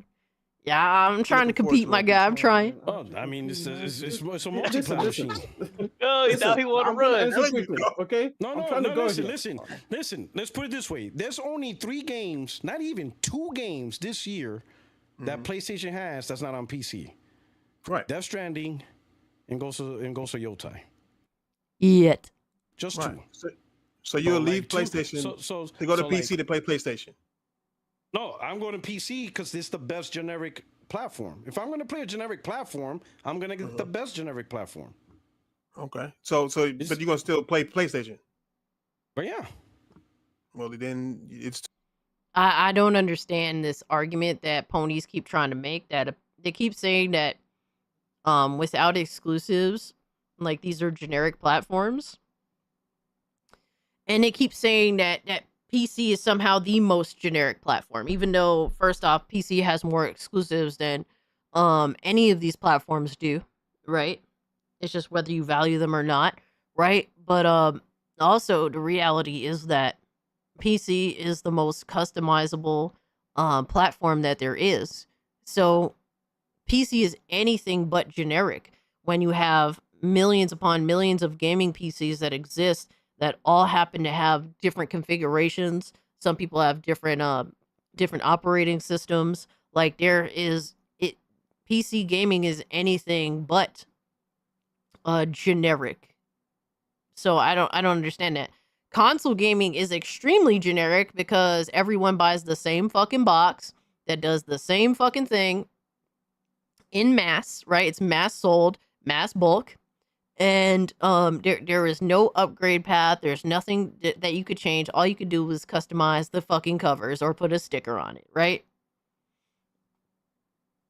There is generic nature to a console because it's the same shit. But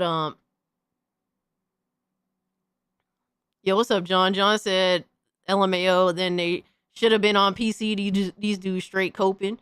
Yeah, like, dude, there was no excuse to not be on PC like since PlayStation's been porting their games over to PC. It's just now the last straw for you is crying that these games are going to Xbox.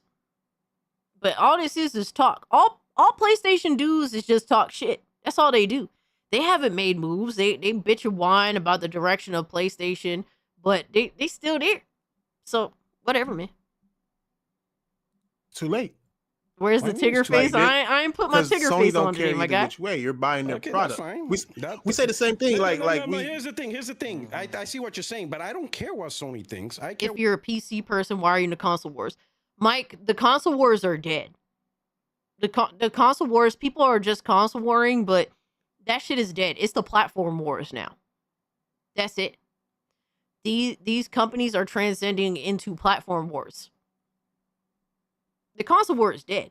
Really, the only reason why like it's console warring per se is because for some reason PlayStation gamers or like console gamers still continue to perceive PC gaming as inferior to the console when we explain multiple times exactly like, bro, that's not true. This is lies. Clearly, you're lying. And basically, people just make content on constantly shitting on apparently right now, for example, PlayStation fanboys for either lying, for misrepresenting truth, for outright being frauds, like this dude apparently that has 1,000 platinums in games like I Am Mayo, shit like that, right? There's no wars here. We're just making fun of losers. Like, what kind of war is it when you have no chance of winning? What I think. Of course, I'm not gonna buy a dedicated generic box or the worst generic box. It's what about me? What I buy doesn't matter. Of course, I got it. You're gonna get the box. We got to do driver updates. The consoles were already generic. You just chose to indulge in them. You say for exclusives, whatever have you. They all do the same shit. So care about whatever. I'll just go with PC. If PC is required for games to even exist. Generic devices that pretty much plays everybody's games, then I'm gonna be like, all right, in this world, the best generic device that pretty much plays everybody's games is PC. That's the best generic device. PlayStation's no longer really. Codex Pop says, I want to apologize because I did not agree on your take on the Switch 2. Now I see prices in my country and the BS I saw from Nintendo fans. I agree with you now, and that's completely fair. Yo, that you're a man for saying that shit. And honestly, I don't know if I'm right on everything, and sometimes I'm wrong, but I'm sad that I'm right more than anything else. Like, it doesn't. I'm not here taking a victory lap. I wish you could say that I was dead wrong, and I wish I could say I was dead wrong about Nintendo and the Switch 2 on a lot of things, because I was excited for it. I was gonna buy it, and then once we got more information, I was like, let me wait for this motherfucker to come out. I'm good on this. And then upon the system coming out and people being afraid to even put their used Switch 1 cartridges in the system and for fear of breaking the system, that's some scary shit, man. Normally it's cheaper than America here. Yeah. I'm sorry about that, bro. Honestly, if anything else, I'm sad that I'm right. And I'm sorry that you're experiencing that situation, bro. A curated experience. It's a generic device that does things that everybody else does. So I mean, that's what Sony wants to do.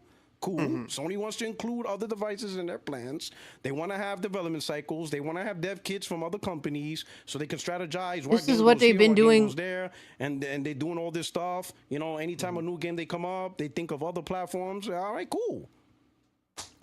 They've been doing this for years. Why all of a sudden is it a problem? Why would you go out? My question is, if this was a problem, because this has been a problem before this past week, right? If this was a problem, then why did you buy a PS5 Pro when you know that PlayStation is developing games with other platforms in mind, being this, for example, the Switch with that Lego game, right? They were considerate of that. They've been making games for PC for years now. Like, why would you continue to invest in a platform you've already seen as a generic box? This is why I feel like this is just talk. They're talking shit, but at the end of the day, they're still going to play on their platform of choice, which is PlayStation. I highly doubt Puerto Rock is going to go to PC. He wasn't gonna do that shit, right? And he hasn't done it. He has a PC, could have been PC gaming yesterday, but he chooses not to do that.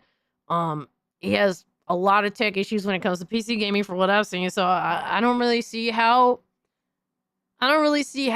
he would even choose to do this. I feel like this is all talk. Get the best generic device, and I'm cool with that. What makes PC the best? What? What makes it the best? Like the best generic, like what makes it for the best generic device for me? Because because then at that point I'm just worrying about best performance. I don't really fuck with PS Plus. I only have it because I stacked it years ago. But once it ends, I'm not resubscribing to that. I only had it because I stacked it years ago when it was 60. That's fair. You know what I'm saying? That's 100% fair. You know what I'm saying? So like I said, I only have PS Plus regular because I stacked it like 2018. That's the only reason why. But I don't even really use it. I don't even really play a lot of the All right, games I get Devastator, for it's free. great hanging out with So you, my guy. Take care of yourself. Okay. And since Sony's gonna support PC, it's not like I'm missing out on PlayStation stuff. They're still gonna rock out with PC, so that's there. But let me put it this way: you got, and I get the whole cost perspective, and I'm not making an argument for everybody. I'm just making an argument for me. Okay? Right. That's why I didn't mention price at all. Yeah. So it doesn't matter, you know. So let's say like the PC 4090 that came out before the PS5 Pro. So let's say if I was on PC and I say, you know what, I'm willing to invest in 4090, and now the Pro comes out, I'll be like, I already had a better upgraded system that could play most games with better performance. I don't really need to worry about mid-gen refreshes or anything like that. I don't have to worry about stuff like that. Like, you know what I'm saying? So when you have a world of generic, really the PlayStation, it's like any other old school consoles. Most old school consoles is really about the curated exclusive experience. That's My thing is, so they, this is before Nate the Hate confirmed that, yeah, PlayStation is bringing over more than just Helldivers 2, right? My thing is, why did PlayStation putting Helldivers 2 on Xbox convince him of this? Why wasn't he convinced prior? Like, I'm so confused on that. You should still play RE4 original. Honestly, I don't want to deal with Ashley. I really don't. That's a personal thing. I understand, y'all. Like, fans of Resident Evil 4 OG are tried and true fans. Shout out to y'all. Y'all are dedicated as fuck, but I don't think I could survive through that. Yo, Stream Hub World was good, brother. Yo, Netflix Foreign was good, my man. In the world where PC-only multiplayer games are done, PC have a bunch of hackers and modders. What you're saying is just excuse making, my guy. I mean, if that's what convinces you to not fuck with PC gaming, that, to me, shout out to you, my guy. Have fun on your generic box. I will stick to my, generic box. You can stick to your generic box.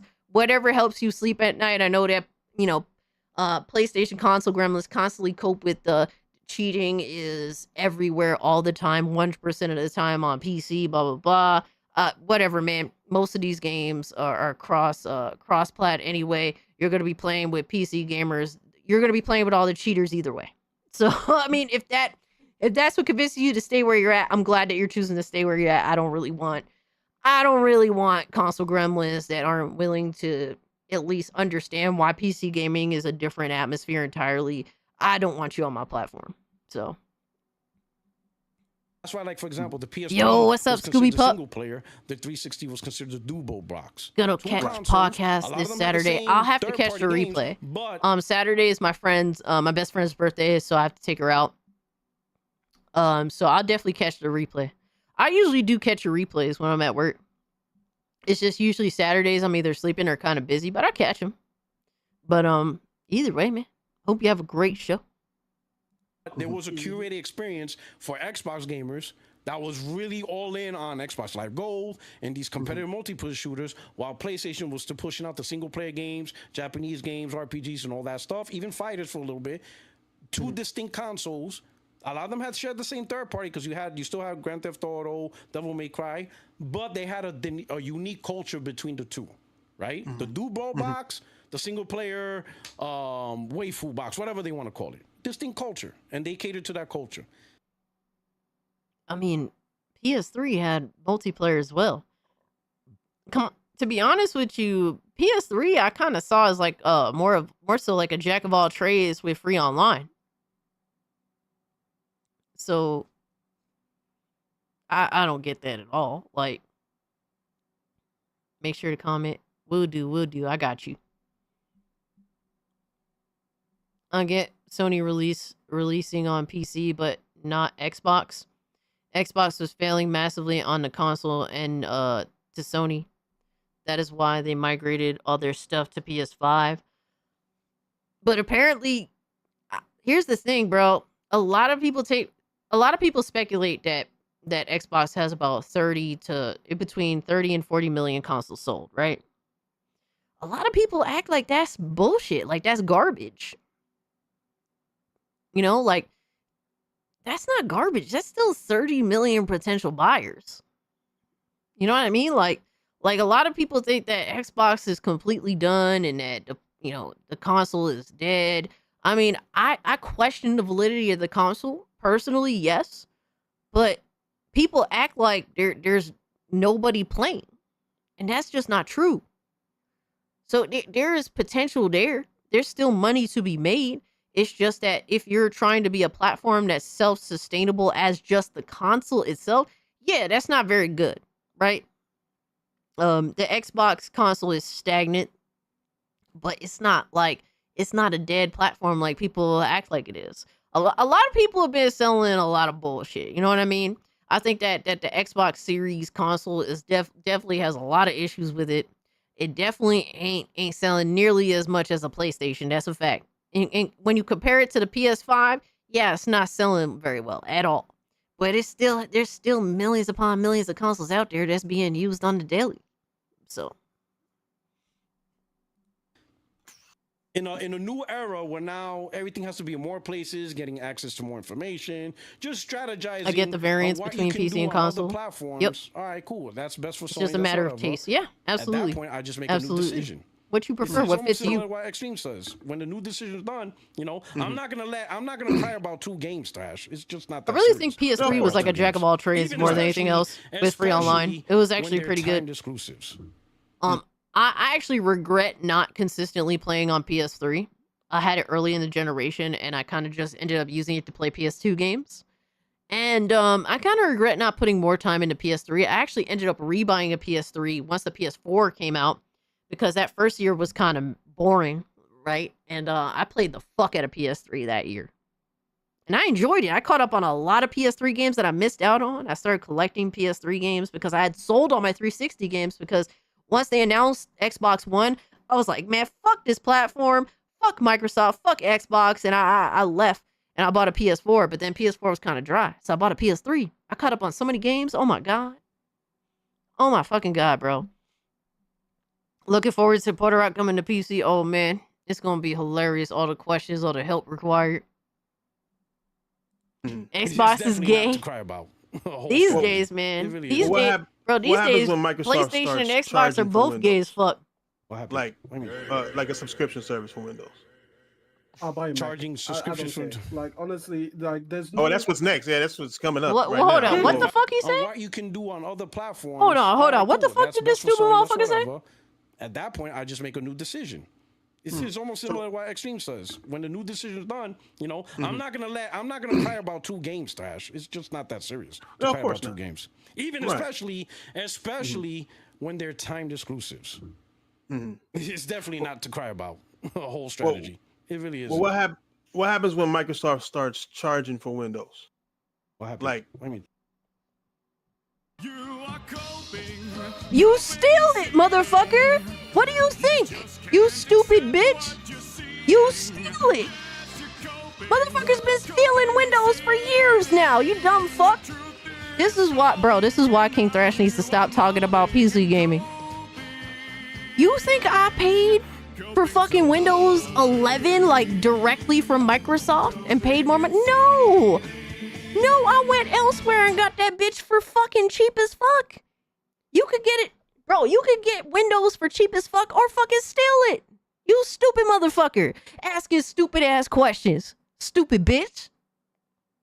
This is why you need to stop talking about PC gaming, because you are a stupid bitch that don't know shit. What happens when Microsoft starts charging for Windows? They already do, you stupid bitch. Motherfuckers go and steal it. Or they go to another website and get it for dirt cheap. Duh. Exactly. MIDI, Windows 11 cost me $20 too. One time. That's it. Stupid motherfucker. This ain't console gaming. Get your stupid ass console mentality ass the fuck out of here, bro. You don't know what the fuck you talking about. Learn something. Do your fucking research. You don't know shit about fucking console gaming. That's why you don't know shit about PC gaming, which is why, guess what? You don't know how to full screen a fucking PC game, and you don't even know that people steal Windows. I'm a Windows license for years. I got it for free from my community college. Hell yeah. What happens when they start charging for it? They already do, you dumb bitch. God damn. All right, Scooby Pup, I appreciate you hanging out with us. Hope you had a good laugh. Have a good night. I don't use Windows at all. Hell yeah, you could use Linux. There's answers to all this shit. Linux is being way, like, Linux is making its way, man. Steam OS is coming to fucking everywhere, potentially. Like, what are we talking about? There's alternatives, unlike the console that has no alternatives. People are really looking at Steam OS and waiting for that shit to hit, desktop gaming. So that really is a non-factor. This is just another dumb fuck question. Yo, Attendo, what's good, my guy?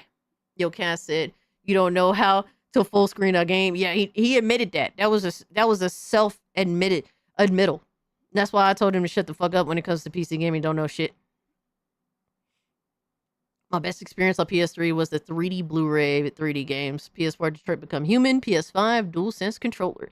Hey, those are all good. Yo, W's. Yeah, absolutely. Definitely interesting things. Like the 3D, I never tried personally, but definitely interesting for its time.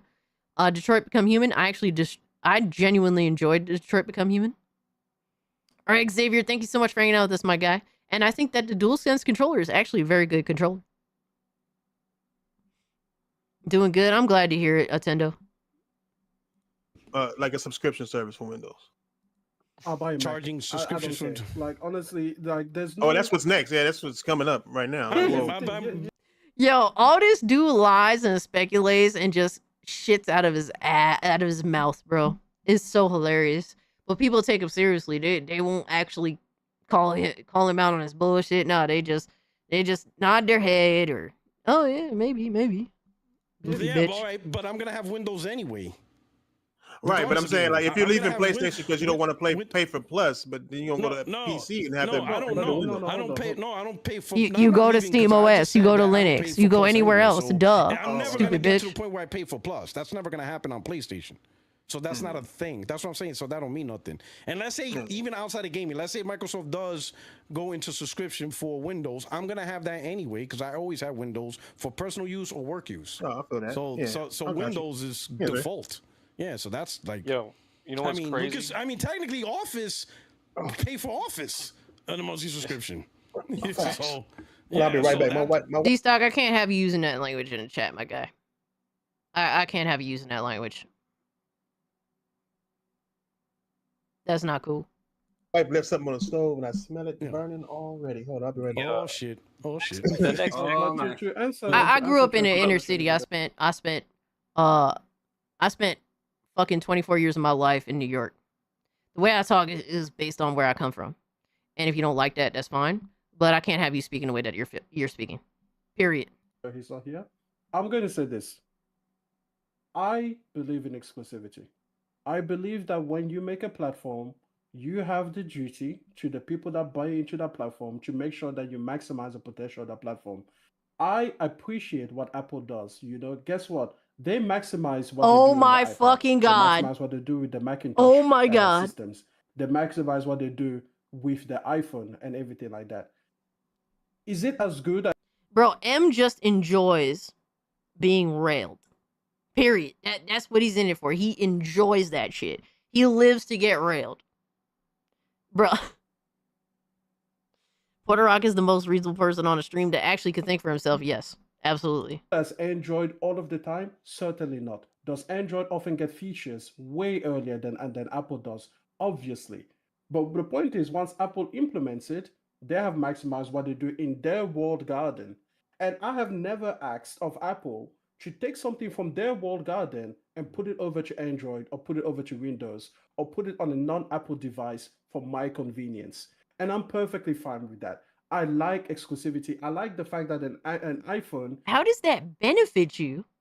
Like, what the fuck are you talking? The biggest problem with messaging across the board is that it isn't a universally accepted thing for text messaging, right? And that's why text messaging sucks. Like, you text message, people talk about in Apple shit, right? Oh, the messaging shit, right? The blue fucking bubbles, right? That matters to them more than any fucking thing.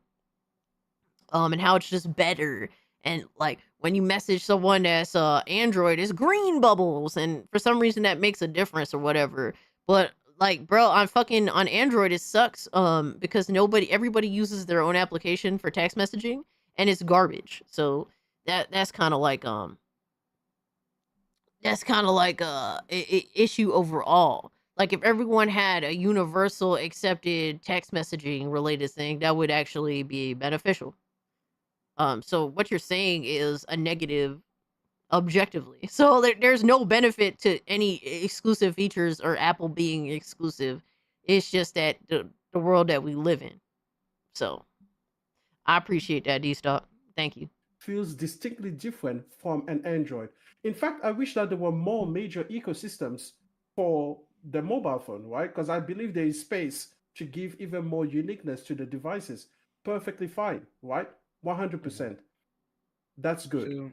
With PlayStation, if they no longer believe in exclusivity, I'm not going to believe in PlayStation more than they do. I've always said this about Xbox. When it came to like Phil Spencer, I'm like, I'm not going to vibe for your brand harder than you. If you, Phil Spencer, do not care about upholding your own brand, I'm not going to fight that fight harder than you are. No, absolutely not. So if Kotoki no longer values Blazes Silver, what is this PlayStation conversation?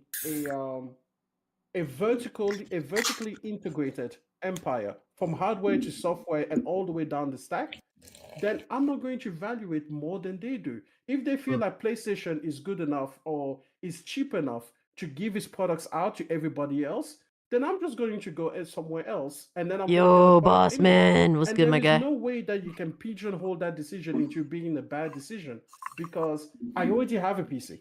Most of my life, I'm going to need to have a PC or some kind of computer to do the work that I do anyway. Like normally. So why wouldn't you just be a PC gamer off the rip because you have to have a PC anyway? You're literally tethered to a fucking PC and you still find dumb fuck ways to spend money on shit that you don't even need. Blazing Silver said, can anyone explain to me why every fucking time I'm sick, I refuse to smoke weed because I don't want to cough more than once I do? I feel 100% better and I recover quicker. I couldn't tell you, my guy. I have no idea. Once I do smoke, I feel 100% better. That's kind of crazy. Because except for Nintendo for consoles, Sony is not ending itself as a console. Detroit Become Human is a point-and-click movie game hybrid. Game devs same game devs as Heavy Rain.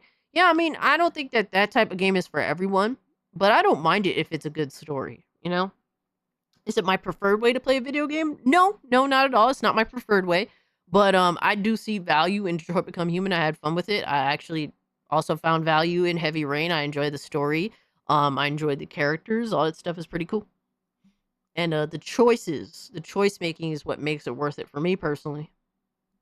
All I have to do is just adapt myself to working from Windows, which is disgusting. I know my bad, hate y'all. Windows. It's a disgusting thing. I hate PC gaming. Once again, I mean, that's why there is multiple options to choose from in PC gaming. You're just ignorant to that. Purposely, willfully ignorant to the fact that you don't need just Windows. Especially with Steam OS around the corner. I mean, shit. This is awful. But there is no one that is making PC gaming more generic. It's already generic. It's already, the third party box. PC exclusives come to PlayStation every day. Pardon? PC exclusives come to PlayStation every day. Oh, yeah. And that's a good thing. Like, what are we talking? Yo, PC has infinite exclusives. Like, there's games on PC that will never come to console, sadly, right? And there's games that do come, there's PC games that come to console every day, but no matter what, PC exclusives will always exist. And there's nothing that can be done. Like, that's just the reality of the situation. Yeah, Power Boss. We watched Gar's video and I shared it. And I told people to hit the like button on it, so hopefully some people did. But is it true JTech says unwarranted he has in the past? I don't think he does anymore. I think he learned his lesson the hard way. But it has cost him any growth on his channel that's substantial, really. But he got caught with that in the past. But yeah, we watched Gar's video. It was a really good video. Jason, I'm aware of that. I don't even know what a PC exclusive. Yeah, I ain't buying PC because exclusives at this point. At this point, exclusives don't even mean anything in the industry. So what much. means I think Nintendo's the only one with exclusives, not counting emulation. PC games like what is it? Valheim has come to console. The Forest. There's plenty of shit. Isn't there a bunch of fucking Activision PC exclusive games that recently came over to Game Pass or something like that? Or am I thinking Game Pass PC? Like PC games come to console all the time, PC exclusives, but they're not like bought. You know, they're not bought and paid for exclusives. They just happen to be the creators make the game for one platform and the game takes off and they're like, yo, I want to share this game with everybody. Put it everywhere, right? So more gamers have access to it, like shit like that. Like, yeah, PC games come to console, every day, which is a good thing. Crazy how people could just be like, yeah, that's actually dope. Shout out to y'all. Enjoy the games. Like the fact that people have another idea is fucking pathetic. Pillars of Eternity is kind of lame compared to Baldur's Gate. I mean, it's cool that there's alternatives, though. Do you have IEMs or earbuds? I'm not sure what IEMs are, but these are earbuds. Good piracy, but I'm just talking about Nintendo's the only one with real exclusives. They're the only ones with real exclusives, by definition. Yeah. Everybody else has either you have a full-blown third-party strategy, Microsoft, or a half-ass third-party strategy, PlayStation. Nintendo multiplayer strategy. Well, PC is the everything box. Except really Nintendo Switch 2 games, really. But everything else they have, like PC is the past, present, and future of gaming. Everything. Every fucking thing. That's like if you value game preservation, PC gaming is literally the place like for it. PC games are not family friendly. I'm not sure what you mean by that, D-Stock. To be honest with you, younger people are getting into PC gaming more now than ever before. A lot of younger people, they either want to be on mobile, the tablet, mobile devices, or PC. It's really becoming a thing. Nintendo has a third-party strategy too.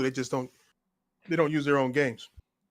Look at Pokemon Go or shit like that. You know what I mean? I mean, yeah, but that's you said that hey, if Randall, the PS6 comes out, it's just a stronger hope you survived, CPU worked and a all right. stronger Appreciate you GPU, pulling up, and my guy. That's what makes it generic. Like it's not because it's No, not. What makes it generic? All right, man. I don't know what IEMs or or special type of earbuds. PS1, I PS2, got you. PS3, PS4 Yeah, I don't have are not that. generic devices. Why?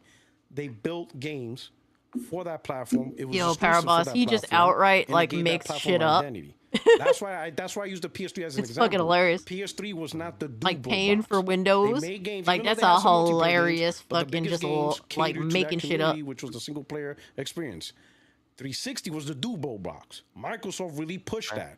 The multiplayer competitive. I don't know. I don't know why you keep saying that PS3 was like the single player box. Like the PS4 became the single player box. PS3 had a variety of games. Fuck shit. One of their last fucking exclusives.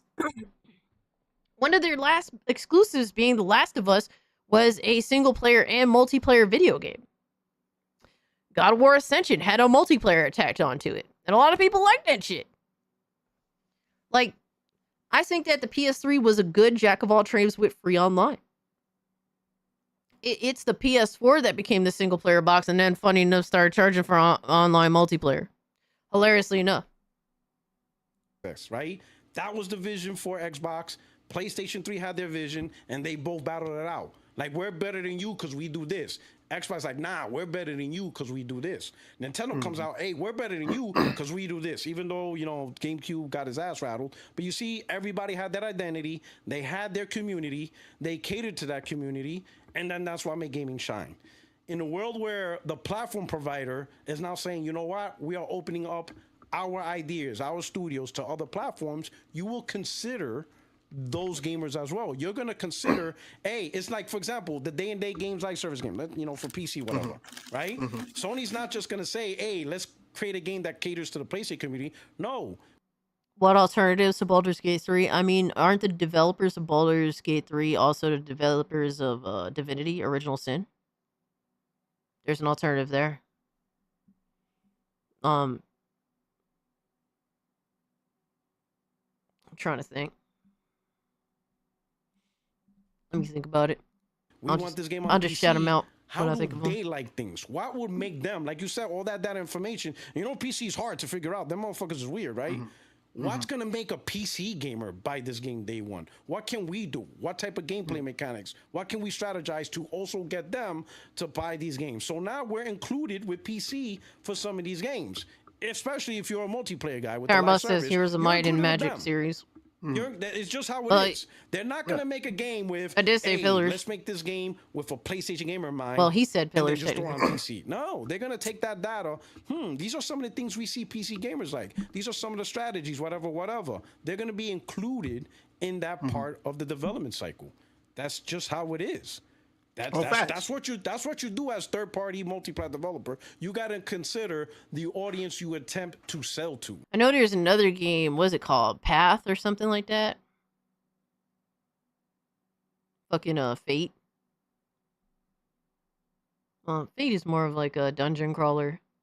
I mean, I take that one back. But there is options out there.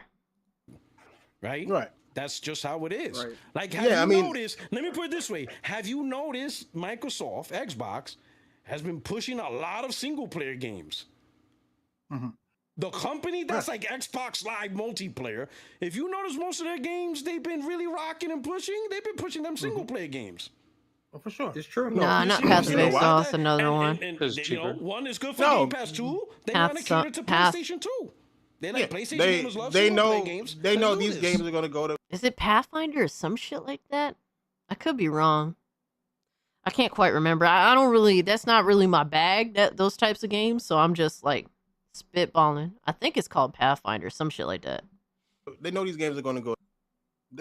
Bro, we just watched Final Fantasy not even make a chart. Yeah. You know what I'm saying? They cried for Final Fantasy for I don't know how long. Yeah, agree. Didn't And it even didn't chart. buy. It charted on its own fucking platform. What are you talking about? Didn't chart?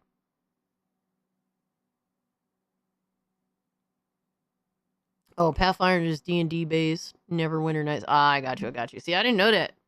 That's how you know I'm out of my element, but I'm still managing to come up with something. But I am out of my element when it comes to those types of games.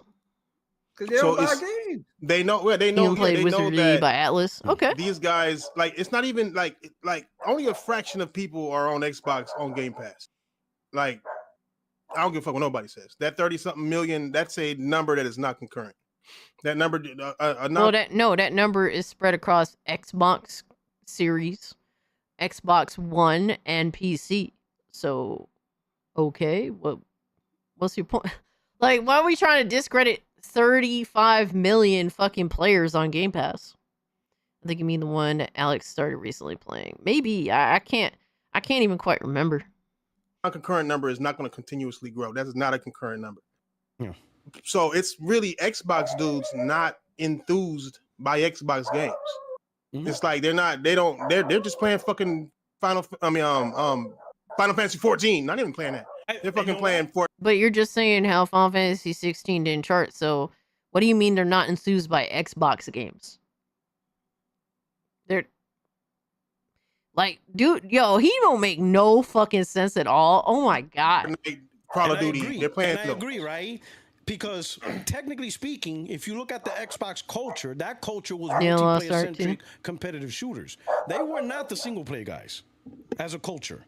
Sure, they No. play some single player games like the big ones, the Grand Theft Auto, Assassin's Creed, right? If you got them big ones. But for the most part, the South of Midnights and that type of games, they didn't give a shit about that. They wanted their multiplayer big bro, hey, let me just get the chainsaw out.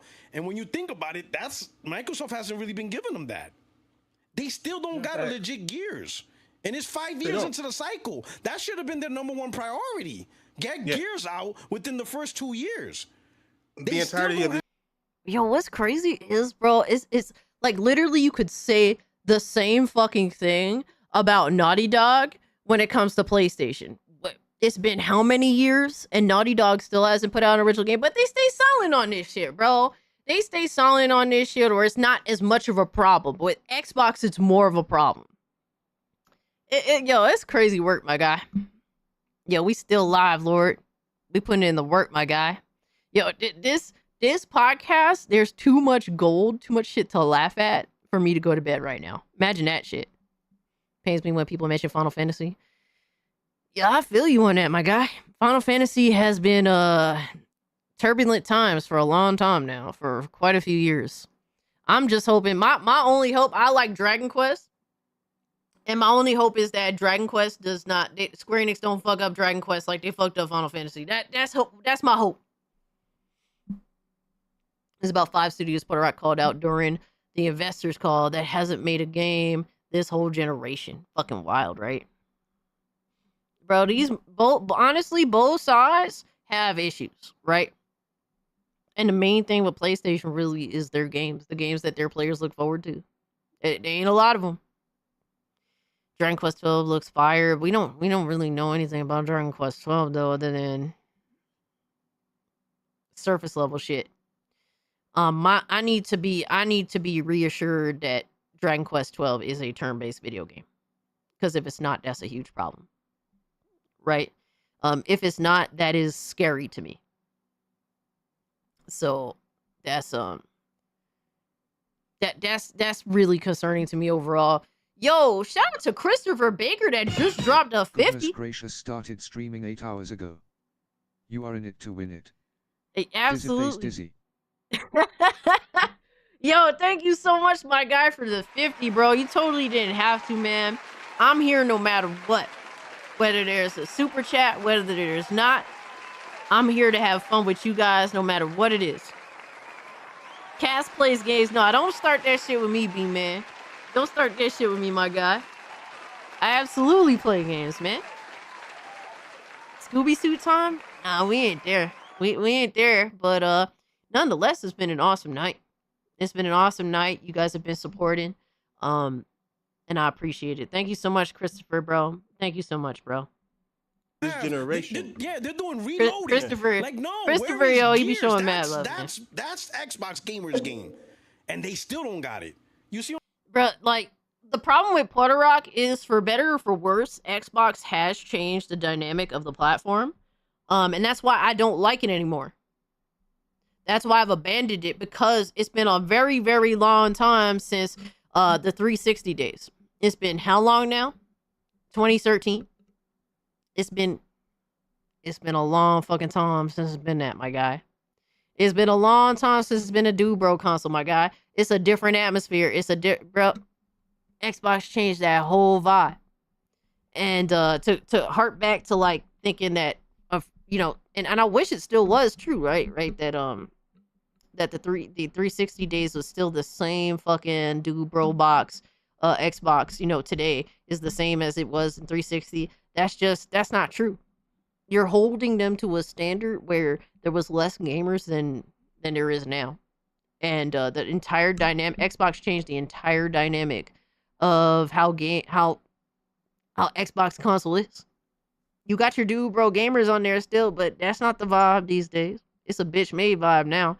I'm sorry to say, and to be honest with you, it's the same thing on PlayStation as well. It's a bitch made vibe. Yeah, there are a bunch of pussies that play video games now. I'm sorry to say, my guy, there are a bunch of pussies, and all these companies have caved to all these pussies.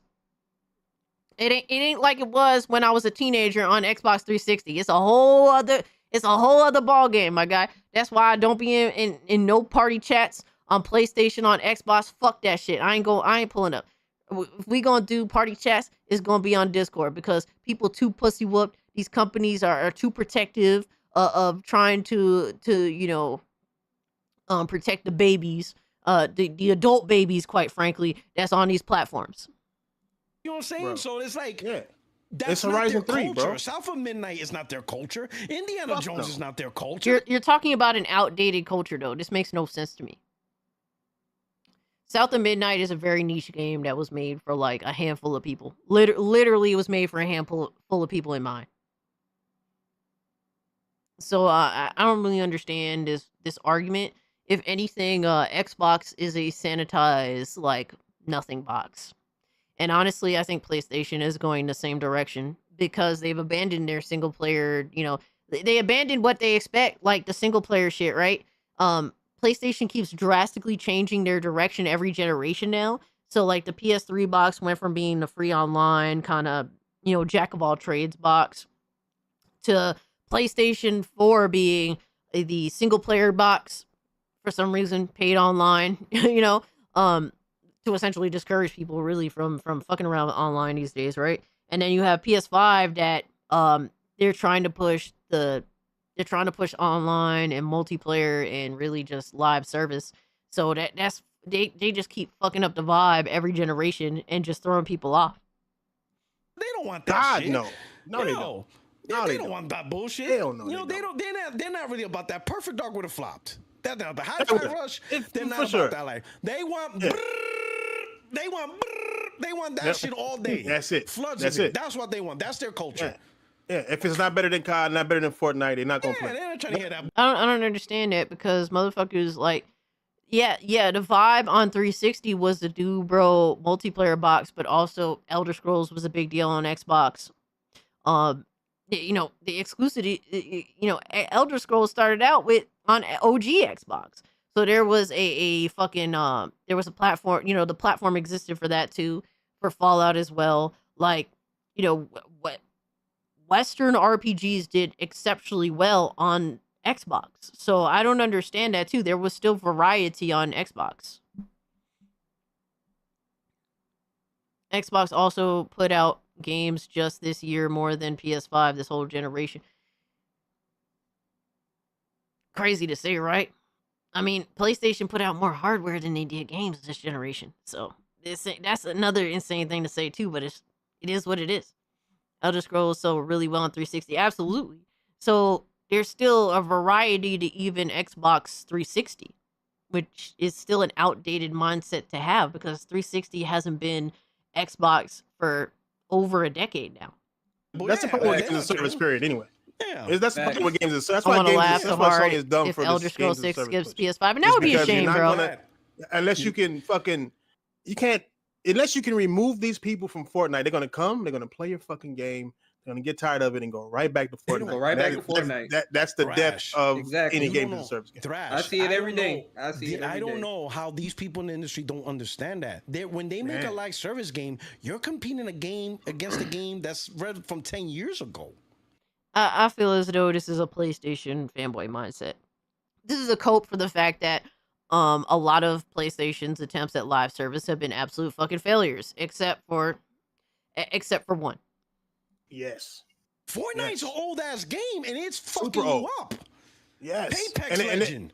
Rainbow Yes. Six Siege. Yo, I didn't realize Rainbow Six Siege came out like in 2016. I'm like, Yeah, oh, it's shit, that extremely game is old game. old as Yeah. fuck. I thought it came out like 2021. And then I looked up Rainbow Six release 2016. This Yes, sir. motherfucker's whooping everybody's ass. And that game is Yes. 9 years old. Bruh, worse than that. It's Worse Three than that. Stooges, but not funny, yo. CS:GO. Oh, it's all funny as hell. Oh yeah, CS:GO. Oh, yeah, we know. That could And be I'm why telling they not people- focus on multiplayer games as and I'm much because they telling just want to people- make a couple. Yeah, and I'm telling people, it's not the same with single player. Because I promise you, when Wolverine comes out, Yo, Vin C says Porter Rock had accepted the reality, but the rest of the fanboys don't want to. They are so afraid to become someone who they had been making fun of when Xbox games went to PlayStation. Bro, what's hilarious is they made fun of Xbox One gamers, right? But this generation, the PlayStation fanboys became the Xbox One fanboys. And they're coping, they're lying, they're denying all that shit. But I've been calling that shit out forever. They have fucking been accepting of the TV strategy. They are accepting of the mass controller releases and lack of video games. Like, they are Xbox One gamers and they don't understand. They refuse to accept that. It's fucking hilarious. It's not competing with Batman Arkham Asylum. It's not even going to compete with Spider-Man 2. Those games moved on. Single player, you always have. If you make a good single player game, it's going to replace a hunger that's already gone, and now you're going for the next one. Live service. Great choice there, feeding themselves. Them Fortnite guys are good. Oblivion to They're go. good. They don't need to be fed by anybody else. They don't give a damn. Yeah, they don't give a damn. They turn their camera on. They don't. You got Drake playing with them. Yeah. Fucking loser ass Drake. Like, it's just. They got, Call of Duty. They're not leaving Call of Duty. Yes. They're not leaving Call of Duty, man. Yeah, it's not. It's Fortnite. Call of Duty. Bro. Blazing Silver, I don't blame you for that. There's actually validity to why you made the, decision to dive into more single player games, right? I mean, just look at the state of multiplayer. It's not multiplayer anymore. It's a live service. Of course, that's a turnoff to a lot of people. That's why a lot of people have left multiplayer behind. It's more a lot of younger people that are taking up the live service mantra, and a lot of people that have been involved in gaming for a long time. They're kind of just like, I'm taking a step back. I'm back into single player, get into my variety of single player games. That's really where a lot of these changes are happening. You're not alone in that, my guy. Trust me. Oh, bro, have you seen Call of Duty? Yes. Call of Duty turned into Fortnite. They got Beavis and Butthead on it. Godzilla is on the map or some shit. It's like, what the fuck is happening here? Warzone, yeah, they playing Warzone. You know what? 9 hours in, baby. Kill Call of Duty. 9 hours, baby. Let's There's go. so many army characters that they can use, bro. They can Rambo in there. Like there's so many different ones that they can. I think they've done it before too, Rambo. But I'm just saying, there's so many army, so many Arnold Schwarzenegger, the Predator Arnold Schwarzenegger. There's so many ones that look like fucking like an army game. You know what I'm saying? Like look like a Call of Duty. Now you got Nicki Minaj running around in my God! When I saw that dress. Call of Duty, you know what I mean? Nicki Minaj. Bro, this is why people don't fuck with multiplayer games anymore. This shit got really fucking lame. Man, the fuck is we talking? And they buy it. You got mumble rappers. You got mumble rappers running around with their shirt off. Yeah. And they buying it, of course. Came out. Warner Brothers just came out. Their next DC Games Live service. Of course. Even though the one they just had failed and flopped. Back-to-back flops. The Gotham Knights and Suicide Squad. And that, yes. Back-to-back crazy, bro. Absolutely crazy. These guys are hell-bent to get live service out, even if it means corrupting and bankrupting the company. Yes. Yep. This shit is because weird. Just because the prospect of how much you can make for how little to spend. They want us to pay for their fucking game and then pay for the development of their game. And they hope that we stay to keep paying them and keep paying for colors. It gets to the point to where we just paying for colors at that point. You know what I mean? Yes. Just like a colored suit. Yeah, that's why we get the blue one for $5. That's why we have the East versus West war. The East is trying to get away from that. They're trying to get away from the Western way of things. Let me do some super chats real quick. Are you going to sleep? My bad, Em. My bad, Em, bro. Let me do some super chats real quick. We got Brandon Holiday style. He says, my question is, whatever games goes to Xbox, will they be on Game Pass day one? So much for profit. As we all know, Xbox gamers are trained to not buy games. Not even close. Sony don't fuck with that game. Well, look at MLB. MLB's not even on Game Pass anymore. So yeah, then Sony, whatever game Sony puts is full price. Whatever game is, full price. 100%. You're not getting that Game Pass. They get that Game Pass. Their own shit. They want to do it on Yeah, their exactly. own shit. Exactly. They're gonna publish it to boost up another service. Yeah, no. They don't Hell do their no. own shit. They're like, fuck you. Heck no. I'm glad you enjoyed that, Sekiro. 3 years. You couldn't pay me to play that shit. Oh my god. Reggie Bone, explain the go-to market section. Then I'll wait. We're moving on from that. We're gonna move on. We'll find out. Purple Haze, Sport Rock. What would it take for you for you not to think of PS as a generic device? Go back to the PS1 through PS4 days. Mr. Bang Your Mom says, gay Sony suspended me for a week for talking smack online. LOL. That's why I don't play with them anymore. The big reason why I don't fuck around on these consoles anymore, man. One of many. That's what it would take. Do what Extreme says. Delisted everything. Only on PlayStation. Focus on PlayStation. Focus on community. know what we want. I mean, I don't think Sony even listening. Like, we've been begging for Bloodborne, and Sony's like, they don't even acknowledge its the existence. motherfuckers that got you $30 billion. That who?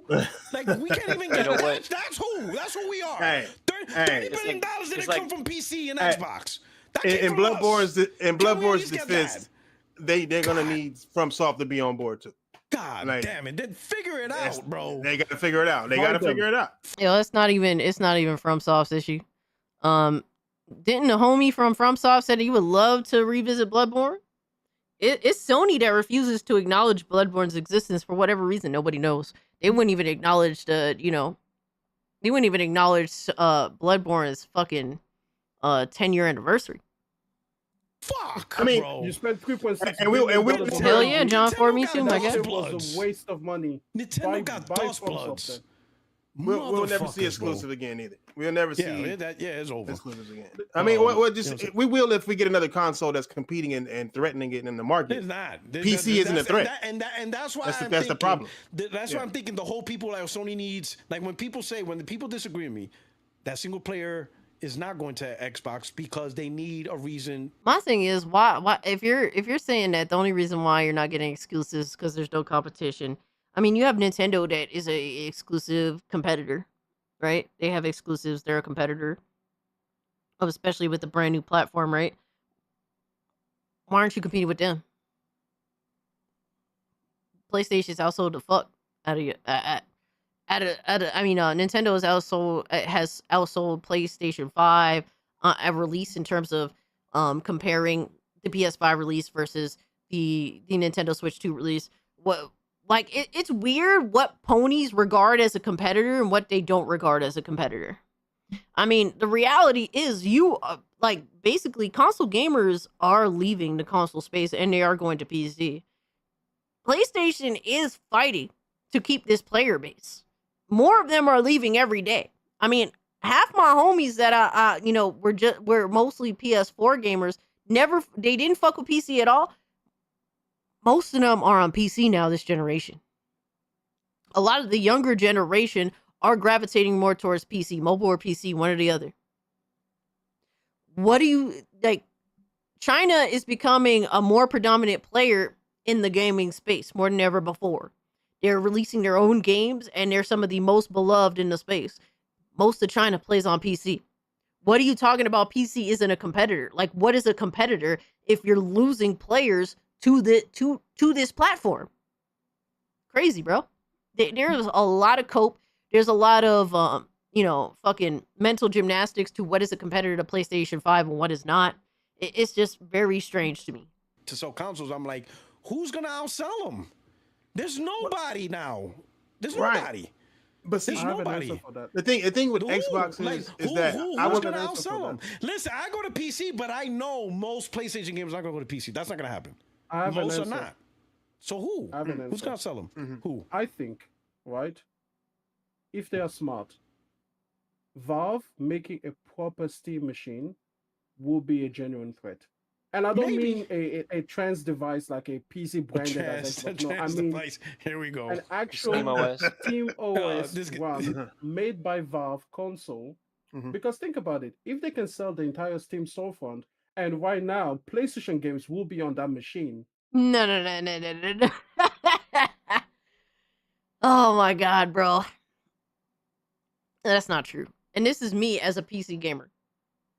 A Steam box will not sell very well. It will be a niche device, like the Steam Deck. The Steam Deck is a niche device. It's a beloved device by its community, right? It's a beloved and appreciated device, and Steam gamers are, both console and PC gamers are happy that the Steam Deck exists, but it's still a niche device. A Steam box, a Steam console will not sell very well. I'm sure that Steam seems to be the type, they don't care whether it sells or not. Either way, everything is going to work across the board sort of deal, right? But they are not in it for specifically to push sales. They're just offering an alternative. And it seems as though they are coming out with a Steam box from what I heard. I don't know if it does truly come to market, but I heard they're experimenting with it, but they're not selling it specifically for console sales. That's not the idea. They just want to have more people on Steam. playing Steam games or just in the ecosystem. Nib is crashing out over Moore's Law is dead, thinking either of them know about specs again. I can't breathe. Dude, Moore's Law is dead knows nothing about console gaming. Like, this dude's fucking information is garbage. Like, bro, the fact that he's continuing to go on with Moore's Law is dead, I like, for some, you know, when it comes to PC shit, Moore's Law is dead seems to be right some of the time there. But when it comes to console, Moore's Law is dead. He takes L after L after L. Like, what are you talking about? That's crazy. The Chinese market is unreliable. Absolutely. I'm not saying that it is reliable, right? But they will be very soon they will be broke as a joke middle class. There is collapsing now. And that's completely fair point. But I'm saying there's multiple different angles when it comes to PC gaming as a competitor. That's one of many. So is Korea people like isekai games? PC doesn't have to fight. The last time those two and Colin talked about anything that got community noted. For real, you know, you ain't lying. People can make their own Steam machine once SteamOS becomes open source. Absolutely. That's one of their big goals. Because it is a direct competitor to Windows. And a needed competitor, man. PC doesn't have to fight. I mean, PC doesn't have to fight. It just simply exists and it has everything. Wait. You saying Steam's gonna make a console? No, he said PlayStation has to fight. Like, bro, consoles have outlived their purpose. It is up to PlayStation, the PlayStation 5, and the Xbox Series console, to justify their existence. And with that, they have to change. That's just what it is. Consoles have outlived their necessity. They existed to be easy. They existed to be simplistic and affordable platforms to get gaming in the household of gamers. They're no longer cheap.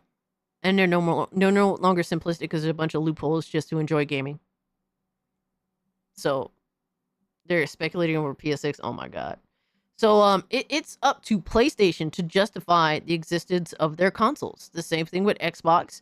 And Xbox seems like they're kind of offering, you know, multiple options across the board so that you, the user, can make the decision. So, and good exclusives.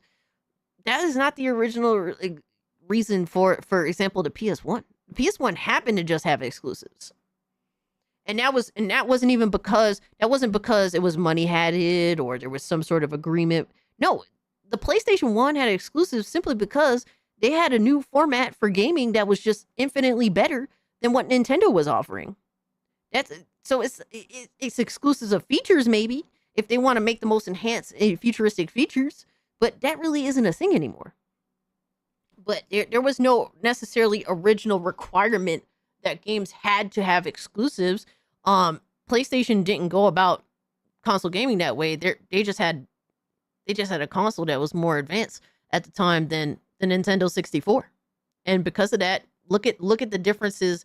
Look at PS1's library versus Nintendo 64. That wasn't money hatted.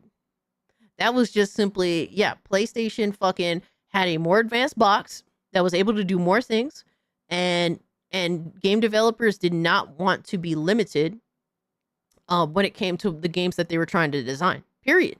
That's the reason why there was all those exclusives. I don't think they were pushing exclusives until the end of the PS3 era. Sort of like the midpoint. I mean, in all fairness too, there was no intention. It just happened to be that way. Like even with GameCube and the PS2, you know, GameCube had a lot of limitations too. Nintendo's struggle has been, since PlayStation has entered the scene, limitations to their box, particularly with their game format, right? The cartridges were limiting. Even with the GameCube, those little discs were limiting too. So there's a lot of reasons why things played out the way that they did, and it's not because of the money hatted or exclusives or, you know, making games specifically to keep them on your box. Like that wasn't the mindset It's just shit played out the way that they did for other reasons, because of technology, really. Valve and probably all the handheld PC makers are likely building them in small batches, probably 500,000 units. None of them expect to sell into million units. Yeah, like if Valve is really trying to push a Steam box, honestly, first and foremost, it's really for those console gamers. I think Valve really, if Valve is smart, they probably see the reality that consoles have outsold their purpose, and offering a potential transitioning platform like a Steam box, it is interesting. It is interesting. It's not going to get too many gamers off rip. Like it's a good offering, but it's not something that this is going to change the game. Like doesn't know anything about this space, and unfortunately, he just talks about PC gaming and he knows nothing about it. So that's what it is. That would be if they make a console and they're competing with PlayStation, and PlayStation games will not be on that console. And that's what I want, King Thrash. That suits me perfectly. What I just no, that's what I'm saying. No, that's what I said. Like, unless we get another console that's competing with it, we're not going to get. That's what I'm saying. I don't think we're getting another console to compete. So Sony's like, we do what the fuck we want. Like, who's going to outsell us? There's no. What's crazy is this whole discussion is around how do I get my console to only make games for me versus I want good games. If PlayStation saved physical, even with USB instead of disc, they might save the PS6 generation, but I doubt it. Me too, Gamers Republic. I think that in a space where everything is going all digital, I think that is awesome, especially with what Nintendo chose to do. If suddenly PlayStation became like the main like game physical media platform, that would be crazy, because Nintendo was just that last generation and they completely flipped, which is insane. So I think that would be a good selling point but unfortunately to a small group of people. I mean, I still value physical media, even if I'm a PC gamer. I could justify buying games more than once in order to have physical media, but that's if it's tried and true physical media and not some bullshit.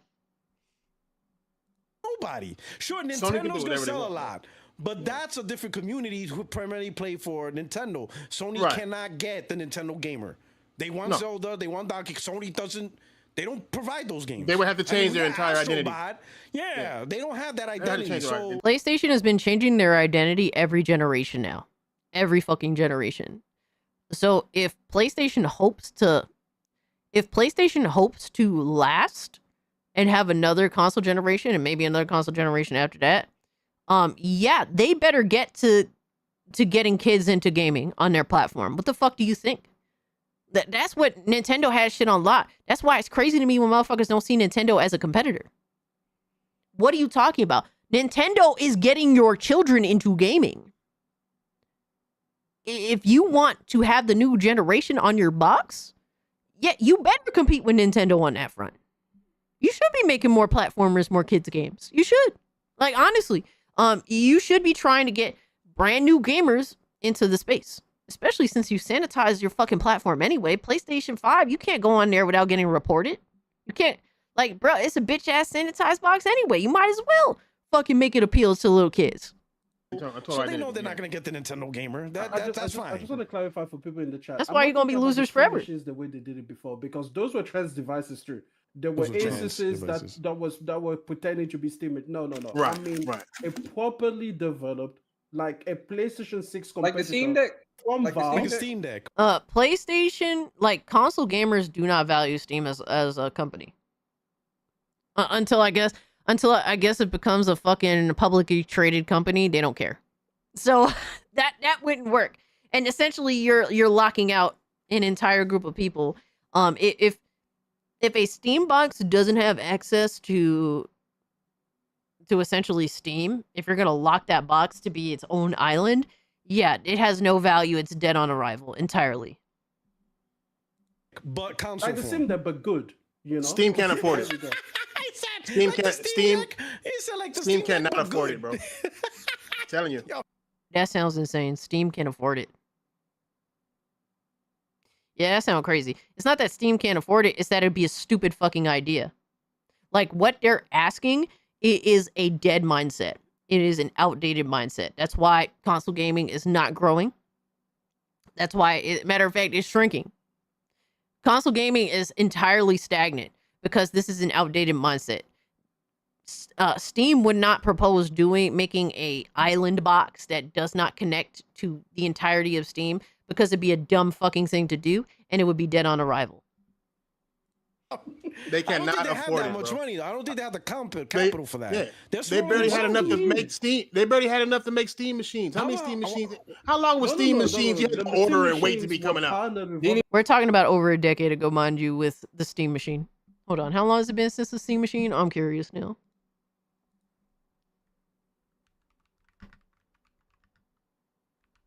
Steam machine console. Let me see. When did this shit come out? Release date was November 10th of 2015. So yes, a decade ago. We're talking about. I trust Mlid's reporting.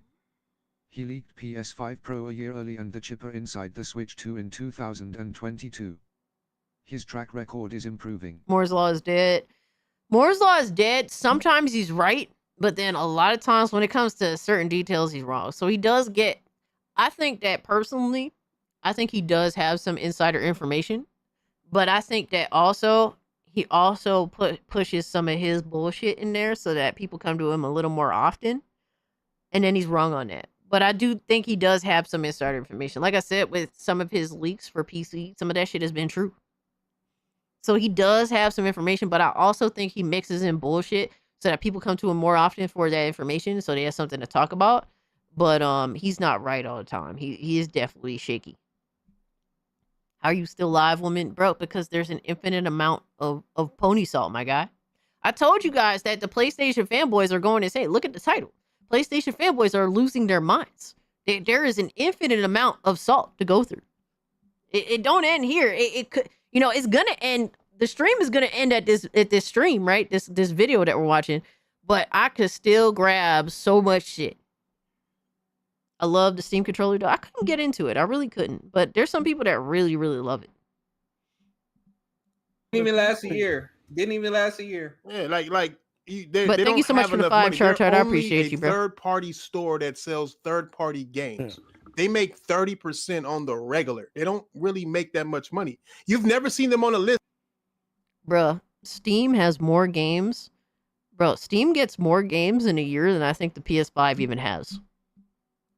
Let me see. Like this past year, there was 20,000 games released on Steam? How many games released on Steam in 2024? Approximately 19,000 new titles added to the platform in 2024, a record-breaking number. How many games are on the PS5?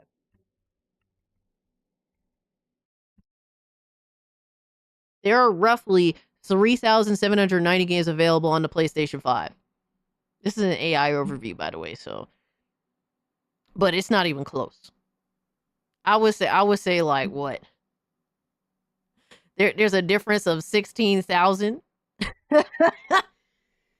Just 1 year of Steam game releases, right? It is fucking how many times more? Like 6 times more than the entirety of the PlayStation 5 catalog. So you could talk all this shit, but 30% on roughly 16 times more games, and that's just in a year versus the entire PS5 life cycle is a big fucking deal. Is absolutely a big deal. List of most money making motherfucking platform. Valve had $13 billion in 1 year. Mm-mm. They have the money to make a console. Absolutely. They don't have enough money. Here we go, talking with your mouth full. They absolutely have enough money to make a console, but it would just be stupid to make the type of console that they're asking for. Dude. Yeah, they do. Why they did it? They do. They're working on it, Lindo. It's coming. Most consoles are billion-dollar projects. They earn tens of billions per year. They earn tens of billions a year. They can't spend that year's worth of fucking money to build a console. You know how much money it costs to design a console? You know how much licensing you have to do? You know how much security? You know how much it costs just for security? You know how much it costs Microsoft for security? This is shit. Security is something Steam pays for anyway. What the fuck is he talking about? What's Ziggy doing? I think he's downstairs. Yeah, he's not in any of his sleeping spots, so he's downstairs probably. But this is a dumb fuck take. Like this is just acting. Like this is just acting. Literally. To say that Steam does not have the amount of money that it takes to produce a console is absolute ignorance. Steam I'm sure thinks that the type of console that they're asking for, an independent box that's completely separate from Steam existing, is a waste of money. That's just throwing money away down the toilet for a bunch of people that wouldn't buy a Steam box anyway, a bunch of fucking losers, right? So that wouldn't happen. If there would be a console that exists that is a Steam console, it would be something that is in the same vein as Steam overall as an operating an OS. It would have Steam OS. It would be easily compatible with all the other Steam games. You would have an instantaneous library of tons of fucking games, period, right? It's out almost 20,000 to come out on Steam every year, so Powerboss said, I was tempted to hop into the stream and call out Thrash in a big way.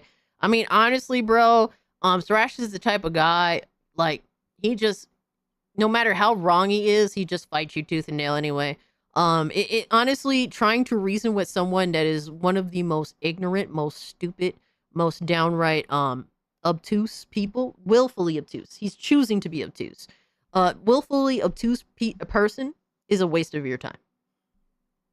Like, at least you're someone that's relatively reasonable. King Thrash is not even remotely reasonable. He chooses to purposely be this ignorant way in order to really, more than anything else, just proceed to have his mindset. There's no rhyme or reason for this other than he just wants to engage in gaming in this way, in the most dishonest way.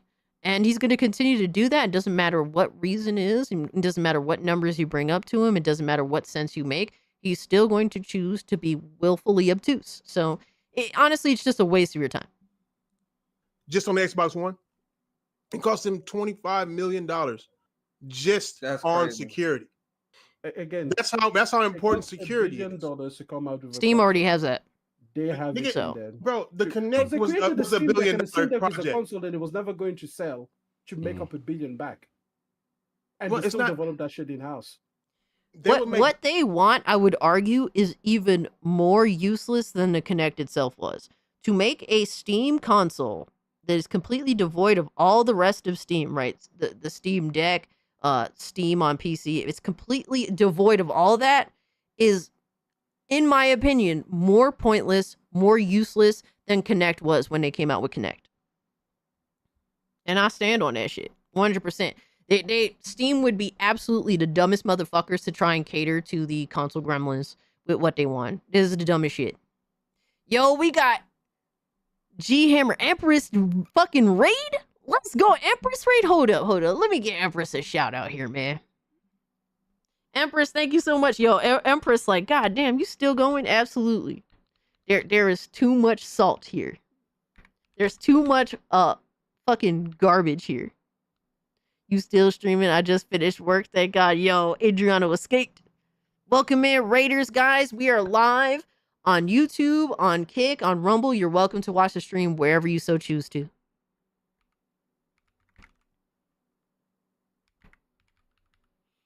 Gonna look up Empress. We're gonna give Empress a nice little shout out. I appreciate the raid. You totally didn't have to, fam. Welcome in, Raiders. I hope you had a good stream.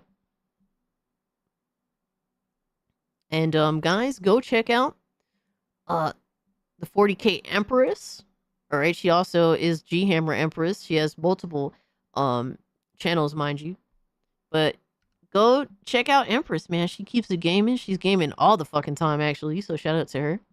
But welcome in, Raiders. Hope you guys had a good stream. Hope you had a good stream, Empress.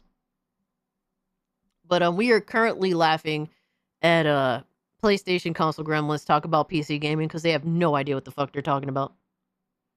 You smell Aussie? Oh shit. Another one. How's your cat? Ziggy is... I think Ziggy's awake. He's just out and about. like within the house. He's not an outdoor cat, so remember the PlayStation Move that never came back? Yeah. I can't breathe. Oh man, just beat a boss in Elden Ring. Oh, good shit. Shout out to you, man. Yeah, yo, some bosses can definitely be challenging, but when you do finally beat it, it's like holy shit. More money sitting where they are and letting you build your console. They'd make more money. They would, but I wasn't talking. Well, good, yeah, because there's nothing. Literally, Steam loses zero money in having you build your own PC. Like no shit, Sherlock. But also, if you build your own PC, there's no guarantee that you'll download Steam. There's some PC gamers that fucking they just download ROMs of classic games and they play older games. There's that. Like, there's no guarantee that Steam directly benefits from every PC gamer that chooses to build a PC. There's some people that'll build a PC and they'll just steal games. Like, did you watch Fritz 100K reveal stream? He did that shit finally? I thought it was going to be a video. No, I'm going to have to check that out. I'm going to check that shit out. Hell yeah. I don't know if he took it down, but let me see. When did he do it? I don't even know.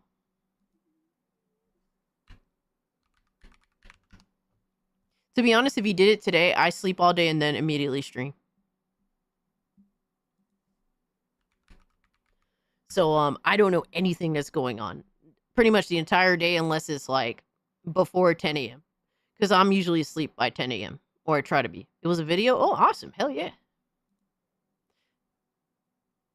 It's a video. Where is it though?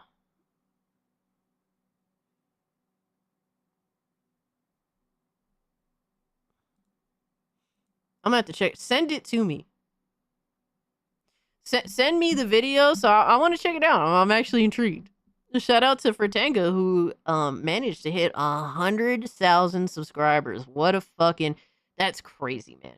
Honestly, it's cool that it happened to Frit, man, because I've known him back when he was a smaller channel, man. Can't confirm he is very Mexican. I appreciate that, D-Stock. Thank you. But if it is viable for them, I'm saying that if they Feet did reveal do it, Frit? Oh my they god. would pose a genuine threat to Y'all PlayStation. crazy. And They would not. They would not. Okay. It's impossible. What exclusives they making? What? They don't Give me a need reason to buy. exclusives if Give me a everybody plays reason the to game buy a on Steam there. Deck. Okay, give me a reason to buy a Steam Deck. Nobody wants you on Steam, my guy.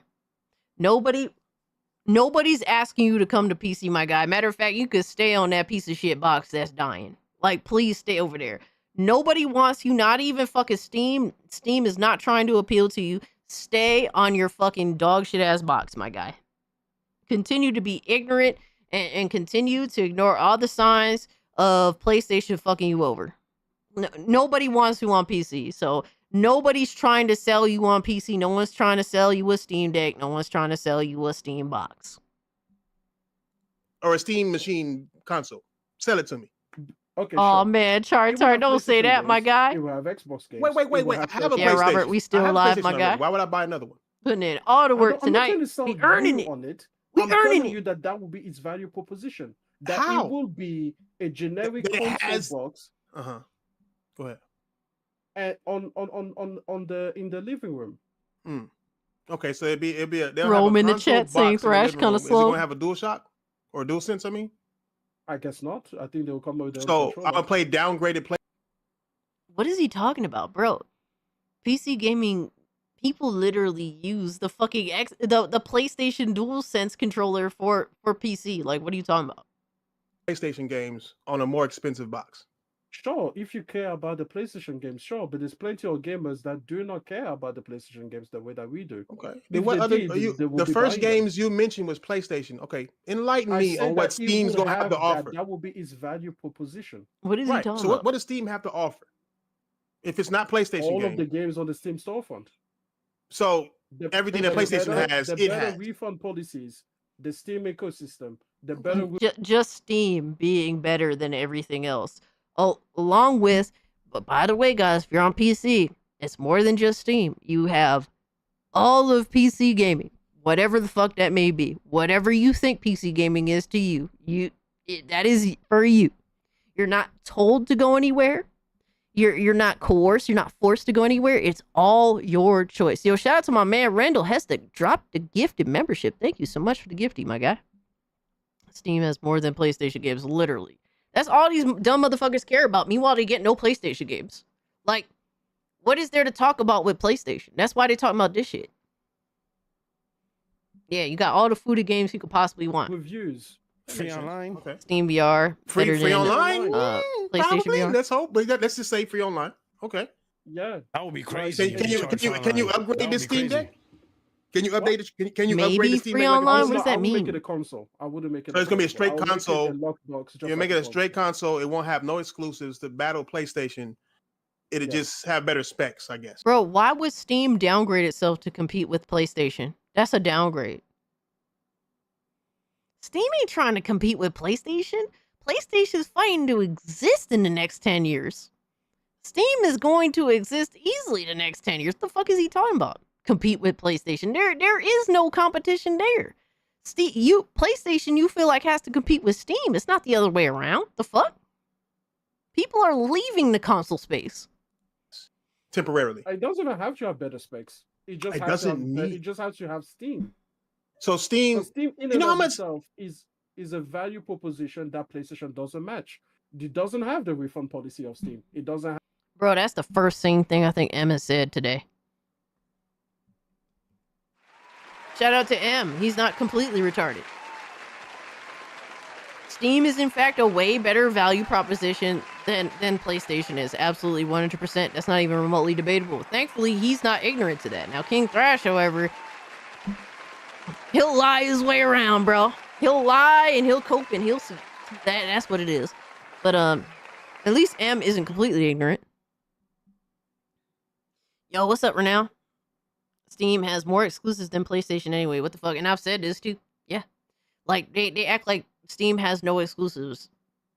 Bro, Steam exclusives come to console, and Thrash has said this, that come to console every day. Not every day per se, but even despite Steam games coming to console all the time, there's still a infinite amount of Steam exclusives. I was just saying, Renown, that last year, Steam got an estimate of almost 20,000 video games on their platform just last year alone, whereas the entire library of PlayStation 5 is about under 4,000 games. It's roughly under 4,000 games. That is the entire PS5 library across the past fucking 5 years. So yeah, there's an infinite amount of Steam fucking exclusives. Have their reviews of and Steam. D-Stock, that's the point. They are retarded. Of Steam. You know, so why didn't the refund policy? You make it a straight console. It won't have no exclusives to battle PlayStation. It'll just have better specs, I guess, temporarily. It doesn't even have to have better specs. It just has to have Steam. So Steam. Oh, you're on your way to work. Be safe out there, bro. Value proposition. Appreciate you hanging out. Doesn't match. It doesn't have the refund policy of Steam. It doesn't have the reviews of Steam. It doesn't have the modding capability of Steam. You know. So why didn't the refund policy save Xbox then? If that was going to save anybody, wouldn't CS go? Which is CS:GO. Hey, CS:GO. That is true. That is an exclusive. That's like the number one most played game on Steam. Bro, this dude also on PS. This dude has nothing of value to add this entire fucking, and he here yawning like he put in work. 3, but it will also have League of Legends. You know, I have to give Homeboy with the Afro some credit. He ain't talking about PC because he knows nothing about PC, whereas we have these clowns that are talking about PC don't know shit. So I guess, you know, in hindsight, homie right here is actually correct. It'll be exclusive. So you're gonna sell me a Steam Deck? How much is Steam Deck gonna cost? Probably. I don't know what Steam Deck. I'm not talking about Steam Deck. I mean, I'm sorry. I just keep calling it that. I'm sorry. Whatever, the Steam box thing. Steam Deck. Steam console. Steam box. Okay. I don't know. Like in line with the competing PlayStation 6, around 600 or 700, I guess. So you're gonna sell me a PS3 game? Your headline game is gonna be CS:GO, a PS3 level game for 800. I will say this. I will say, okay, because we're peaceful. I will say this. Let's say if there's a Steam box, right? If you look holistically, that Steam box will have PlayStation games on it, unless Sony blocks it. But then they will have to pull the whole Steam store stuff out of it. So Right. that's whatever. But They don't have to but block it. They just have to that's what not I launch really new want, right? stuff on it. But anyway, the Steam games, you got the PlayStation games, you got the Xbox. Bro, why are we even talking about PlayStation potentially taking down fucking their games from off the Steam storefront? PlayStation's putting their games on Xbox, my guy. They don't give a fuck anymore. It's over. Like, that discussion is dead. Yo, they're already putting games on the Xbox. Bro, they don't care. What refund policy did Xbox need to be saved from again? I have no idea. Xbox games. You got all the titles that go to Steam. They are closed-minded, and they're talking about shit they do not understand at all. Stuff like that. No online, and then whatever shit that Steam does. They are console ground. Let's say Hugo. This is why we make fun of them, bro. Know. Whatever PC gamers enjoy Steam for, that will also be available on the console and stuff like that. Bro, they have no idea why PC gamers love Steam so much. They have no fucking clue. Like, they didn't even think to say, oh, well, the fact that I could buy Steam games on all these other storefronts for a cheaper price most of the time. Bro, there's like 5 different websites I can go to right now in order to find Steam games for cheap. And I could buy a key off that website, I could take it to Steam, put in the key, get the game for a way cheaper price than what Steam is offering it for. Like, they don't know any of this shit, yet they talk about PC gaming. They don't know what the fuck is going on, bro. They don't understand why we like Steam, why we're loyal to Steam, because Steam, basically, like, we're loyal to Steam, some of us, not all of us, but some of us, right? Because we feel as though, to at least a reasonable extent, it is reciprocated by Steam itself. Absolutely, and sometimes the Steam sales are better than on the key sites. But the thing is, we have options. So there's plenty of options there. There's different pricing all around. We aren't answering to one specific storefront. They don't understand any of that shit. Fake gooners. Steam is customer first.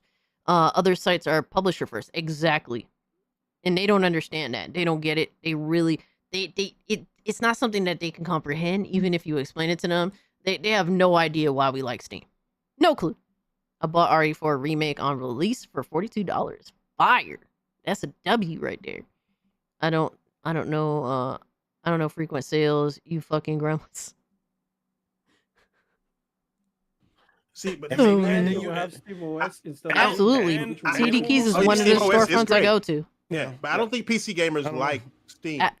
Saying Hugo, yeah, GOG absolutely is another good storefront. Like, that's the great thing about PC gaming. It's not even just Steam. We're loyal to Steam, but GOG is also a great choice too. And I'm glad that it does exist. Dash thinks we like Steam because Dota is on there. Yeah, he really do be thinking that shit, and he will say some dumb shit like that too. Should be available on the console and stuff like that. See, but and maybe and then you have Steam OS instead of Windows. Steam OS is great. Yeah, but I don't think PC gamers like Steam. Well, they like Steam. They don't like what they like to offer. They only use Steam to test their PC that they built.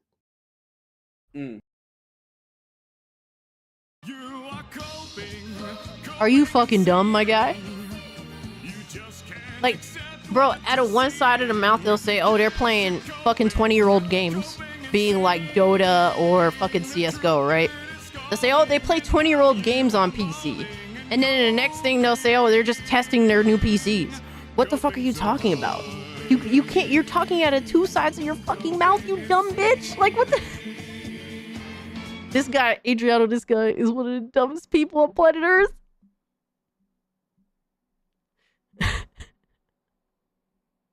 It is so, this conversation was so dumb that I had to finish off with this conversation and show you guys all the context, because it is a fucking riot of laughter. He is absolutely tripping. But the thing is, people take him seriously. I'm at, for some reason, you still respect him. Shout out to you, dog. I don't know what to say. I think you are mistaken. Yeah, I mean, I'm wrong, dog. PC gamers you are. You literally sound stupid. They don't like the games. The games don't matter.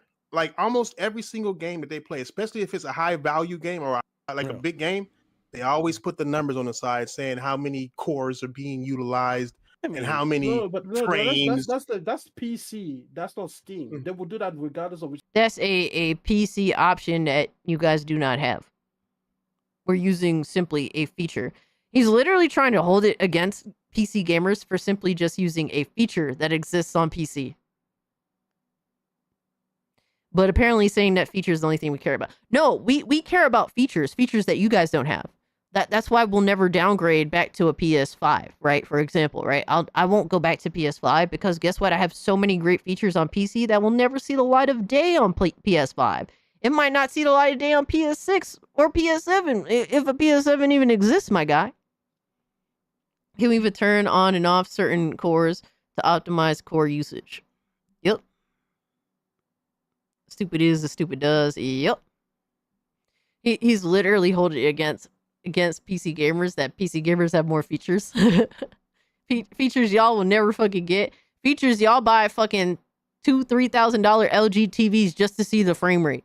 Just so the LG TV could tell them the frame rate of their games. Fucking JTech's stupid ass uses that feature. Y'all want PC features so bad, and when they finally come to console after like what 5+ years, that you brag about that feature. It's like, motherfucker, PC gamers have VR support for years. What are you talking about? Then when PlayStation gamers got all of a sudden, oh, it's the hotness. It's like, motherfucker, we been had that. Tell them about 7-Zip. Oh my god, their fucking minds would literally burst. Which storefront they were using, but they like Steam specifically. So Steam, I mean, take a look at the Epic Game Store. The Epic Game Store gives them free games, and they don't fuck with that. They don't. Nope. They don't want games. They don't care about. They don't care. GOG gives them games with that DRM, and they don't fuck with that. They don't care. No, yeah, we don't care about garbage storefronts. Yeah, because there's better options. There's GOG. There's Steam.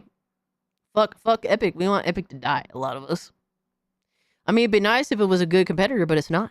So either become a good competitor, or just die off, my guy. I don't really know what else to say. Epic refuses to outdo Steam in terms of being, fucking user friendly, or not even necessarily user friendly, but for pro consumer. Really, this is a real thing. You can buy a what? Wait, what? Just in time, you good, brother? Ziggy, did you sneeze? You alright, little boy? Aw, he meowed at me when I asked. Oh yeah, He's sprawled out on the floor right now. On the carpet. So Steam's OS, right? Say they make a Steam box, uses Steam OS. I'm assuming all of the library that these PC gamers have that they purchased on Steam, at least on on their computer. We all love regular Ziggy. He's a PC, good boy. Would that carry over? Would it be compatible with Steam OS? Yes, because it's a Steam ecosystem device. I'll put it this way, right? No, because They I thought operate on it DRM too, right? I thought it PC had to be players compatible love with Windows for it to be more than compatible. PlayStation players love PlayStation. So you need to be online playing those games. True. But we will also point out Steam's fuck ups. Like them allowing DRM on the platform. I wish they would get rid of that shit.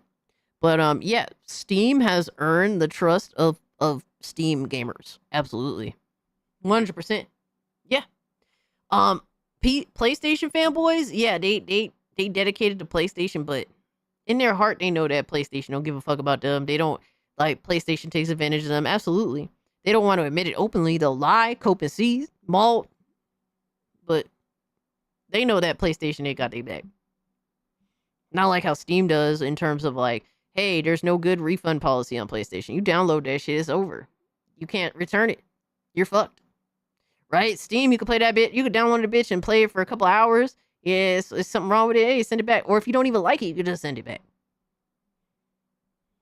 A Steam Deck would never outsell a PlayStation. Or Steam machine would never. I'm saying No, but competitive. yeah, it would be for the PC crowd because they already have their library on Steam OS. That's what I'm saying. Because it would be like it would be enticing for them because that's where they built the library. Let me talk. That was my point. But now Yo, my idea. See, I think you forgetting one key point about Steam, bro. This is one key point. I'm waiting for you to bring it up. There's one extremely key point that'll make it that proves that it'll never last. That key point is that China don't like consoles, and over 50% of PC Steam players are Chinese. And they know this because 50% of the language spoken on PC is Chinese. So this is really the dumb point he brings up. This is literally the dumb fucking point he brings up. Thank you for confirming that your idea of making a independent Steam console that is devoid of all the rest of Steam is a dumb fucking idea. Good job, my guy. Congratulations, you're a retard. He just confirmed literally what I said about their idea of making a Steam box that is devoid of the rest of Steam. Yes, it's a dumb fucking idea. Absolutely 100%. Except he's also wrong about that if China is number 2 on the market. And it doesn't matter whether it is or isn't. He just confirmed that the idea itself, what console gremlins like them want, is in fact stupid. Like, it just literally is. What you gonna do when you lose? You gonna lose half of your players? Yo, look at Puerto Rock. Look at Puerto Rock. Look at Puerto Rock, my guy. Look at. What you gonna do when you lose? You gonna lose half of your players?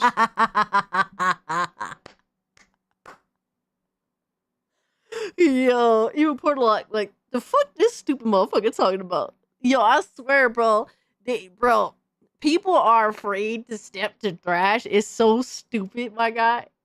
He's so dumb, but people are just afraid to step to him, bro. Even Puerto Rock, they're like, the fuck? The fuck are you talking about? It is so funny. Holy shit. Oh to my god. compete with Sony?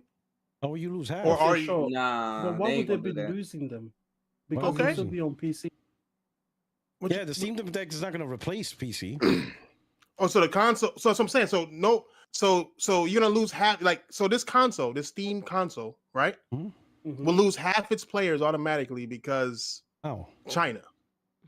Half of its players Okay, are so China. you're saying because the Chinese culture typically doesn't prefer the console form No, the factor, they Chinese will not be government, interested. Chinese government. Oh my The god. reason why Steam is so big is simply because the Chinese government loves Steam more than anybody else. They don't fuck with nobody else but Okay. Steam. Even if you say that is granted, even if you take away the Chinese players, right? Mhm. And you said you're going to have only half of the addressable Steam ecosystem. It's my turn to talk, guys. Oh man. Yeah, it's my turn to talk, guys. Thank you for the 2, my guy. Oh my god. That is, you're still talking about 50 to 80 million like Steam active numbers per month. That is No, still but I don't know. huge. But I'm So Paraboss says, just for reference, China is 30% of PC while the US is 35%. Good to know, good to know. how does Steam lose? Yeah, it's not China like has we're a saying big PC stop market. with the I didn't Steam know what store the on numbers are PC. exactly, We're but not saying that. huge. You still But then have who's the gonna Steam play? store on PC? So is it going to be console players going to the Steam? Because Oh man, just in time. He said Thrash is so dumb he thought the COVID test was multiple choice. God damn. Bro, this is why I had to fucking end the stream with this fucking stream, bro. PC players don't like consoles. No. It's the console. It's for Steam to try to get their foot in the console market, to attract console gamers with an actual console. Mm-hmm. And that's what he's PC trying to say. gamers, PC So it's going to be gamers, that Steam. also want a secondary It's still device. there. It's still Right. there. It's Okay, not I going get that. anywhere. Yeah. So it's to attract console. So it's basically to attract Nintendo and PlayStation players. Away from Nintendo and PlayStation. Or they could go away or be be multi-platform. Away or multi-platform. I don't know. Like a new if you're gonna go in a console market, you're gonna be a competitor versus PlayStation, Nintendo. That's literally what you're entering. If you're creating a form factor actual data console, you will be competing with PlayStation. You just have to figure out a way what's going to make people attractive to be like, all right, why should I get a Steam Deck versus a PlayStation or Nintendo? D-Stock because it's genuinely fucking hilarious. Some people, Nintendo, to me Nintendo's anyway, not gonna get, my it's gonna idea be of like, humor versus other people's I is fucks with different. Mario and Donkey Kong. Steam don't have that, so I'm not getting you. PlayStation game, I'd be like, nah, I really fucks with PlayStation. But that's only assuming Sony blocks their PlayStation games. If they don't, and gamers are like, well, Yeah, wait it's a bigger. minute, That dude is a it may clown not for be thinking day that. one, Never gonna but happen. it's gonna be there eventually.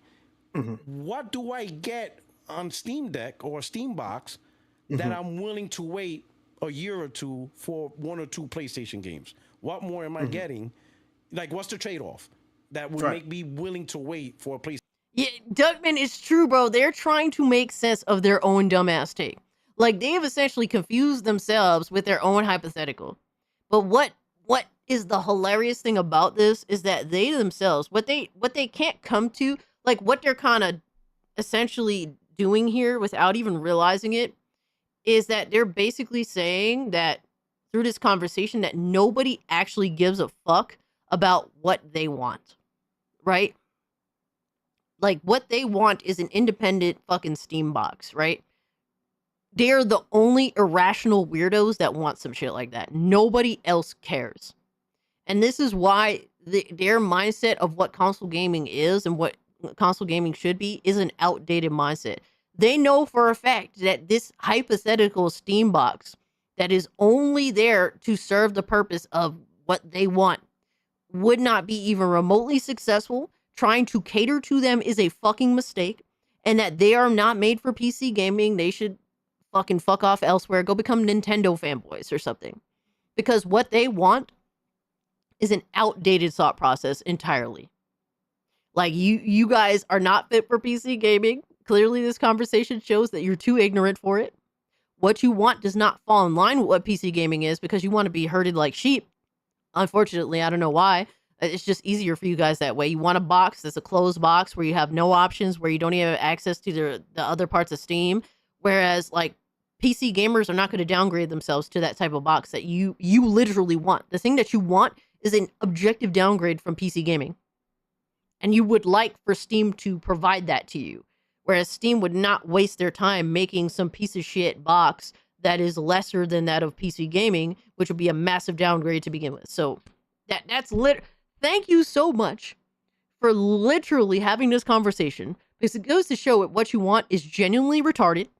Only you weirdos would want some shit like that, and it would be an absolute fucking failure. They forget that Steam is a client, not a box. Exactly, DarkX. The thing is, they don't necessarily say that Steam is a client, but they want Steam to cease being a client and become a box instead, to essentially appeal to them. And so, like, and what they don't realize is that is a mental midget mindset to have. And that no sane, rational person that understands PC gaming would ever want something like this, because it is genuinely a retarded thought process. Yes, Thrash probably assumes Steam console should be some owned locked system. He lives in his own gaming reality and assumes everyone else does too. Exactly. But for some reason, this appeals to console fanboys, like these console gremlins specifically. Just as long as it has my exclusives. So that's all they care about. But it's like, bro, there's so many things about gaming that aren't just about keeping games away from other gamers. And they'll never understand that thought process. It's genuinely foreign to them. That's why I thought this fucking conversation was not only hilarious, but really insightful, that console gremlins do not belong in the PC space because they have this kind of deranged fucking mental midget mindset that does not belong in PC gaming at all. So please stay on your garbage boxes. You do not belong in PC gaming. And that's pretty much it. That was the main takeaway I had from watching this dumbass retarded conversation. PlayStation game. What more am I getting to make that sacrifice? That I go from day one PlayStation games to, all right, I'm going to play a PlayStation game 15 months We from officially now. hit 10 hours. It could be free online. Holy shit. PlayStation could be like, damn, I don't got to pay for $80 a year no more. Oh, okay. That could be something. Two, you got Game Pass. Let's say Microsoft says, hey, we're going to make sure Game Pass is on there. They'd be like, oh, so I don't have to actually pay $70 for Xbox games. Okay, that might be something. Better digital sales. Like, holy shit, there is a lot of $5 games in this motherfucker. That could be so, and without a subscription service. That could be something. Yeah, Steam do have sales. Steam do have sales. I like you selling yourself They do. on it. Steam do have Sony has sales too, so does Nintendo. Okay, but you know what I'm saying? But Steam does. Until the product is out and Objectively we can better see a sales comparison that everybody on what knows. Steam- Lyco says exclusives make them feel important while they eat crusty bread with a side of moldy cheese. Yo, for real though, they don't even realize what they're missing out on. They can't even comprehend it. They're trying to discuss it and they have no fucking idea. What do you really think, Cass? Don't be coy. I mean, I said how I feel. I don't hold back. I don't feel like I need to say much more, really. I switched to PCs so I can learn more about PCs. Absolutely. You learn a skill the more you learn about PC. The more consoles go digital only, the more I go to PC. At least the PC I can do much more on. Exactly. At that point, really the only differentiating factor between a console and a PC is the physical media. Once the physical media goes, that means that is the only real thing that distinguishes a console from a PC without that is an upgrade instead of a downgrade. Everything else with a console is objectively a downgrade. So that's the issue. Oh, just in time I said I was kidding. Oh man, my bad, my guy. I was really dead up. I was dead serious. I'm like, wait, you don't think I'm saying how I feel? Presents, and then Valve could be like, "Oh, Shout out to you, Half-Life 3. just in time. You thought we forgot how to develop games, didn't you? That could be a launch title. That could be Half-Life something. 3? That could be. Only on Let's Steam? say You might be cooking. You might be cooking on that. They one. be cooking on that one. On my mama, on my whole mama. But You'd be like Half-Life 3. the issue like, I wait a have minute. with the only issue I have with that is that PlayStation and Nintendo gamers like games, branded, high quality games, something that Steam hasn't done for 15 years. I mean, yeah. Y'all are also like getting you fucked. telling me so. you telling me a Nintendo player is going to look at Mario No, and Nintendo then, isn't going and to. then look at or even look, you know what I mean? No, like I'm gonna say this. Nintendo gamers may not trade a Switch for a Steam Deck, but they could be like, listen, since Nintendo ain't really that great with third party, instead of PlayStation, I'm gonna get a Steam Deck, and that'll be my third party box for this shit that don't come on Switch.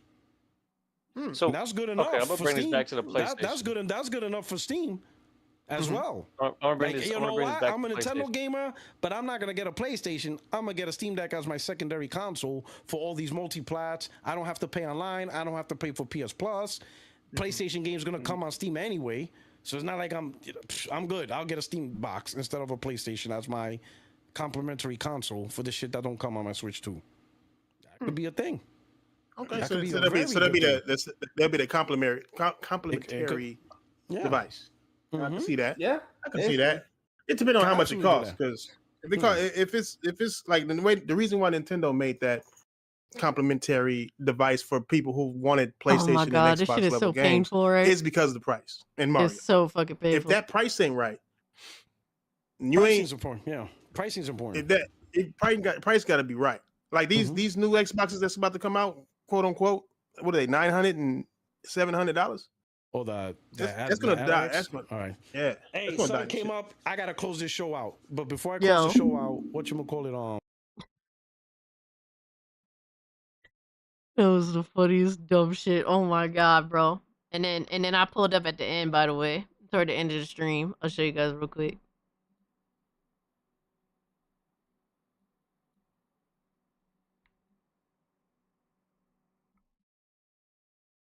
I pulled up at the end of the stream real quick. With my little 2 cents just to talk a little shit. I said, listening to Clueless Ponies talk about why they think PC gamers love Steam is pure comedy. And I said, "Aw, man." And this clown said, "Nothing to play on that $2,000 PS4. Go play CS:GO." Mind you, I double that number, and I got plenty to play. I got all the games to play, and they play a lot better, my guy. Yo, no matter what, ladies and gentlemen, no matter what, PlayStation console gremlins will make up any excuse to think that for some reason, console gaming isn't a downgrade. Imagine that. They'll actually go on to say you spend $2,000 on a PC and still it's not as good as a PlayStation. Crazy. Crazy work. Crazy mindset. This shit is rich, absolutely, Wyco. There is no shortage of stupidity when it comes to PlayStation fanboys. I love it, man. Some people don't find it comedic, and that's fine if you don't find it comedic. Everyone's idea of comedy is different, right? But I think that PlayStation fanboys are pure absolute comedy. Pure 100% fucking comedy. Have you ever replayed Ratchet and Clank again. Are you talking about Rift Apart or the reboot or the old games? Because I didn't really get to play the older titles like that. I didn't get the opportunity to. I should have picked them up on Vita, but I didn't get the chance to. I'm having fun working on PC. Work on PC is not fun to me. Building a PC is not fun to me, but having all these options and playing the games the way that I want to and enjoying the games for what they are, how they run on my PC, that's what I enjoy. That's what it's about for me. My PC can play all the games. Your PlayStation cannot. Not crazy. Exactly. Yeah, for me to cry about missing out on what a couple of games this generation that have not made it to PC from PS5. Like, bro, for the thousands of games that'll never make it to PS5, that's fine. I'll live. I'm fine. But guys, it has been a really long stream. This is the longest stream I think I've ever done. We're like 2 hours, just, a little under 2 hours short of hitting the max of 12 hours. That's crazy. 12-hour stream is insane. Just emulate the Ratchet and Clank collection on for PS3. Yeah, I had the PS3 emulator on my old PC, but I didn't really have space to essentially expand on that. But now I do. So now I got to re-download. Was it RCS3 or whatever the fuck? I got to set that up. But it's been a little minute. I've been sleeping. I've been lazy on that front because I just want to play the games instead of fucking setting all that shit up. Because I have to basically look up how to do that again. Because I don't remember. It's been like years. But I'm gonna have to do that. That's gonna be the way to go. I have all the options with that. I'll download the PS2 emulator too. That's what I need to do. But you guys have been an absolutely phenomenal chat. You have no idea. I really appreciate everything. If you guys haven't, please do hit the like button. If you're new, subscribe to the channel. Also, go check me out on Rumble. Go check me out on Kick. Those are the 3 platforms that I'm always live on whenever I do go live. I only upload videos to YouTube, so that's kind of the trade-off with that. But if you enjoy the live streams, I will always be live on Rumble, Kick, and YouTube, no matter what happens, especially with YouTube trying to push this verification shit. You're more than welcome to go follow me on Rumble or Kick as an alternative for whatever YouTube decides to do in the near future. But I want to thank you all for the super chats, for hitting the like button, for new subscribers, for the gifted memberships, for becoming channel members. If you haven't joined the Discord, if you're a channel member, get instant access to the Discord, get your dope ass emotes, all that good shit. Keep laughing at console idiots. Absolutely, man. We always have fun, right? And we talk about the news, we talk about console peasants, we talk about the major issues in the entertainment space, particularly gaming. If you're lucky, you might catch Cassie streaming a game. Oh my god, I've been streaming games quite often, brother. Bro, if I didn't have to work, shit, I would always be playing games live. If you have no idea, my guy, the only thing stopping me is that I have a full-time job. But guys, if you haven't, do vote in this poll. I hit tier 2 last week on the stream, so that means I had to dress up as Scooby Goon the whole stream and play a horror game of your guys' choosing. And guys, I'm not really big on horror games because I'm a pussy. So you guys picked a couple of games, I picked a couple of games, and we're currently voting on that. Fear is leading the poll. Resident Evil 2 Remake is a very close second. So I will be closing this poll very, very, within seconds. So if you guys have not voted, please go vote. Yo, I've been playing Once Human is good fun game. I need to check that out, bro. People keep talking about it way too much. WhatsApp joins Apple in opposing the UK government's push for the back door. Shout out to WhatsApp, man. I'm actually shocked. So isn't that technically Facebook? Fear, let's fucking go. Now, I will say this. I don't know if I'm going to be able to get Fear to run. I know that there's a little weird shit with Fear. If not, then I will default to Resident Evil 2 Remake. But I'm going to try. Matter of fact, I might boot that up tonight just to see what happens. Resident Evil 2 is getting another remake. Oh my god. I already voted. I chose Fear. Alright, alright. I've actually really wanted to play Fear for a long time. I just never had the opportunity to. But now would be a great time to do that. Because I've never played the game. You should play RE4 Cast. I mean, I played Remake. RE4, honestly, I played Remake last year and finished it. And I don't think I want to revisit Resident Evil 4. I like Remake, it's cool, but there's a lot of shit that's kind of annoying about it. But I know that Resident Evil 4, the original, is different.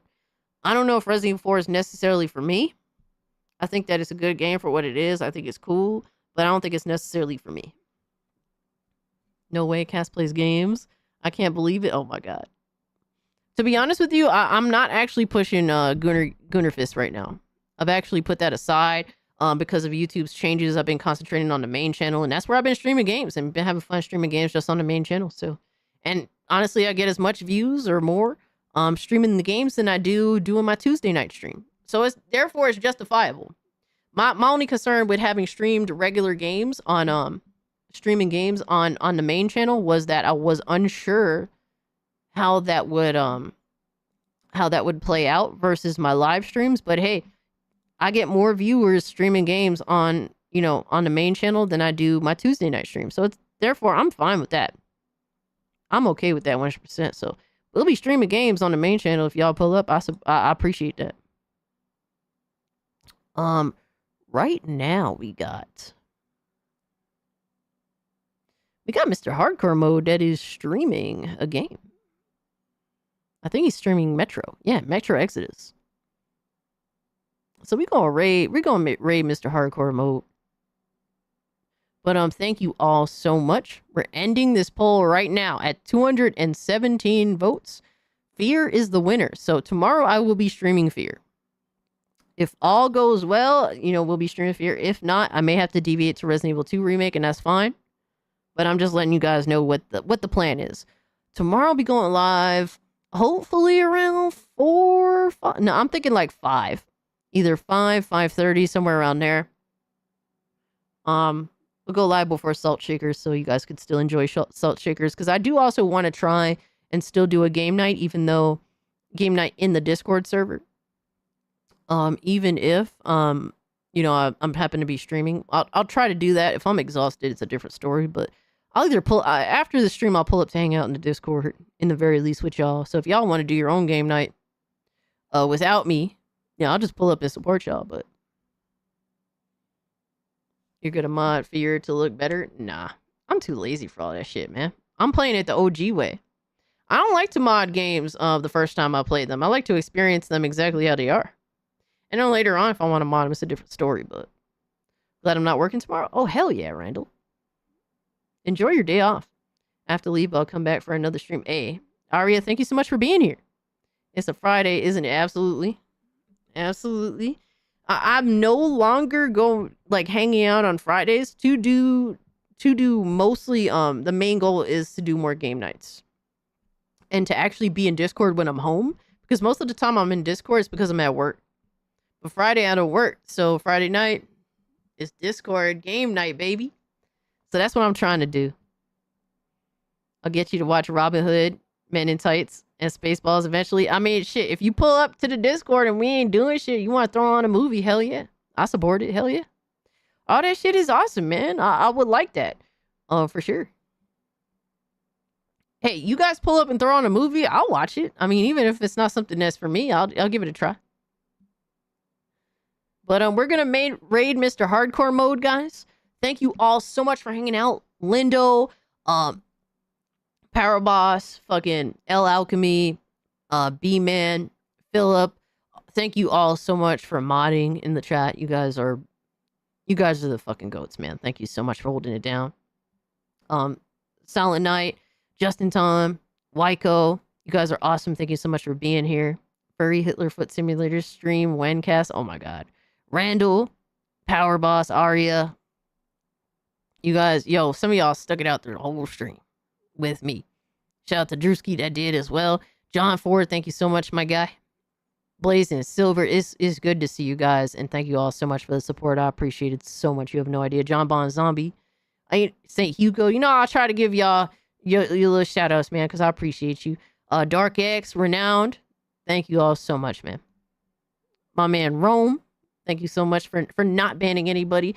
Duckman, thank you so much for the game and for the fucking, gifted membership that you dropped. Thank you so much, man. And thank you so much to Empress for the raid. Also, Smash JT for the raid. They're the fucking goats. Go check them out.